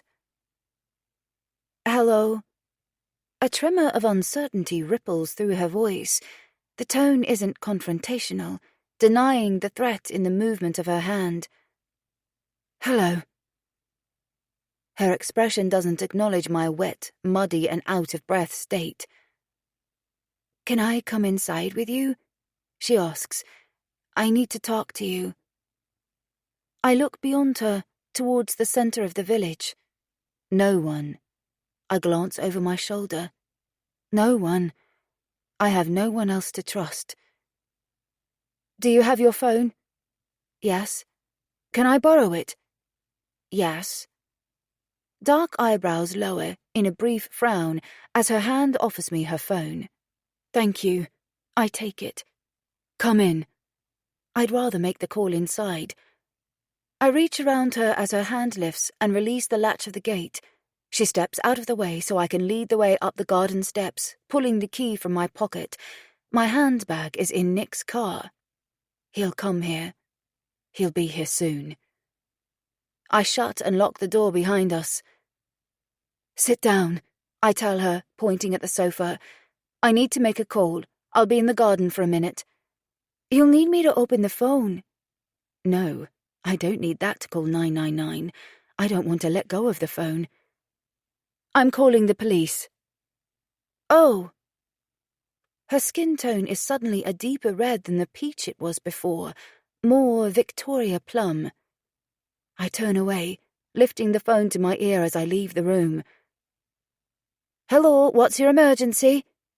I need to speak to the police. I know who murdered Eli Pell, and he knows I know. My heavy breathing adds to the pitch of urgency in the words. What's your name? Jennifer Easton. Where are you? At home. I tell her my address. Are you in danger? Is he with you? I ran away. He's not here, but he might come. Hold on for just a second and I'll put you through to the police. I look into the house through the window, watching Eve. If Nick comes here, she might let him in. Hello, Miss Easton. I've dispatched a unit. Can you tell me what's happening? My son is Eli Pell. He was murdered. I found his sock in a different part of the lake. Only one person lives near that end of the lake. I breathe and swallow back the overpowering panic. I've run from the lake. I thought he was chasing me. Take a breath, Miss Easton, and tell me the name of the person you suspect. Nick Mason. Eve looks at me, watching me through the window as I watch her. She stands and walks underneath the arch into the kitchen. I think she heard. I turn my back to the window. I need to go into the house. Someone is here. Please don't end the call yet, I whisper. Chapter 24. Eve is standing in the kitchen when I open the back door. I let my hand fall to my side as I walk in, leaving the phone call live, hoping the call center person can hear. Eli is pressuring me to tell you what happened. Eve begins. He wants you to know. I want to tell you before I tell the police. How is Eli pressuring you? I hear him at the lake. She went to the lake to speak to him this morning. I don't know what to say. Shall we sit down? She suggests, glancing at the dining table. No, just tell me the truth. We were seeing each other. We met a few times. An unwavering gaze watches for my reaction. Were you with him that night?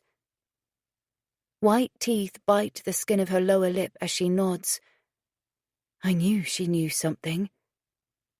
You were, I say for the benefit of the operator on the phone.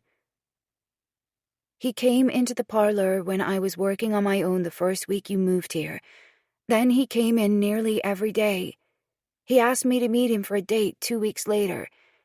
Eli was gorgeous looking, funny too, and kind. I didn't know what age he was the first couple of times we met. When he told me, I didn't care he was younger. I liked him. We liked being together. We had fun. Fun? Did you have sex that night? There is DNA on his hand. He's underage.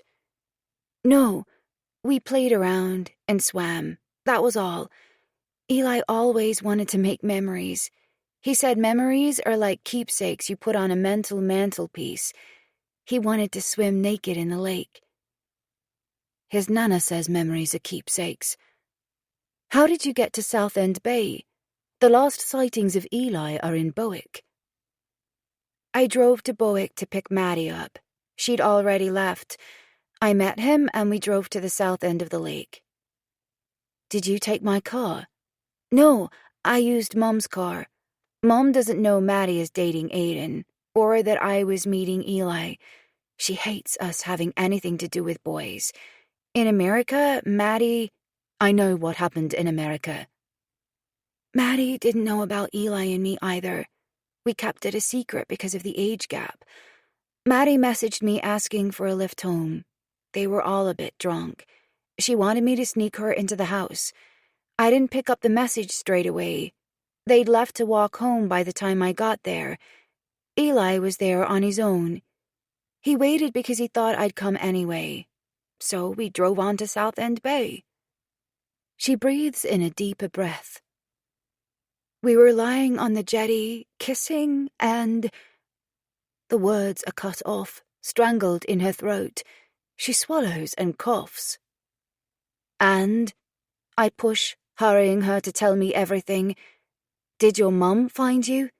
She stole my car. Did she hit him? Did she kill him? No, but she came. She found us there. He was alive when we left him, though. Eli said he liked me a lot. He gave me a necklace that night, a small heart pendant with a ruby in it. He said it was special. Mom, it was accidentally pulled off my neck when we argued. He fell in the water, but he was alive. I pulled him out of the water. Her eyelids fall, closing her eyes as though she can't look at me anymore. Then she blinks several times as she swallows and coughs. Her eyes face me again with determination. I put the pendant and necklace back there a few days ago to stop the police thinking Maddie did it. I thought if I pushed the pendant in between the boards, they'd think they missed it, and I left the necklace in the car park to make sure someone would find it. They wouldn't find her DNA, they'd find mine, but they weren't looking for me, and as we are not blood relations, there is no connection. They would know Maddie wasn't even there. She didn't hurt him. I didn't... Eve swallows again, in a way that suggests there's a lump in her throat. Didn't what, Eve? Eli liked her. I know that, because the gift of the necklace meant a lot, and she'd gone back and pushed the pendant between the boards and left the necklace to be found in the dust. If you know about America, you'll know Mom is possessive. Tears run down her cheeks and drip from her chin. She wipes them away. You'll understand. I'm unmoved, unsympathetic. No, I don't understand. Are you admitting she killed Eli? Why? What reason did she have? She didn't. I heard they found his body from a news bulletin the next day. I promise, when we left him there, he was alive. He hit his head when he fell in the water, but he was breathing. You left him there alone. That's all I hear. Injured, naked, at night, drunk. He was 15! I'm not sure who she is trying to convince, me or herself, but this doesn't explain why the sock was closer to Nick's property. She steps forward, reaching out, and touches my upper arm. I lift my arm and throw the appeasing touch aside, her phone still in my hand, still listening. I will never see him again! I watch this girl who liked my son for a few weeks cry. I love Eli! I yell at her tears. He is everything to his family. You took him from us! Even if you're telling the truth, you left him alone and he died. The distant tunes of police sirens make her turn. Are they coming here? The sirens grow louder, rushing towards us. Yes. Now you can tell them the truth. If you really didn't kill him, then why didn't you tell them on the first day? Because I didn't want our family involved. Maddie went through enough in America. I'm too angry to answer. I step forward. She moves out of the way, letting me pass. As I pull open the door, 2 cars dash along the high street, blue lights flashing. The sirens die as they see me. Jack is driving the first car. He stops in the middle of the road, blocking it off, releases his belt in a rush, opens the door and leaves it open as he runs over to me. Are you okay? Sammy is in the car behind. He follows Jack to my door. I have something to say about the death of Eli Pell. Eve speaks from behind me. That isn't why I rang. I tell Jack. I need to talk to you privately. Come in, quickly. Miss Cox, PC Hills will give you a ride to the police station. Detective Inspector Carter will take your statement there. Eve leaves in the company of Sammy as Jack steps inside the cottage. The call centre said someone was chasing you. His gaze lowers to my wet skirt and muddy pumps as his hand pushes the door shut. Mr. Pell has called the station, complaining about us taking your phone. He said he didn't trust Nick Mason, and you were with him, unable to call for help. I was on my way out to his cabin to check on you and bring you this when we were told you phoned in. He reaches into his pocket and takes out a cheap pay-as-you-go phone. For you. I don't take it. I bought it myself. It's not police issue. You can give it back to me when you have yours back. You said when. Am I cleared? Or if. Anyway, take it. I'll swap you for that phone. I look at the one in my hand. The call has been closed. It belongs to Eve Cox. I have something else too. I dig the wet sock out of my pocket. This sock is Eli's. He looks down at the wet ball of blue and yellow. I found it near Nick Mason's cabin, in the lake. Why would it be there, Jack? Eli must have been there that night and not at Southend Bay. I bought him this sock. It's his favourite cartoon character. It came from an American supplier. I've never seen them sold in the UK.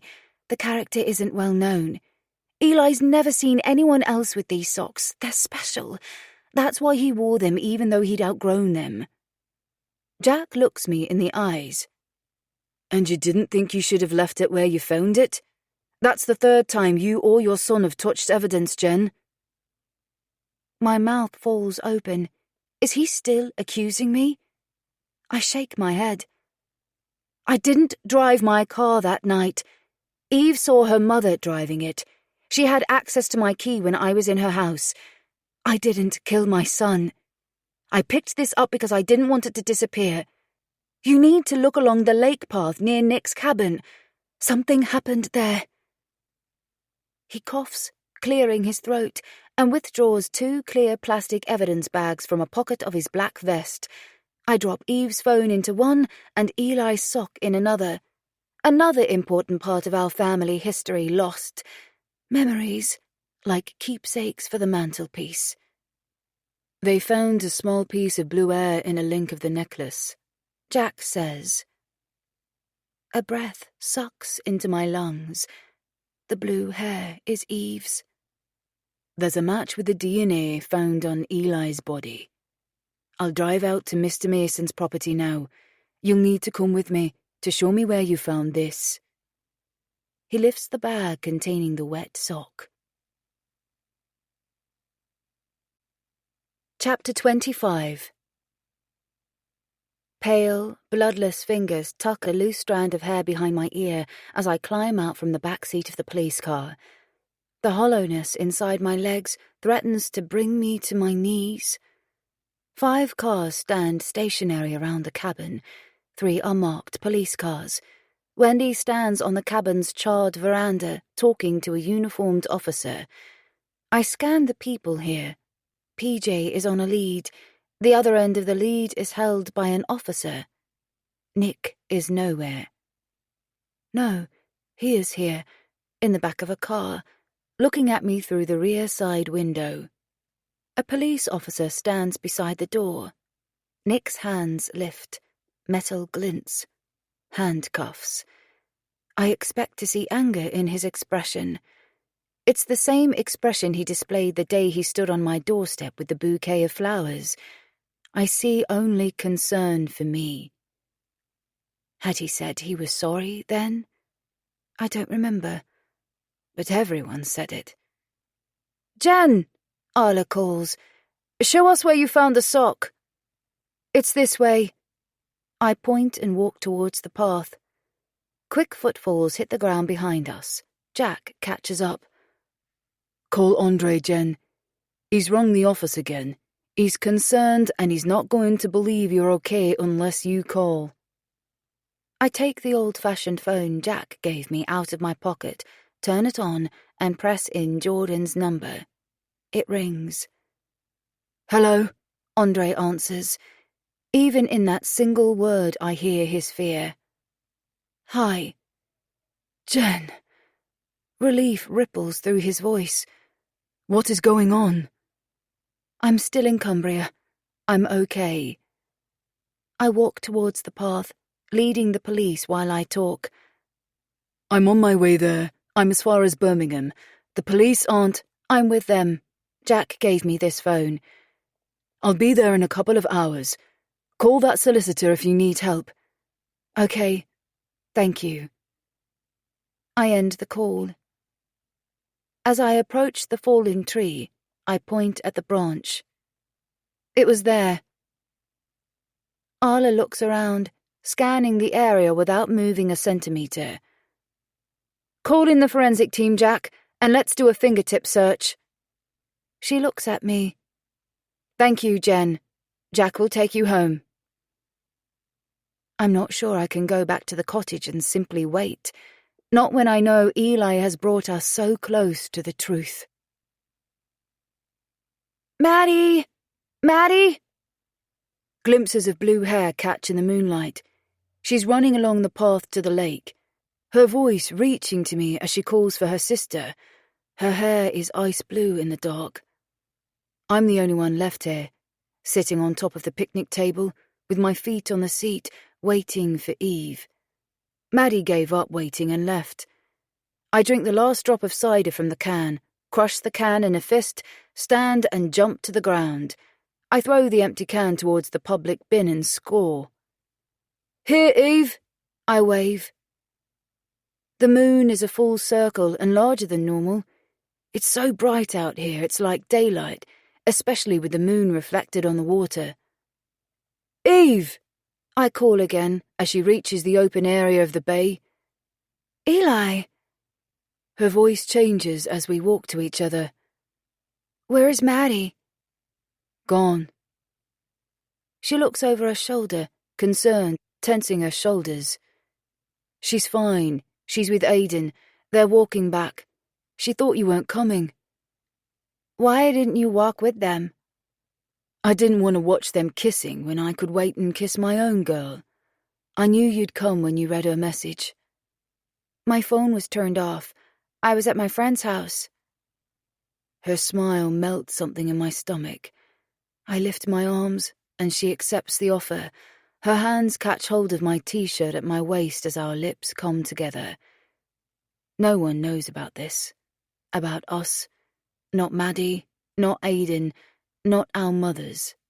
No one. We are each other's secret. My older girl.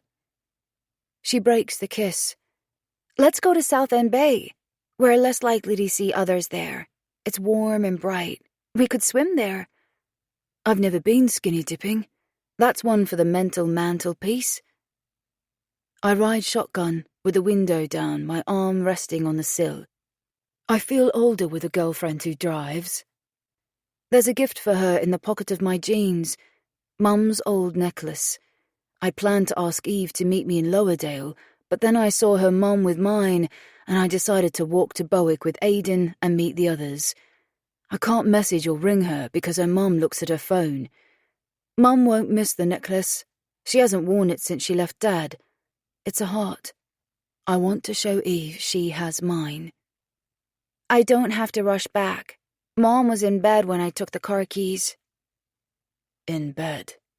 The thought churns through my stomach. Is her mum still with mine?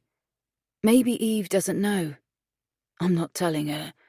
Who wants to think about their mum having sex, and definitely not her mum with mine? Eve parks up in the small parking area, and we walk the rest of the way along a shadowed path through the trees, her hand in mine. We walk into the bay, laughing. I don't remember what about. We often laugh. I liked her the minute I saw her blue hair, then even more when she looked at me and smiled. Your eyes are lapis blue, I told her. She laughed. Her laugh has a musical rhythm, 3 beats of sound. Ha ha ha, ha ha ha. I stumble on one of the tree roots that stretches into the bay. Her hand catches my arm. I may be a bit drunk. You're fine. You're funny. I sit on one of the logs around the fire pit and pick a music playlist on my phone. She sits next to me, the hem of her short skirt riding up her thighs. The bare skin makes my mind turn to sex. She's so beautiful. Everything is beautiful here. The lake, the woods and the hills.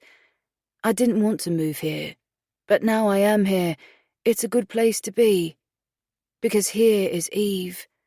But I won't admit I like it here to Mum. Not yet. She deserves to feel guilty for a bit longer. Eve leans, her shoulder toppling against mine. Her head settles into the crook of my neck. My head rests on top of hers. She lies to Maddie and her mum all the time so we can be alone. I think she likes me as much as I like her, although neither of us have spoken about our feelings. I'm going to today. It's too early to call it love, but I want to give her the heart because I feel submerged in her. She's in my head all day. I don't think love is far away. I leave my phone on the log. My hand creeps up under the hem of her skirt, and I press my lips against hers, then open my mouth and slide my tongue into the warmth of her mouth. Shivers tremble low in my stomach. I'm turned on by everything about her. Her fingers touch my stomach, lifting my t-shirt and releasing the button securing the waistband of my jeans. She makes me feel like I'll explode. My fingers touch soft velvet, then slick pearl and slip inside. Her thighs open a little wider to allow it. Her hand reaches out as though she'll lean back on the log, but instead it lifts. There's a rock in her hand. The kiss ends and I'm left looking up at dark blue fingernails pressed on a rock as it comes down. Pain slams through the back of my head. There's a loud scream. It ends as I sit up. It came from my throat. The duvet slithers off the edge of the bed onto the carpet. The beat of my heart pulses madly in my chest. Footfalls race upstairs. Are you all right? Andre's words reach through the bedroom door. He doesn't come in. Yes. Sorry, I had a dream. But did it happen like that? No, it can't have. Why would Eve hit him like that for no reason at all? I sit at the edge of the bed. I'll get up. Would you put the kettle on? Yes. See you in a minute.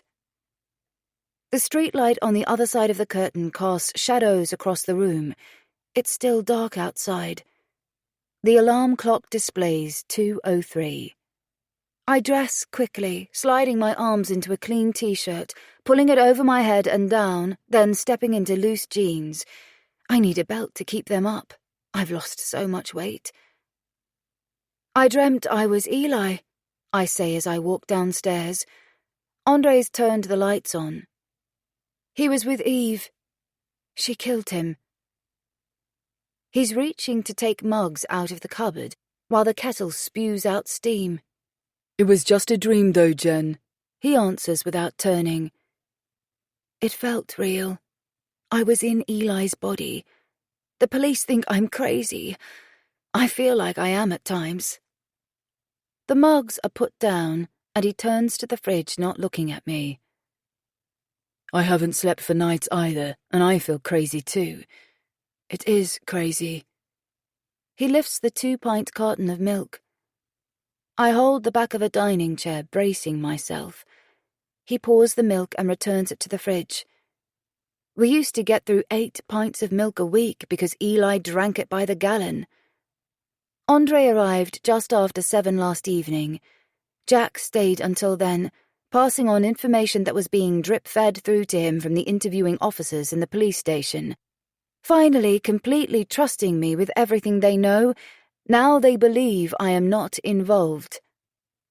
Under caution, Sharon admitted driving my car to the lake, but like her daughter, she said she left Eli alive. She stole my car to stop her daughter from doing something she'd regret. That is what she'd said, because Eli was legally too young for sex. Jack didn't tell me those details. I heard Ada speaking angrily through his phone. She spoke as though she thought we'd accused the girl of being a pedophile and grooming the boy into having sex, as though we did not have enough intelligence to understand the difference between young people falling for one another and people maliciously taking advantage of youth. Wendy had a quiet word with the daughter about it. She's highlighted the risks and impacts of young people making choices they may regret when they're older. Of course, it's of no consequence now anyway, and I think the mother was using it as an excuse to explain arguing with the boy. So that was Sharon's motive. Eli was legally too young for sex, and her daughter would risk a prison sentence. The only thing Nick has admitted to is throwing stones into the trees late at night because he thought he heard someone in the wood. Apparently, teenagers sometimes hang out in the wood at night. He'd thrown stones, he said, but they weren't big rocks. Nick told me he hadn't heard anything that night, and now suddenly there were teenagers in the wood. Everyone had been lying to me. Andre thinks Nick is covering himself by saying he threw stones. Perhaps he's hoping the police won't find any other evidence and he'll continue claiming innocence. One sock near where he lives doesn't prove anything. Andre and I wonder if Eli tried to walk home and something happened with someone on that path, but he was not dressed. Maybe I was wrong and he did not undress himself, but someone stripped his body afterwards to make it look as though he was hurt in the water. It's the whys I don't understand, and I was sure he'd undressed himself. Andre brings in 2 full mugs and puts them on the table. I sit down as he does. They are still looking for evidence around the lake. I went for a walk, hoping I'd feel more like sleeping afterwards. I saw the lights and I could hear the generators running, even from this end of the lake. They are missing something, I say. Eli is still trying to tell me things. That dream was too real. Why would Nick kill him? Why would Eve? Throwing stones into trees to chase people away at least has some sense to it. You think Nick accidentally hit him? The coroner said Eli has 3 head wounds. Nick would be an unlucky shot. No, I don't really believe that. There can't be 2 fatal accidents in one man's life. What are the odds of that? He looked violent in that video, but I admit I don't understand why he'd kill Eli. The police will be busy trying to find evidence to charge him with before the 24 hours are up. You know, he could have burned his own cabin to dispose of evidence. A dull ringtone plays, and a vibration shivers through the ceiling. I look up. I left my borrowed phone on the cupboard beside the bed. I rise and run, because it can only be one person, or rather one group of people. The police. I race to the bedside cupboard and catch the call just before it's rerouted to voicemail. "Hello," I pant breathlessly into the phone. "Hi, Jen. it's Arla. I need you to send me photographs of the soles of the shoes you wore when you walked on the shore path yesterday, and don't wear them again. We'll need them. Okay, I'll use Andre's phone. My borrowed one doesn't have a camera. And what shoe size are you? 7. Thank you. I'll wait for the images. I hurtle downstairs. My muddy, still wet pumps are on the shoe rack beside the door. Can I borrow your phone? I ask Andre, my free hand reaching out urgently. He hands it over. I turn the shoes and photograph the soles. What are you doing? Andre asks. They must have found suspicious footprints. Arla asked for pictures, I presume to rule out mine. I send the images in a text to the number she called me from. Thank you, returns a moment later. I'd have thought your trainers couldn't be confused with a man's footprint, unless he has unusually small feet. Andre forces a smile as I sit down. Nick doesn't have small feet. I pick up a hot mug. I'd rather sit in the garden. A ping announces a text on his phone. It's Camille. She was messaging him all evening. I hand his phone back. You didn't have to come. I don't want to harm your relationship, I said when he arrived here. It's okay. You're on your own. You need someone, and she understands. She isn't like you and me. We used to hold on to the things that annoyed us for weeks. I think that's what broke us apart. Have you stopped blaming Belle, then? He'd laughed. A long time ago.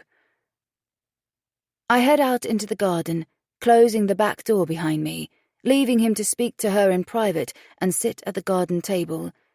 I lean back against the cottage wall so I can look up at the night sky. I wish I knew what was happening at the police station and by the lake, but wishes are hopeless, unachievable things.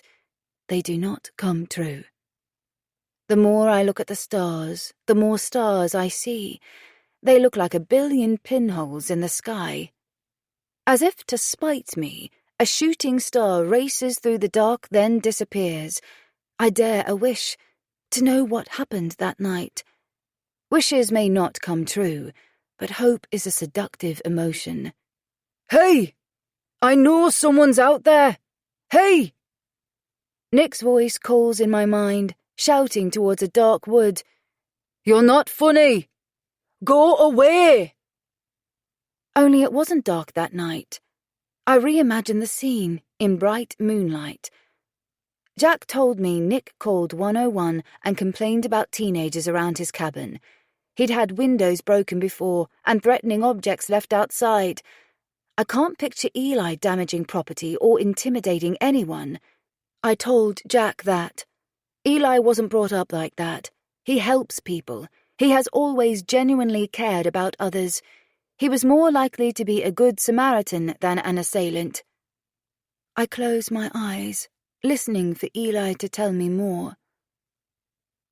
Something races past me, snapping branches. It lands with a thud not far away.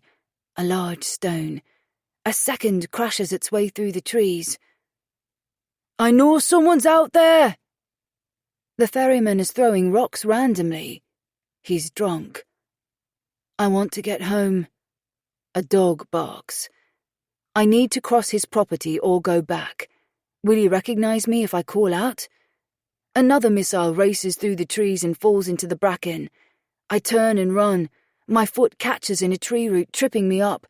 My trainer slips off because the laces aren't tied and just tucked in, and the trainer pulls off the ill-fitting short sock. I slide the trainer back on, leaving the sock, and run. Another heavy stone breaks the branches near me. A heavy thud, a lancing, sharp pain, pierces the back of my head. I open my eyes and look at the sky again. Is that how it happened? It doesn't fit with his injuries or how his body was found. The back door opens, then Andre walks outside, mug in one hand, phone in the other. My head turns to look at him, still resting against the bricks. Eli's trying to tell me what happened. I know it. He's putting thoughts in my head. I lift my legs, resting my heels on the edge of the chair, and holds my ankles. The light from his phone's screen lights up his dark face as his gaze rises from the phone to me. He's going to say I'm being stupid. I'm imagining it. What do you feel? Andre said he felt him by the lake the other day. I feel his words. Not a clear voice. I think I'm forcing it now, though. I imagined him trying to cross Nick's land and Nick throwing things. That doesn't fit with your dream, does it? I know. That's why I think I'm forcing this. Eli is trying to help me work it out, and maybe he can't see the detail to be able to share it. I've begged Eli to speak to me, Andre says, sitting side-on in the chair opposite me. He leans back against the cottage wall. I stood by the water when I went for a walk, and I pleaded with him to speak to me. I never used to believe in spirits, but I have felt his presence by the lake. I agree. He wants us to know who killed him. Geordie told me he saw Eli when he found that pendant. Somewhere in the distance, a barn owl screeches. It's an unearthly scream. Andre glances towards the sound. How is Camille? She can't sleep. She's blaming herself for me not seeing Eli. I told her I was the idiot who lost his temper. She sounds as though she's changed since I last met her. Or I misjudged her. She's grown up a bit, maybe. He smiles, then takes a sip of coffee. A sigh erupts when the mug lowers. I want him back. I want to change everything. Me too. It isn't going to happen, no matter how much our hearts break. When we finished our tea, I spend the rest of the night trying to sleep on the sofa while he attempts to sleep on cushions on the floor. Every item, every piece of furniture, every ornament in this room holds a memory of Eli. The day we chose them, the day we carried them in here, the day he touched or moved them, or nearly broke them.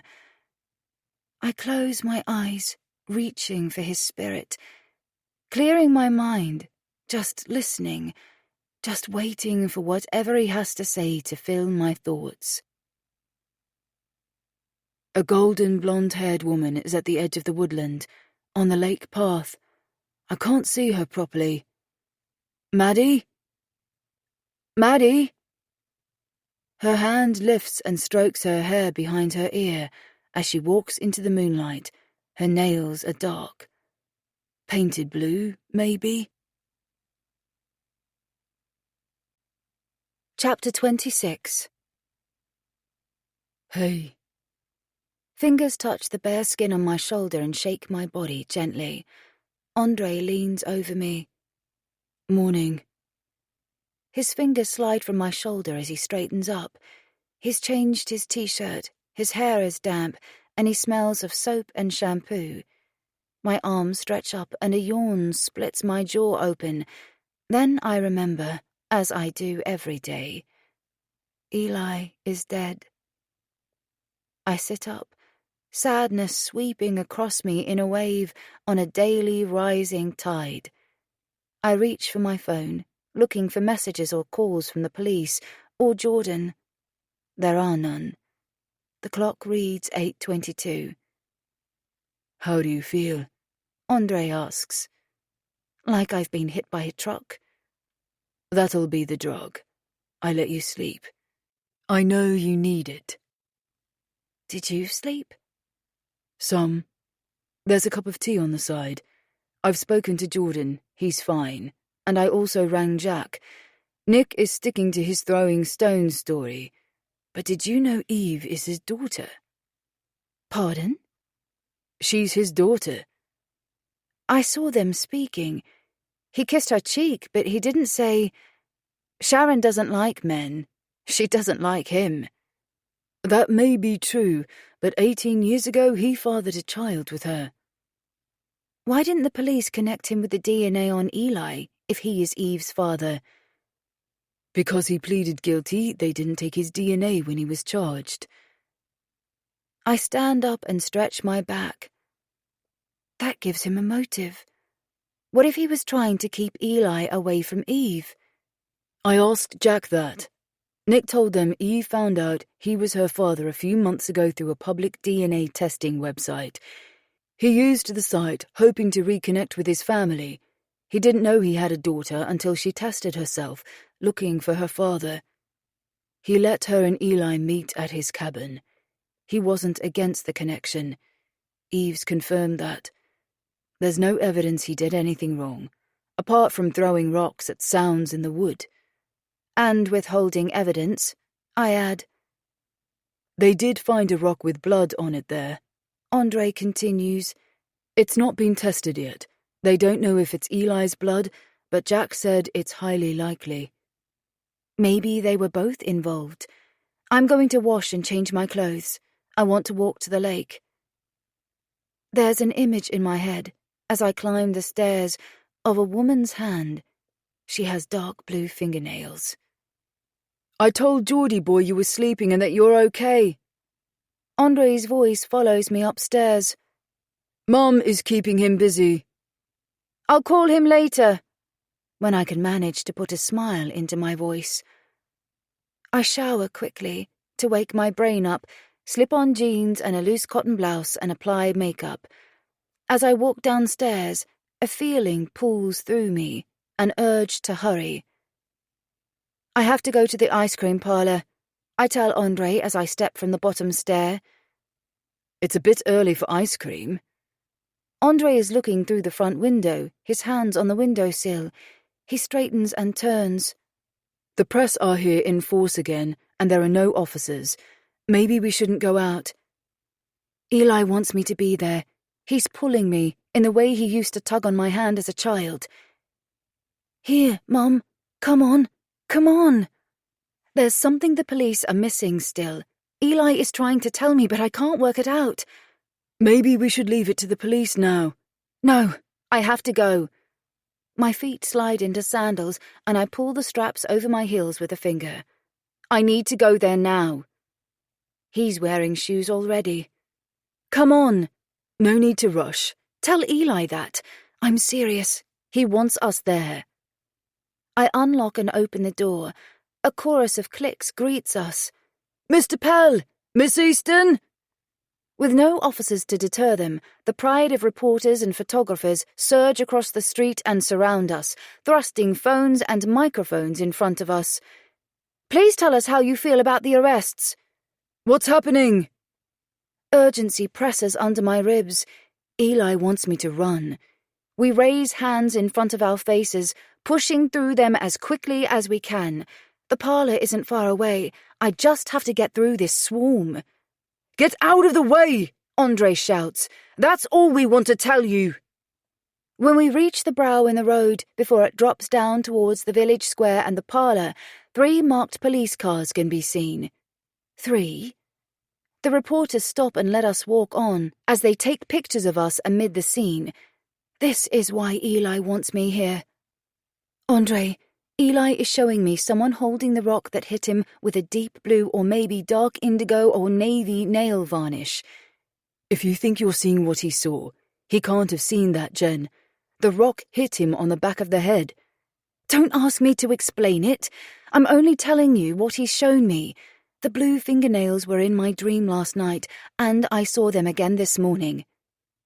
I jog down the shallow slope in the street, the soles of my sandals slapping on the tarmac. Andre easily keeps pace with his longer strides. It's a woman's hand on the stone in my head. It wasn't Nick. I run onto the cobbles. Officers stand in the street, arms spread wide. Stay back, please, they tell strangers. Move along. The picnic tables are empty, and the front door into the living accommodation beside the ice cream parlor is open. A man clothed in white coveralls walks out the door, holding a full, clear bag of evidence. Excuse me. I race around an officer. Jen! Andre's voice tries to hold me back. Jen, you can't go in there. It's Lucy who holds out a hand, telling me to stop. What's happening? I can't tell you. I'm sorry. I'm Eli's mother! The plea is half a scream, expressing that this involves me. I'm sorry. I can't tell you anything. Jen. Andre is beside me again. His hand embraces my upper arm and tries to pull me backwards. There's nothing we can do here. I'm telling you! Sharon's voice comes from somewhere inside.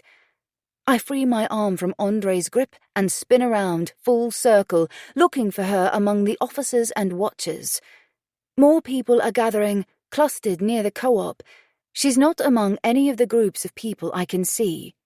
I told you! Sharon's voice snaps. I pinpoint the direction her voice came from. She's around the corner, on the other side of the parlor where the narrow path leads to the church. I run, leaving Andre behind, dodging out of Lucy's way as she reaches to stop me. I ignore her calls for me to come back. All the crucial evidence has been found by Jordan or me. It's all come from Eli. He has one more thing to say. My foot twists on the uneven cobbles, and I nearly lose my balance. Andre catches my elbow and holds me up, beside me again. I walk the last few steps around the corner. Sharon's sarcastic trill laugh greets us. She's gesticulating at two police officers, her back turned to us. One of the officers is Marie. She sees us across Sharon's shoulder, but her attention doesn't stray from Sharon. Maddie is leaning back against a wall near her mum, her arms folded defensively over her chest. When she sees me, her arms unravel and she pulls away from the wall, standing straight. I think she's going to speak to me, but then she looks at her mother. Sharon doesn't know I'm behind her. Mom, Maddie warns, nodding and looking towards me. I walk towards Sharon, a predatory creature, a wild cat, stalking her down. Her gesturing hands fall still, her arms dropping to her sides, her vocal complaints ceasing as she turns. Her eyes narrow as a frown cuts deep lines into her forehead. "This is all your fault," she accuses. My gaze falls, looking at her hands. Navy blue nail varnish glistens on her fingernails, the same color I've seen in my mind's eye. Whatever else Sharon says, I don't hear it. I remember, I tell Andre, turning back and looking at him. She was wearing that nail varnish the afternoon we went to bed. I see her hand lifting a glass of white wine in my memory. It was her. "Stop them! They're wrecking my home!" Sharon is shouting at the officers again, no longer caring about my presence. "Eve didn't do anything!" No, Eve didn't. I face Sharon again, but my eyes are drawn to Maddie standing behind her. There's something in Maddie's expression. Doubt? Fear? She is looking at her mother, and it's not with concern for her belongings. "Do you know what happened the night Eli died?" I ask Maddie in a calmer voice, walking past Sharon, leaving her to rant on. "Do you?" Her skin floods with a blush as deep as the scarlet color of the parlor's strawberry and watermelon sorbet. She does. "Tell them," I urge. Jen, don't interfere here, Marie warns. Sharon has stopped protesting. Everyone's attention focuses on Maddie. "Maddie." My hand lifts, reaching out as my voice morphs into the tone of her teacher. "Tell them."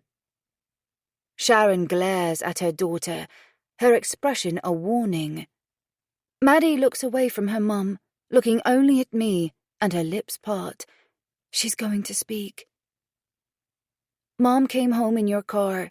Eve was driving Mum's car. Mom thought I was in bed, but I was in the street. Over there." A pointing finger indicates the corner near the co-op just across the square. "Eve unlocked the house and went in alone. She looked angry. I think she thought Mom followed her in. She didn't. She got into her car and went out again. She didn't come back for another hour. I was in bed then. I woke up because I heard her showering. I had woken up and crept out of their house during that hour, sneaking out like a criminal, afraid of being seen by Maddie. Her eyes turned to the police officers. My body camera is filming, Miss Cox, Marie tells her. Anything you say is being recorded and may be used as evidence in a court of law. She talks through the legal obligations that need to be said if any of this will stand up as evidence in a court case. I know Maddie's suddenly stubborn expression from the classroom. She's had enough of the lies. She's happy for anything she says to be used in a court. She behaved oddly the next morning too, distracted. She didn't talk to Eve and me when we ate breakfast. She turned the radio on to hear the news. She doesn't do that normally, and she wasn't shocked when they announced a body was found at the lake. I didn't think anything more about it at the time. Why would I? Who thinks their mother might kill someone? Until they do. Miss Cox, Ms. Cox, you will need to come with us. Marie lifts a hand. You'll need to make a statement at the station, Miss Cox. Please follow my colleague to the car. Miss Cox, I'll take you with me. Marie looks at Sharon, releasing the handcuffs from her uniform. You are under arrest for the murder of Eli Pell. Anything you... Her words continue, running through the legal rights that were quoted to Maddie a few minutes ago and me a few hours ago. Officer 2213. Lucy speaks into the communication device on her body armor. We have a subject under arrest for the murder of Eli Pell. Can we have assistance from officers on site? We're at the side of the square, in the pathway leading to St. John's Church. Are you seriously saying that because I wasn't at home that night, that's enough evidence to arrest me? That's ridiculous! Sharon throws, refusing to turn so the handcuffs can be secured. Andre holds my arm, as though he senses my urge to become involved. Miss Cox, you can make your case at the station. Resisting arrest will not help you at all. Maddie is already ducking into the back of a police car parked across an exit from the square. Running feet approach. 3 officers round the corner. One of them is Jack. Is everything okay here? Sharon groans out her anger, but turns her back to Marie, complying as she holds her hands together behind her back. Her lips purse as the handcuffs click into place on her wrists. I think we have things under control now, Marie answers. We need to take Ms. Cox and Miss Cox to the station separately. Miss Cox has provided new evidence which places Ms. Cox at the scene at the time of Eli Pell's murder. I'm arresting her. You can let go of me, I tell Andre as Arla walks around the corner too. I found trainers that fit the footprint profile. A low voice speaks on the far side of the house, the speaker probably not realizing we're close enough to hear. Get them to the lab. Get things confirmed. The clock's ticking. Wendy's voice travels too. There's a diary, another voice says. It may contain some evidence. I turn to do what? I don't even know. Andre's hand touches my arm, stopping me again. No, Jen. Let the police get on with it now. They have all the pieces of this jigsaw. Let them put it together. 20 minutes later, we are sitting at a round table on plastic chairs in the garden of a cafe with a parasol above our heads providing shade, drinking tea from mismatched china mugs in the company of Jack. He is in uniform today, and it means we stand out. Of course we do. Every news bulletin in the last hour would have spoken of the arrest. Everyone in the cafe glances or outright stares at us. Jack has tried to persuade me to go back to the cottage and hide behind a locked door. I rejected that idea because today I would feel trapped there. You have to wait and trust us. Jack's words are a broken record. He's repeated and repeated the word trust, but the police broke my trust. Patience was never my thing, Andre responds. Nor mine. I want to be at the station, undertaking the interviews myself. Andre's hand covers mine in a gesture that says we're in this together. It takes time to gather evidence, Jack asserts. Rushing at things risks a weak case, and if there's a weak case, the Crown Prosecution Service won't even agree to a charge. It doesn't matter what the girl said. They won't waste taxpayers' money on a case they don't have any level of certainty will succeed. I want to walk to the lake. I stand, the plastic chair legs sliding awkwardly over the paving. I need to stay with you, Jack says. Then come. I want to be near Eli. Andre rises. Jack concedes and stands too. Jack walks beside me as we leave the cafe. The lone photographer from yesterday stands outside. He's lost his exclusive. There are a dozen others around him. Click, click, click.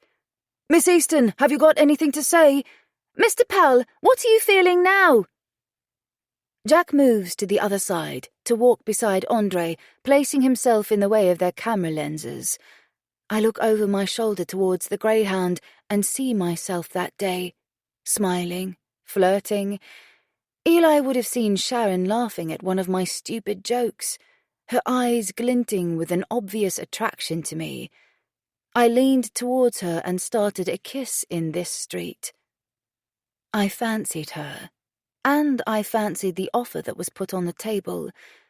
She touched me with the same hands that held the stone that killed my son that day. Navy blue nails. Jack. I look across Andre. The laboratory needs to look for blue nail varnish on the rock that killed him. Sharon was wearing blue nail varnish that day, and she's wearing it today. I forgot to tell Wendy. It doesn't work like that, Jen. We don't tell forensics to look for anything. The experts must be impartial. Otherwise, we skew their opinions and risk evidence being missed or questioned by the perpetrator's legal defense. If the experts find something like nail varnish, they'll tell us to look for whatever they have found among the suspect's possessions for a match. The forensics team are good at what they do.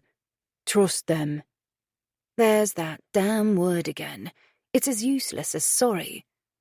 A tight pain, an iron band wraps around my ribs, pulling tighter and tighter. Jen. Andre's arm braces my waist as anxiety steals my breath. Breathe. 1, 2, 3. I hear Nick. Is he innocent? Did I run from him without cause? I'm okay, I tell Andre. A phone rings in one of the pockets of Jack's body armor as we walk around the corner from the high street and onto the footpath beside the main access road. Hello? Jack answers and drops back a few paces. Andre and I cross the road as I capture my breath back, thinking about the lake and Eli waiting there. The pace of my steps increases, the desire to reach Eli pulling me with a maternal magnetic tug. I run the last few meters to the water. Andre runs beside me, a sound of amusement breaking from his throat. We stop at the water's edge. The silence is complete. There are no tourists, no walkers, no ferry. I don't even hear birds. The lake is as still as glass. Is he here? Andre asks. I don't feel him. If he's told you everything he needs to, has he gone? Hey, Miss Easton, Mr. Pell! Jack shouts behind us. We turn, looking back. His phone is in his hand. Time ticks by unbearably slowly as he walks across the bay to join us.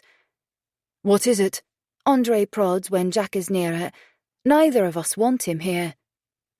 They are releasing Nick Mason without charge, at the moment. There's no evidence to keep him in any longer. He admitted throwing rocks, Andre complains. There is no evidence that he threw the rock that was found, or even that it was Eli he threw stones at. And the injuries the coroner recorded are not consistent with the accidental strike of a thrown stone either.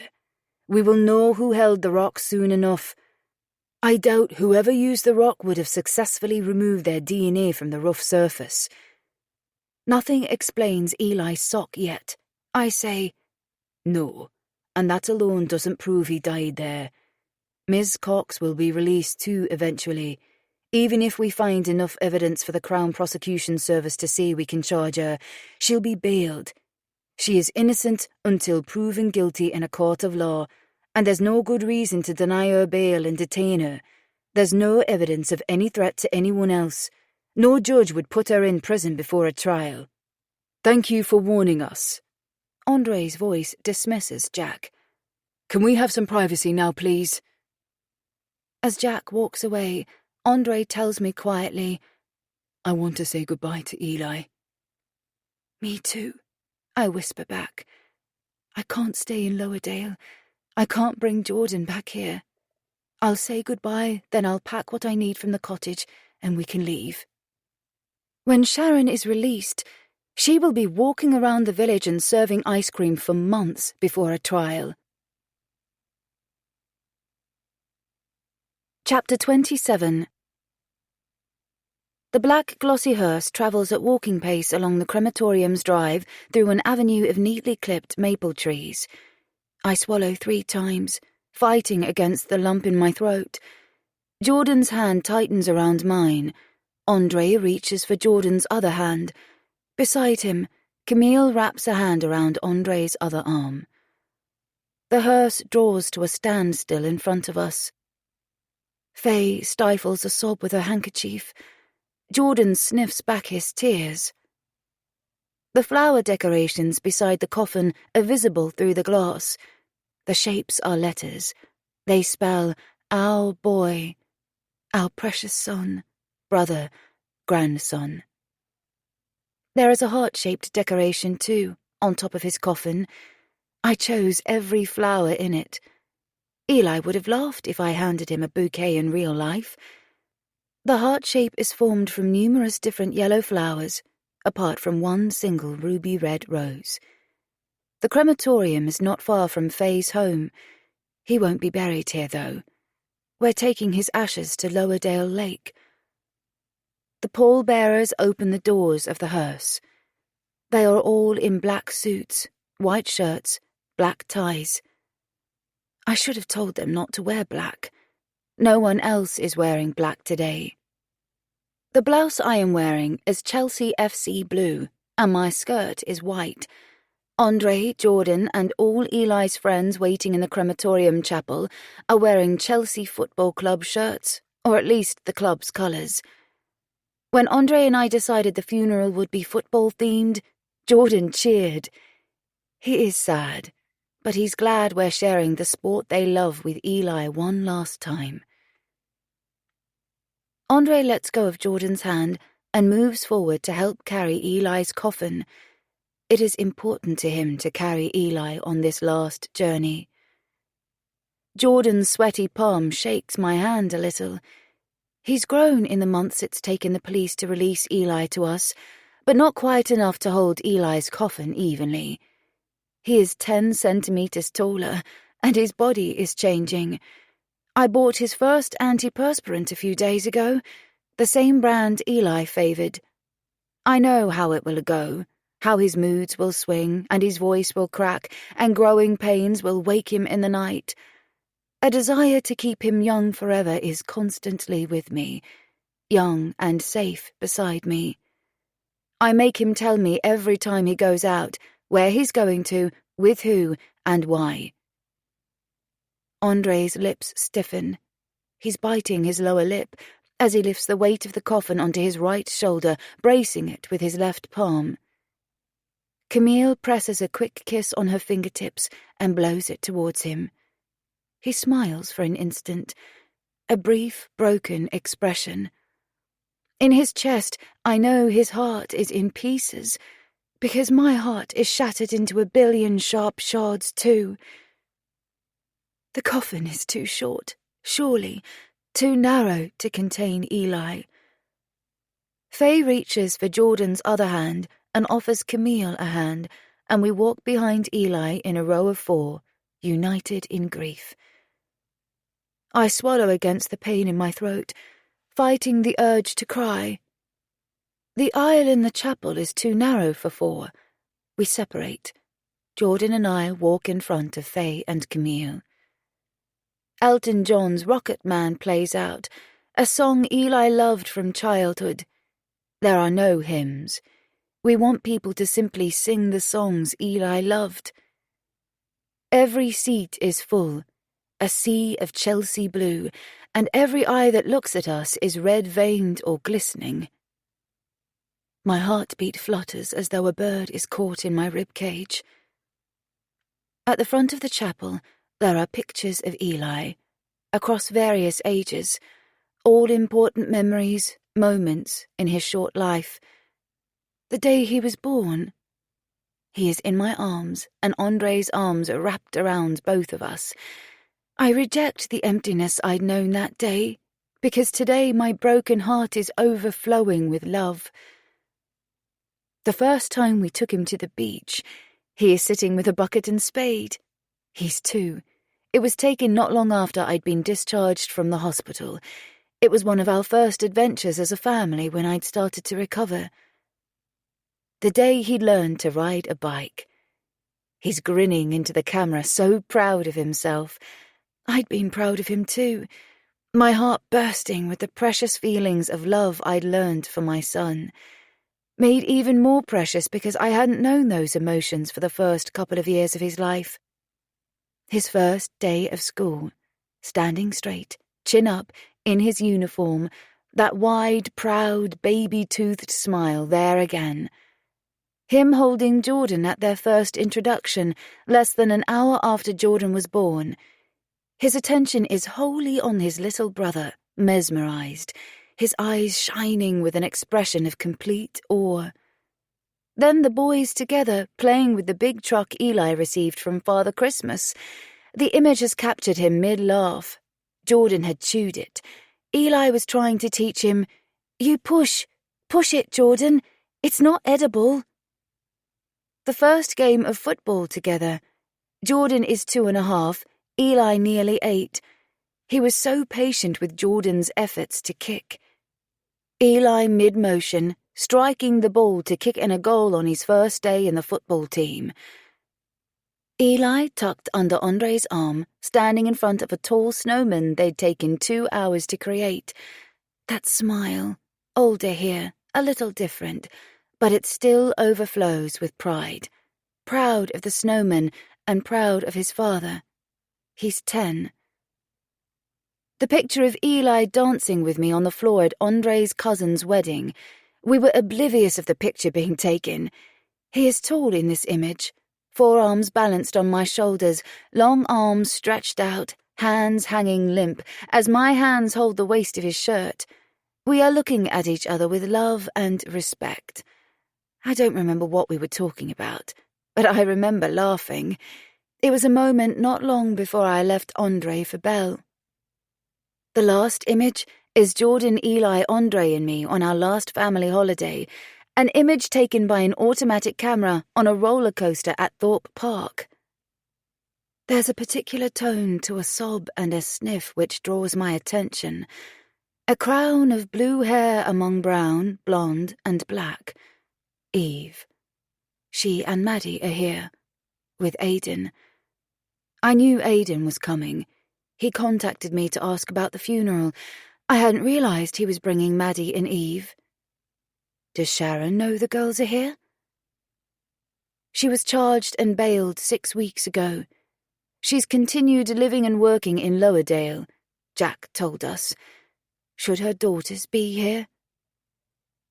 Jordan and I stand in front of our seats in the front row, facing the female celebrant who will lead the remembrance. Faye and Camille move into spaces further along, leaving a chair for Andre to join us on the other side of Jordan. There are no prayers. Instead, we take turns walking to the front and recalling our best memories in faltering voices. Jordan's voice is brave and strong as he tells everyone how much he loved Eli and how good Eli was at keepy-uppies.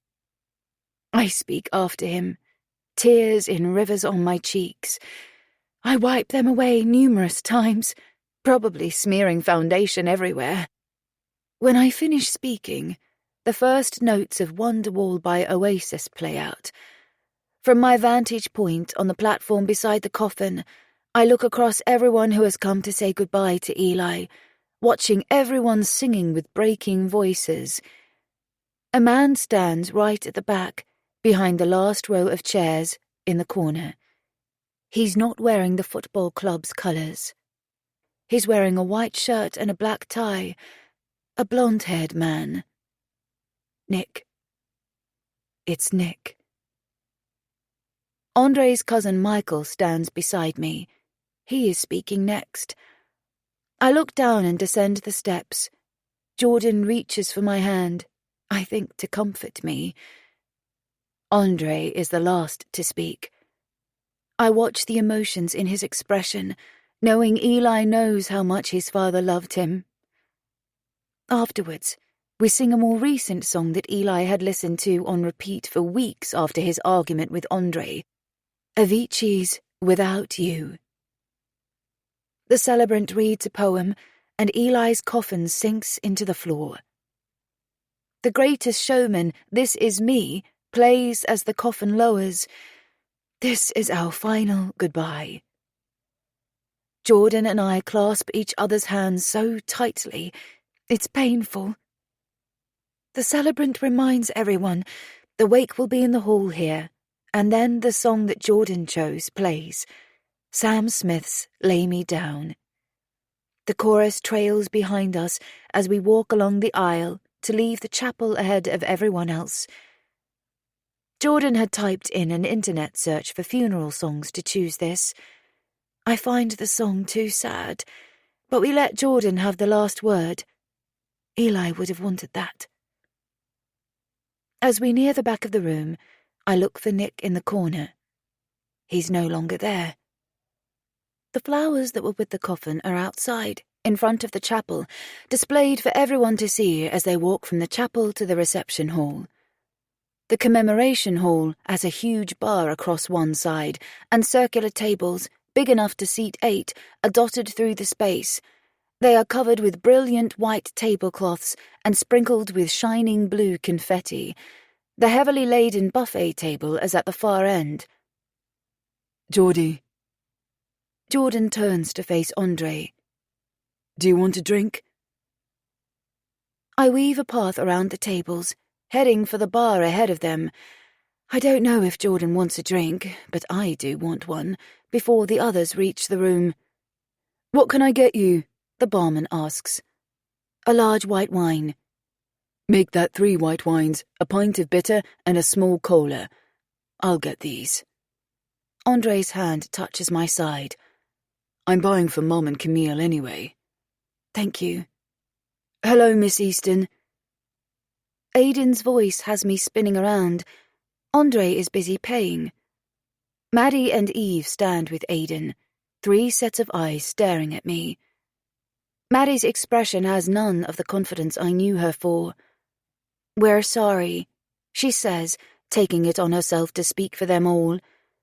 Her eyes and expression apologize for the actions of her mother, not only my loss. I look to Eve. How are you? She's wearing a loose blue men's shirt as a short dress, with a thick belt cinching in the waist. The collar is open, 2 or 3 buttons undone, showing off the pendant hanging from a thin gold necklace. A gold heart with a small ruby embedded in the top right of the heart. It isn't mine. That pendant is in an evidence bag in storage somewhere. This is a replica that Andre asked a jeweler to make and send to her. He said if Eli wanted her to have the same necklace, he was going to make sure she had one. He received a thank you card. That was all. I hadn't expected to see her wearing it. I notice her beauty today as I had at the lake when she'd watched me. The blue shirt intensifies the colour of her eyes. Lapis. That was another word Eli liked to describe blue. I swallow against the pain emotion ties into the taut muscles in my throat. I'm okay, she answers. It's not the truth. It's just an answer that avoids the longer conversation that would follow a negative response. I've said the same thing so many times. The truth is my life has fallen apart, but we stand on the polar ends of that. My life fell apart because her mother killed my son, because I've lost my son. Her life has fallen apart because her mother killed my son. Eve touches my forearm for a second, offering silent, impotent comfort. It's nice to see you. This is now my well-used, bland phrase. It's helped me escape several conversations. Thank you for coming. I start to turn away. Miss? Aidan stops me. Are you coming back to school? No. Jordan and I are staying here for now. Will Eli's ashes be buried here? Eve asks. I'm not sure whether I should tell her, but what harm can there be in telling her? His ashes will be spread. No one will have an opportunity to defile them. No, we're taking his ashes to the lake shore. Her lips part, then close on what I sense would have been a request to join us there. No. Excuse me. I turn away. I need that wine. Chapter 28. The rainfall is light, so light it's more like mist. Clouds hang over Keln Rig, hiding the mountain's peak. Jordan's hands are pushed firmly into the pockets of his parka. Andre's hands are captured in the pockets of the black Harrington he's wearing. My hands embrace the urn which contains Eli's ashes. We have permission to do this, and Andre and I have agreed to pay for a new bench in the bay. It will have Eli's name on a plaque. I'm glad it's raining, I say to Andre. It's less likely anyone else will come here. May I carry him to the water? Jordan's hands lift out of his pockets. Yes, but let Dad open the urn. I pass it over. I trust his hands to shake less than mine. We'll take turns to sprinkle his ashes and say goodbye. My soul reaches out to feel Eli's as we walk to the water's edge. I don't think he'll come. I think he's gone. I haven't felt him here since the day they arrested Sharon. A breath touches my heart, and a gentle sense of knowing wraps around me, like an embrace. He is here. Hello, Eli. I miss you. We miss you. Andre and Jordan look towards me, then over the lake. Hello, son, Andre says as he squats and rests one knee on the ground for balance. The gravel is wet and dirty. He doesn't seem to care. Jordan squats beside him. My gaze is drawn further across the water. Nick's cabin is repaired. Patches of lighter, younger, green oak stand out against the old silvered oak. The ferry is not moored at his jetty. It's running. He might pass us. Mum, Jordan calls for my attention. The fine rain has settled on Jordan's and Andre's hair like dew. Jordan holds the urn steady as Andre releases the lid. Do you want to sprinkle some first, Geordie boy?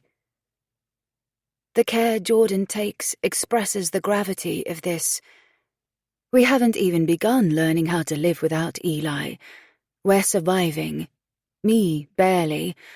I've lost pounds, while Jordan hides his emotions by thumping his thumbs on a controller to master video games or kicking a ball into a goal on a football field.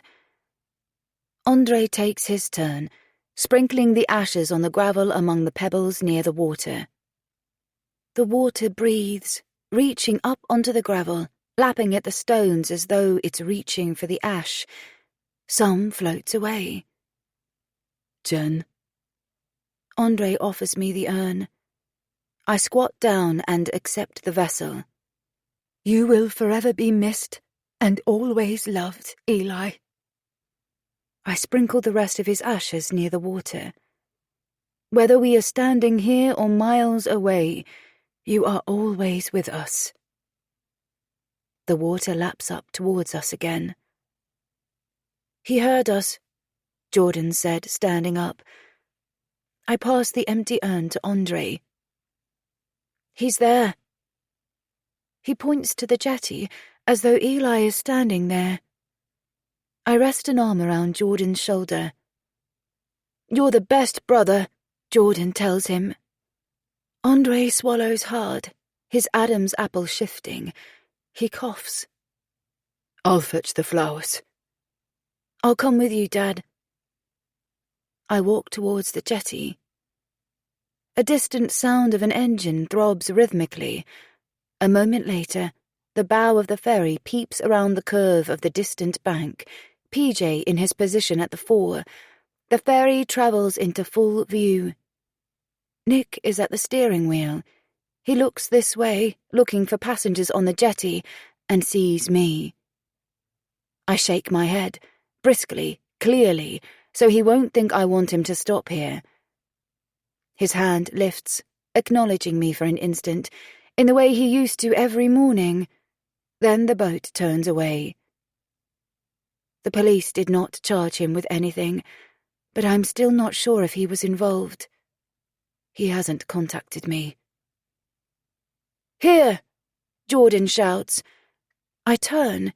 He's running towards me with the flowers in the shape of a heart, the one ruby-red rose so prominent amongst the otherwise yellow flower arrangement. He and I hold the heart together and lay it beside the water, near the jetty. The shallow waves from the wake of the ferry pick it up and take it onto the water. We don't try to catch it. We watch it sway and bounce as the rain gently falls and slowly soaks through our coats. Shall we find somewhere to eat before we head back? Andre suggests. Yes, but not near here. I don't want to risk seeing Sharon. We are driving straight back to Oxford. I take one last look across the water. There's a glimpse of blue on the far shore. Eve. She is walking along Nick's private jetty, looking towards us. She knows it is us.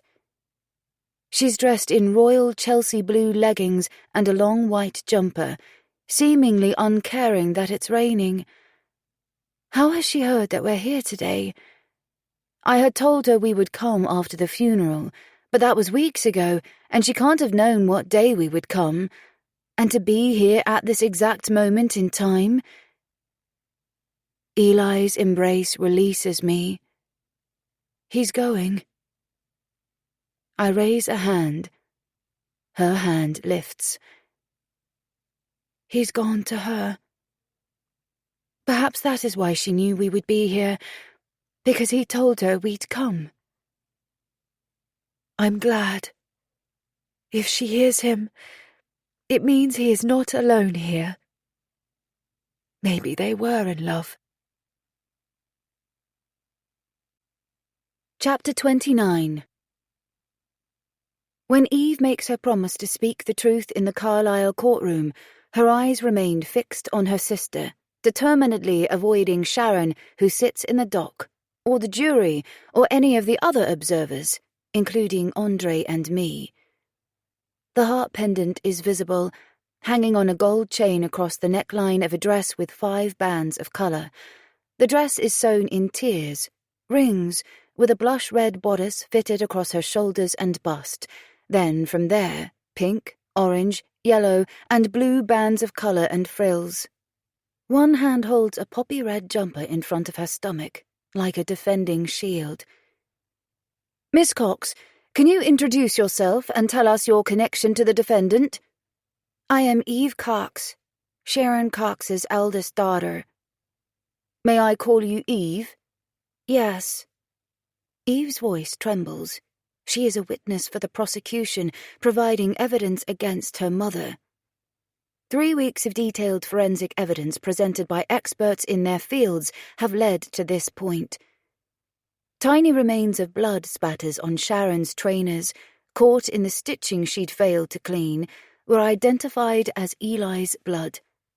The soles of those trainers match footprints on the lake path near Nick's cabin, and the soil caught in the treads of her trainers has traces of plant material that matches the spot where a bloodied stone was found.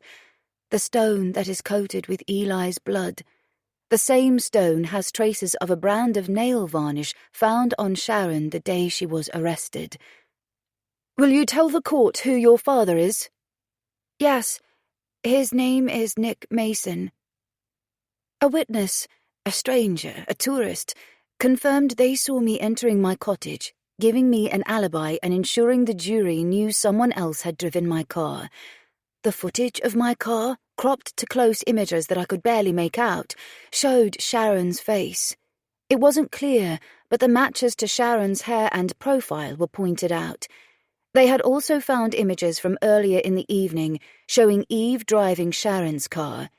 In one image, I could see Eli in the passenger seat. He'd wound down the window and his arm rested on the side. When did you discover Nick Mason was your father? About a year before Eli Pell died. Her voice grows in strength. Excerpts of Sharon's diary were shown. She was a journal keeper. It recorded everything from details of new ice cream recipes she created for the parlor to what she had watched on TV. A handwriting expert confirmed that this diary also recorded Sharon's hatred of the possibility the girls were connecting with boys, her fears Nick had discovered who Eve was, and her anger when the fear was realized. I don't like Nick's intentions. Nick is up to something, I know it. Nick is sneaking around Eve. I think he knows she's his. Nick was watching Eve when we were in the pub. He's trying to get to her. He knows, I'm sure of it. Eve wouldn't tell me where she was going. Something is going on. I keep thinking she's meeting Nick. Eve received a text with an X. A kiss. It was from him. Nick. They both know now. She's been meeting him secretly. He's made her keep a secret from me. I am going to make his life hell. How did you discover Nick Mason is your father? The barrister asks. On the day Eli died, there was only one statement in the journal. Today, I killed 2 birds, scratch that, men, with 1 stone. Well, 1 boy and 1 man. Now that is that. For about a week after that, there were no comments written in the diary. Eve swallows and breathes slowly for a second before continuing. Mom wouldn't talk about my father. I sent my DNA to an Ancestors Discovery website. They have a database of DNA. I hoped he, or someone else in his family, might have done the same thing. Was your father's DNA registered? Yes, he was. He didn't know I existed. He hoped to reconnect with members of the family he was estranged from. The place where the police found the rock on the shore path was pointed out on a picture of the lake, on a large screen. The forensic expert had zoomed in on the overhead image taken by a drone to show more clearly where it was found in relation to South End Bay and Nick's cabin. It was found in the undergrowth in the same area I found the sock. The jagged lump of rock was displayed, and the forensic analyst showed various close-up images of the blood and the nail varnish, showing just how the stone must have been held and used. He was alive when it was used. The blood was oxygenated. They theorized that he was hit as he already lay on the ground, probably unconscious from a less significant injury. Then he was rolled into the water. He drowned while still unconscious. What do you mean when you found out he lived in the same village as you? Mom, Sharon Cox, didn't want me to know my father. She told me many times I shouldn't look for him, but I already knew Nick Mason, to a degree. A lot of things made sense then. It made sense my father was someone she knew when she conceived me. Maddie was adopted. Mom is my natural mother, but I don't know how she conceived me because she didn't want a man, a father, involved in her life or mine. She said I should be happy with one parent. One was enough. So what did you do? I messaged him through the DNA website. He was shocked but excited. We arranged to meet away from the village. Evidence presented not only identified the traces of nail varnish as Sharon's, but also identified Sharon's DNA on the stone which killed Eli, in skin cells caught on the rough surface. I don't understand why Nick said he threw rocks. Why lie about that? The police have never progressed his questioning. There is no evidence he was involved in Eli's murder, or that he threw stones, or that anyone other than Sharon was in the wood that night. Who knew about this meeting? Only him, Nick, and my sister Maddie. Eve smiles slightly at Maddie, her eyes remaining firmly on her sister. Eve is living and working in Carlisle. When Maddie turned 16, she moved in with Aidan's parents. Aidan and his parents surround her on the streets of the viewing gallery. I know she is with him, and I know Eve is in Carlisle because Aidan added Jordan on his social media. He calls Jordan little brother. Do you and your sister keep many secrets? Eve swallows. Can I have some water? She looks at the judge. Of course.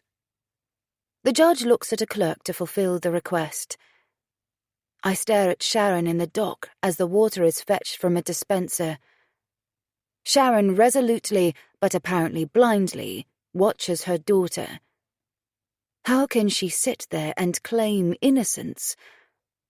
The small cardboard cup is handed to Eve. She drinks the water quickly, one hand still clutching the jumper at her waist. A psychologist described Sharon as a pathological narcissist, a woman who is so focused on herself she has no empathy, concern, or even interest to the benefit or consideration of others. We have kept secrets, Eve answers as she hands back the empty cup.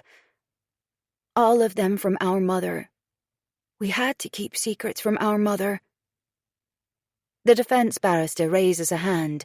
The judge nods, bestowing agreement for the barrister to speak. That question and statement are irrelevant, Your Honour. The relevance will be made clear, the prosecution barrister replies. Then save the question for when it has relevance, and I will decide then whether it should be admissible. The judge looks to the jury. Disregard that comment from Miss Cox, please. Eve is speaking with so much emotion, I doubt it will be forgotten. Did meeting your father go well? That day must have been a big deal for Nick. The paper said his family disowned him when he'd killed his friend. Yes, we built up a relationship. We see each other often now. A coarse sound of disgust releases from Sharon's throat. She is not helping her case. She's made mocking sounds and judging expressions like this during every aspect of the evidence provided. I did not expect her to treat Eve in the same way. I reach for Andre's hand. His fingers thread through mine as they used to when we first dated, before Eli filled our hands. I feel the new wedding ring on his finger. Camille was going to come, but she has already fallen pregnant, and her morning sickness is something terrible. You were lucky, Jen. When did you meet Eli Pell? Within a week of his move to Lauderdale. He came into the ice cream parlor where I work. We became friends first. After a couple of times of meeting, we became more than friends. In what way did you become more than friends? He was my boyfriend. What did your mother, Sharon Cox, think of that? She didn't know at first. I didn't tell her because I didn't trust what she would do. Maddie, my sister, will tell you what happened to her, and now... She swallows and swallows again, but she can't hold back the tears that drip from her eyelashes. The clerk walks across the room with a box of large-sized tissues. Eve plucks one white tissue from the box and dabs away the tears, smudging her makeup. Did your mother, the accused, find out about your relationship with Eli? Yes, but she found out about Nick first. She saw a text from him on my phone with an X at the end. She insisted I hand my phone to her. She could be violent. She would have slapped me if I didn't give it to her. She looked through the message stream and saw that I knew Nick was my father. How is this connected to Eli? When did Ms. Cox learn about your connection to Eli Pell? Mostly, I met Dad, Nick Mason, at his cabin. I didn't tell her when I was going there, but she knew I saw him, and apart from locking me in the house forever, she couldn't stop me. She tried to stop him instead. She threatened to tell people he'd been to prison. Most people in the village knew. She left horrible things outside his cabin, like dead bits of animals from the butchers and fish guts, because she knew he's vegetarian and it would upset him. Dad doesn't like animals being killed. Mom can be horrible. She can be crazy. The defense barrister raises a hand again, and the judge nods. I really don't see how any of this is relevant to the murder of Eli Pell, Your Honour. The judge looks at the prosecution barrister. Is this story progressing to the details of what happened the night Eli Pell died? Yes. Please allow Elle to tell her story her way, Your Honour. Progress, then. She looks towards Eve. One day, Mom broke into Nick's cabin and left a note on the table. It said, "I'll kill you if you don't stop speaking to Eve." Eve's voice wobbles, the hand that holds the tissue trembling. Your Honour. The defense barrister raises a hand again. This is irrelevant. Can we progress to how Miss Cox believes the defendant found out about her relationship with Eli Pell? The prosecution barrister nods and addresses Eve again. When did your mother find out about your relationship with Eli Pell? She saw us together, Eli and me, at Nick's cabin. Nick let me use the cabin to meet Eli so she wouldn't see us together, but she was leaving one of her nasty packages when she knew Nick was in the pub and she saw us through the window. We were lying on the sofa kissing. She banged a hand on the glass. I thought she'd break the glass if I didn't go out. When I went outside, she dragged me into the car by the hair, and when we got home, she locked me in my room. She didn't let me eat until I swore I wouldn't see Eli or Nick again. I lied. As I said, I lied to my mom a lot. I would have moved out, but I didn't have any money. She didn't pay me for working in her shop. She didn't want me to be independent. Dad, Nick, said I could move in with him, but that would have left my sister, Maddie, alone with Mom. I didn't want to do that either. My mouth is open. I didn't know Sharon was so cruel to the girls. I rest my weight against Andre's shoulder, light-headed. I also hadn't known Sharon knew about Eli and Eve before she and I... Did Sharon flirt with me in the pub for a reason? Did I fall for an act? And no wonder Eli was so upset when he saw us. Sharon manipulated me that day. Those smiles were false. The hand that rested on my thigh was a deliberate act to seduce me. Was she planning to kill Eli then? Did you see Eli Pell again? Yes. Did you see him the night he died? Yes. The barrister's questions lead Eve through her account of that night, the story I know. Sharon left me in her bed, drove my car to break Eve and Eli up a second time. Eve drove Sharon's car back, and Sharon brought mine back before I woke up. Are you certain Eli was alive and well, if annoyed, when you left him? Yes. The answer is firm. although her blush deepens to the scarlet colour of the jumper she's holding. "Did you see him or speak to him after that moment?" "No." She swallows, and a line of watery mascara trails down a cheek. I turn my cheek into the shoulder of Andre's navy jumper, wiping my tears away. When she left Eli there, why didn't he call me and ask me to collect him? Because he knew I'd been drinking with Sharon, or because Sharon had not left and killed him then? Whatever the outcome of Sharon's trial, I have a life sentence of guilt to live with. "Thank you, Eve. That is the end of my questions." The prosecuting barrister sits down. That is not the end for Eve. The defense barrister stands. He asks questions from another angle, trying to tie Eve's words in knots and persuade the jury that Sharon's actions were protective, an expression of love for her daughter. "She doesn't love me," Eve snaps, "not in the way most people love. Loving someone means you want the best for that person. She doesn't know how to love like that. She only knows how to obsess and control." Eve almost shouts in the end. "I have no more questions, Miss Cox." The defense barrister sits. Eve steps down from the stand, the red jumper still braced across her stomach, as though holding on to that is helping her remain on her feet. The colour has drained from her skin. She is too pale now.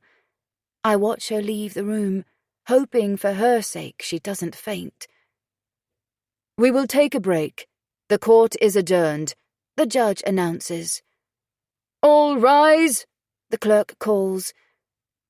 Andre and I stand, our sweaty hands releasing their hold on each other. Eve disappears through a door in the back of the courtroom. The judge leaves through a different door, and the members of the jury through another. Then people in the viewing gallery begin to file out of the room. "I need some air," I say.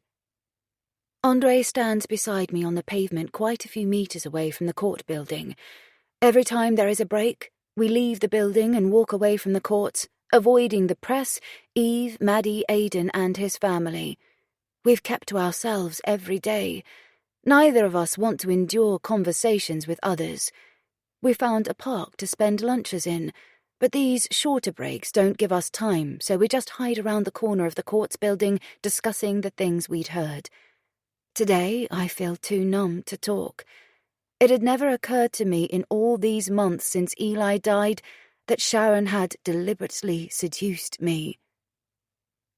We return to the courts with enough time to use the toilets before returning to the uncomfortable wooden seats in the gallery. The jury and the judge return. "The prosecution calls Miss Madeline Cox to the stand." I reach for Andre's hand as she climbs the steps. Eve is sitting with Aidan's family. The girls, again, only look at one another as though they agreed they would do this before the trial. Maddie swears to speak the truth. "Tell the court about your time with Eli Pell, the day he died." It is a very open question. Where should I start? "Tell us why you met him that day and where you met." Maddie draws in a deep breath and her shoulders roll back. She looks as though she's coating herself in armor, steeling herself.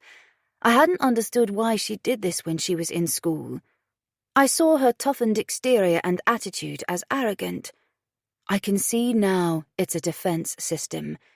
She toughened up to survive the destructive life she led outside school. Perhaps the school counselor had even taught her how to do this. "Eli is my boyfriend's, Aidan's, friend. I met Eli with my boyfriend the day Eli died.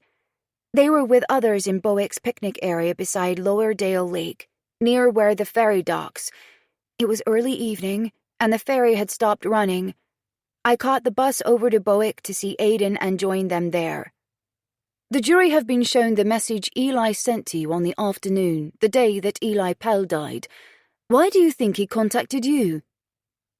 "I saw him quite a lot, because he and Aidan often hung out together. Eli and I used to speak about our mums sometimes because our mums are attracted to women. That day, he said he saw his mom kissing mine. I didn't know his mom was my teacher, Miss Easton, at the time. The skin covering my neck warms.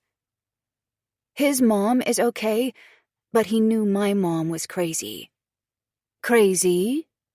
The barrister stops her. Can you explain what you mean by that word? She's erratic. I never know what mood she'll be in. She's suspicious.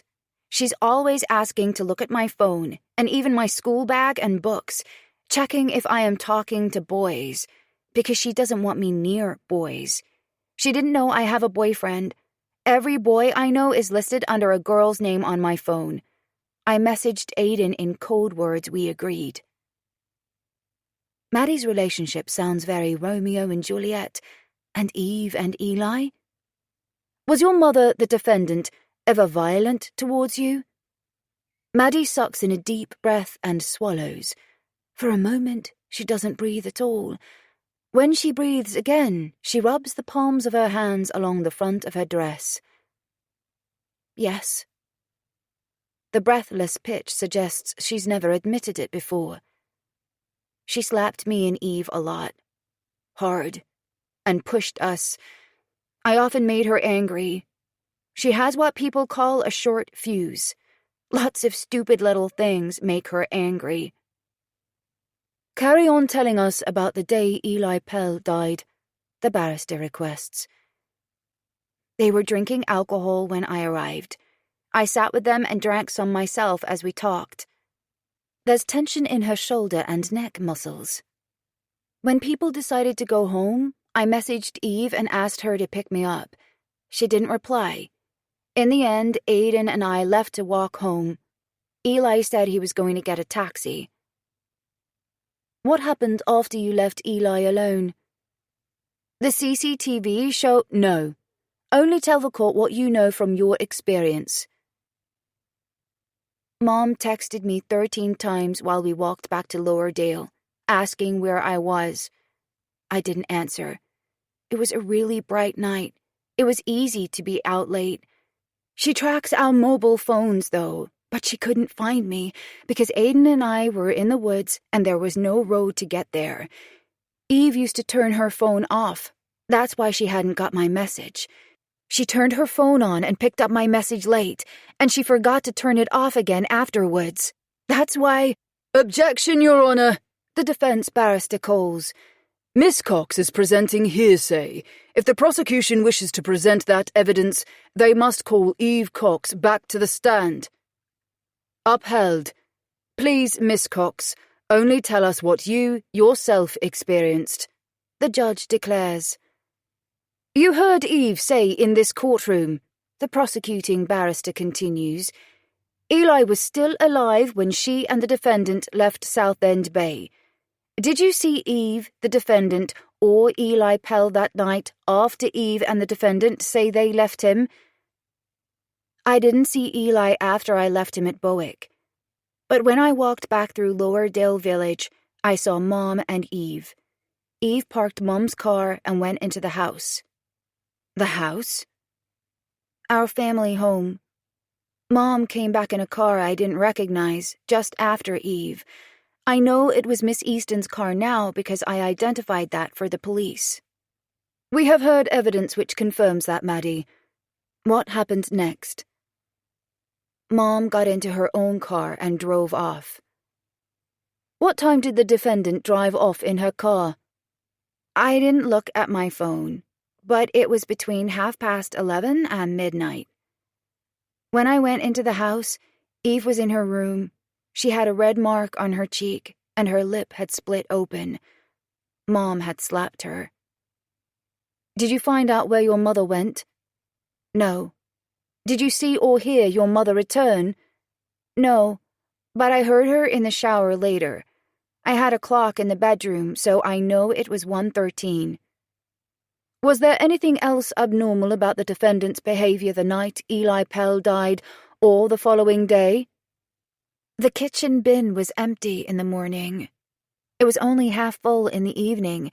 She was wearing a turquoise blouse with a knee-length denim skirt that day. I've never seen her wear those clothes since, and she used to wear that skirt all the time. For reference, no similar clothing was found in the police search of Sharon Cox's property, the barrister advises the jury. I remember, Maddie continues without a prompt, putting a bag of rubbish in the wheelie bin a couple of days after Eli died. I could see through the cloudy white plastic of the previous bag, and it looked like there was denim in there. That evidence is in a rubbish tip somewhere then. Sharon had knocked on my door the second morning after Eli died, with flowers in her hand. I'm sorry. I hate those words. She doesn't look sorry now as she watches her daughter condemn her, and she had not been sorry then. Maddie, have you ever known your mother to be violent towards anyone other than you and Eve? For a moment, Maddie seems to choke on her own breath, coughing and covering her mouth with her hand. Do you need a break, Miss Cox? Can someone bring some water, please? The judge offers. The court waits as Maddie catches her breath and drinks some water. We can take a break if you need some time, Miss Cox, the judge repeats. No, thank you. I want to tell you what happened. Maddie's voice is firm as she passes an empty cup to the clerk. No one knows outside our family, but yes, I have seen Mom be violent towards other people. When we lived in America, I dated a boy there. I was 12, and maybe it was too young, but he made me feel special and happy, and we talked about running away together. His dad used to beat him badly, and I understood because Mom could be cruel. Not many people liked him. She wipes her palms on her dress again. Can I have some more water, please? Maddie waits as the clerk fills another cup from the water cooler and walks across with it. Maddie takes the cup, sips, and continues. He used to cut himself. He talked about killing his dad sometimes. I didn't think he would do it. I thought he was only imagining how good it would feel. I think things like that about Mom sometimes, but I wouldn't do it.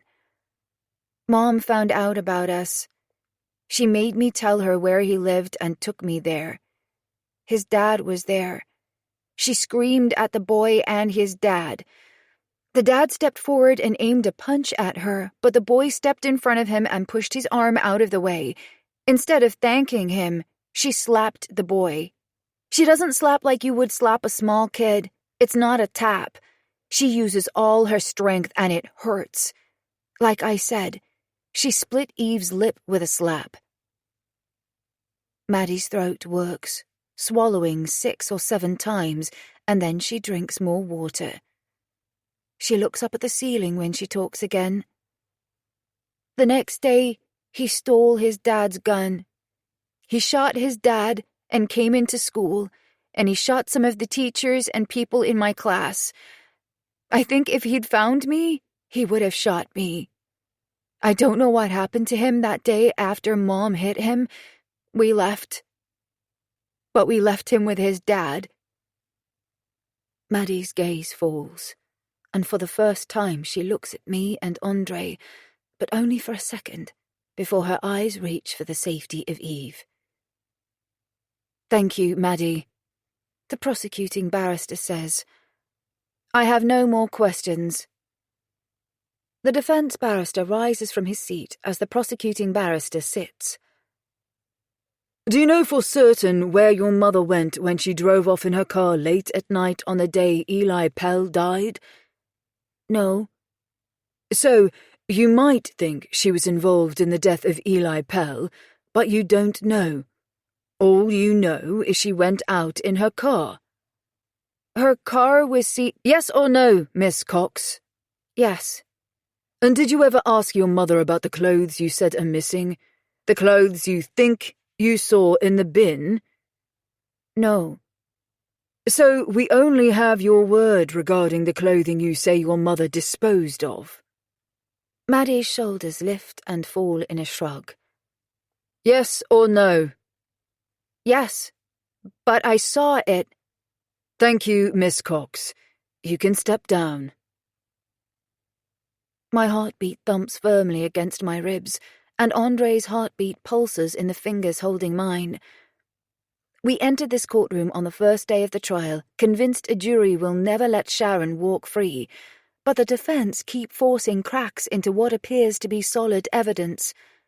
Reasonable levels of doubt. That is all they must prove. They don't need to prove she didn't do it.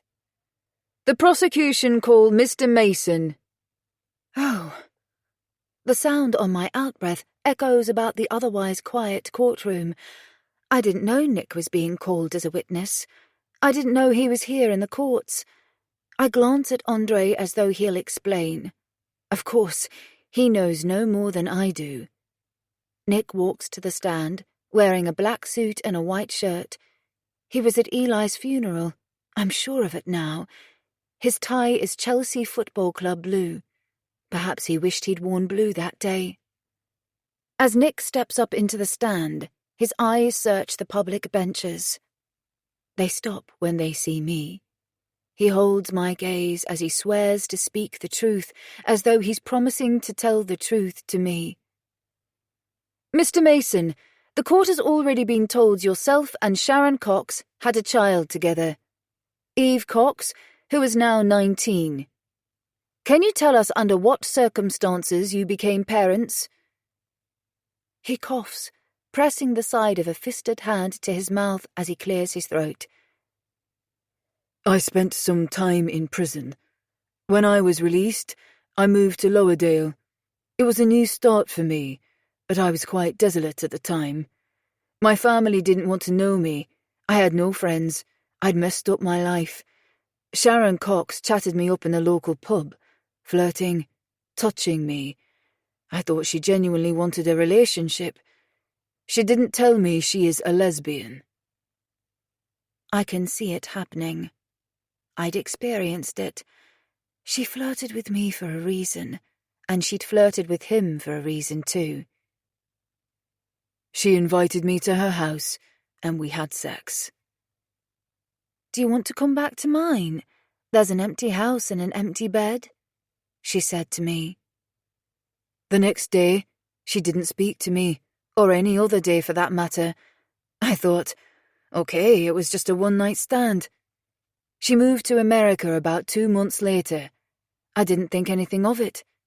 Why should I? It happens. When she came back from America years later, she had the girls with her. I was never suspicious. It was so long ago, and we only had sex the once. It never occurred to me she had sex with me to have a child. Then I found out. He clears his throat with another cough. I used one of those DNA records, find your ancestors sites, in case anyone in my family was on there and wanted to reconnect. I guess Eve told you what happens next. Eve Cox told us Sharon Cox found out you were speaking to each other. Yes, she found out, and she started tormenting me. Eve mentioned some of Ms. Cox's acts. Did you report these to the police? No. Eve was living in her house. I didn't want to make things worse for Eve and her sister. I rang the police a few times, though, when I thought she was outside the cabin, to scare her off, but I didn't tell them I knew it was her. I said I thought it was teenagers. And on the night Eli Pell died, did you see Sharon Cox? My dog barked to tell me someone was outside. When I went out there, I saw her car parked up the road. I thought I saw her run onto the path around the lake, but I can't say it definitely was her. I threw rocks into the trees and shouted to chase her off. I'd had enough of her nonsense. I didn't know Eli was... Objection, Your Honour, the defence barrister calls, standing. This is supposition. Upheld, the judge confirms. Mr. Mason, please stick to the facts. I didn't see her, and I didn't see Eli, but her car was there, and I have a picture of it on my phone. I showed that to the police when I reported finding Eli Pell's body. At the time, they didn't think the picture was relevant. After all, his body and blood were in the bay on the other side of the lake. He found Eli? I travelled on his boat that morning. He'd known. Thank you, Mr. Mason. I have no more questions. The prosecuting barrister looks at the jury. You have already seen the picture Mr. Mason took. It was shown as part of the evidence following the movements of Ms. Cox that night. Wendy had taken the stand to provide the evidence showing Sharon's movements using CCTV and phone data. She showed that Sharon drove to Nick's after Maddie saw her leave Lowerdale in her own car, after bringing mine back. The prosecuting barrister sits. The defence barrister rises. Mr. Mason, you say you shared that picture with the police straight away, but you did not mention anything to them about Eli and your daughter Eve meeting at your home. Was this to avoid putting Eve Cox under any suspicion? And were you instead deliberately pointing a finger at a woman you dislike? No and no, he answers firmly, but his denial is impotent. Suspicion has been raised in the jury's minds. He had protected Eve, even from me, hiding his connection to Eli's death. Eve rang you twice the night Eli died, once around the time of his death. Did she call you to say she'd kill? I didn't answer. I was asleep. She rang again, though, just before you reported finding the body. You answered her call on that occasion. What was said? Did you go out to look for the body? He swallows awkwardly, his eyelids blinking a couple of times. He coughs.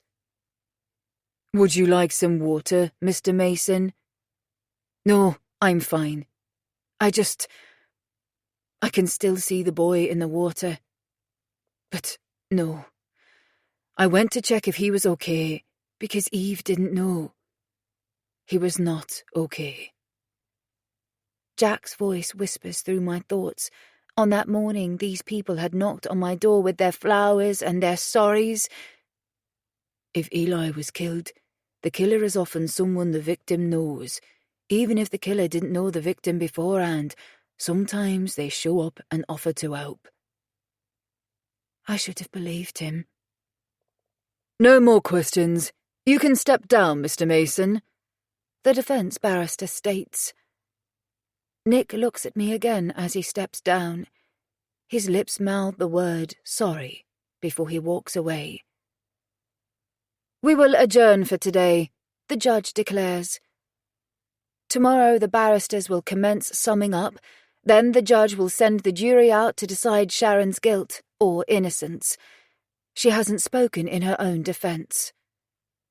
Andre and I let the exodus of the courtroom progress without moving. Eve glances over her shoulder, looking towards us, just for a second, as she stands to leave the room with Maddie. When the door closes on the last person, Andre and I stand. Outside, rain pelts down, so hard the drops bounce up from the pavement. Puddles build on the paving beyond the quartz-covered entrance. Andre holds my coat for me to slide my arms into the sleeves. I dig a tartan umbrella out of my handbag. He takes it from my hand to hold over us. He doesn't have a hood, and we are walking to the hotel. It's 15 minutes away, in Carlisle's town centre. We've eaten most meals together in the hotel restaurant and sat in the bar together until late at night. We aren't leaving each other alone. It's good to have him with me, and it's easier now Camille and I have become friends. Jen! Jen! I turn. Nick is running through the puddles, no coat on, the raindrops forming spots on his black suit jacket. Andre stays beside me, the umbrella held over our heads. Hello. Nick's voice is nervous. Sorry to stop you. I wanted to say, you should speak to Eve. She's trying to survive this alone. She's blaming herself. I keep telling her to tell you, but she doesn't have the courage. She thinks you'll be upset, and you have enough on your plates. I don't mind her contacting. She won't. You need to make the first move. I've tried 100 times to persuade her. Okay. I'll speak to her tomorrow. I agree, half-heartedly. The raw pain of my own emotions is too heavy. I'm not sure I can carry anyone else's. Thank you. Are you coming to court tomorrow? Andre asks him. No. The ferry won't run itself. Eve is keeping me informed. How's Jordan? He looks from Andre to me. Grieving. I'm not sure what else to say. Sad, but coping. Andre finishes. Nick's hand touches my arm for a moment. I'm sorry Eli got caught up in this. I didn't know she was capable of this. Words gather and tangle up in my throat. I'll leave you two to get off. I'm sure you're tired. I only wanted to tell you about Eve. Well, you still have my number, I hope, if you want to talk about anything. I'm sorry, mate. He says the last words to Andre, then turns away. The ferryman likes you, and not in a friendly way, Andre tells me, an eyebrow lifting. The ferryman lied to me. Chapter 30. My eyes look from Eve's blue hair to Maddie's honey blonde head. They're sitting next to each other in the front row of the observation seats, watching the jury walk into the room and file along the 2 rows of seats. For the 2 days of summing up, Andre and I have continued our dance around everyone else, keeping our distance. I haven't spoken to Eve. I have enough to cope with managing my own and Jordan's grief. I know things must be hard for the girls, but we lost our son and Jordan's brother. My mind has frayed to thin threads of sanity. Any slight provocation and the threads will snap entirely, and I'm afraid of that happening because of the months I endured the postpartum madness. Aiden's parents are stepping in anyway. The last words the defense barrister spoke yesterday have haunted me all night. All the information you have heard from the prosecution team does not prove without doubt that Sharon Cox killed Eli Pell. Eve Cox clearly told you her mother left Eli alive.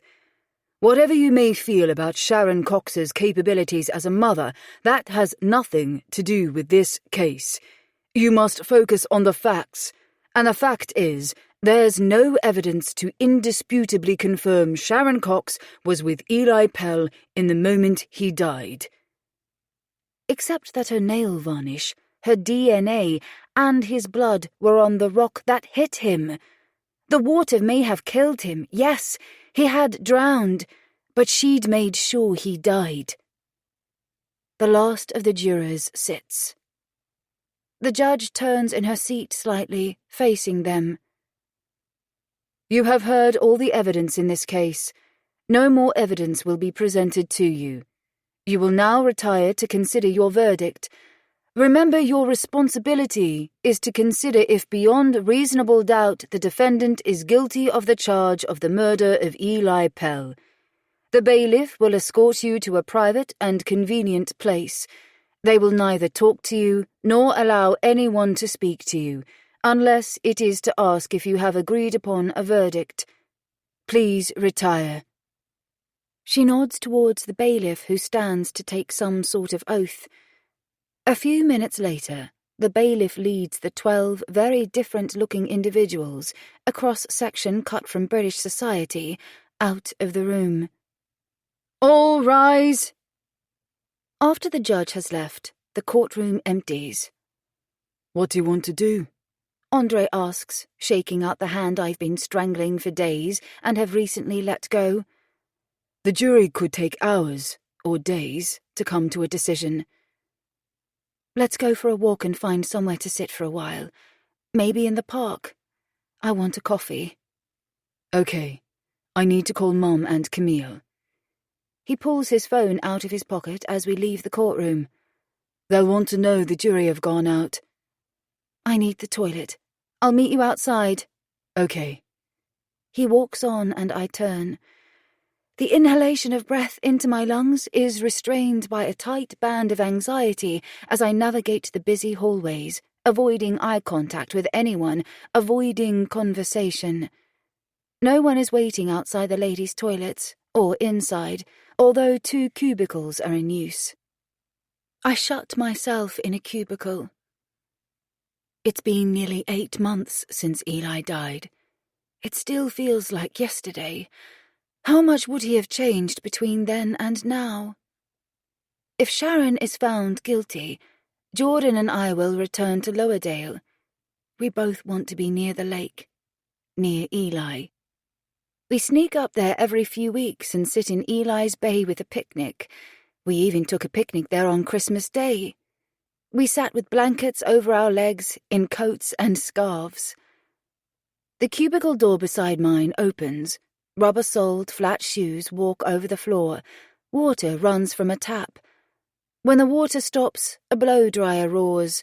I wait until I hear the main door open and close, then flush the toilet and open the cubicle door. A pale image of me looks back from the wide mirror above the sinks.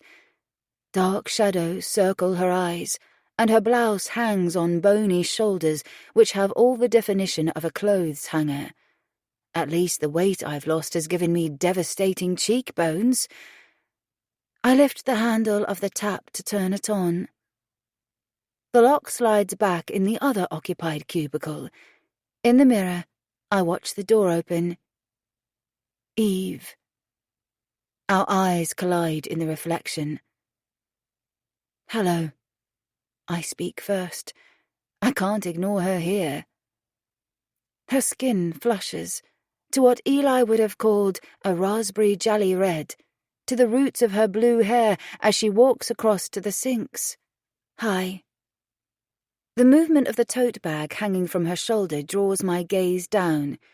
She's been carrying things in front of her throughout the trial, the tote bag, her jumper or coat, wearing loose clothing, because her stomach is significantly distended. My hands stop moving under the water. You're pregnant. I shake the water from my hands. She washes her hands and answers me through the mirror with a nod. By how many months? The bump isn't that large, but the bump that contained Eli was surprisingly small. You should speak to Eve. This is why Nick wanted us to speak to her. Is it Eli's? You said you didn't have sex. Had she lied to hide her pregnancy? Did she know about it then? Yes, the baby is Eli's. I didn't lie. We didn't have sex that night. We had sex before it that night. A few times. She turns to the hand dryer. It roars into life. I have a grandchild. It must be due in a matter of weeks. A part of Eli. Oh, Eli! Why haven't you told us? Andre sent you the necklace. You have his address. You could have asked him to ring you or messaged me via Facebook. I wanted to tell you, but I didn't know how to.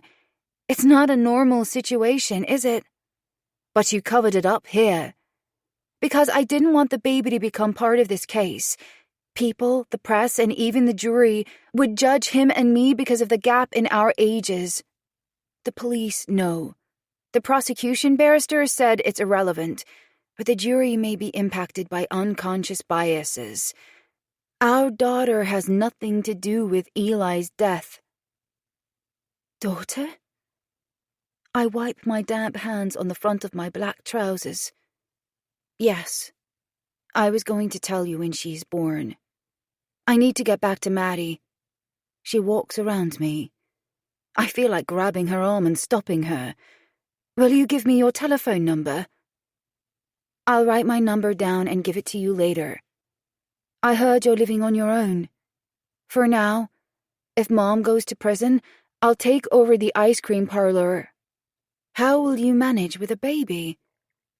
I'll use a nursery or a nanny. I'll have to work. She takes hold of the door handle and glances back. Dad really liked you, by the way. I mean, as more than a friend. The door is opened, and she's gone. My hands tremble as I compose myself, looking at my reflection before I leave the room. All of them have been lying to me. Andre is 100 meters away from the front door, speaking into his phone, or pretending to speak to keep people away. His hand lifts when he spots me. My face must express everything. He says something final into his phone. His hand lowers as I join him. You're not going to believe this. Eve's pregnant with Eli's daughter. I throw the words out without preamble, shocking him as much as Eve had shocked me. A frown pulls his brow into rows of thin creases. Pregnant? My nod confirms it. Andre and Camille's child is going to have a niece. It's true. She's been concealing the bump. That's why Nick told us to talk to her. His head shakes, too stunned. A vice of anxiety tightens around my ribs, the pressure gradually increasing as the judge sits down. Andre and I sit down as everyone around us takes their seats too. It's like a wave that flows across the courtroom each time we are required to stand or sit. The door opens to let the jury enter. 15 minutes ago, Andre and I were drinking lukewarm coffee from takeaway cups on a bench in Portland Square, the small park we've been using, a sanctuary of green grass and tall trees in the middle of the city. My phone had rung, and I jumped and spilt the coffee I held. There's a stain on my blouse. It was the prosecution barrister, announcing bluntly, "The jury are coming back. This could be a verdict." They've been out of court for 2 days discussing the case. Andre leans forward, his elbows resting on his knees, as though he is physically urging the jury to come to the right decision. I try to read the thoughts behind their passive expressions. None of them are looking at Sharon. One person looks at me and Andre, a few glance at Eve and Maddie. My gaze turns to Eve, the woman who has my 15-year-old son's child in her womb. Eli knew how to avoid a pregnancy. I'd brought him up to be careful, to have morals. If he were alive, I would say I am disappointed in your behavior. But I was not a great role model in the months before his death. I expected Eli to grow up and make a better go of life than me. He always claimed the moral high ground in our arguments. Have you reached a verdict on which you are all agreed? Please answer yes or no. My gaze returns to the jury. An older man with long grey hair secured in a ponytail is on his feet. Yes. For the count of murder, what is your verdict? His gaze reaches across the room and stops on Eve and Maddie for a second before returning to the bailiff. Guilty. Andre straightens up, taking a sudden breath as though he hasn't breathed for months. Every person in the gallery seems to. Adrenaline pulses through my arteries into shaking muscles. I clap 3 times before I realize it's inappropriate. Reactions and sounds of joy and relief come from Aiden's family and Maddie and Eve too. No one listens to what is said to Sharon.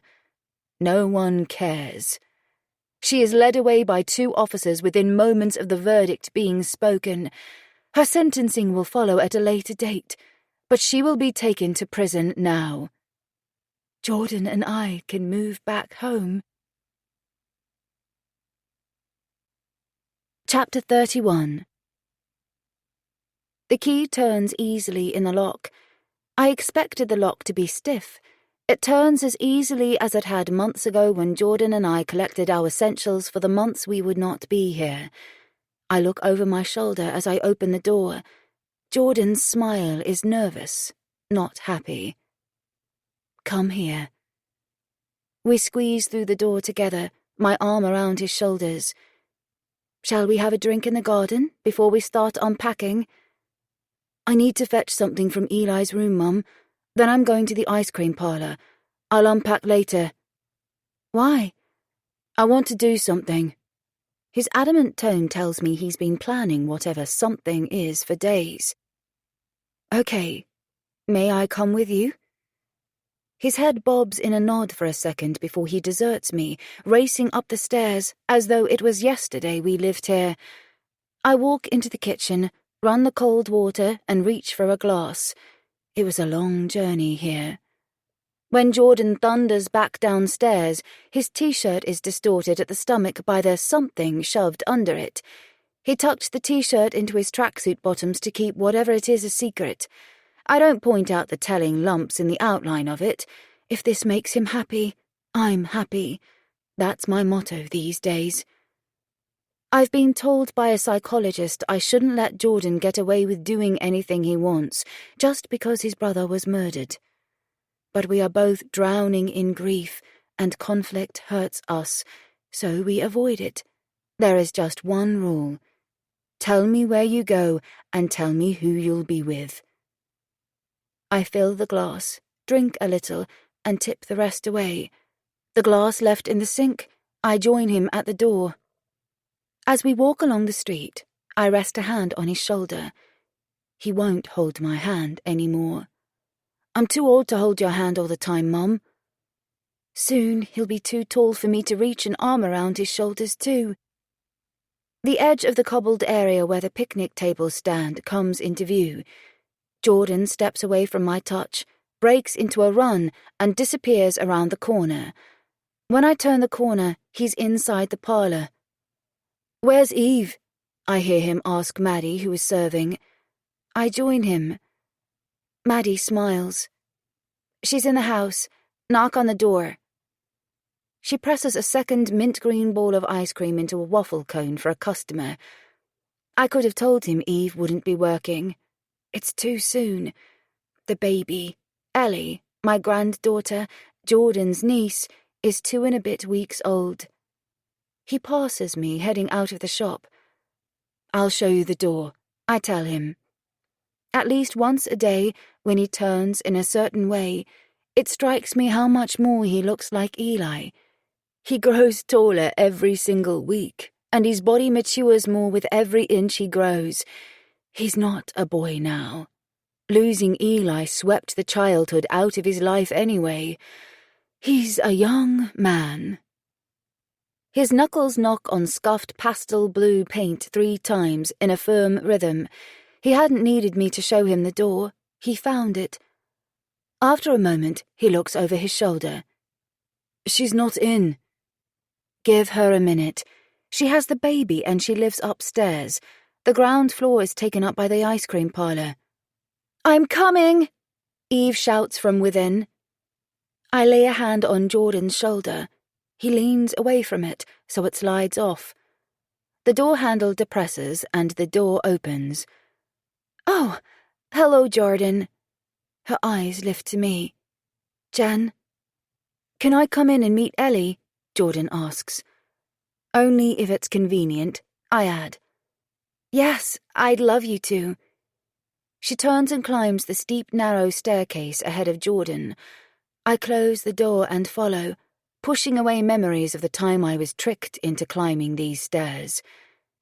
Eve leads us into the living room. "Do you want to hold her?" she asks Jordan. "She's just been fed. She's quite settled." Ellie is in a Moses basket on the sofa. Eve bends down and lifts the small baby. She's wrapped in a flamingo pink blanket. "Put your hands here and here," she shows Jordan. Ellie weighed 6 pounds and 11 ounces the day she was born. She looks bigger already. Long legs unravel themselves from the blanket, kicking out as Jordan takes her from Eve's arms. Eli was long, tall when he was born. I remember staring at him with no motherly instincts, just looking at a small human that stared back at me. But now, warm, all-embracing emotions flow through my chest. I love her instantly. She's gorgeous. Mom, you take her. I want to give her my present. Jordan's arms lift to pass her onto me, and she is so welcome. I brought her this. Jordan lifts his t-shirt and pulls out the Chelsea Football Club teddy bear. It's Eli's. He'd want her to have it. Eve. Eli leans over me. The bare skin of his chest brushes my naked nipple. The hard boards of the wooden jetty press into my back. His breath smells of the cider he drank with his friends earlier. It's beautiful tonight, isn't it? His words touch my lips before his kiss does. I smile as we kiss. His kisses move to the edge of my mouth and run down my neck. The moon is a giant silver sphere spreading so much light tonight I see everything. We swam in the lake. It was like swimming in molten silver. The drops of water on his dark skin look like silver. I'm pregnant, I whisper to the stars as his lips surround my nipple and suck. It hurts. My breasts have become more sensitive. His head lifts, and the weight of him leaves me as he rests on a bent arm beside me. You're on the pill. That's not a good joke. I never said I was on the pill. I thought every older girl is. I never said I was. Then why didn't you tell me to use a condom? We've only had sex a few times. I didn't think it would happen that easily. He turns over, turns away, and sits up, his knees bent and his head down. Eli? I'm happy. I want this baby. He or she will help me access some money and get me out of Mom's house. I want a baby. I genuinely hadn't sought to become pregnant, but I also had not tried very hard to avoid it. I sit up too. The gold heart pendant with a small red ruby that Eli gave me earlier drops down between my breasts. He unravels from his folded-over position, standing up quickly. I wrap my arms around my knees, watching him. He's stunning naked, especially in the moonlight. I really like him. He's younger, but he doesn't seem young. He's been through a lot with his parents' divorce. He turns and looks at me, his eyes catching the light and shining. I'm 15, Eve. I can't have a kid. You can't keep it. His expression screws up in a sour look. For a minute, I'm not sure if he is serious, but his expression doesn't change. My limbs unravel and I rise, standing up too.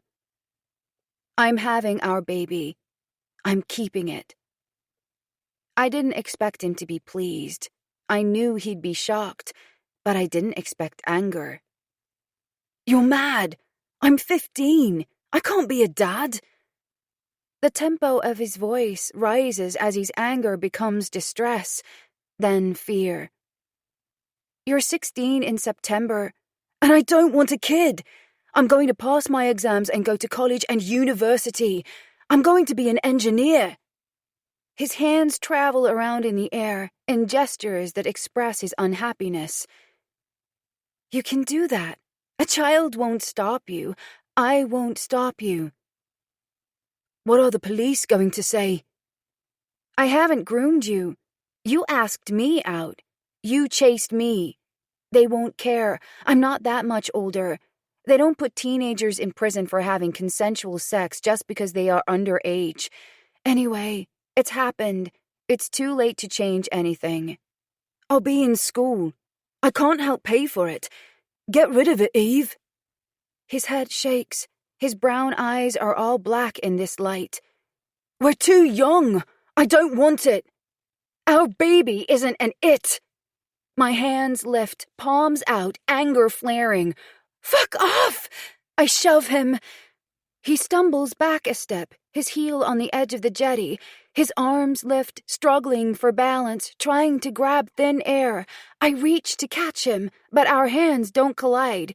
Instead, his finger catches on the thin necklace the pendant hangs from. Links snap, and he falls backwards, hitting his head on the stilt of the jetty and dropping into the water. Splash! Ripples spread out like they do when you throw a stone, and the molten silver on the surface of the water swallows him whole. He disappears into the darkness beneath. The water isn't very deep here, but in the dark with the moonlight reflected, I can't see beneath the surface. The ripples dissipate. He doesn't break through the surface. Eli! Eli! I run along the jetty to the bay. Eli! I wade into the lake, the dark water absorbing me, my hands searching beneath the surface, my feet slipping on slimy stones on the lake's bed. Eli! Eli! Eli! People don't sink, they float. Eli! But he's been drinking. Eli! Water sways around my waist as my hands search. Eli! My fingers touch something. I grab it and pull on the foot, an ankle. He rises to the surface, deadly still. It'll be okay. It'll be okay. It'll be okay. I pull him with me to the shore. Eli, come on! Don't do this! I beg, holding him under the arms and dragging his limp body out of the water onto the gravel. His chest isn't moving. He isn't breathing. I drop down to kneel next to him, uncaring that the stones hurt as I lean over and press down on his chest with 2 hands, one over the other, pushing, like people do on TV, willing him to take a breath and open his eyes. Push. 1, 2, 3. Water dribbles from his mouth. Push. I take a breath, lean down, hold his nose, and blow it into his mouth. Then again. Push. Eli, come on! I force another breath into his mouth, into his lungs. Come on! Push. Nothing. If I stop to call an ambulance, he'll die anyway. I breathe for him. Push. Nothing! Eli, wake up! Breathe! I breathe for him, holding his nose and forcing my own breath into his lungs. Push. Eli! I thump his chest as hard as I can, and I slap his damp face. He won't get up. Eli! Breathe. Push. He won't wake up. I've killed him. Eli! Breathe. Push. There are still no breaths and no heartbeat in the chest I push down on. I can't do it anymore. I sit back on my heels and stare at the boy who lies still looking at me with eyes that don't see me. He's dead. Oh my God. He's dead. I can't stay here. I crawl across the stone to our piles of clothes and search my pockets for my phone. I should call the police, but in my head is the thing that happened to Nick. That was an accident. He hadn't meant to kill his friend, and he spent years in prison. I ring Nick. It rings 8 times. Hello, sorry I'm busy. I'll call you back. It's voicemail. End. I touch another contact. I'm busy, Eve. Mom, there's been an accident. Someone is dead. What? She doesn't believe me. Mom, he's not breathing. He's dead. I just pushed him. It was an accident. He drowned. He? Who? She still sounds disbelieving. Eli. A gasp draws in her breath. Are you sure he's dead? Have you rung for an ambulance? No. He's dead. I killed him. Where are you? Southend Bay. I'm coming. Stay there. I have the car. I'll borrow someone else's. Stay there. The call just ends. I tug my clothes on over wet skin, hands shaking as I stare at Eli, willing him to cough and move, to reach for me. Eve, Mom whispers through the trees. Here. Be quiet. Your voice will carry over the lake. Nick wouldn't tell. I wouldn't trust that. She squats down, pressing 2 fingers against Eli's neck, feeling for a pulse. Then she holds a car key under his nose. What are you doing? Checking if he's breathing at all. It would mist on the metal. Is he? No. Violent emotions hit me in the stomach and throat. I want a miracle. We need to make it look as though someone else was here. Is there anything of yours left here? She looks around the gravel. No. I should have called an ambulance. What's that in his hand? The thin gold chain trails from his fingers. She pulls it free and passes it to me, rises up from her haunches, and in the next moment launches a hand towards me. The sound of the slap echoes across the lake as the force of it leaves me stumbling into the shallow water. A stinging pain burns in my cheek and ear, and the soft skin at the edge of my lip drips blood. The metallic taste of blood fills my mouth as I press my fingers against my lip, trying to stop the bleeding. Blood drips into the water. I lift the hem of my sweatshirt to my mouth and wipe the blood away. What did I tell you would come of being with boys? Who else knows you were here with him? No one. She rolls Eli onto his stomach with her foot, rolling him to the water's edge. It laps at his arm and his side as though it's reaching for him. What are you doing? Making it look like someone else was here. It needs to look as though he was attacked. Why? To protect you. Shouldn't I call the police? It was an accident, maybe. It doesn't matter if it was an accident. You know Nick's story. It's manslaughter. Do you want to go to jail? Is there anything else here that will give your presence away? A pendant. Find it and find a stone that is large enough to have killed him, she orders. Splashes rise as I run out of the shallow water. There's a lump of rock by that tree. I point at the stone and leap onto the jetty. The pendant had fallen onto the boards. I kneel, on all fours, searching where we were standing, my fingers sweeping across the surface until I feel it. It's here! I've got the pendant! I slip it into my pocket, running back along the jetty. She's picked up the stone and put it beside Eli. Go back to the car and drive home. Leave me to clear this up. You need to get away from here. I can't move. I can't leave him here. Go, Eve. Take my car home. My feet run, racing away. I should have called an ambulance. The police. My fingers struggle to hold the car keys as I open the car, sit in the seat, and put the key in the ignition. The engine purrs to life. I pull on the seatbelt and drive. I feel sick. Sharon. Like father, like daughter. The words repeat in my thoughts as I pull on the handbrake of the car. I took Jen's car back, in case she wakes up, and used my car to drive here. I turned off the headlights when I left the main road and turned onto the track to Nick's cabin. I crawled the car along the track at 5 miles per hour. I'm used to sneaking my way up here, but not usually when Nick is at home. I open the car door cautiously and close it just as carefully, trying not to make a sound. I should have selected the men who fathered my children more carefully, but I thought a child was a child. I thought I could mold them. Nurture versus nature. It turns out nature wins.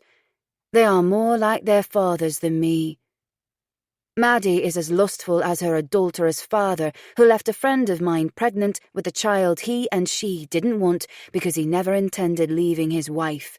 And how could I imagine that Nick's daughter would nearly kill someone? But she has Nick's temper. "Are we having another storm?" I'd say when she was younger. Then I'd shut her away in her room until it was over. 2 birds, 1 stone. That's the phrase in my mind. I'm not going to let Nick take Eve away from me, and she's provided the perfect tool to dispose of him. This is his fault. He encouraged her to see that boy. There's a faint light on in one room of his cabin. I walk to the shore path. His dog barks. I can't let Nick see me. It will ruin everything. There are splatters of the boy's blood on my clothes. The branches of the dark trees swallow me, blocking out most of the moonlight. If it wasn't so bright tonight, I wouldn't be able to see. There's a point where the path touches the water's edge, where a tree has fallen, where a man might push a body into the water, where it might float across the lake. I could have tried to bring the body, but it would have been too difficult.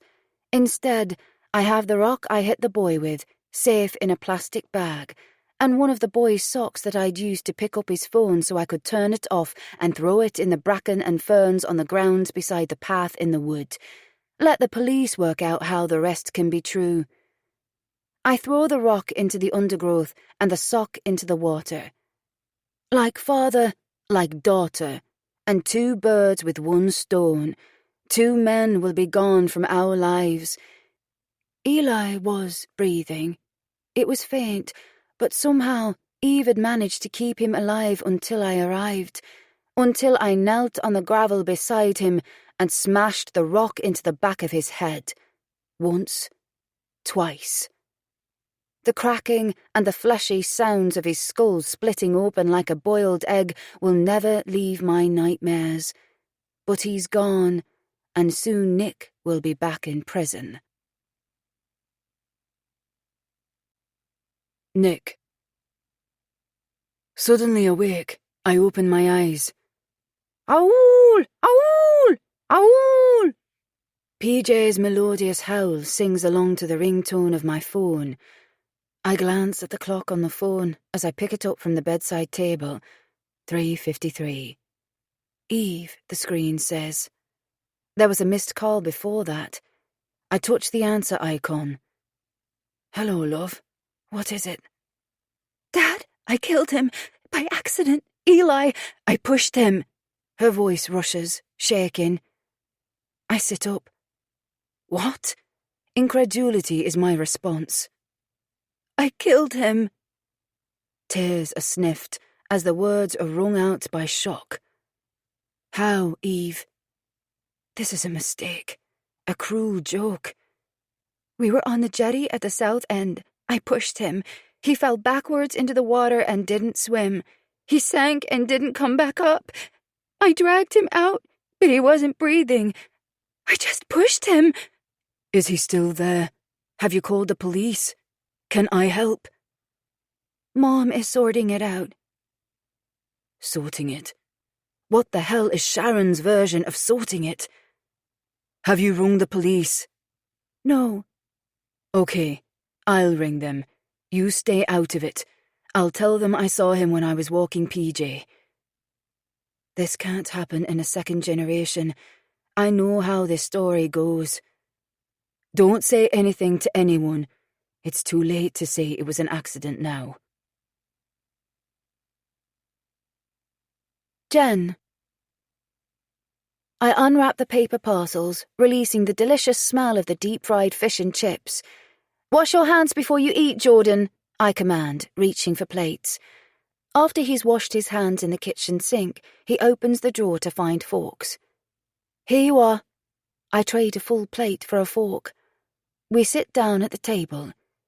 This afternoon, we sat beside the lake, after leaving the teddy bear with Ellie, and talked to Eli. We bought dinner on the way home. Clunk. The front door knocker strikes down hard, shaking the door and rattling the letterbox. Jordan looks at the door. I rise to answer it.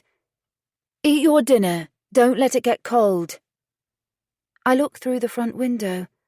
I can't see anything to suggest who is there. When I open the door, Nick is standing on the doormat, PJ beside his heel. Hello. He lifts a bunch of flowers that are wrapped in green tissue paper. I had not expected him. Hello? Thank you. I accept the bouquet. I don't invite him in. He looks beyond me, towards Jordan. Hello, mate. Glad to have you back in the village. His gaze returns to me. I dropped by to say welcome back, that's all. Anyway, I can see you're eating your dinner. I'll leave you to it.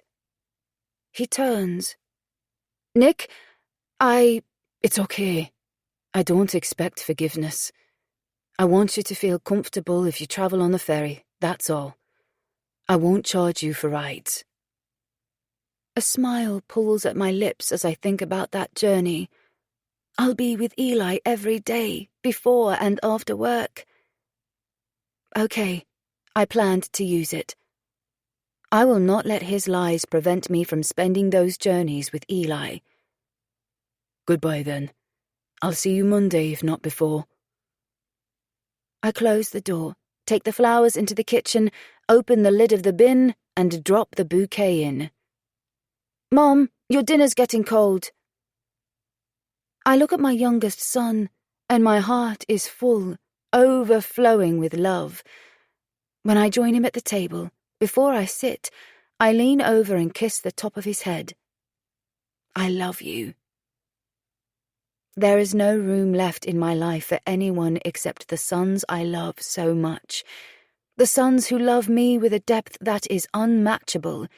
They, and my granddaughter, are all I need. My mind's eye envisions her, Eli's daughter, embraced in Barbie pink. Then I notice, as if my mind is maneuvering my memory like a camera close-up, zooming in on the hands which hold Ellie, on the fingers, the fingernails dark against the vivid pink.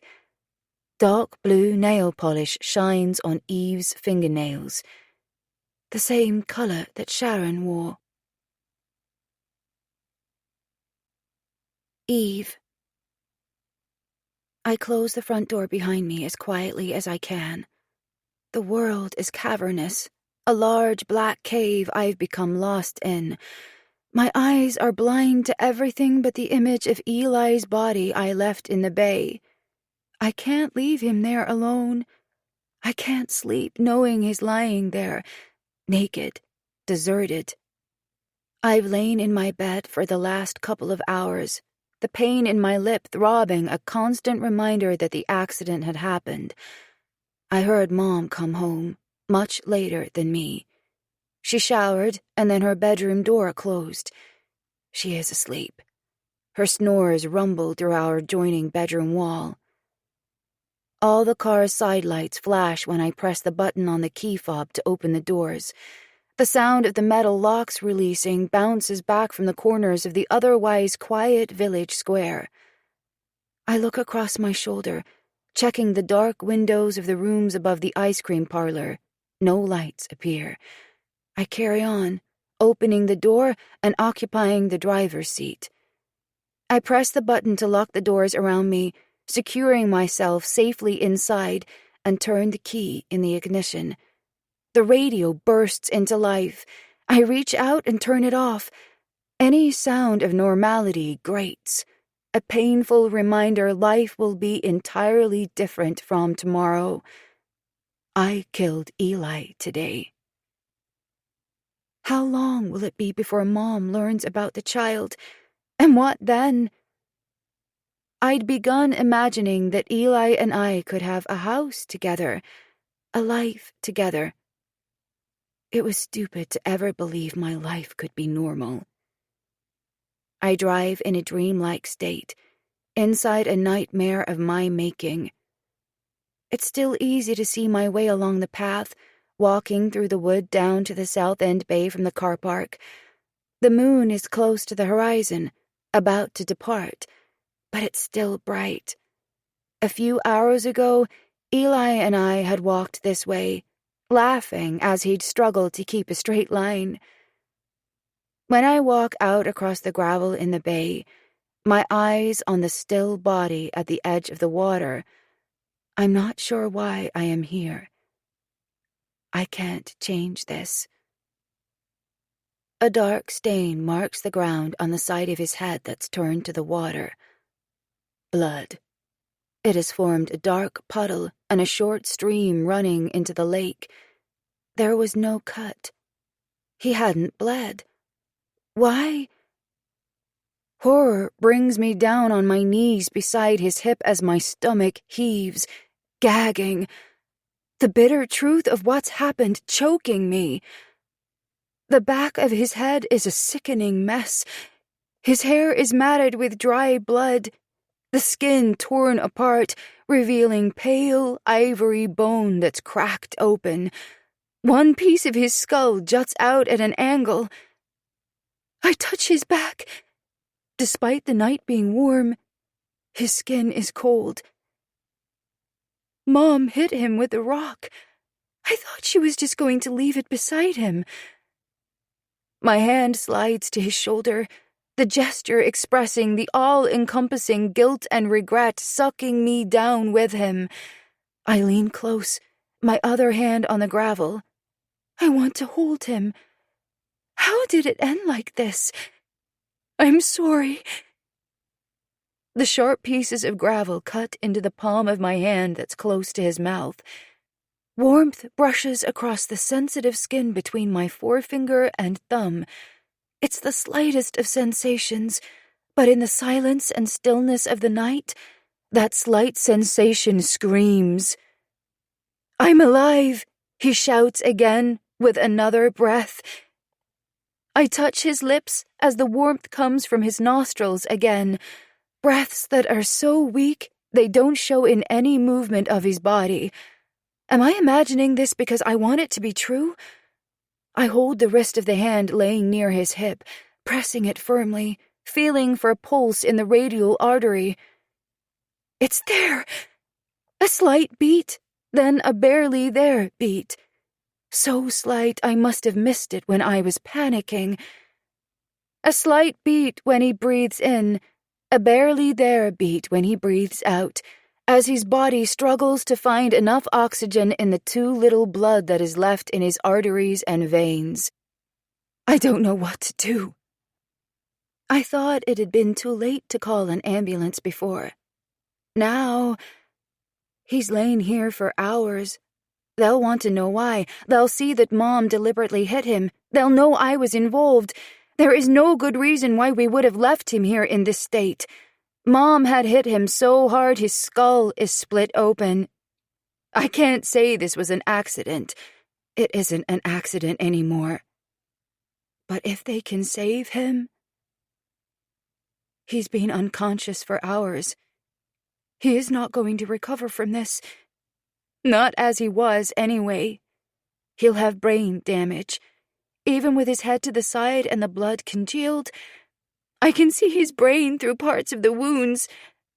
I imagine him in a bed, in a wheelchair, unable to talk or walk or move at all. He wouldn't want that. I know he wouldn't. He had not even wanted a child to hold him back. I roll his body over, turning him onto his back. The water stirs, caressing his side. There's no life in the eyes that blankly look at me. Without ever making a decision to do what I am doing, I turn his body over again. It just feels the right thing to do. The water reaches for him. This is better for Eli. He won't have to live a limited life, locked inside his mind, and perhaps even in his mind he won't be the same. This is better for me and our child. When they find his body, eventually the police will find the evidence that proves Mom hit Eli, and I and the child will be free. I turn his body again. The shallow water takes his weight. The movement makes a quiet, gentle splash. Because I am being gentle, being kind to both of us. This is the best ending for all of us. For him, me, our child, and Maddie. Mom will go to prison for life, and we can all live. It is better for him if he dies quickly now. I roll him one more time onto his stomach. The water rises slightly, reaching up in its silent rhythm of movement, captures his powerless body and draws him a few inches away. I push him further out.